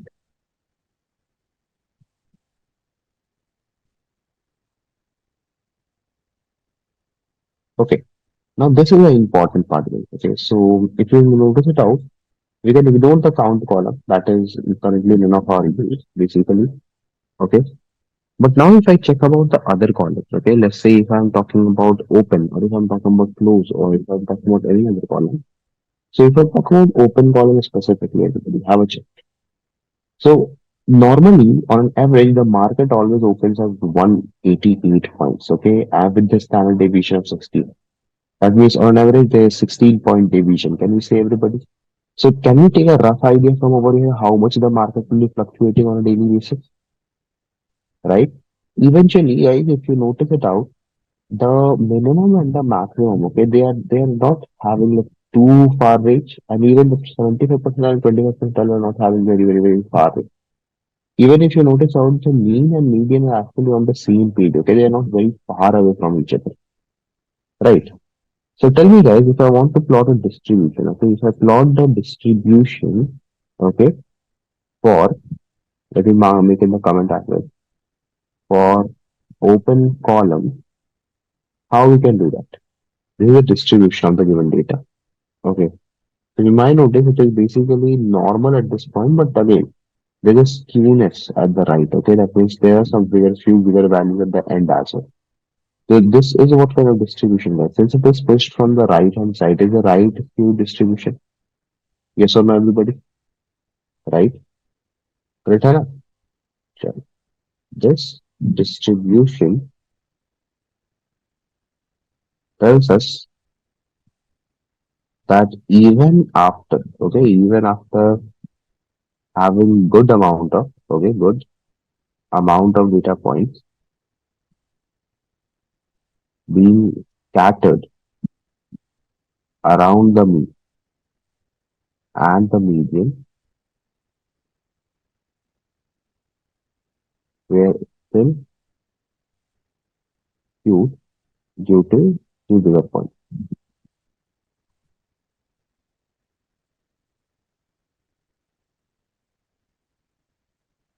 Perfect, right? So like just trying to take an idea to understand how exactly this data is going on, okay? Because that is very crucial over here. You guys need to understand that how exactly you need to read the stock market, right? Like, let's suppose right now I've learned about open, right? Now let's suppose I want to talk about the high. I mean, what about the closing values? I can see over here that if it take close value in consideration, for instance, I'm saying so on average the market always closes around 188 point with 16 deviation at normal day. Okay. So that means guys, if I check this data also now, you will have the same kind of condition. We're already getting close, so we are already getting idea from over here, but we will get a lot of information using this particular data.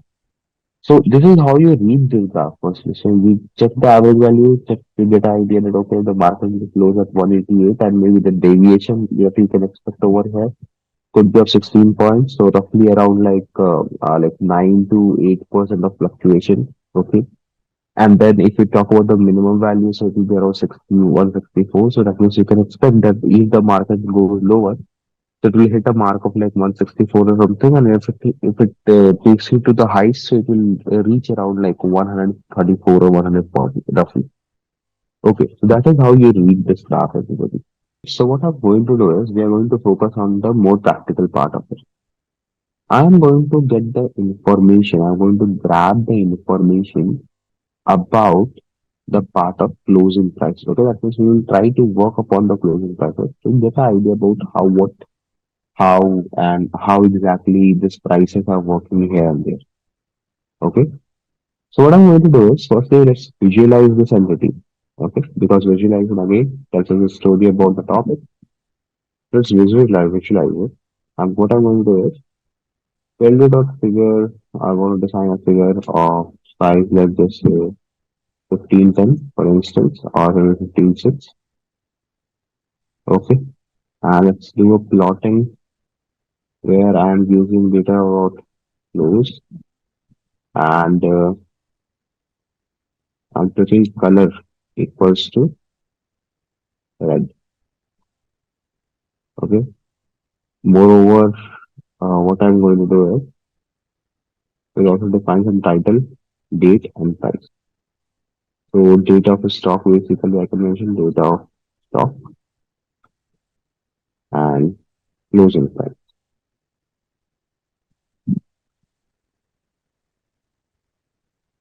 I will check on the given data, guys, and now it's your task to tell me what exactly this particular thing is telling me. This is on the closing price, by the way, gentlemen. We are talking about the close column now. So what exactly are the inferences that you can derive from this graph? Firstly, you need to understand how exactly the time frame is going. So I know that this data that I have taken, it's from the previous year till the current year. 1 year time span data. Now I have a check on it. If you see the last or the very first point in the graph, it's basically near around like in between 170 to 180. Roughly, I can say it will be 188. Let's just say. Okay. So now check out the graph guys, with the time frame. Okay. Let's keep the time frame track also with you. If you see September, then if you see the frame of directly November and then January. So in between this period of time, there's a seasonality that is going on that you can observe that in the peak or like in the mid of or the very start of September, there was a peak in the price of the stocks and then it suddenly depleted by the near about the uh, month of October in the previous year. And then again it's depleted near about the mid or the you can say the end of the October. Then it started increasing and it increased in December and then again it fall down a bit in the starting of January and then again continued to like raise and then again was fallen sharply near about the May of this year. So you might notice it out over here. I'm talking about this very region, guys. Okay.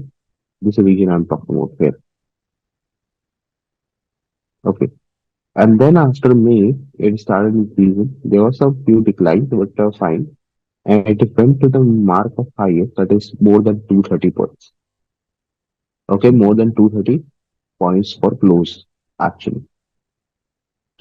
What we are going to do next is we will try to grab the information about the volume or the quantities that we have seen. Okay, that how many quantities of assets we have traded. Okay.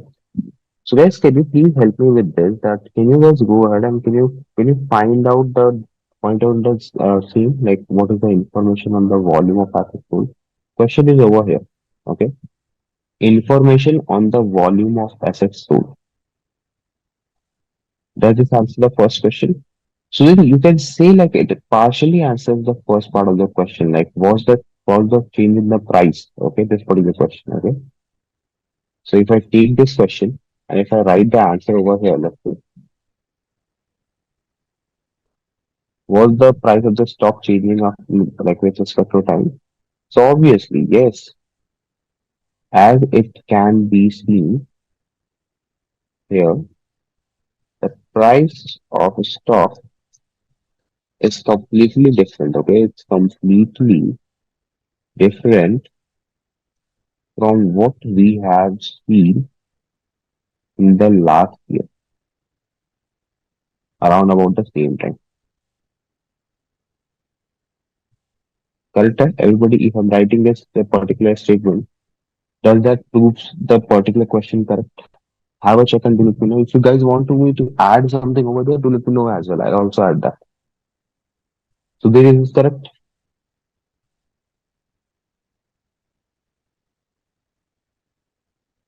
Right here, everybody. Yeah. Now, now looking at this data, everyone. Okay, and by the way, this data is in one to the power e to the power two. That will send to the power eight. What is your understanding to this given data? Now I think you guys can easily read up the stocks. So provide me inference like this. Okay, that's what we have tried to grab over here. Have a look at this data because you know what they are the inferences that you guys can grab. So if you look onto this given data provided to you all, so you can see that in the very early phase, or the very first part of the data, we didn't have that many fluctuations going on. Okay? So there was a very easy PV graph that is going on like in the very start. So we can say that the sales were not that like not the sales. The trade in the very start was not that good because obviously the market was low, the pricing was low. And then if you see the next part of the data, guys, over here, if I'm talking about. Okay, see. If I talk about this part of the data, and then if you compare this part of the data, okay, so they are mostly similar. Okay, so there is like still the trading is going on, but not at a large quantity. But if you notice on this time frame, after this time frame till this time frame, check out the variability. Okay, check out the times the bars are fluctuating. Okay, so you will see that there are a lot of number of bars with high peaks actually. So can we see guys in the May? Okay, starting from the March of 2024 till the July of 2024, there was a huge lot of trading of this particular stock that went ahead. Yes or no, guys? Looking at this graph, because as you might have observed, here there are a lot of things that are going on. Correct?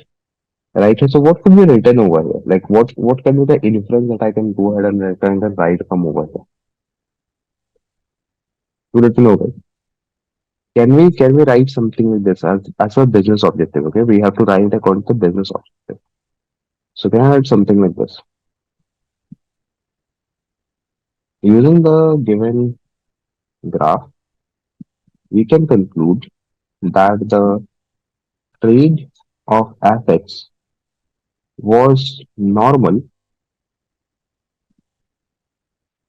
in the initial phase of the data. In the initial phase of the data.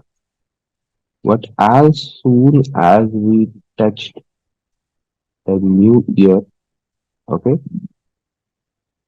roughly around March, I would say roughly around March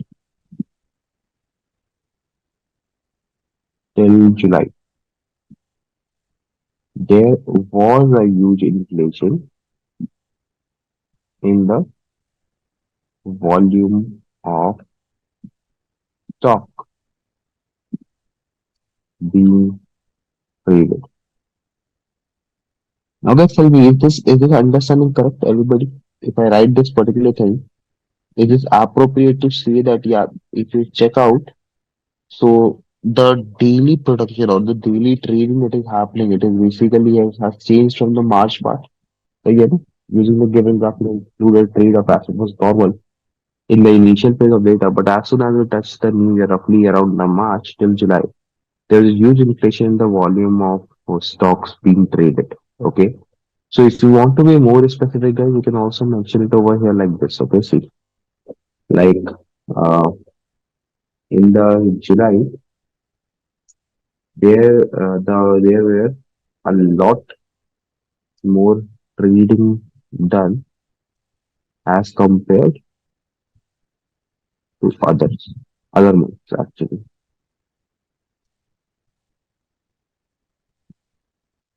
Correct? So it's writing you just giving you a brief idea about how exactly this thing goes around. Okay. And now what I'm going to do, guys, is I'm going to start working with moving averages. So how many of you are already aware of the moving average concept? I guess you might have learned it in your time series part, right? So why do we perform this moving average, guys? Everybody, moving average is actually used for to find out the updates. Okay, that means let's say if you are working on a 1 month data and you want to understand that how exactly the first week was different from the second week and how the second week was different from the third week. So obviously, you're not going to calculate each and everything that is present over there, right? It is very hectic to calculate each and every difference and into some. What moving average does is it tries to frame a window for you. I mean, we are kind of slider. You can have the data, you can analyze the data of 7 particular days. Okay, that is what exactly the moving average does. Okay, make data smooth and avoid fluctuation. Yes, correct, Sudhir. Exactly correct. So what we're trying to do is we will try to find the MA for the given data. But here we don't know like for how much time frame we can take so that our data can be that smooth. We don't want our data to be very smooth, obviously, because if it will be very smooth, we won't be able to understand the curve, we won't be able to understand the trends and everything. And we don't want to be too short so that we can understand everything. Okay, it should be between smooth, okay, a perfect between. Okay. So what we're going to do, we are going to find the MA for the given data for a different time frame. Okay, which we'll try to find for different time frame.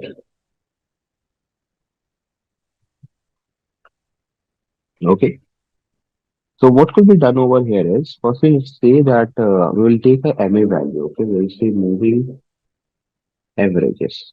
Okay, and we'll say I'm going to define three moving averages. Let's say for 10 days, 20 days, and 50 days. So right now we have taken 3 days in consideration. Maybe we can also take four depending upon the use case. So we'll try to find out the moving average for these particular 4 days. Okay. Now have a check everybody. How exactly we find that? Okay. So I'll say for X in moving average, for X in moving average, what we want to do is we want to calculate the column name first. Okay. Have a check guys. And here I can type F and then for X days. And let's try to put the same into this data column first where we will take the column name and we'll try to find out the rolling mean. Okay. So I'm providing the rolling mean over here and we are taking the mean. Okay. I am basically moving averages. If I run the code, this will be actually go ahead and it will grab all the information. Okay, about the moving average part. Okay, see column name, close or rolling or text. Okay. So if you see the data now, this is going non-new data over here. So for visualization, it will be very easy. It is not going to be very hectic and hard because you already have data with us. And if you're worried about the land value, say heavy with 10 land value, so 20 and we'll have 50 actually. Now let's try to visualize it really quick. Okay, so visualizing to understand. Okay, to understand the moving average data.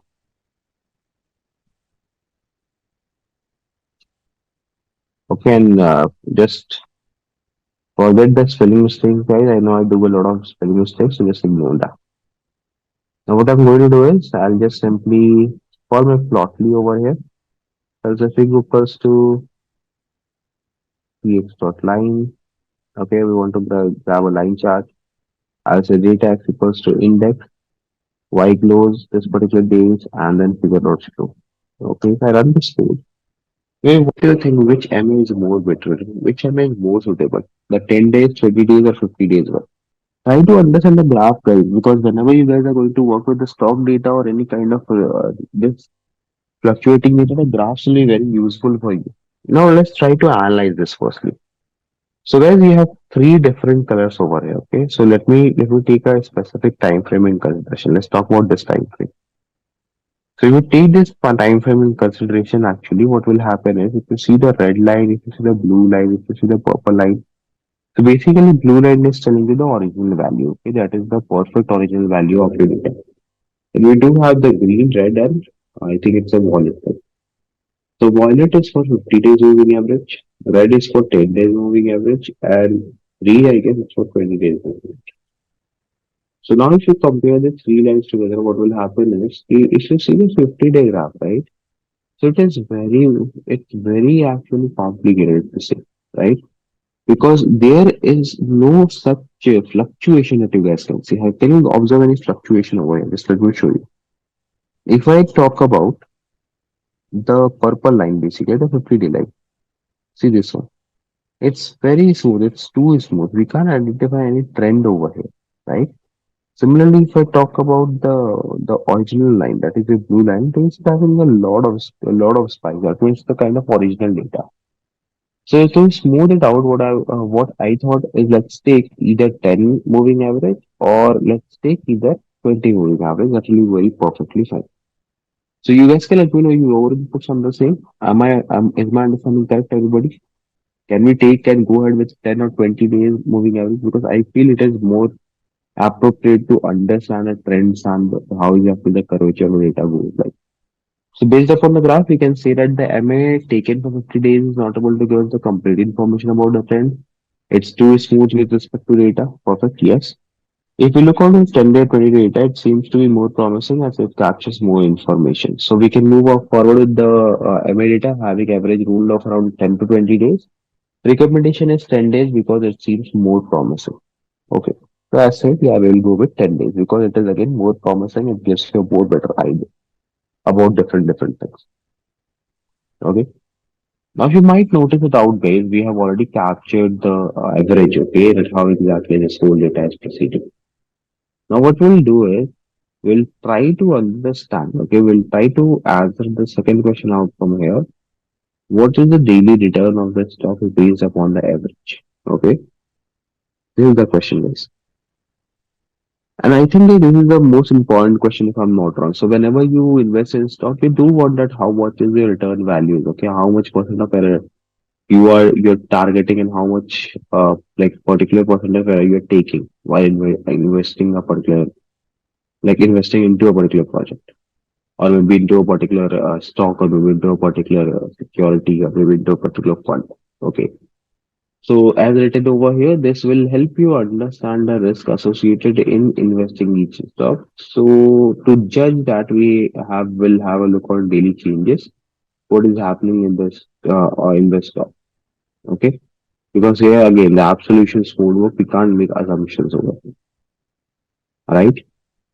So guys, do let me know if you guys want to understand how exactly the fluctuation is. Okay. So what we'll do, we'll try to firstly we need to understand the fluctuation actually. Okay, how much we are fluctuating. You can say fluctuation or you can say the changes. Okay, whatsoever you're comfortable with respect to time. Okay, that is what we need to understand firstly. So what I'm going to do is I'm going to take data and I'm going to take daily return. I guess that was the column. And I'm going to calculate the percentage thing. That means how much is the percentage change in this given data. Okay, with respect to close. So this will add a new column in our data set. I will check, guys. Okay, you will have a new column named as daily return. Okay, and will have actually the percentage change on how much of the stock is changing on daily basis. So you might can notice it out onto over there on the very right hand pan on the last column of the data. So using this particular function, you can get an idea about okay how much is the daily change and everything. Okay. Or maybe also what we can do, we can visualize the same. Okay, we can visualize the time, or not even time actually. We can visualize the percentage that has been changed. Okay, from the last past year.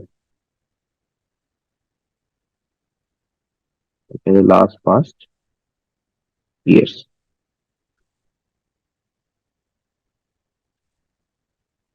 Okay, have a check there. What I'm going to do is I'm just going to plot really quickly a new plotly. I'm going to say data index daily returns. Okay, and let's keep the title also over here. The title may be like uh, change in the stock on daily basis. Okay, change in the stocks on daily basis. Okay, perfect. The code looks fine to me. There's no issue with it. Run it. Let's have a check. Perfect. So you might notice it out, guys, as discussed. So you may see if you try to insert the same graph in the previous one that we have seen, right? So you might notice that in the initial phase of September 2023, as discussed, due to low volume of trades and due to low prices, maybe there were not a lot of fluctuation that is happening. But as you came across the part of July, see there's a long fluctuation that is going on. Maybe can we say, guys, everybody, that this fluctuation that we are seeing right now in front of you and you all, it's because of this particular condition over here. Is you understanding that? Yes, no, plus minus thing.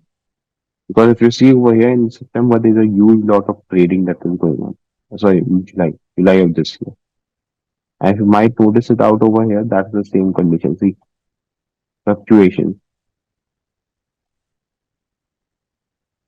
So what could be said from over here, guys? See, what I can say from over here, this graph is good for you all to understand, okay, that how exactly this data is changing over the period of time, but not that good to like understand this completely. Okay, so what we are going to do is we'll try to go ahead and we'll try to plot a histogram so that we can understand the sequence of the data. Okay, like how much, or maybe how what is the frequency of everything is. Okay, so let's try to analyze that. So we'll see figure equals to px dot histogram.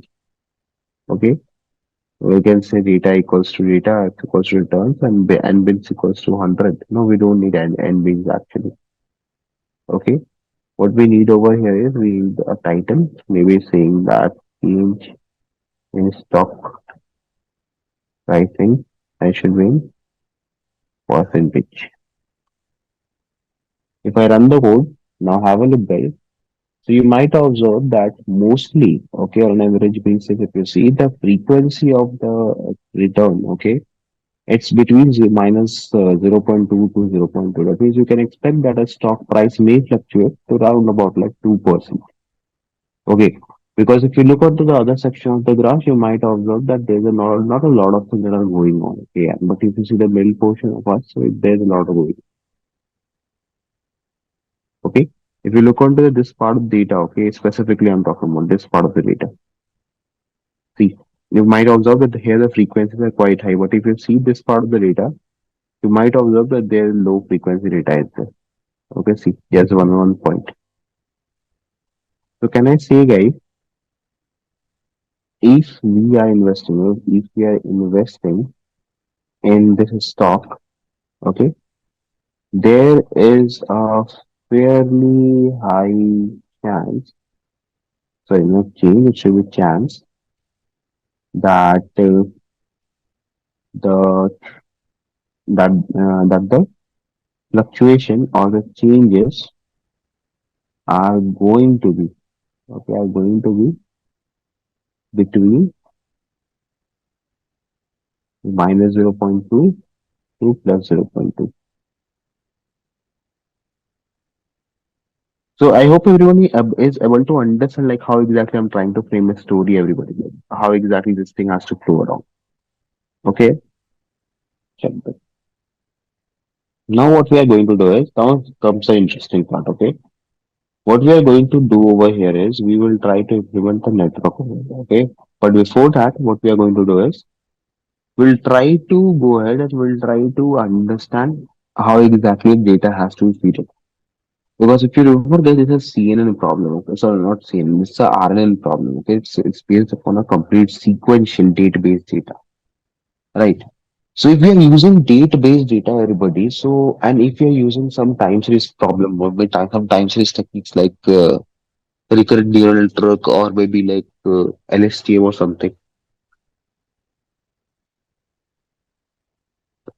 So what is going to be the sequence of data, guys? Because if you might observe, our current prediction will depend upon the previous prediction, right? So does that mean that I will have to carry your previous prediction also? I'll have to carry the previous to previous prediction also. Yes or no, everybody? Is my understanding correct? If we are talking about in terms of Arjuna or LSTM, that is how it works, right? Where to store, we need to remember the context. What we want over here is we want to work upon with our data. Okay, so what is the next thing is we have already analyzed a lot of things. So let's start working with the training and the testing data. Okay, because that is a crucial part over here. Okay, let's try to work upon it. Okay. So see guys, firstly what I'm going to do, since we have done a lot of changes to this our previous data, okay, this one, so you might see we are having volumes and all that. What we'll do is download a fresh new data for us. Okay, so I'll say data equals to wire dot download. Okay, and maybe we can download the same data as Apple. It is double APL. Yeah, Apple. And then for the start, we can mention over here what at what date we want to start. So maybe like a year back at 15th. Maybe I think like 1508 and it was 2023 if I'm not wrong. It has to be given in US format, so it will be like 2024 08 2020 15. Okay, this is the date where we will start with. Okay, and for the end date, okay, and for the ending date, we can say date time dot now. That is the current date. That is whatever is going on right now. Okay, whatsoever the date. For run this, we get a data. Okay, and it will show you the data actually, the same amount of data. So I will say figure equals to px or line, and we copy this from somewhere.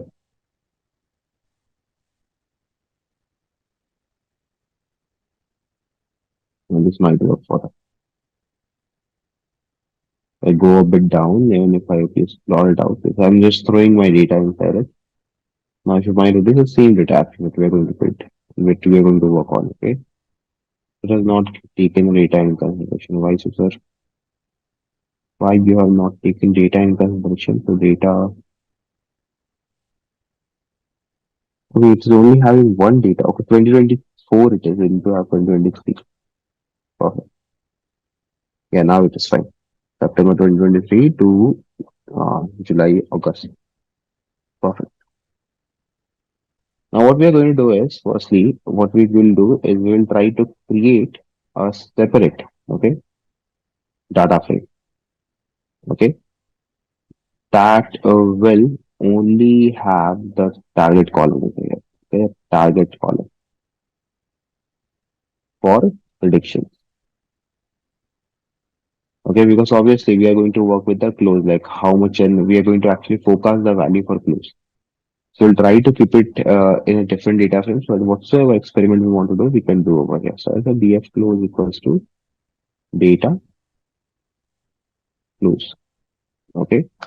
In df close, we'll have all the values of this close column, and we put it in a data frame model. So we'll have this double basis, and it will give us an error now.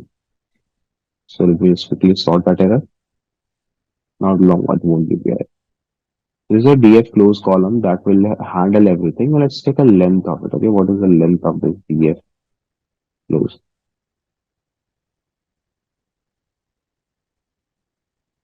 It's 253 records only. Okay, we need it a bit bigger actually. So let's do one thing. I don't need this much small data. Let's take it from this date. Okay, a more bigger data to train on. Okay, starting from 2020 2014 till now. Okay, that will be a very big data that we can work on. So now the data set length is 2673. Okay, and this is just a random assumption. So again, if you guys can have a look onto the graph, you can easily observe in the initial phase the prices were too high, and then again, as we cross the April 2020, there's a boom in the pricing. Okay, like a sudden boom you can say. Okay, so I have created a new and a very particular data set through which we can start working on. Okay, so what I'm going to do is we will try to keep around 95% of data for training purpose. Okay, for the training purpose. So we have enough amount ample of data to go ahead and train our model. So I'll say train length equals to let me break it down. So the length of df underscore close, and I want to take out the 95% of it, whatsoever it's going to be. Okay. Now, moreover, this should give us the seal value, not the floor value. So I'll just enclose into a seal value. Okay. And seal can also return the float integer. So I can just type as into float. Okay. So int seal, length of close 95%. If I now do a train length, that means what is the length of the train data? So the length for train data is 2540 records. That means on this amount of data, our model will be going to be trained. Okay. So we'll try to grab around these many records. Okay. Now let's build the data for prediction. Okay. That will be our next step. Step number 7 is going to be building the data for prediction. Okay. Like we need to actually create our own sequence.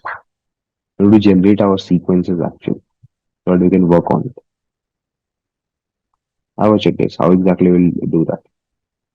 So firstly, what we'll do is we'll start with scaling of the values. Okay, so I guess you already know that why do we scale the values? So that all the bigger values, all the dominant values can come to a same page, right?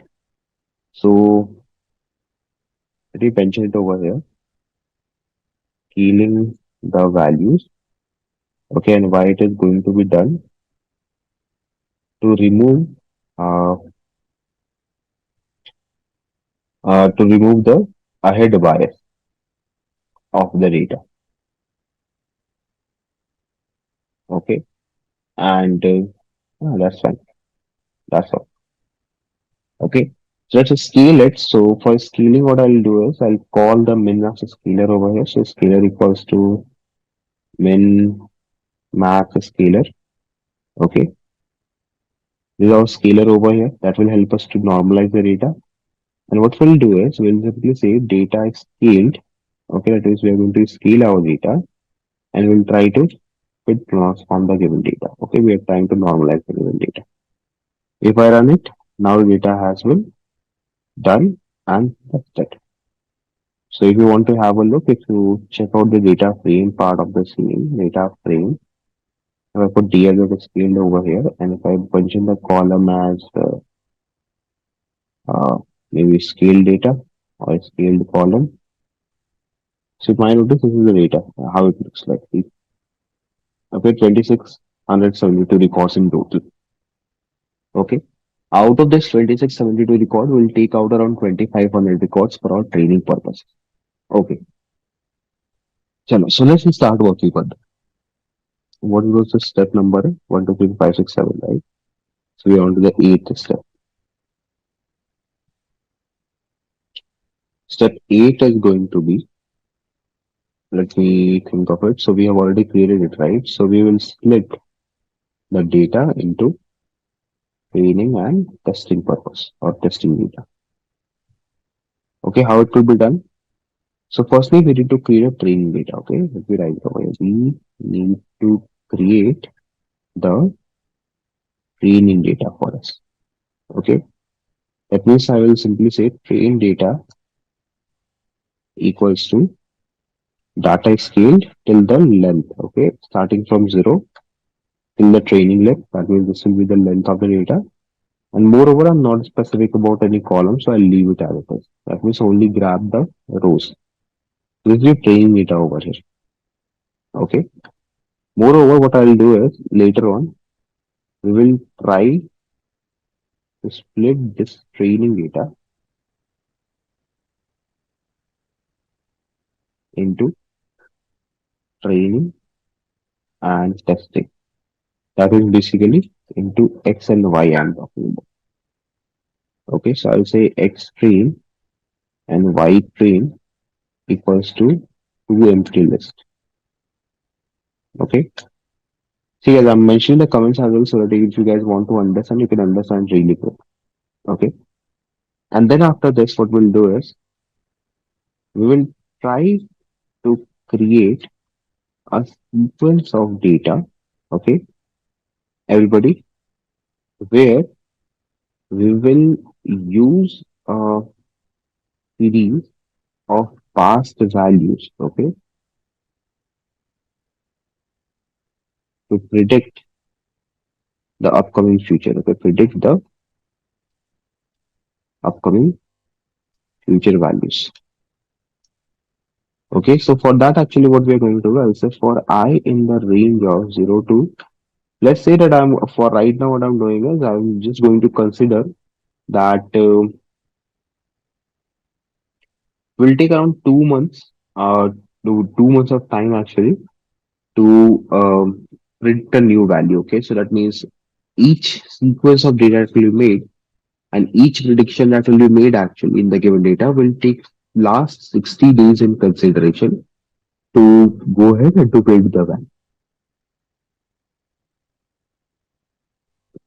So let's work upon it.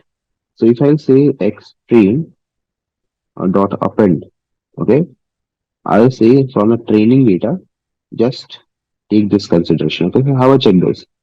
What I'm saying is start from I, whatsoever I is, okay, 0 minus 60. That means start from 0, okay, and go till I, like whatsoever is I going to be. Okay. So basically, this is how you create a sequence as well. So I'm taking 60 days, you can also take 30 days, you can also take some other days like 30, 45, 20 days in consideration. You can take any of your days in consideration. So this particular code is creating the sequence for you for a given data. Once done, everybody, what we need to do is we need to convert, okay? Convert the given data into NumPy array for the model. Okay, so I have a check this. I can say x train and y train equals to np.array x train, np.array y train. Simple as that. Conversion full and final, we are done. So it is saying setting an array element with a sequence, the requested data is having inhomogeneous. The shape was this is this plus inhomogeneous part. Okay, where we have done a mistake. Let me have a check. Hmm. Okay, yeah, we have done a mistake over here. It should not be 0, it should be 60. Okay, yeah, correct. Now it should work fine. Let me rerun the entire code. Restart and run off. I think this is because of this, okay, because we have mentioned I equals to I minus 60, right? So if it is not 60 over here, 60 minus 60 will obviously like 0 minus 60 will be minus 60. So it won't be able to create the sequence thereafter, right? And that will be an issue. Correct. So that is the issue that is happening over here. We actually messed up in the for loop. It should be 60 at the very initial place. Okay. Other than that, everything was fine completely. I think now it should run fine, if I'm not wrong.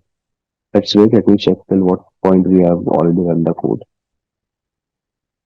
It is beginning still. Okay, it's running. Okay, perfect. Let's wait. Yeah, now see. Now everything is fine. Because we are considering 60 days, so our starting point will be 60, right? Because see, 60 minus 60 is 0, so that means it will start from the first index and will go till 60.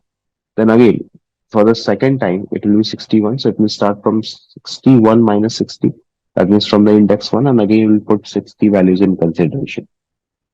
Okay, so that is why we have taken something like that. And then what we will do is we'll try to wait. Yeah, this one. Then what we are going to do is we are going to reshape the array for better consideration, because it is right now in 1D, will to create in 2D. I'll say x train equals to mp dot reshape. Okay, x train dot shape 0. Okay, in what shape basically you want, and the next is going to be x train dot shape 1. Okay, that's it. That's all we need.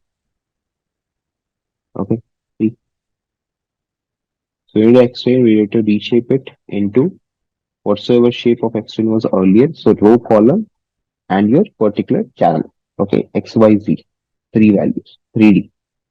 So you can see over here what is the new shape. It is 2480 multiplied by 50 length, width, and z. All the three values are right now prepared. Now actually we can start working with the LSTM network. Okay, have a check guys. So firstly, let's create a sequential model. Okay, let's get a sequential model over here. Also model equals to sequential. Okay, once done, what I'm going to do is we have created the more sequential model, and now we need to add the LSTM layer. Okay, so see, adding the LSTM layer to the model. Okay, so I'll say model dot add LSTM. We'll take, let's say, 128 neural working units, return sequence, input equals to x string 1 1. Okay, similarly, let's add one more LSTM layer over here. Okay, maybe like this will have less number of neurons, let's say, place of 64 only, and yeah, that's it. Okay, and I want the return in 30 days. Okay, and the final return should be a one value only. Okay, so this is my network actually. So two LSTM layers, one lens layer to process all the things, and one lens layer to return everything. If I run the code, our network is now built. Now, what we'll do is we'll try to compile our network. Okay, we'll try to compile the network, thus create it. Okay, so I'll say model dot compile. Okay, we'll compile the model and we'll use the optimizer. Okay, optimizer equals to Adam, and maybe what we can do is we can use the loss equals to, sorry, not loss equals to mean squared error, since we're using regression, because time series is a regression kind of problem. Like we are trying to regress over here with respect to time. Okay, so if I compile your model, okay, it's done. Okay, that means our network is now done. Now it is a very crucial phase. We are going to fit, fit the data into the model.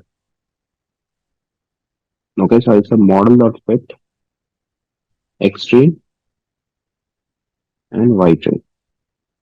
I'll also take a batch size actually. So every time we are just going to feed only one batch at one time.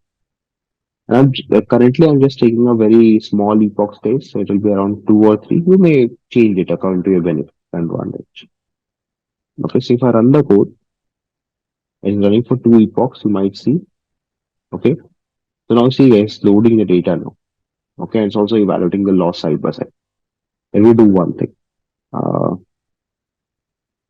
Let me set the epoch to 1 only, and let's rerun.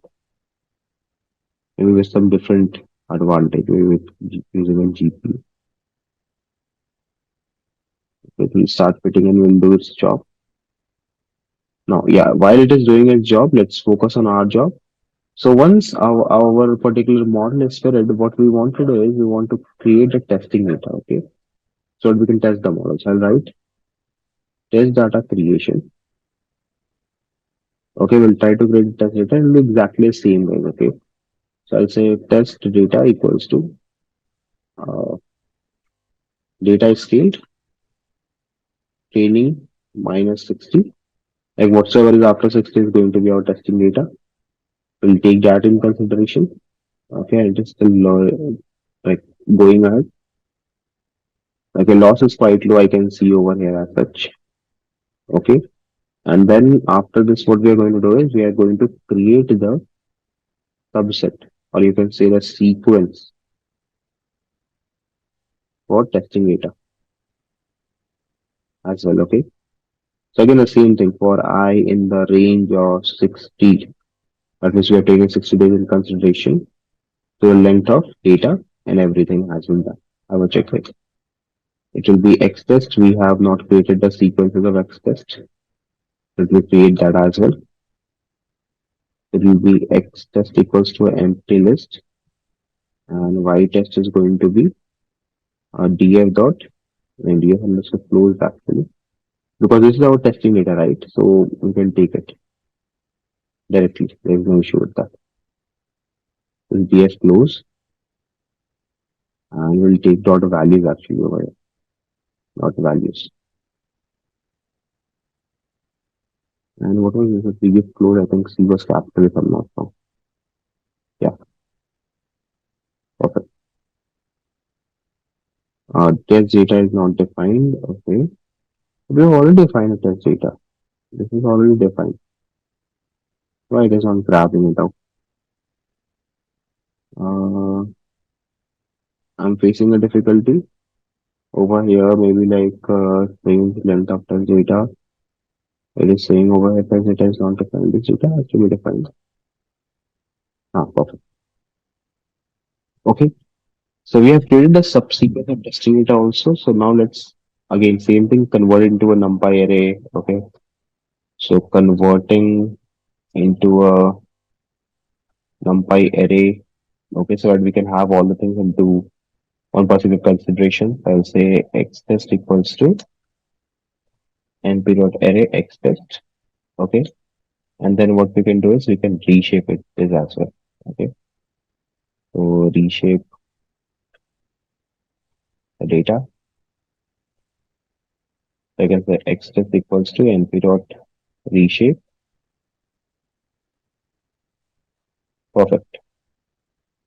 So it is basically x test 0, 1, 1, and we need to write over here.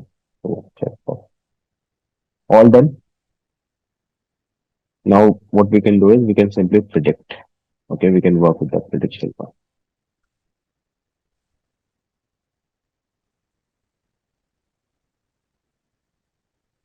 Predictions. Okay. So I can say predictions is going to be predictions equals to a model that predicts X test. For run this, it's going to start predicted. And now let's inverse transform it, okay, so that we can get the proper results. Because we have scaled it, so we can also inverse transform. The predictions equals to scalar dot inverse transform predictions. And this particular process, it is for inverting the values back to normal. Okay, that you can get the correct results actually. Okay, that when you see the predictions, you will have the exact accurate amount of results. Okay, so see over here, guys. If I wouldn't have done this, you wouldn't have got this value. Okay, the perfect values for prediction. Okay, so let's have a check on how perfect we are. Okay, because I'm going to evaluate it. So let's work on the evaluation now. Evaluation. That is basically error analysis over here. We are trying to do the error analysis. I'm going to find the RMSC. I'm going to say that np dot square root of the mean of the predictions, okay, minus whatsoever prediction has been made. Actually, it won't be predictions firstly, it should be y test firstly, y test minus prediction, okay. And then what we can do is for the predictions part, we need to do a whole square, okay, and then we need to take the mean, okay, perfect. So this is our RMSC by the way. So RMSC score over here, it's going to be RMSC itself. Let's have a check.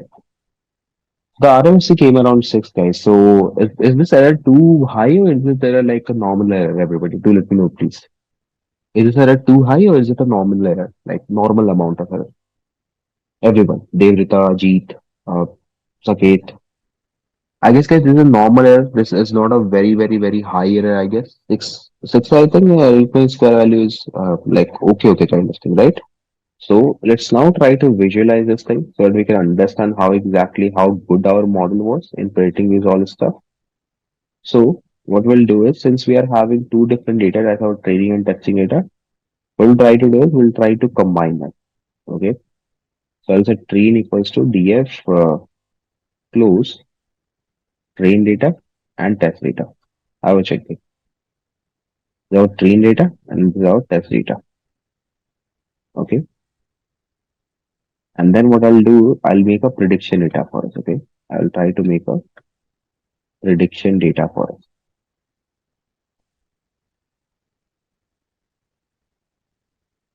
I will check. I'll say uh, maybe I think we should have done it at previously itself in this one here prediction data.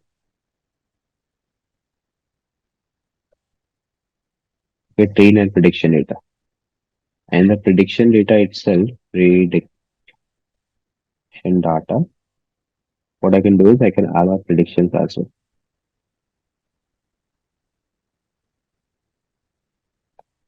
Okay, see. And what we'll do is we can say we can like distribute the two values into A and B. So A equals to, we'll have prediction data. Let me have a check in what exactly this prediction data holds right now. So prediction data and dot head. If I check it out, so these are the values. We have close and we have prediction. So in order to plot, we'll just take these two values really quick. So prediction of production. Prediction values dot close. Okay. And B, we can have prediction values dot prediction. Okay, both the entities in the same. And I think we should have taken the values in consideration rather than just simply taking the columns.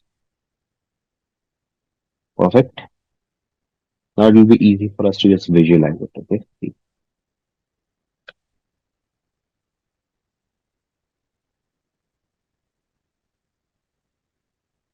I'll just create a simple line plot. Okay. We pass our train data, train dot index. Y will pass a close, and this will be title equals to Apple stock price prediction using LSTM.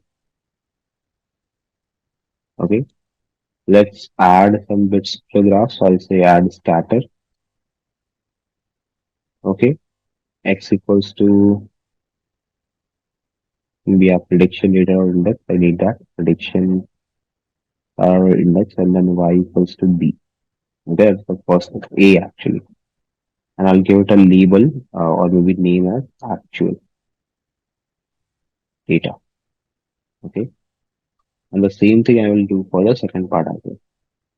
But here it will be prediction data. Okay, it will be a prediction data. Okay, perfect. And let's see the picture now. How exactly it has been created. Have a check, guys, everybody. If you notice it out the last part, actually, you might see the predictions over here. What is the main cause of it is working over here to give it so efficient predictions?